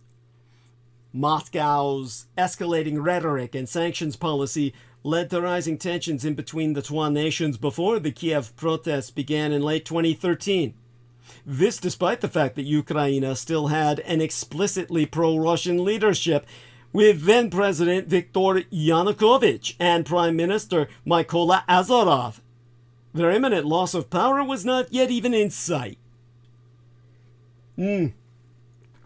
Moreover, the Yanukovych was removed from office not by the Maidan revolutionaries, which is, well, as it is so often mispurported, on the 22nd day in February of 2014, after the street fighting had ended. The Ukrainian parliament, which until then had been loyal, withdrew its support for him. And yet we still have repetitive behavior. You see, in response to Yanukovych's ouster, Moscow shifted its Ukraine policy to the strategy it had pursued years earlier vis-a-vis Moldova and Georgia. Following years of rhetorical, political, and economic attacks on Kiev, Moscow began a partly military, partly paramilitary occupation of the Crimea in February of 2014, and the Donetsk Basin in March of 2014, as it had done earlier in Transnistria, South Ossetia, and Abkhazia, the latter two which it stole from the nation of Georgia, because they had Russian populations that were in danger of extermination by the evil Georgians. Yeah, imagine Jimmy Carter in a commandant's outfit.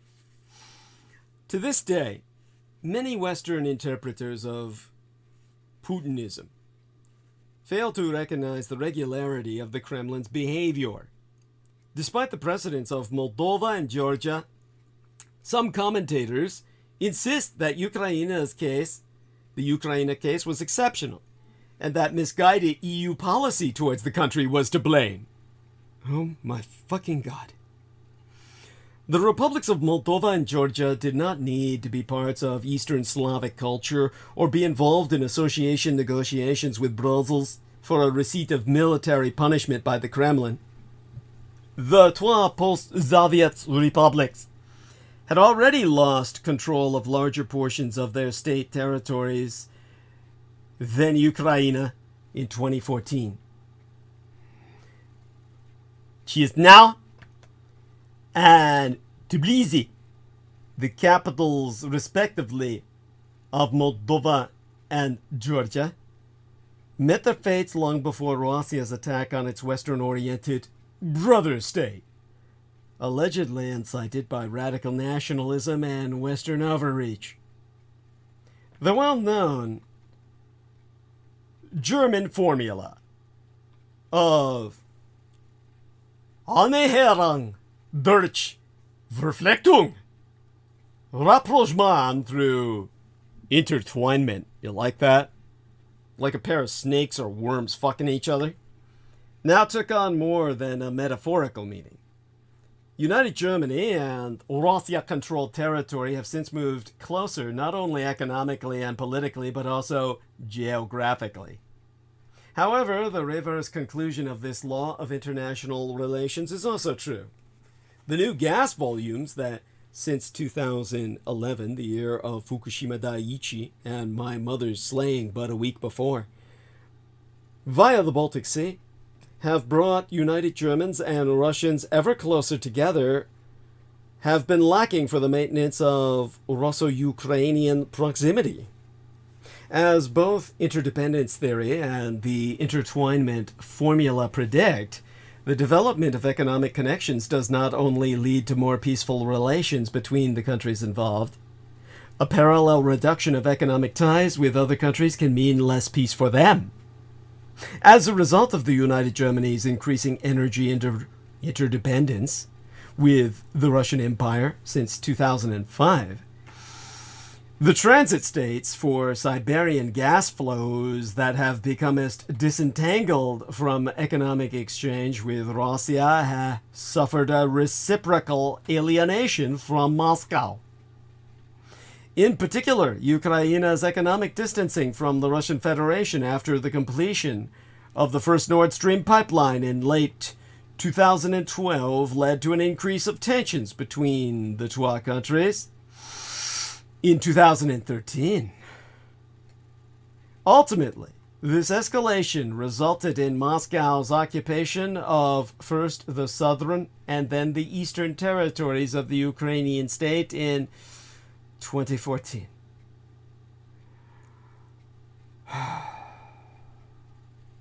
The relative gain in national security from the Nord Stream projects is small for Das neue Vereinigte Deutschland, the new United Germany, a NATO state located far away from Russia itself.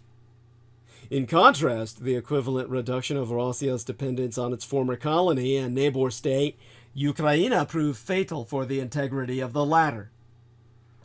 The all-European loss of stability due to Moscow's annexation of the Crimea and the intervention in Donbass in spring of 2014 far exceeds the marginal security gains for the European Union from the completion of Nord Stream 1. While it could be argued that Angela Merkel bears little responsibility for the ill-fated Bundestag invitation to Putin in 2001, she is most certainly half to blame for the Nord Stream projects and their consequences. She may not have been able to prevent the completion of the first Nord Stream pipeline in 2012, if she had even wanted to do that, which she bloody well should have. But the start of construction of Nord Stream 2 in 2015 is a puzzle and creates an impression of cognitive dissonance in Berlin. Had the Kremlin not made its intentions regarding Ukraine sufficiently clear in 2014? Then there was that double error with Georgia in 2008. In 2008, Berlin made 12 further mistakes that, in contrast to the 12 Nord Stream projects, have been hardly discussed. United German signals sent to Moscow at that time were to have far-reaching consequences for Russia's Ukraine policy, as has been the case with the Bundestag invitation to Putin in 2001 and the signing of the Nord Stream contract in 2005. When Georgia and Ukraine jointly applied for NATO membership in early 2008, the year the stock market crashed, they were in different starting positions. More than 2/3 of the Georgian population at the time supported that country's entry into the alliance. In Ukraine, nearly 2/3 still opposed NATO membership, an attitude that turned into its opposite only after the Russian attack in 2014.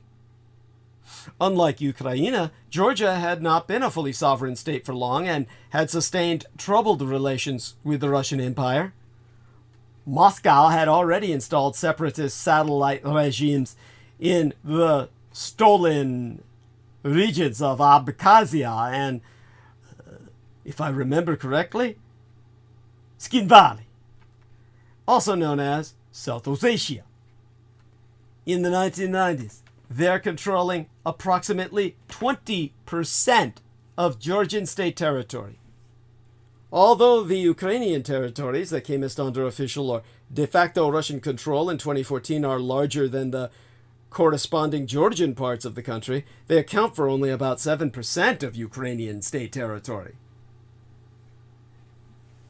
Preparations for NATO membership in Georgia were already advanced in early 2008. That country had begun the usual process of reforms before applying to join the alliance. Against this background, the NATO summit in Bucharest, capital of Romania, marked another unfortunate milestone in Western policies towards the post-Soviet area, which was largely due to Berlin's influence in the alliance. I am ashamed to say. During the controversial internal deliberations within the alliance in 2008, Berlin could, as a compromise, have proposed a differentiated treatment of Georgia's membership application as well as that of Ukraine. Instead, the United Germany insisted on a de facto rejection, not only of Kyiv's membership application, but also of Tbilisi's. Although the alliance stated that Georgia and Ukraine will become members, there was no indication of when or how the entry of the two post-Soviet states into NATO would ever occur. The conditions for accession processes of Georgia and Ukraine remained unclear, as did the question of whether they would proceed in a package or separately. The middle ground found by NATO in 2008 was ultimately worse than an outright and official rejection of Georgia's and Ukraine's applications. The membership pledges distracted Kyiv and Tbilisi from pursuing other security-enhancing strategies and created a sense of urgency in Moscow. The Kremlin thus intensified both its Georgia and Ukraine policies in response to the Bucharest NATO summit. While Moscow still had sufficient levers of domestic political influence in Ukraine at the time, Georgian domestic politics was already happening largely autonomously. In early summer of 2008, Putin therefore thawed the frozen conflict in the Tskhinvali region, thereby provoking a hasty response from the president of Georgia, Mikhail Saakashvili. The result was the Russo-Georgian 5-day war. The Russian invasion of Georgia was ended by the Sarkozy Plan, an EU-brokered ceasefire agreement in mid-August of 2008. Russia committed to withdrawing the regular troops it had stationed in the Tskhinvali and Abkhaz regions the previous week. However, in the following months and eventually years, the Kremlin repeated its older, aforedescribed pattern of misbehavior. In the case of the bilateral and multilateral treaties regarding Transnistria signed by Russia in the 1990s, Moscow did not implement the Sarkozy Plan of 2008. Instead, it left its troops on Georgian territory.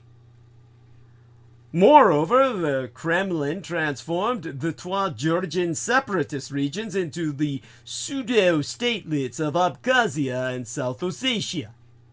Unlike the so-called Pridnestrovyan Moldavian Republic and later the Luhansk and Donetsk People's Republics, Russia even recognized its two satellite regimes on Georgian territory as independent countries.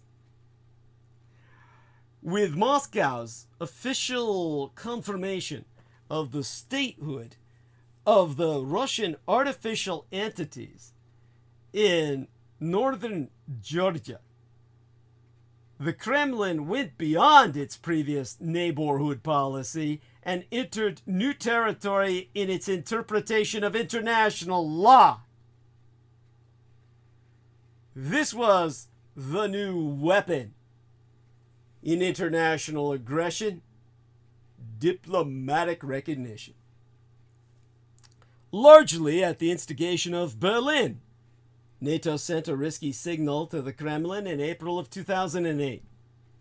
The implicit message was that even the most elementary security interests of Russia's pro-Western neighbors was secondary to the will of the Kremlin. With its Georgia policy, in 2008, Angela Merkel's government reaffirmed the impression that Berlin had already left on Moscow in 2001 with its neglect of Moldovan security interests. She is a disgrace to female leadership. Angela Merkel should have been shot as a traitoress to the realm.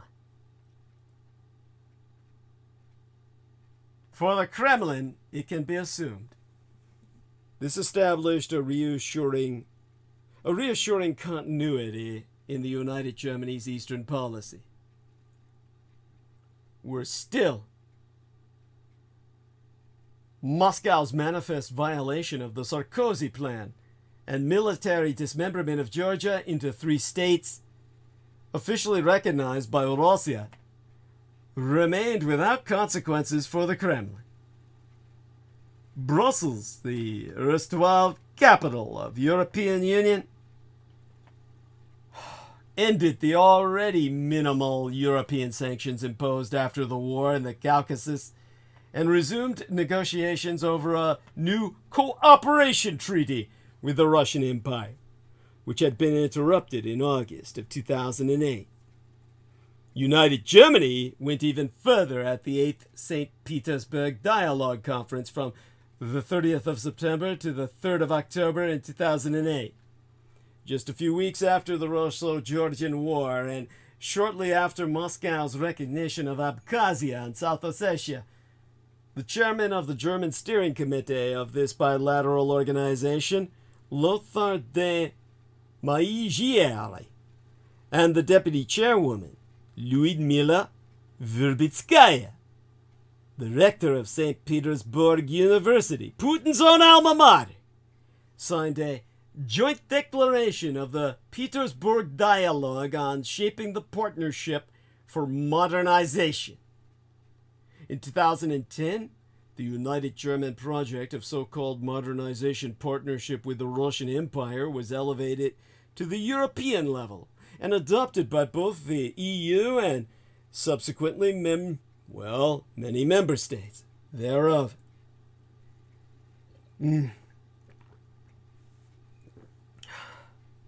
Strangely, after the Russian Empire's invasion, bombing, and dismemberment of Georgia, relations between Berlin and Moscow did not cool down but warmed up. Of course, the United German and other Western European advances towards the Kremlin did not contain any explicitly affirmative signals regarding Russia's violations of international law and human rights in Moldova, Chechnya, or Georgia. On the contrary, both Berlin's and the EU's so-called strategic and modernization partnerships with Moscow officially aimed to bring Russia closer to Europe in normative terms by means of the political spillover effects of economic rapprochement. By the way, I am told that I am offline. Okay. Going to need your feedback. Let me know if you can hear me. Going to need response in text box or in private messenger via Facebook. Send me an email. Let me know if you can hear me. That's important. So as I said, Russia was rewarded for its nonstop aggression. Rewarded because a bunch of dumb motherfuckers and one dumb mother in the person of Angela Merkel, one dumb mother who fucked us all, brought us to this point today. This nadir. George Knight says, "You're still alive, Douglas. God bless you, dear George." Where the hell is he? There you go. Oh, man, he's on call. Oh, George. Hello, Douglas. Yes, yeah. Good man. Come on, give my voice a break for a few minutes. Tell me about everything. Tell me about everything going on at home. We were talking earlier about how our man Sammy Romero was sharing his fantasy if he had a large amount of discretionary income. In other words, if he was rich, he would have a harem. And then he said, but, they'd have to live in a different place because, those women will kill you. And we were talking about how women could drive a man to madness. Of course, our lovely Viviana refused to dignify any of that with a response. But, hey, in your case, you actually live that. You're a single man. You've got 4 little ladies that are riding your back. I mean, it's got to be tough. Tell Sammy and the rest of us what it's like. God, I don't know where to start with that, Douglas. It's oh God, it is. It's not a nightmare. And that's not the word to use, but it's certainly challenging. Yeah. Certainly is. My God, every day is a challenge. Oh my and it's just God. and that's why I have to resort to having a drink at night just to, just get me through the rest of the day. Oh, I don't blame you. Oh my God, I'd become a raging alcoholic. Yeah. So what about do you have your own bathroom? You've got to have your own bathroom to survive. Yeah. I've got my downstairs toilet, which I use, and the girls don't venture into that one because of the odor. Good man. That's your private space. That's your safe space. That's your safe space right there. Absolutely. Yeah, you need it. Oh. But yeah, Douglas, I'm at home today. It's just me and my little girl, Everly. The mini-me's gone off to Nan, so I'm blessed. I've just got a house, quite a quiet house to myself, but Everly's right here with me. So I don't know if you can hear her in the background, but the TV's on for her. Yeah, but so I do apologize if there's any background noise. Just out of curiosity, to make sure I've got the the ladies right. Is that the baby in the crib, or she outgrown that by now? Yeah, she's running around now, so she's walking about herself. She's such a happy, content little girl. Yeah, she's happy just to entertain herself. But I've been playing with her this morning, so yeah, we've just been reading books. She loves her books. There she is. Oh, that's so important. I'm so proud of you. And of course you're a proud father. And oh my God. Yeah. And so just so our listeners know, I can't resist this. I mean, basically, this is our man, Mr. George Knight's child. In other words, a product of his loins. That the other girls are actually the product of a different marriage, but he loves them just equally. He raises them, and one of them has basically become a clone of the mother, and she repeats everything the mother says to, we call her Mini-Me. That I know at some point I'm going to embarrass myself terribly if I ever meet your family and I step up and say, oh, you must be that little Mini-Me to that young lady and get myself slapped. That's it. She'll be about in her 20s at that point. But yes, go on. Yeah, thank you. Yeah, I'll be there. No, don't worry. That's what I call her as well. Mini-Me. She's just a replica of her mother. Yes. Just an image. Again, how about the so in terms of, you've heard of some of what I've been talking about and discussing. Obviously, these are definitely distinct times. They're and please contribute. Give us a whatever you want to bring up in terms of current events or historically. Peter Moon, of course. I think it was remarkable that you were able to find what you found. I understand what he's saying. In other words, that it's kind of like a source unto itself, but still, at the same time, it's amazing you found that. I was impressed.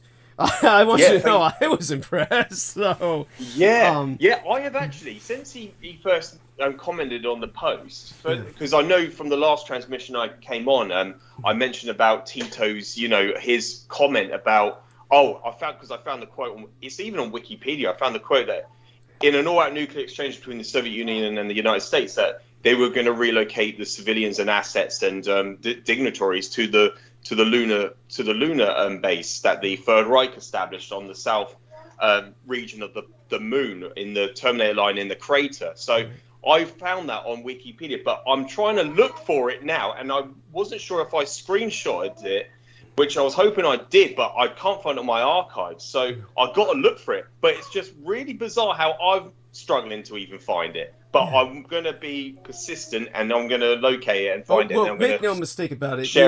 Remember this. It's Michael Aquino was a major contributor to Wikipedia, and the moment that you put up what you did on my timeline, don't you think his cult watches and then gave Wikipedia a call for them to scrub that? That's almost certainly what happened. And in terms of my records from UCSF. have been stolen, and that's no surprise because UCSF was a Department of Defense contractor. They helped the military with medical experiments in San Francisco. So, all of these places are compromised. All of these sources, ultimately, the military-industrial complex runs them all. So it's no surprise, and this is the enemy that we're up against. And you may have heard earlier that they dug oh God, I'm forgetting her name now. Our dear Viviana brought her up earlier. Angie. Oh yeah, Annie Jacobson. Annie, thank you, Annie Jacobson. Absolutely, yeah. I was going to comment in the chat room earlier when that was responding, because I knew about the book that she produced and like the pages that were that she added. It was like between something like 12 to 17 pages, something like that, Douglas. So just her talking about, she doesn't mention the source, where she got the information from, but it's obviously from a person that she has described, giving her information that it was the bodies were like retardation children or, dwarfed adults that were a product of Joseph Mengele and Joseph Stalin's product. And that was what she elaborates in her book. Right, which somehow she's got Joseph Mengele working for the Soviet Union, Stalin, as a matter of fact. I mean, just preposterous. Just, so convoluted. But later on, she was forced to give her source. She was forced to name herself later, and she named this poor bastard who they traced down, and they've said this man is demented. In other words, he was suffering full-blown Alzheimer's. So her source was somebody who was clinically diagnosed with full-blown Alzheimer's dementia. And they told her that that's not just a source that is considered unreliable. It is actually exploitation of a vulnerable adult. She was basically committing a form of adult abuse. In other words, senior abuse of a vulnerable adult. So she rendered herself into potential criminal charges. Nobody charged her, of course, because apparently this guy had no advocates or relations willing to go to bat for him, which is no doubt why they chose him as the source. The government no doubt pointed her in that direction and said, "Oh, source this poor bastard," and add these pages in. And so we all know the story behind it, just so people understand. It was damage control concerning this little DVD I produced in a Denny's about the Americans losing the war. And then they said, "Oh, we got to react right away," and this is what they did. They basically inducted this poor bitch, and she's been unable to escape ever since. Or rather, they certainly dragged her back out with threats and bribes, and the combination of both to make her do what she's doing now. I don't know if she's written a book on Roswell, but that was the impression Viviana had. I don't know if you saw anything about that. If you do, let me know. No big deal. You got all these other clowns writing their own little pieces of shit, and but absolutely. Such being said, no one will remember what they write. Only my book will be remembered. Only my book will survive the ages to come. We know why.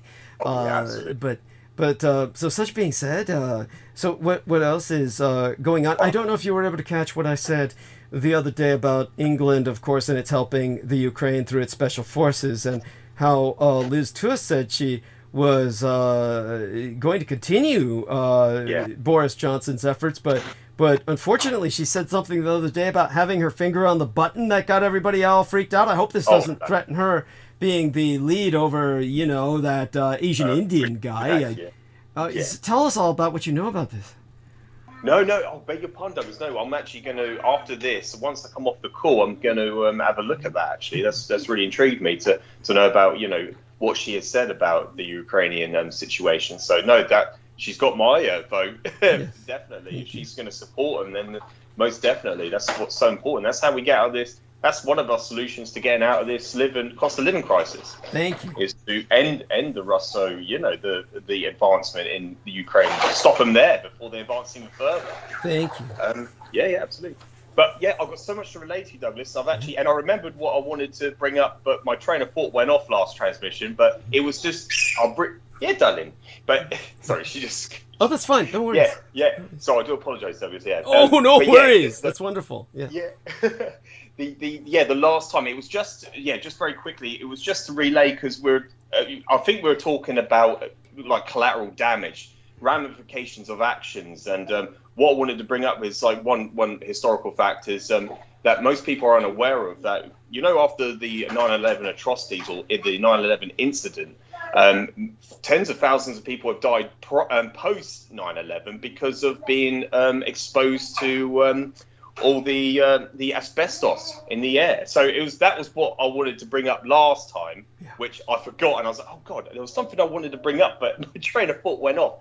But that was just one thing I wanted to just briefly mention. But a couple other things I wanted to bring up today on transmission is the other day we had Sarah's brother, so my brother-in-law, came over to pick up his daughter. She stayed over for a couple of nights to play with Mini-Me.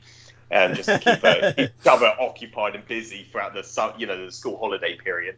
And he's an expert, well, a self-claimed expert, so did Sarah say, since he was a child, because of his grandfather, their grandfather was really into like military aircraft. So every year when they're grown up, they used to go to the Farnborough Air Show to watch all the World War II aircraft, performing their maneuvers, and the Red Arrows performing their stunts and maneuvers. So he's a self-proclaimed expert on military aircraft dating back to the First World War. This is this is something that they both said to me straight away, and they were mentioning she was on about that the Lancaster bomber was flying over our town last week, and I just mentioned, because I just wanted to butt in, to the conversation, and I just said B-52, and that's all I said. I just mentioned the B-52, and he immediately stopped me, because obviously I don't have him on Facebook, but he obviously has been watching or like listening to, like reading what I've been posting on Facebook. Okay. Obviously, he made that very obvious without mentioning it. Because he mentioned about, he hates people that keep posting things on Facebook, so he doesn't add them on Facebook. I was like, is that why you don't have me on Facebook? Well, why the fuck is he even on Facebook? I mean, there's no point in even being on Facebook if you don't like people posting on it. That's a great response, actually, Douglas. That's a great response. Yeah. But I mentioned that, and he immediately stopped me in my tracks, and he goes, that's the American bomber. That's the American bomber. And I was like, no, you're talking about the Lancaster bomber. Then I mentioned it was the Lancaster bomber from the British RAF that were launched over Dresden, and I mentioned that. I just wanted to get into a conversation, but bring it towards World War II. I wanted to just bring this into a conversation that I know what I am talking about to a degree. And he mentioned, no, the B-52 was much later. That was more Korea. That was more Vietnam. And I was thinking, no, it was the B-52. And obviously, what I made a mistake with is I mentioned the B-52 it was just in my head. I mentioned B-52. But obviously in World War II, it was the B-29 that was used that was used over Hiroshima and Nagasaki. That's right, isn't it? The boxcar and the Enola Gay. Is that correct, Douglas, by the way? That's correct. Yeah, thank you. Yeah, thank you. So I mentioned that. He goes, no, the B-52 was much later. That was used in Korea and Vietnam. And that is why I did the post on the war ending. That is why I put up the officially recognised dates by the United States government. That's why. Because obviously I feel he's watching what I put on Facebook. And I told Sarah, she goes, I thought you weren't going to post much anything anymore. And I said, well, no, it was actually what your brother said, which is what prompted me to do that. And just so you know, you can let him know to view that. Yeah. So he was mentioning that the B-52 was in Korea. I wanted to just mention to him that the Korean conflict is an extension of World War II. Thank you. And and the war wasn't officially over until April 28th of 1952. That's when World War II ended between the United States and Japan, the Empire of Japan. It wasn't until the signing of the peace treaty of San Francisco and until it went effective. But I said, this is why I brought up the dates. Signed in September 8th, 1951, went effective on Emperor Hirohito's eve date of his birthday. So that's why I brought that. That's why I did that post. That's what prompted me to do it. So when I next see him, I could just bring that. Beg your pardon. I mentioned B-52. Obviously, I mentioned it was used in World War II. Clearly, it was. Korea is in extension. And I can bring up the fact that in Vietnam, the first death in Vietnam was in 1945. Yeah. Yes, that's right.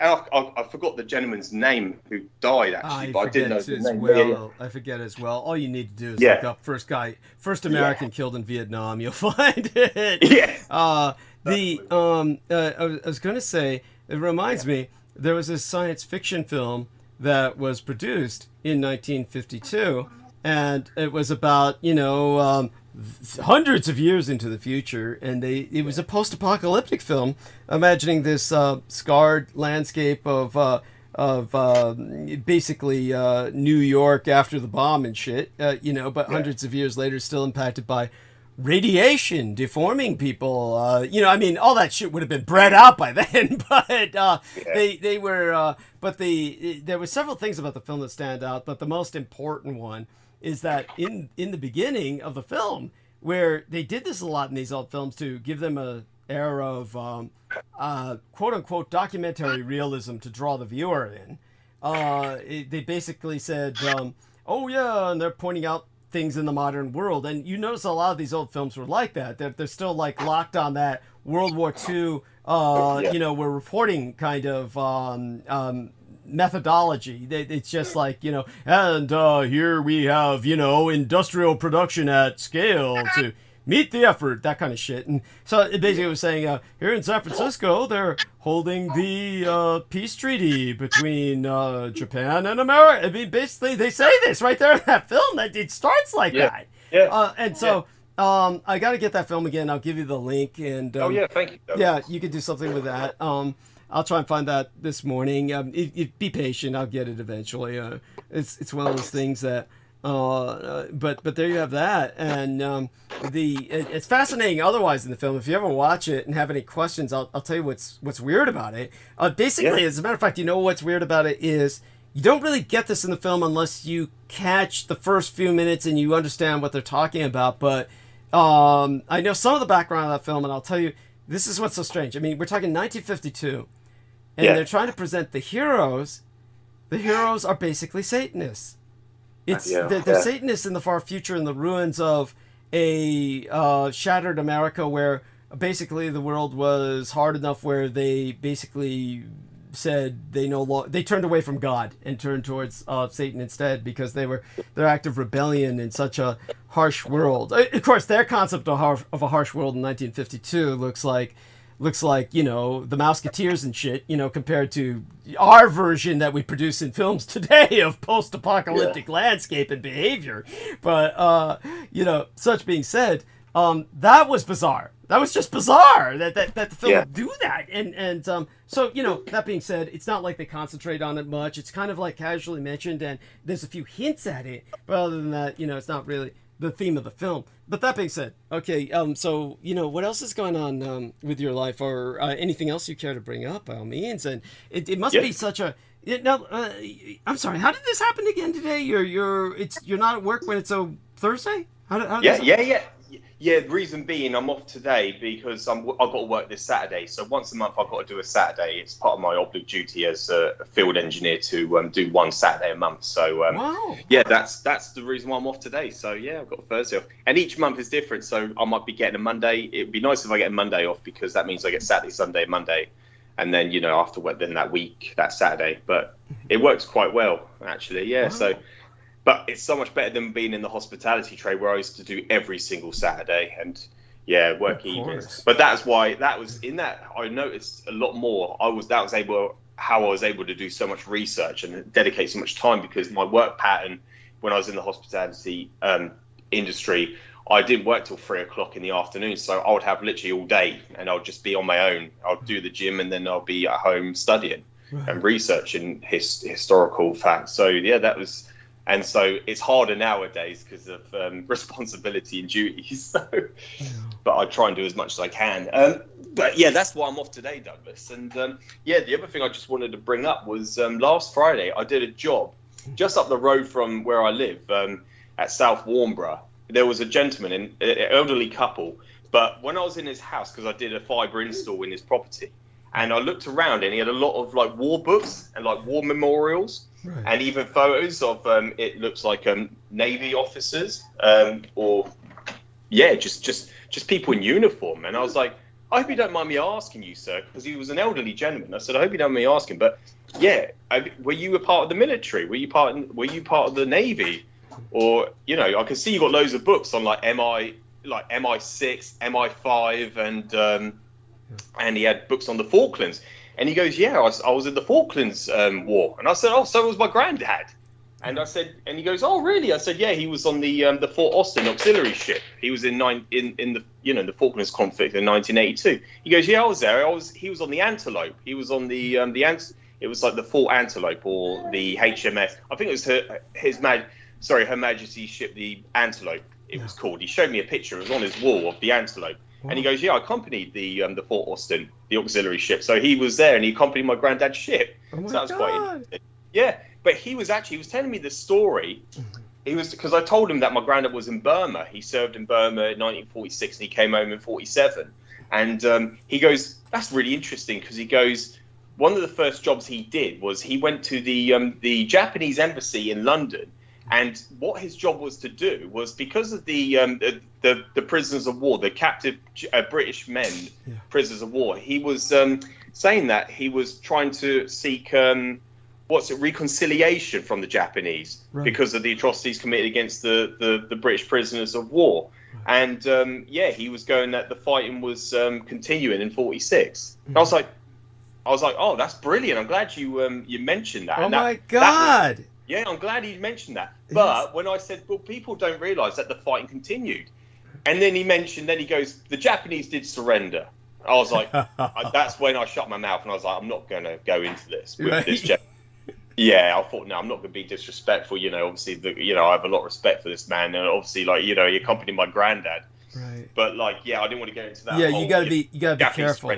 Diplomatic. Yeah, very careful. Yeah. But when he said that, you notice how he says that almost like a preemption, almost like he intuited you were going to say something that he just didn't want to deal with.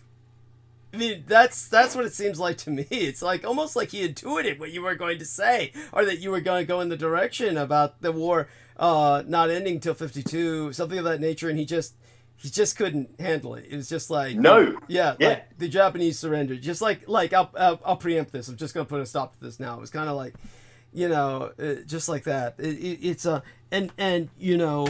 that's sad. That's sad. Yeah. Thank you.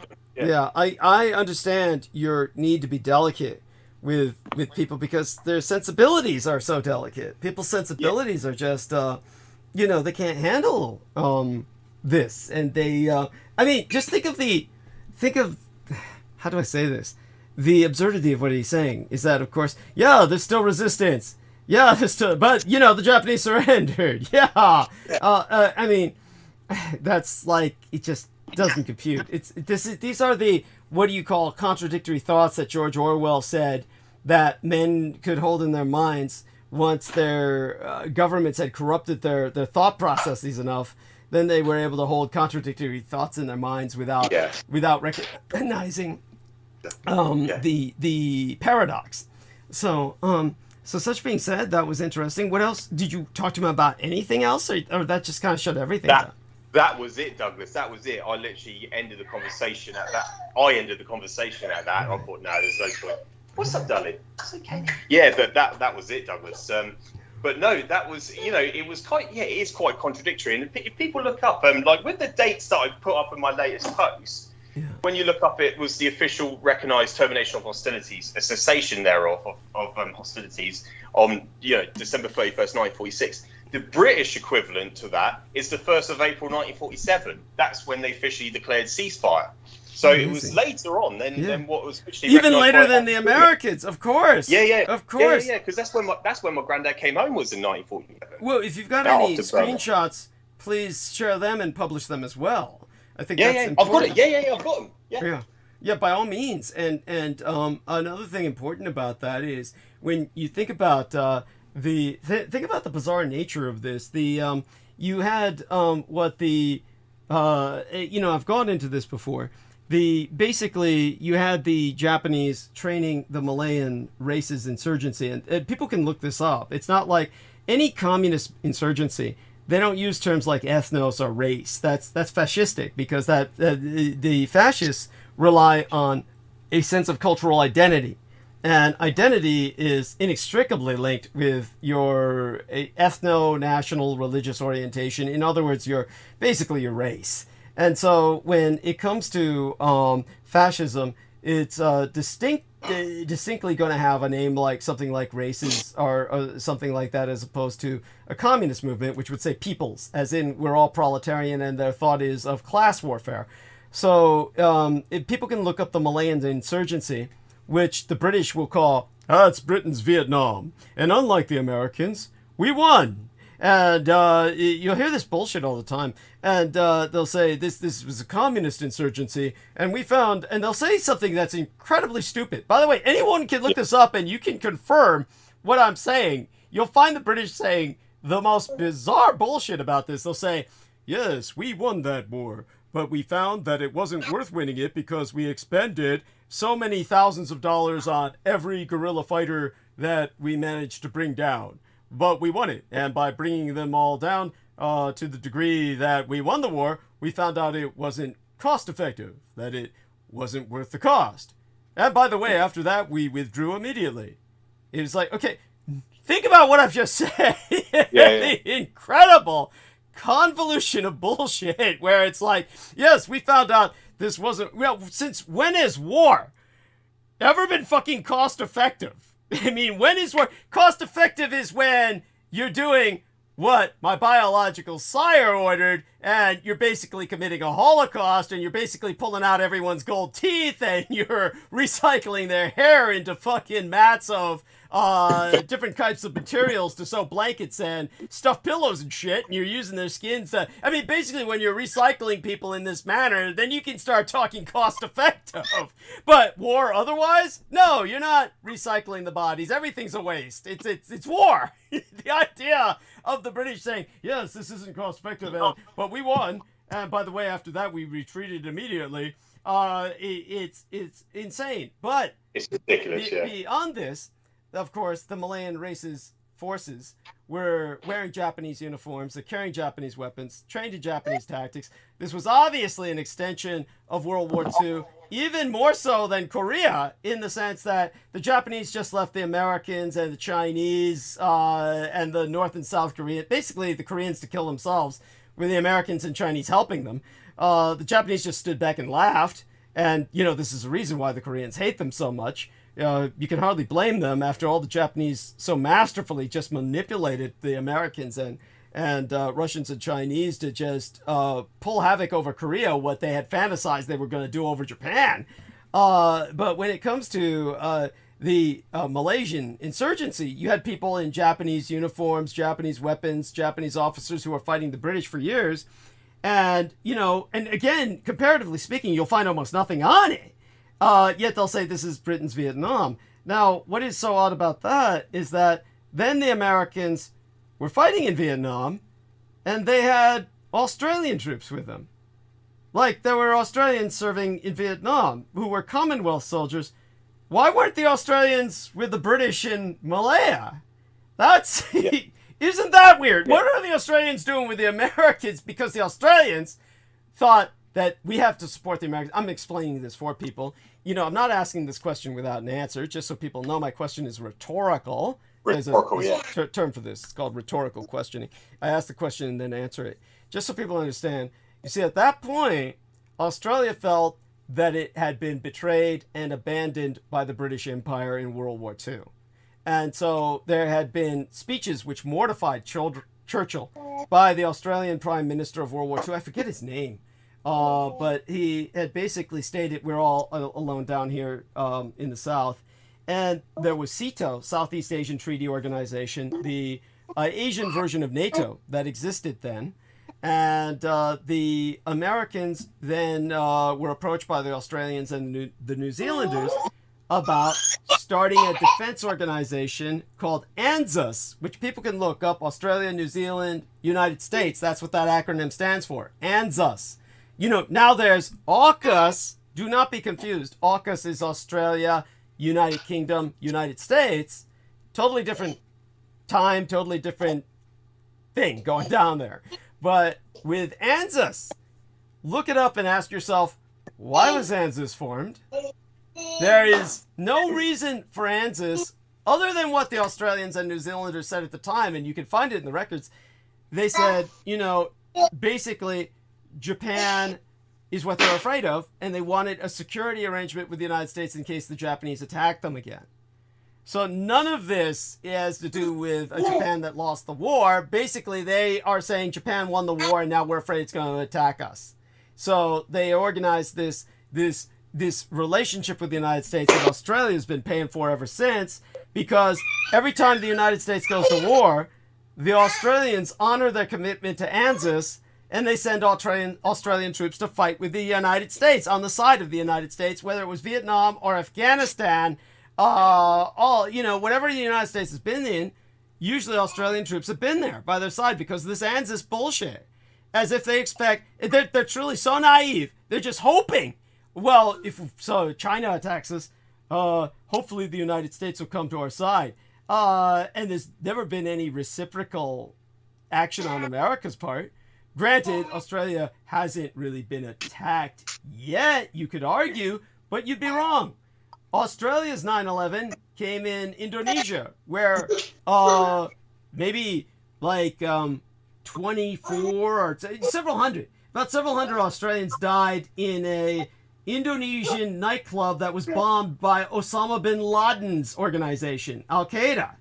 And that would be the equivalent for Australia, because of its small population, of the thousands of Americans who died in the Twin Towers. Yet America didn't come to help the Australians invade Indonesia. So it's not like America honored its commitment. And yet, look up ANZUS. It's still intact.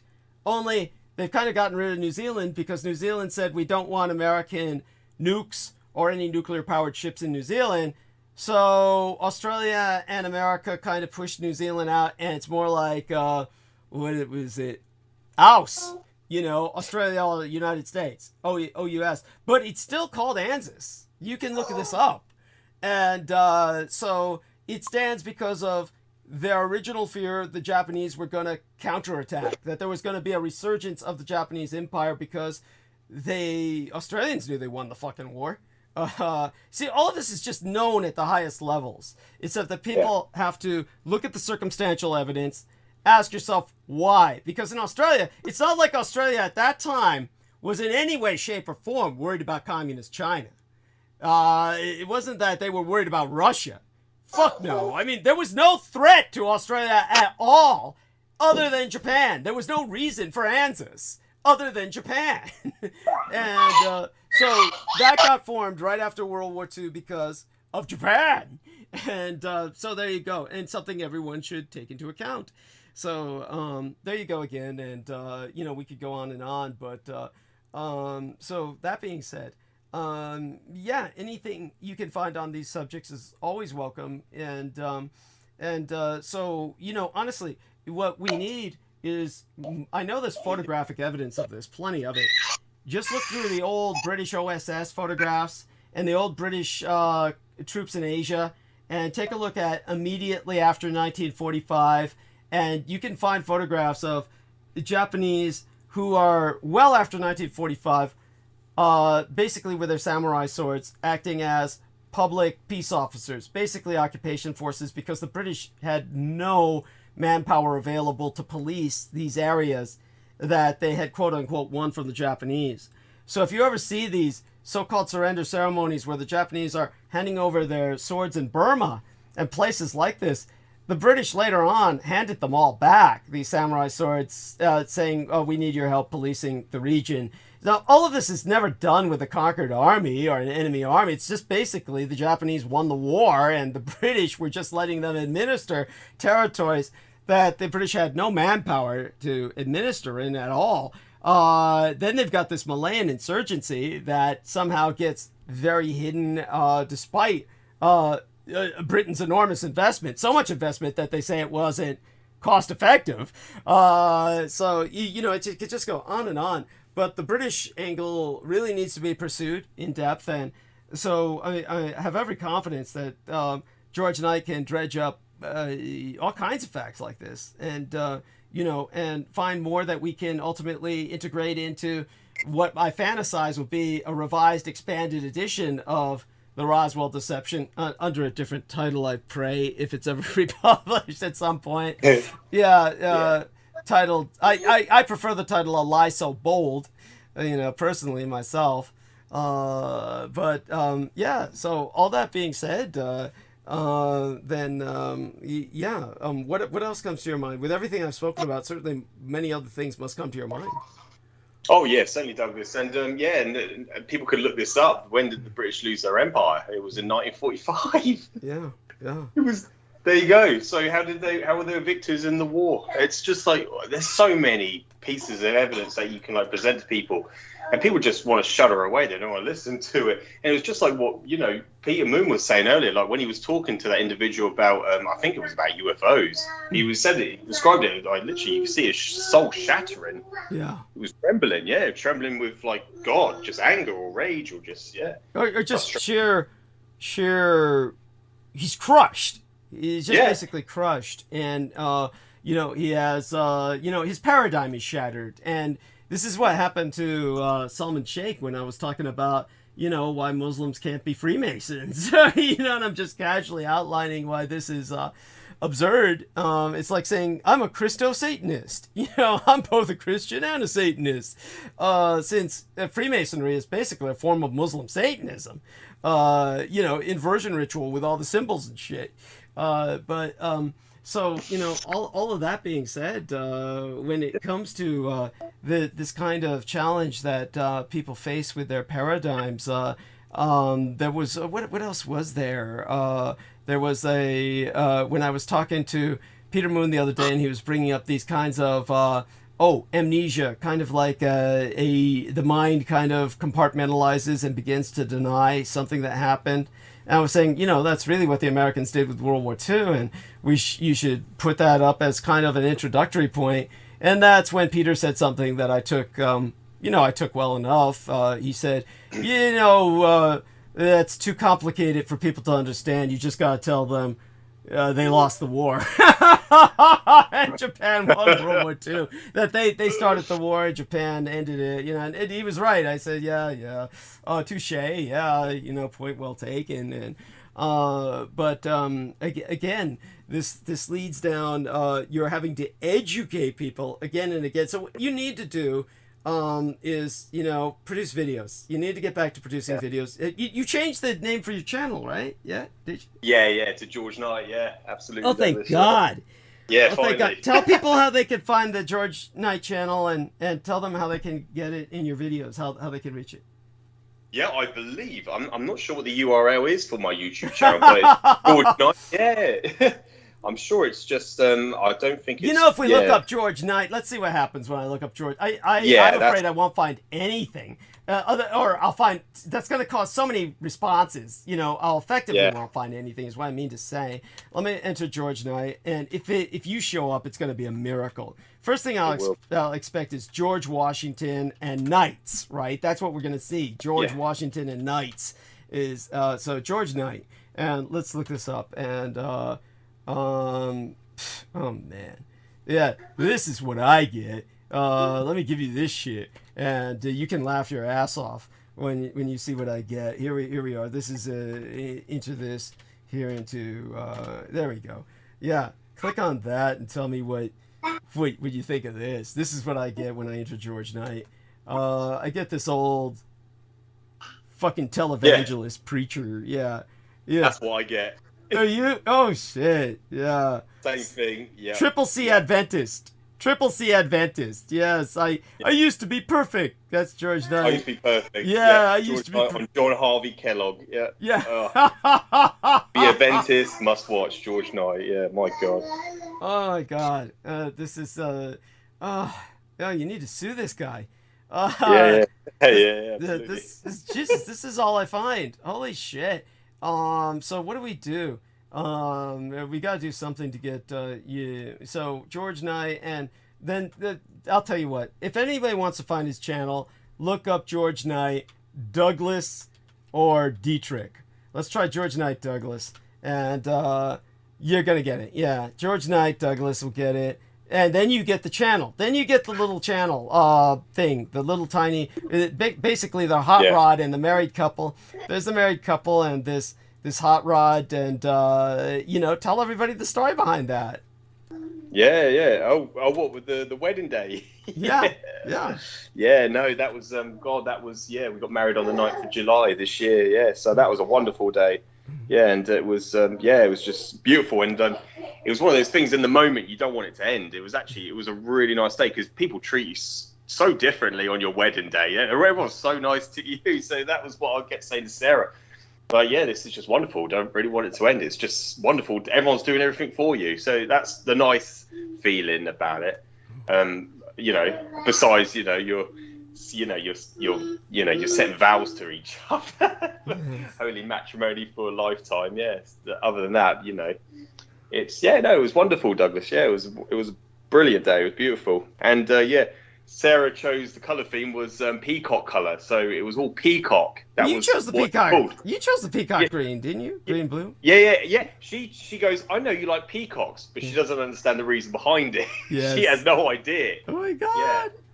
Yeah. So she chose the peacock theme. She goes, I did that for you, George, because you like peacocks. Because my screensaver on my iPad is a peacock. So yeah, she's seen that, so she knows I like peacocks, but she has no idea behind the reasons for that. But so all the bridesmaids wore peacock coloured dresses, and all the groomsmen wore peacock coloured ties. Yeah. Brilliant.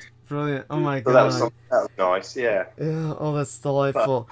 By the way, I meant to talk about the car. Tell the people about. Oh, beg your pardon. Yeah, that is basically. Yeah, beg your pardon, Douglas. I do apologise. But yeah. Oh God. Yeah, the hot rod. It was. That is basically my mother-in-law's partner's car. That he got out of the garage. He scrubbed it up and he got it insured and MOT'd and ready for. That was my escort to the venue. Wonderful. So yeah, that's behind that. I didn't need to hire it or pay for anything, which is quite nice. Yes. Oh, wonderful. So just it's a nice little touch. Yeah, Douglas. It was perfect, and everybody wanted their photograph in it, I'm sure. Yeah, yeah, they did. Yeah. A lot of the photos are of people just sitting in it. Yeah, but it was lovely to be a passenger in it.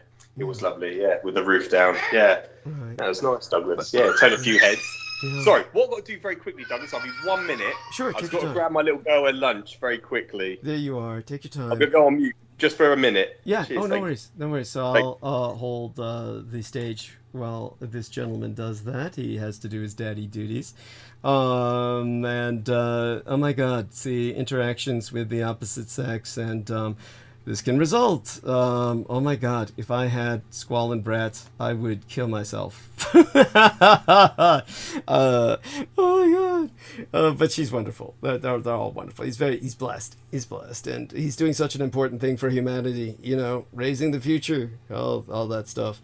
Better man than I. All these parents, they're better. That's incredibly adorable to wake up to. Yeah. I was in and out all night, but I heard the most part of everything that I heard from you.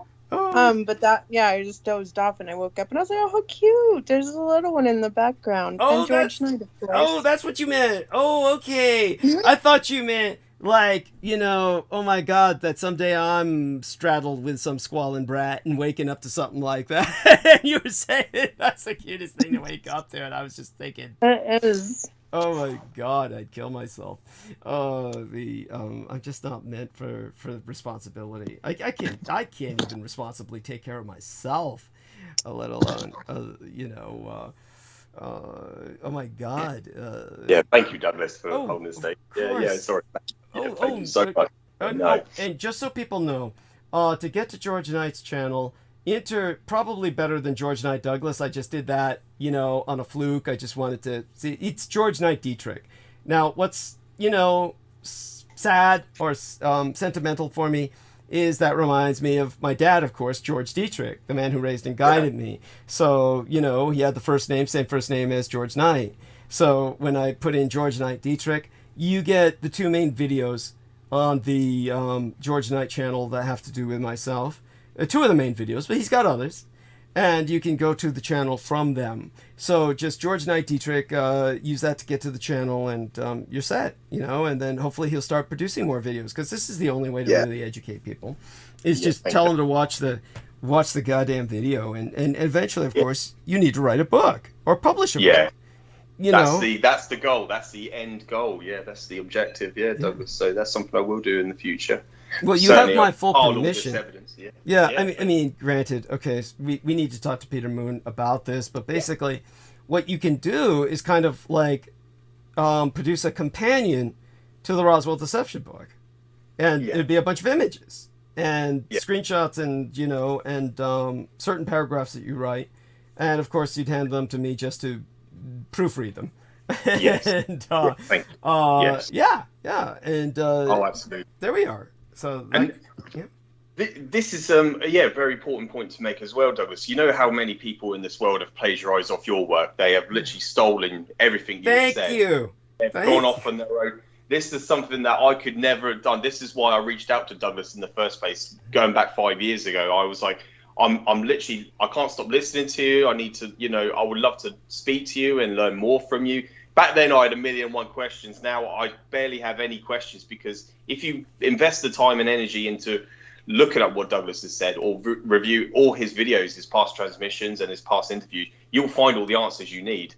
It's all there, and it's just investing that time and energy into doing that. And I used to, at one stage, I remember, oh God, I would love to speak to Douglas for, days on end just to ask all these questions. But then what I did was I just listened to these videos, and I repeatedly listened to them over and over again. And then that was how, and you have to over and over again in order for it to gel and for you to actually understand, because there was many gaps in when I was watching the videos.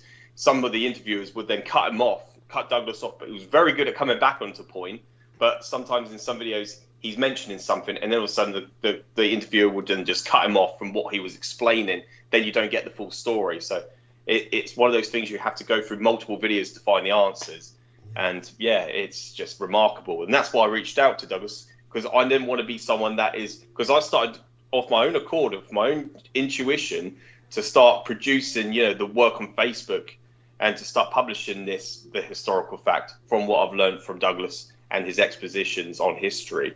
But I never wanted to not give him any of the credit. So other people have plagiarized, stolen what Douglas has said, and not batted an eyelid or said anything about Douglas, not even mentioned his name. So that is completely disrespectful. So no, that was the reason initially why I reached out to Douglas. I was like, you're so important. You're like, I can't stop listening to you, so I have to reach out to this man.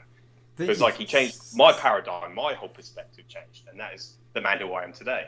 Yeah, and so deeply appreciated, and of course, just to put it in a perspective, so people understand that as bad as it is, what George and I is saying is completely true. But these plagiarists, what they do is they take elements of what I've exposed over the years, and they never put it together in the coherent narrative, because the coherent narrative is just something they don't want to be lynched for. They will be ultimately lynched if they were to say something like what I say.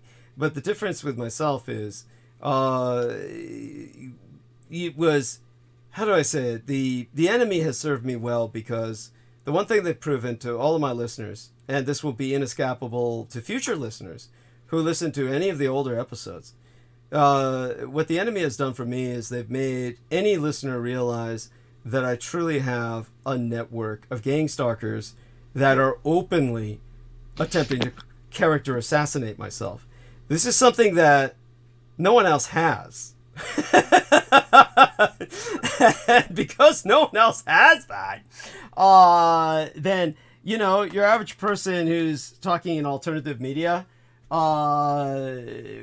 they can say bullshit about like, oh, they're trying to suppress me, or they only sound paranoid. But in my case, the evidence is not only there, it's in your face, because these people have gone out of their way to converge, basically assemble, and conspire, openly conspire against myself. And as a result, they've exposed the fact that the cult of the Kings of Edom is real, that the chaos cultists are real, that there is all of these people that I've always said existed And they broke. They actually broke in the sense that they came out. They like it's like cockroaches coming out into the middle of a kitchen when the lights are on. The fact that they've done that, they've exposed themselves and thereby discredited themselves. So the ultimate effect is positive for me. So they've done me an enormous favor. And, that being said, it's one of these things where now that that's kind of been established, we've got no place to go but up from here. And all of the suppression that has gone on before, we can start, and oh my God, here's what I envision. You have my full permission and encouragement to do this. You know how I got interviewed by Sean Stone, and might get interviewed by this. Make yourself available for some interviews. You can do interviews on this subject just as well as I can. So at this point, just let people know that Douglas Dietrich, he's given me permission to speak about this, and I, and that you're willing to hold some interviews. That will help. It really helps because you're a straight, cisgendered, heterosexual white male, okay? Yeah. The message coming from you is easier for them to take than coming from a cross-dressing vampiroid. I know what you're saying. Yeah. Emo-looking Asian. All right? It's just, they automatically shut down when they see me. Yeah. No, completely understand. So by all means, do a few interviews, and I'm sure you can get away with it. Oh my God, look what you get away with now. So you should be able to get away with that. Yeah. I remember I reached out to that BBC. He was like, he worked for the BBC, and his name is Mark Bennett, and I've got him on Facebook, and he was talking about Nazi quote unquote craft, UFO craft, and I remember I went on a Skype call with him, and I told him, I brought up all the information about the 1,000-year Reich in exile, from how it started and to the continuous perpetual state of war with them today, and I said to him, if you're going to produce a documentary on this, then by all means, include myself for it. And I never heard back from him. Of course not. He got scared to death. He never got back. You know what? They probably approached him. He was probably approached and threatened and intimidated, or in combination with a simple bribe. And, that. Oh my God. Not only that, you probably intimidated the hell out of him. This knowledge is intimidating. And when somebody realizes they know nothing, when somebody realizes how little they fucking know, then they can no longer play the expert anymore. They can no longer, play as if they have some ground on which to stand. He's no longer, people like, the person realizes they're not on equal footing with you. So at that point, most men just run away because, men are based on ego. They can't handle that. You need to talk to some woman who works with the BBC. You know what? Why don't you get into contact with Christine Joanna Hart and offer to do an interview with her and say that you'll she can work with me eventually. I'm just dealing with a lot, but I feel that you could tell her that right now you can talk about a lot of what I talk about, and it gets you some extra exposure to. She has her own crowd, so just a thought. That should be easy, just as a start. That's an idea, isn't it, Douglas? No, it's something definitely to consider. No, absolutely. And let her know how much I appreciate it. Her interview with Salman Sheikh Ass, and how the fact that he took down her interview shows what a chicken shit piece of shit he is. Yeah, exactly. And did anyone tell you, Douglas? I noticed. I think it was a couple of weeks ago. Jameson Reese has taken down his YouTube channel, so his videos are all gone now. Well, both those guys are trying to avoid staying out of jail. They're both under investigation for terrorizing their own families. They basically were holding their families hostage and exploiting them for money. Everybody could see that. These guys weren't working for a living. Jameson Reese with his, you know, several $1,000 fucking computer, you know, Asus, built in Taiwan, no less. Yeah. You know, Yeah. a full-blown gaming computer on welfare? Really? Yeah. Really? Yeah. And including gang stalking as well, which is a crime, which is illegal. Yeah, and, know as well as I evident. do. You know, look, I stand shoulder to shoulder with you. These people should get the maximum penalties under the law for what they do, but they're not going to be punished for that. They're not going to be punished for that because ultimately they're serving the deep state. So we know they're not going to be punished for that. What we can expose is the fact that these people are now being investigated for terrorizing their own families. That these people were always destructive parasites. And that really shows what their character is. So to think of people like that trying to character assassinate myself, you know, it's like a turd, you know, telling the ass that it came out of that, you know, that person is not worthy of sourcing it or something. It's absurd. Yes. This is the absurdity of the enemy, and this of course came from the fact that, you know, they're used to just total impunity. They're used to total impunity as terrorists working for the deep state, and well, you know, then they fucked with the best and died like the rest. There you go. Yeah, exactly. That's a brilliant way of putting it. Yeah, absolutely. They messed with the wrong person. Yes, thank you. Yeah. And, yeah, that's what my mum always used to say. Yeah, you never want to be one of these people that you know, picks on and bullies other people, because there's always someone out there bigger and better than you are, and a lot stronger. So yeah, that's something she's always told me. Yeah, you never be a bully to people, because there's always someone out there that will come around and bite you on the arse. Yeah, so to speak. Yeah, and it's so true. That's why I've always treated people the way I want to be treated. Yeah, and that's so important. And, you know, have some fun. Tell people some of the stories of these assholes who had bullied you and what happened to them. Oh, yeah, absolutely. Yeah, I've sent you the links, haven't I, Douglas? Yeah, you got the articles on, when I was growing up. But by the way, can you hold the stage and do that while I relieve myself? I'll be back in about 5-7 minutes. Oh, yeah, absolutely, Doug. Yeah, I'll go through it. Yeah, oh, okay. You go ahead and do that. And I'll be back in about 7-8 minutes. Okay, thank you. Yeah, all right, lovely, Douglas. Bless you. Thank you. Yeah, thank you. Yeah, no, it's something that I brought up before in transmission to Douglas is, some individuals throughout my life have been not very kind to myself.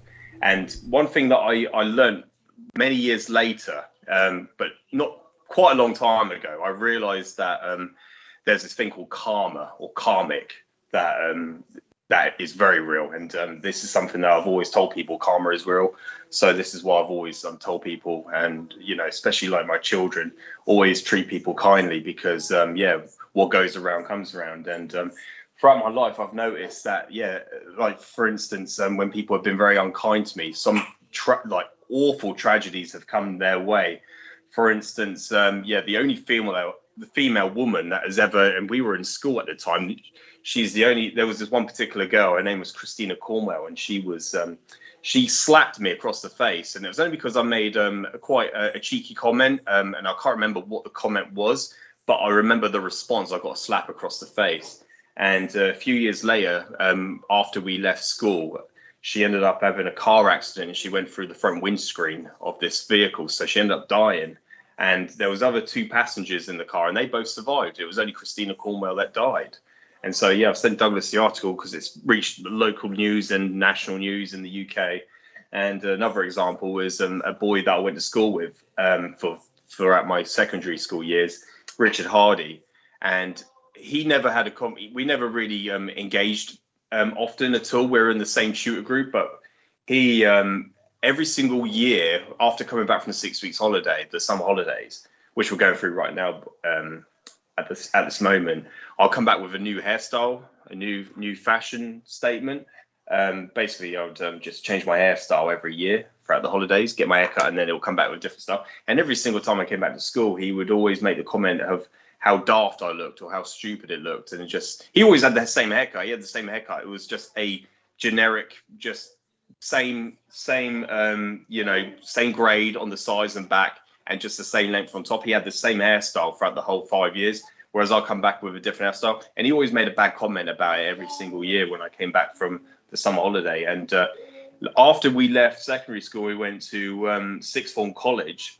He ended up having a trip to the Alps, and him and another mountain climber, they caught frostbite, and they ended up dying of hypothermia.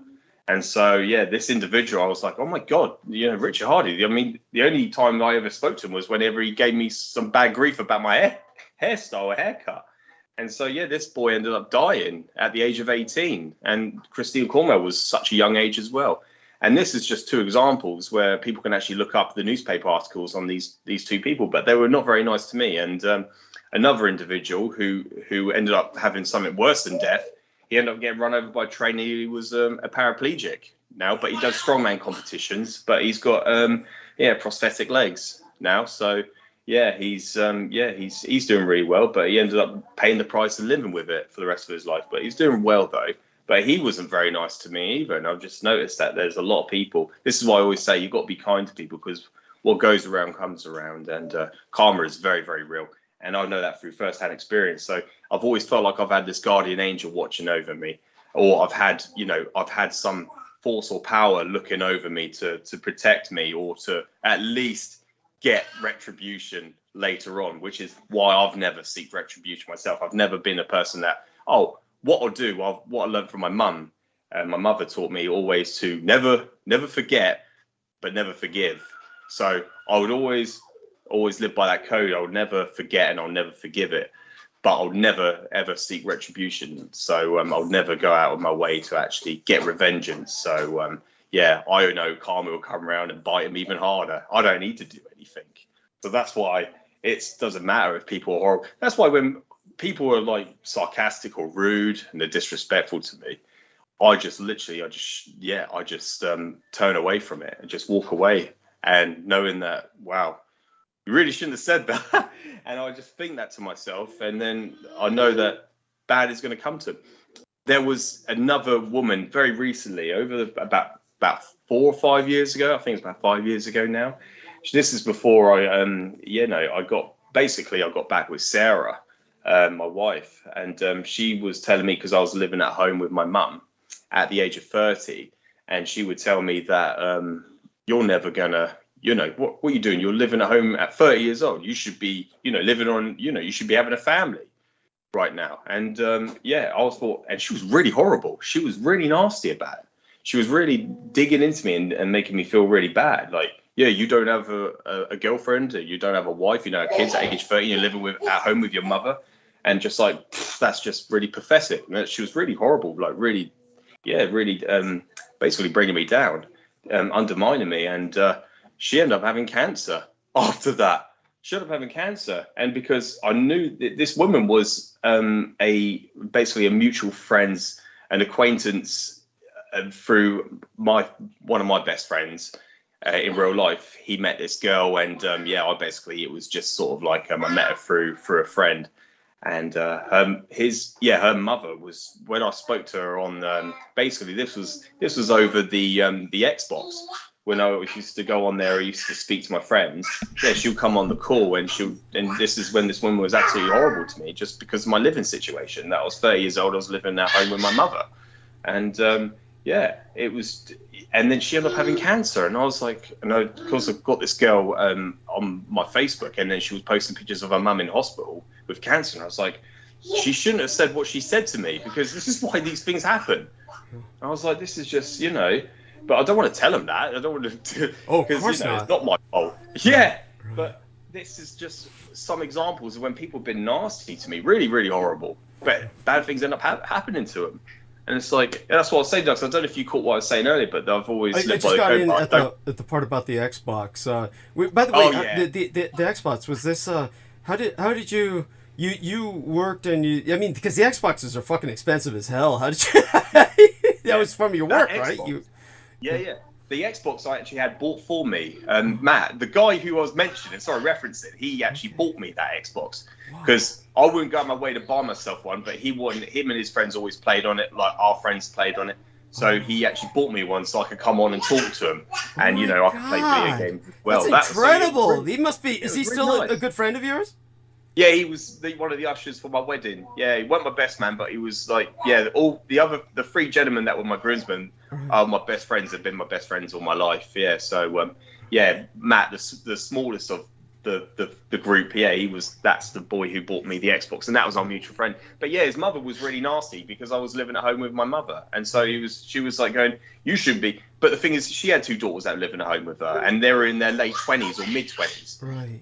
And I was like, so she was projecting. She was projecting onto you just her frustration and her anger, which exactly. was Oh my I was God. thinking, God, you should. I said, what's her name? I'm trying to think of the girl's name now because it's been years since I spoke to her. But I've still got her on Facebook. It's like Leclerc or something. Her surname is. But I was thinking, she's going to kick you out one day, so you better take note of this. What your mother is saying. That's what I was thinking. I was like, she's projecting onto me, but really, she's like, my mother doesn't want me to, she just wants me to leave when I'm ready to leave home. Right. Not about kicking them out at a certain age because they're too old to be living at home. It's just ridiculous. Yeah, especially in this day and age. Yes, yeah, we're just living by, all that old ideas of responsibility and, just going out there and starting your own home. No one can do that the way people used to be able to do that because jobs used to pay a lot more and things used to cost a lot less.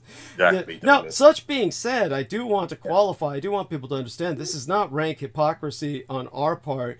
There's a difference between what George Knight and I are discussing and the kind of parasitism that people like Jameson Reese and Salman Sheikh were, thank God I'm bleaching their names from my mind at this point. They were they weren't working at all. These are people who they're not working at all, and they're just living with their parents, and they're like, and they're doing shit like Salman Sheikh was doing, traveling to England, traveling to Pakistan, and just all on his parents' dime. Okay, that's bullshit. Okay, at that point, you can start shitting over somebody. Especially when clowns like that start, pissing on you about something, then they have every right to be exposed for the parasitical leeches that they are. With other people who are, of course, just doing their best to survive or strive, that's a different thing. These guys weren't. They're like welfare in the case of Jambo the Reese Monkey and child of wealthy immigrants with the case of Salman Sheikh, man. So there you go with that. Those people being dismissed with and put in their place now. Going on with the healthier conversation at hand. Oh my God! The fact that you were able to witness this happen to many people, it's definitely. It must be really strange. It's got to be strange just to witness. Did you tell the listeners about the guy who basically got his body cut in half with this fucking train and shit?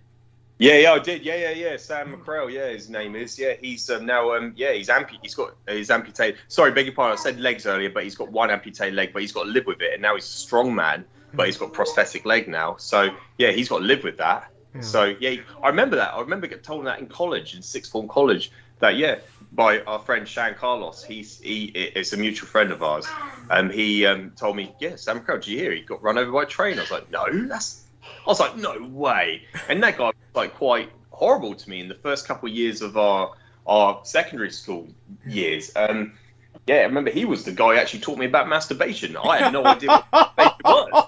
It was this man who taught me about it. He goes, do you wank, mate? He goes, do you wank? I was like, what's that?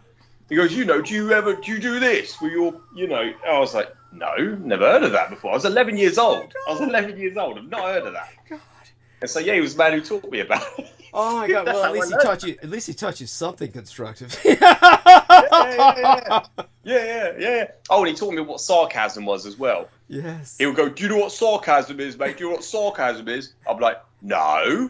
How old was this guy when you were 11? How old was this guy when you were 11? 11. Yeah, he left when we were 12. I was only the first 2 years of secondary school. Then he left, and he went on to somewhere else. But I remember it was like quite nice. And the thing is, he was abused by his father. I was told that by one of our other friends at school called Tom Ansell. He told us that he was getting quite knocked about quite a bit by his father. His father was quite hard on him. And so, But the thing is, everyone in the school, because my dad like resembled Arnold Schwarzenegger. So like this is what I grew up with, being a hardcore Arnold Schwarzenegger fan. Only until I've learned everything from Douglas. Now I've got a different perspective on Arnold. Yeah. Completely different perspective of Arnold now.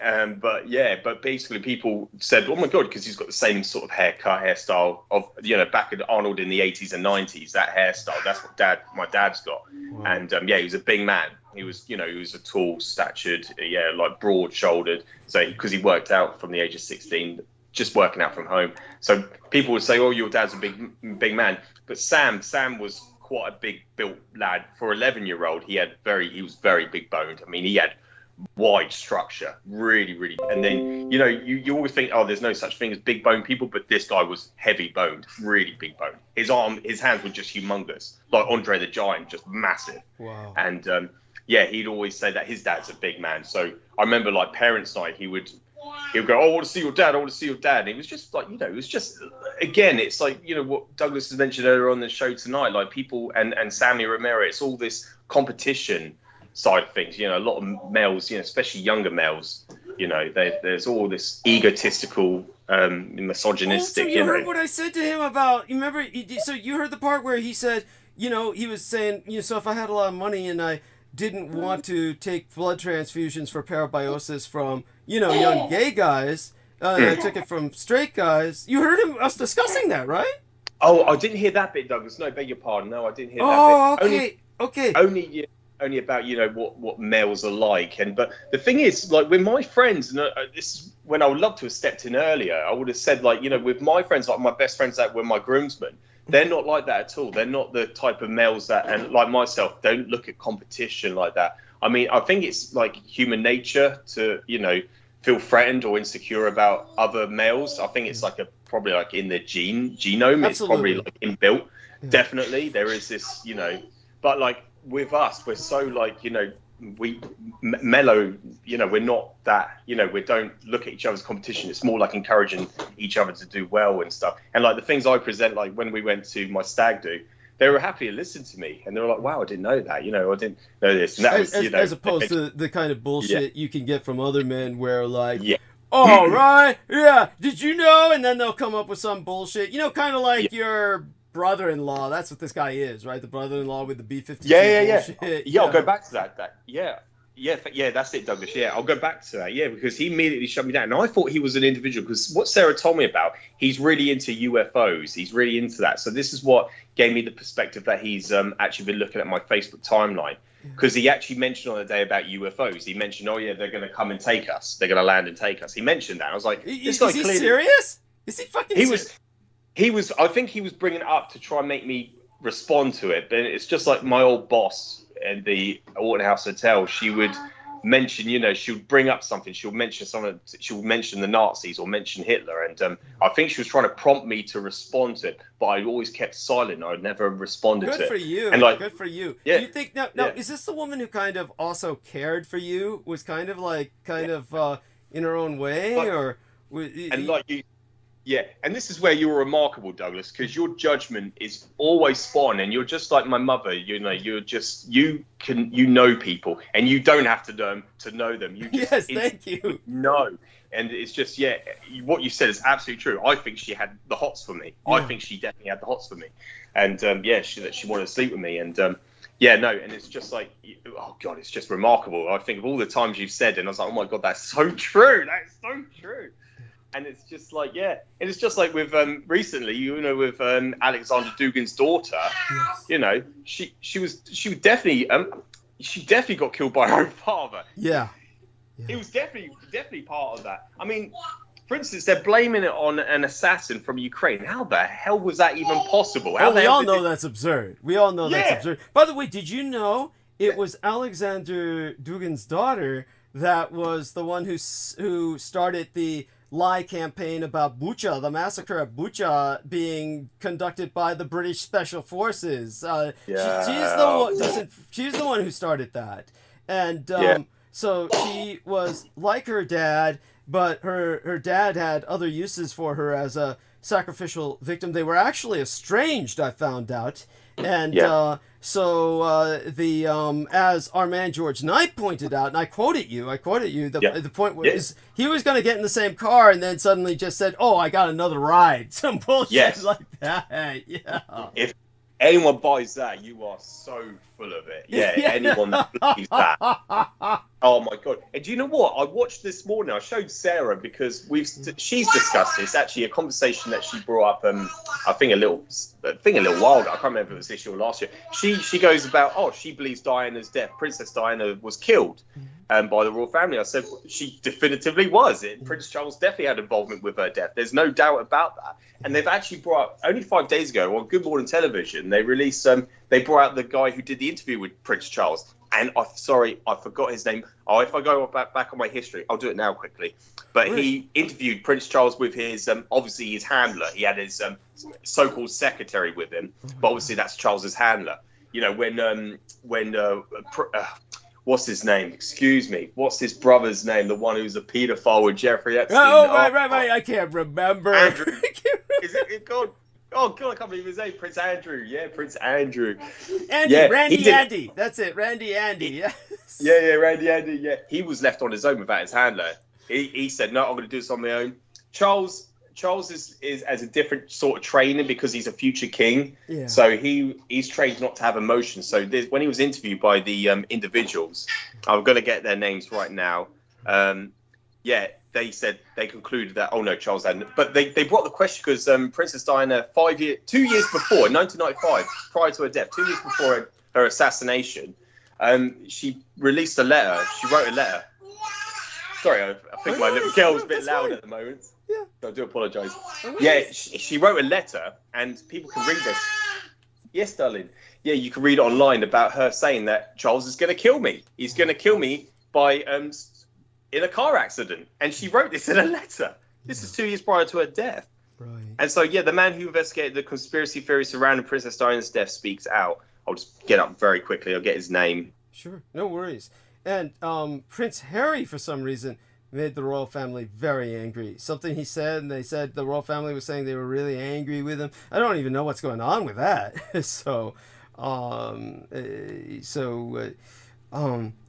That being said, let me see. Oh, yes. Oh, here's what our dear friend, John McHenry.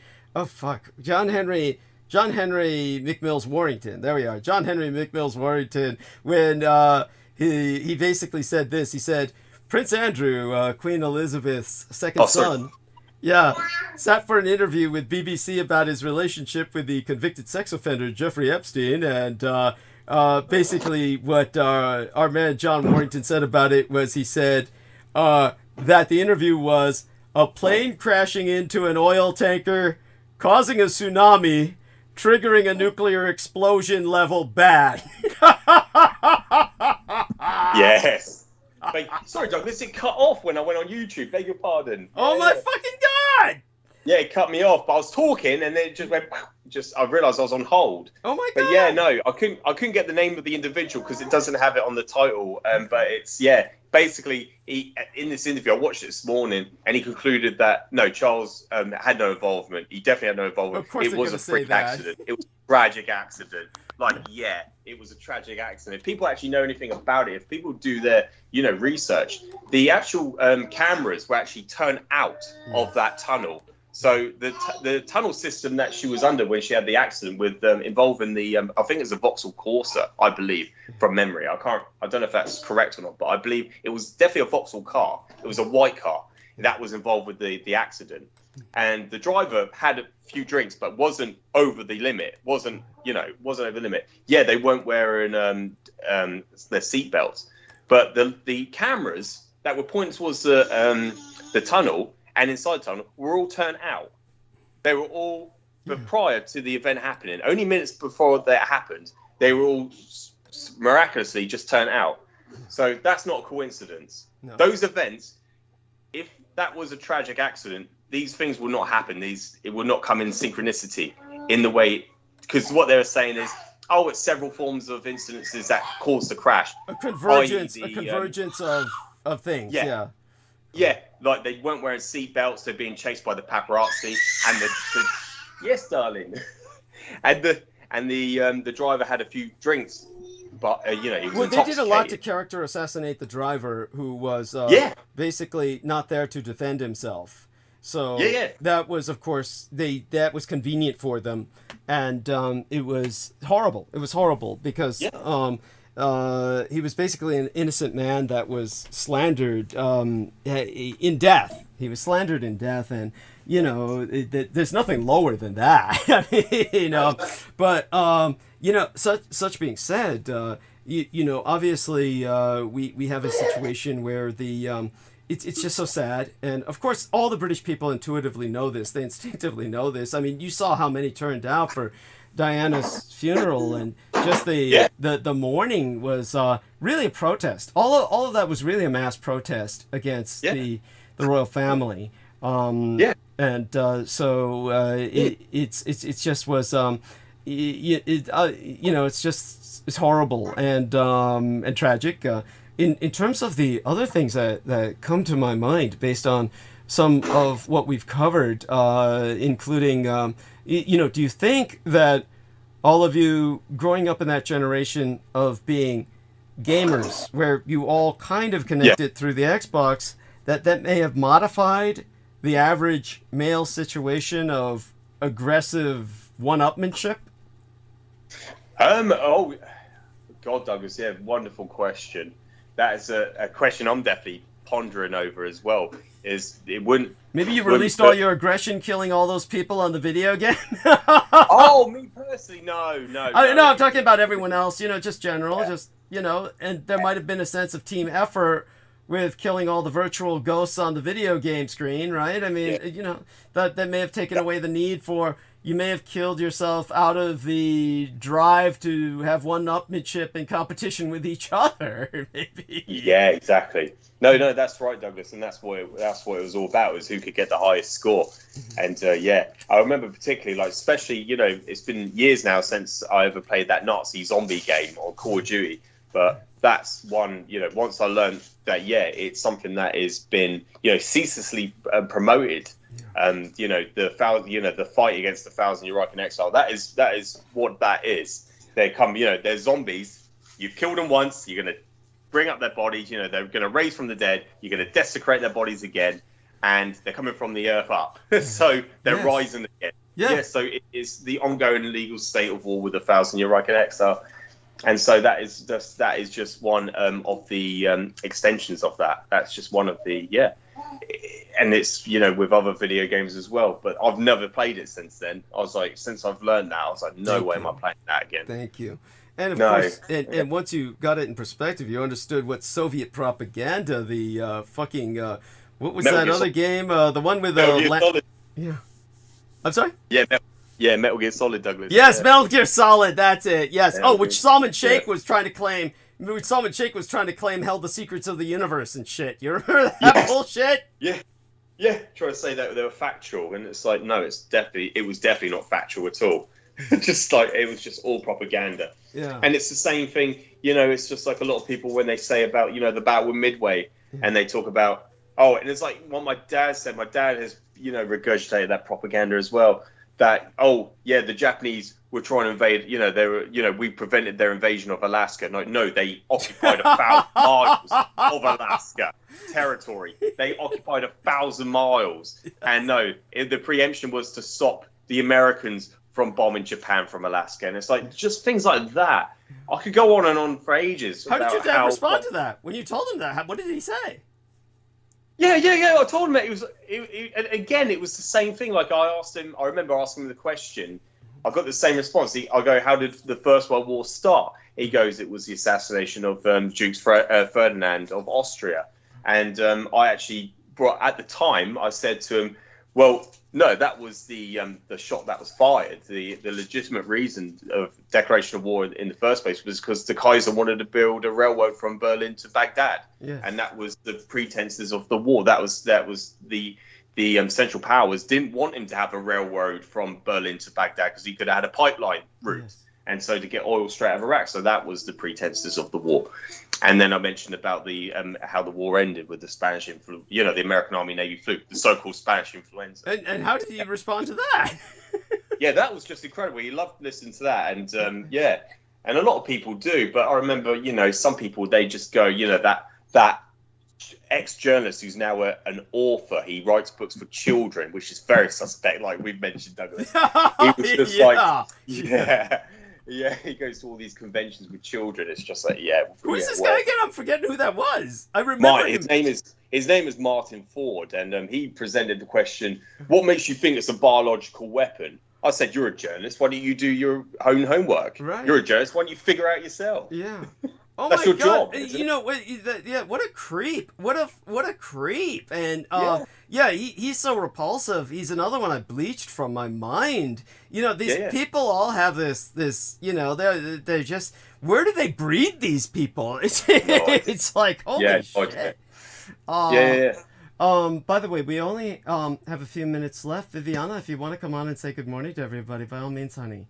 Go ahead and come on, and if you wish, and you know, I don't know if I formally introduced you to George Knight. I'm sorry, I was kind of spacey. Oh yeah, we have. Okay, yeah, we have spoken. Yeah, wonderful. And honestly, so things being what they are, it's one of these days where let's see now. When we think about the subjects that George Knight and I have been covering. And I'm at this moment now where, since George Knight came on and I got to have a break, at this point, because of, you know, basically about 17 minutes left or so, I'm just kind of letting it all go. I'm just kind of spacey. So everybody understand I'm relaxing right now, just kind of like, just so you get an idea. You can review the stuff later, but you know, what happened initially when I opened the show was it was kind of like a borderline what had happened the other day with the vasodepressor syncopal collapse. Basically, it was like a kind of vagus depression of my nerve that was happening because I had eaten a lot of solid food for the holidays. Our Ghost Month is coming to a close, so it will be closing on Friday, where I'll be partying again. Maybe what I'm going to do is prepare, I don't know, eating a lot of fiber. You know, and by that I mean something like powder in a can fiber, so that I can, not just eating bread or something or cereal. Prescription level fiber is what I mean to say. Just to kind of like prevent something like this happening again. But, oh my God, what had happened was, you know, I don't want to go into the vulgar detail. I already covered that earlier in the show. You can replay it for that. But, yeah, basically, I had to have a bowel movement, and I basically did that when Peter came on. When Peter came on, I took off and let him hold the stage for a while. And, oh my God, I didn't normalize, you know, for several hours. And so by the time he was done talking, then I had normalized and gotten to monologue shortly thereafter. But between the monologue and Peter leaving, Sammy was on with Mr. Ian West and, Viviana Sanchez. And so when we were talking for a while and they were asking me some questions, Sammy was curious about my son's husband and the parabiosis, the transfusion process many Silicon Valley moguls engage in. So when he was asking about the Blood Boys, and of course I told him why most of them are gays, because they're disowned by their families. And, you know, the straight, heterosexual, cisgender men that get disowned by their families, you don't really want to adopt them, because by that time they're kicked out by their families, they're covered in tattoos and ready for serious jail time and abusing serious drugs. And usually they're not the prime candidates you want to get blood from. You get my point. And so, but he was like saying, well, but if, you know, is what you say is true, that a lot of these guys transfusing all this blood from the young gay guys basically turned gay. Certainly he didn't want that to happen to himself, so he was saying, well, why not I have a harem of women? And I explained to him, then you'd suffer what Alan Turing suffered when Alan Turing was basically persecuted by the British government, and they said, we're going to make you not gay, we're going to cure you, quote unquote, of your gayness. They pumped him full of estrogen. And then he grew man boobs. You know, basically his tits got bigger than Mamie Van Doren's, and he just wanted to kill himself, and ultimately was killed.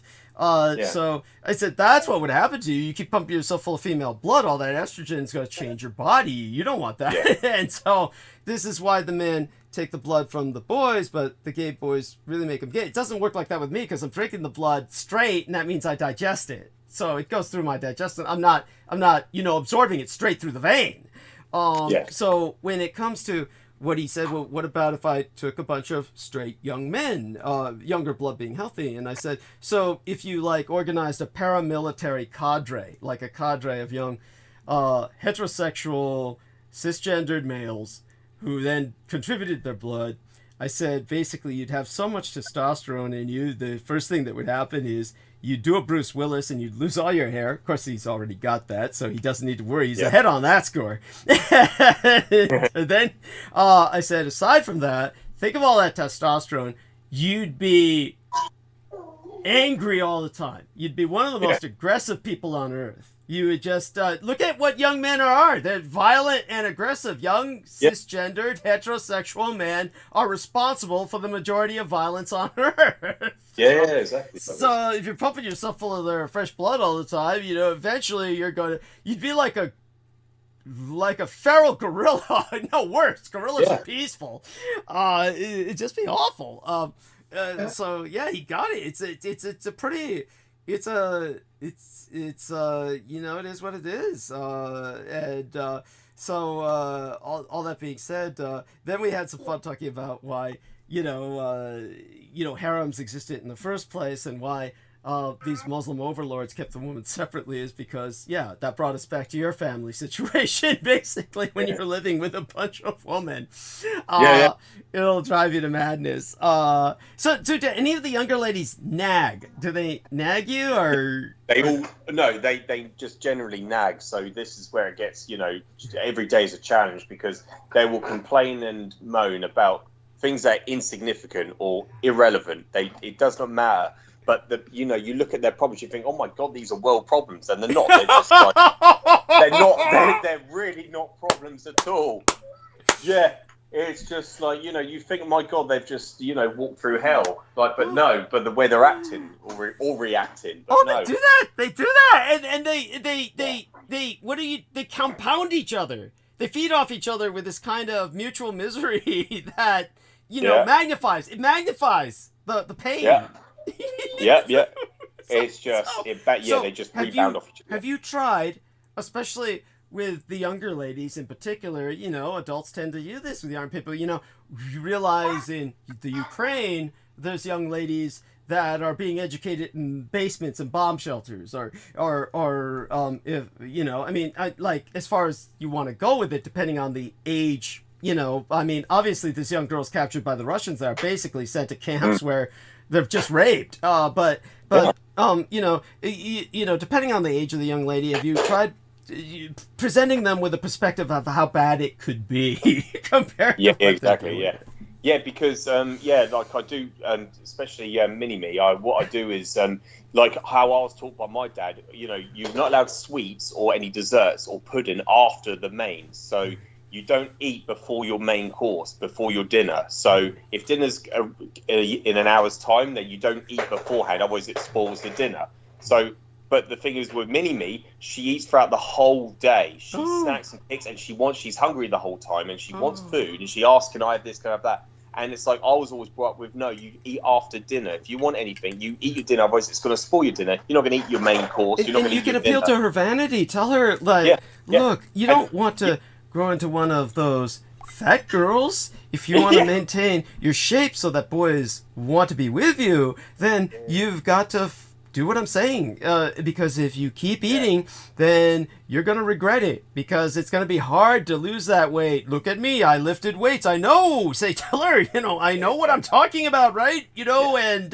So you want to maintain that physique that, the men are going to be after, then, you just got to stop eating until the correct time to eat, And that's right, Douglas. Yeah.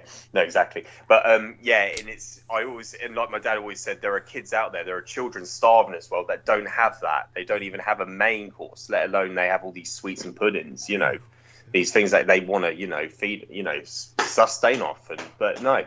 It's right. And no, the problem is, Douglas, because she does binge eat all the time. She realizes she's not happy with her own figure. She's not happy with her weight. She's only 11 years old. Oh my she's God! Already feeling like that, Oh my she's already feeling like God! that. It's going to get worse. Yes. Oh my God! Tell her that. Yes. Okay. So then now is the time. You just got to tell her now that look, you'll get used to it. It's going to be hard at first, but you'll get used to it. And just oh my God! You know what they need? They need some kind of 0-calorie nothing munchies. They need something like somebody's got to invent nothing munchies. You have a brother who works for that rat poison shit? That's right, yeah, Douglas. Oh my God. Yeah, see, this is the problem. If you invented 0-calorie food where, people were not getting anything from it, but somehow it satisfied their craving to munch, which is basically kind of an oral reflex, like an oral fixation to just keep your mouth occupied. Probably comes from weaning off breastfeeding too early, probably. But the point is, if they invented something like that, people would eat that until they died because they wouldn't get any nourishment or calories or sustenance. And then, who would take over that product? Your brother's rat poison company. Because that way they could spread that all over the place and the rats would eat it and not get any nourishment and they'd all finally die and leave their bodies to rot where, you're going to cause infections and shit. So, I mean, it's like, why they do that is beyond me. But, just for people who don't know, our man George Knight, his brother works for this rat poison company, and they put this shit in purple tea bags so that Douglas Dietrich winds up killing himself by, putting that in his tea or something. And, these pink and purple tea bags, just so children will be attracted. Just the colors alone, bright primaries will attract the kids. They're trying to kill kids. And then, and of course when you die horribly. That's what he said. And you die far away because you wander off to die. Yeah. That's right. Yeah. Thank you for remembering all that. How can I forget? The Vision is just one of endless horror. Like what your brother said. Hey, don't touch that. Yeah. Exactly. Yeah. He actually, I met his boss he actually came to stay at the hotel because basically my brother works in the same town we live in, but of course I worked in the same hotel as our town, and his boss came to stay. And when I told him about, when he worked out I was his brother, and I said that he actually, and I said to him, he actually, he raises birds. He actually breeds birds. He's got hundreds out in his aviaries, out in the garden. Shit. He goes to me, oh shit, I need to have a conversation with him. I was like, why is that? He goes, because our rat poison, not only do the rats die, but it kills the birds also. The birds also eat the poison through pecking at the rats. So, the birds of prey die often feeding off rats. Oh so it's my like, God, that's terrible. This has got to stop. Yeah. So there's ramifications for everything. It's like I said earlier with 9/11, when those Twin Towers came down, it was filled with asbestos. Yeah. All those people in Manhattan contracted asbestos in their lungs. So they died later on in life. So tens of thousands have died at this point, and they're not even recognized. No, absolutely right. Now, this is an important point to make because, Peter was saying earlier, I'm sure if Peter were presented with these facts, he would agree. But he was saying earlier that, aside from the people in the towers, not that many people were impacted. He wasn't trying to belittle the incident, but you get my point. It's essentially. But, for those who don't know, firefighters from all over the United States in particular, all over the world, but most certainly from every state in the Union, volunteers went to help the firefighters in New York to dig through the ruins, and they all inhaled that shit. And all of them are going to die young because of all of that asbestos bullshit they inhaled, but so did plenty of other New Yorkers. So you're going to see like a kind of die off within about, they're already seeing it. They're already seeing it because it's been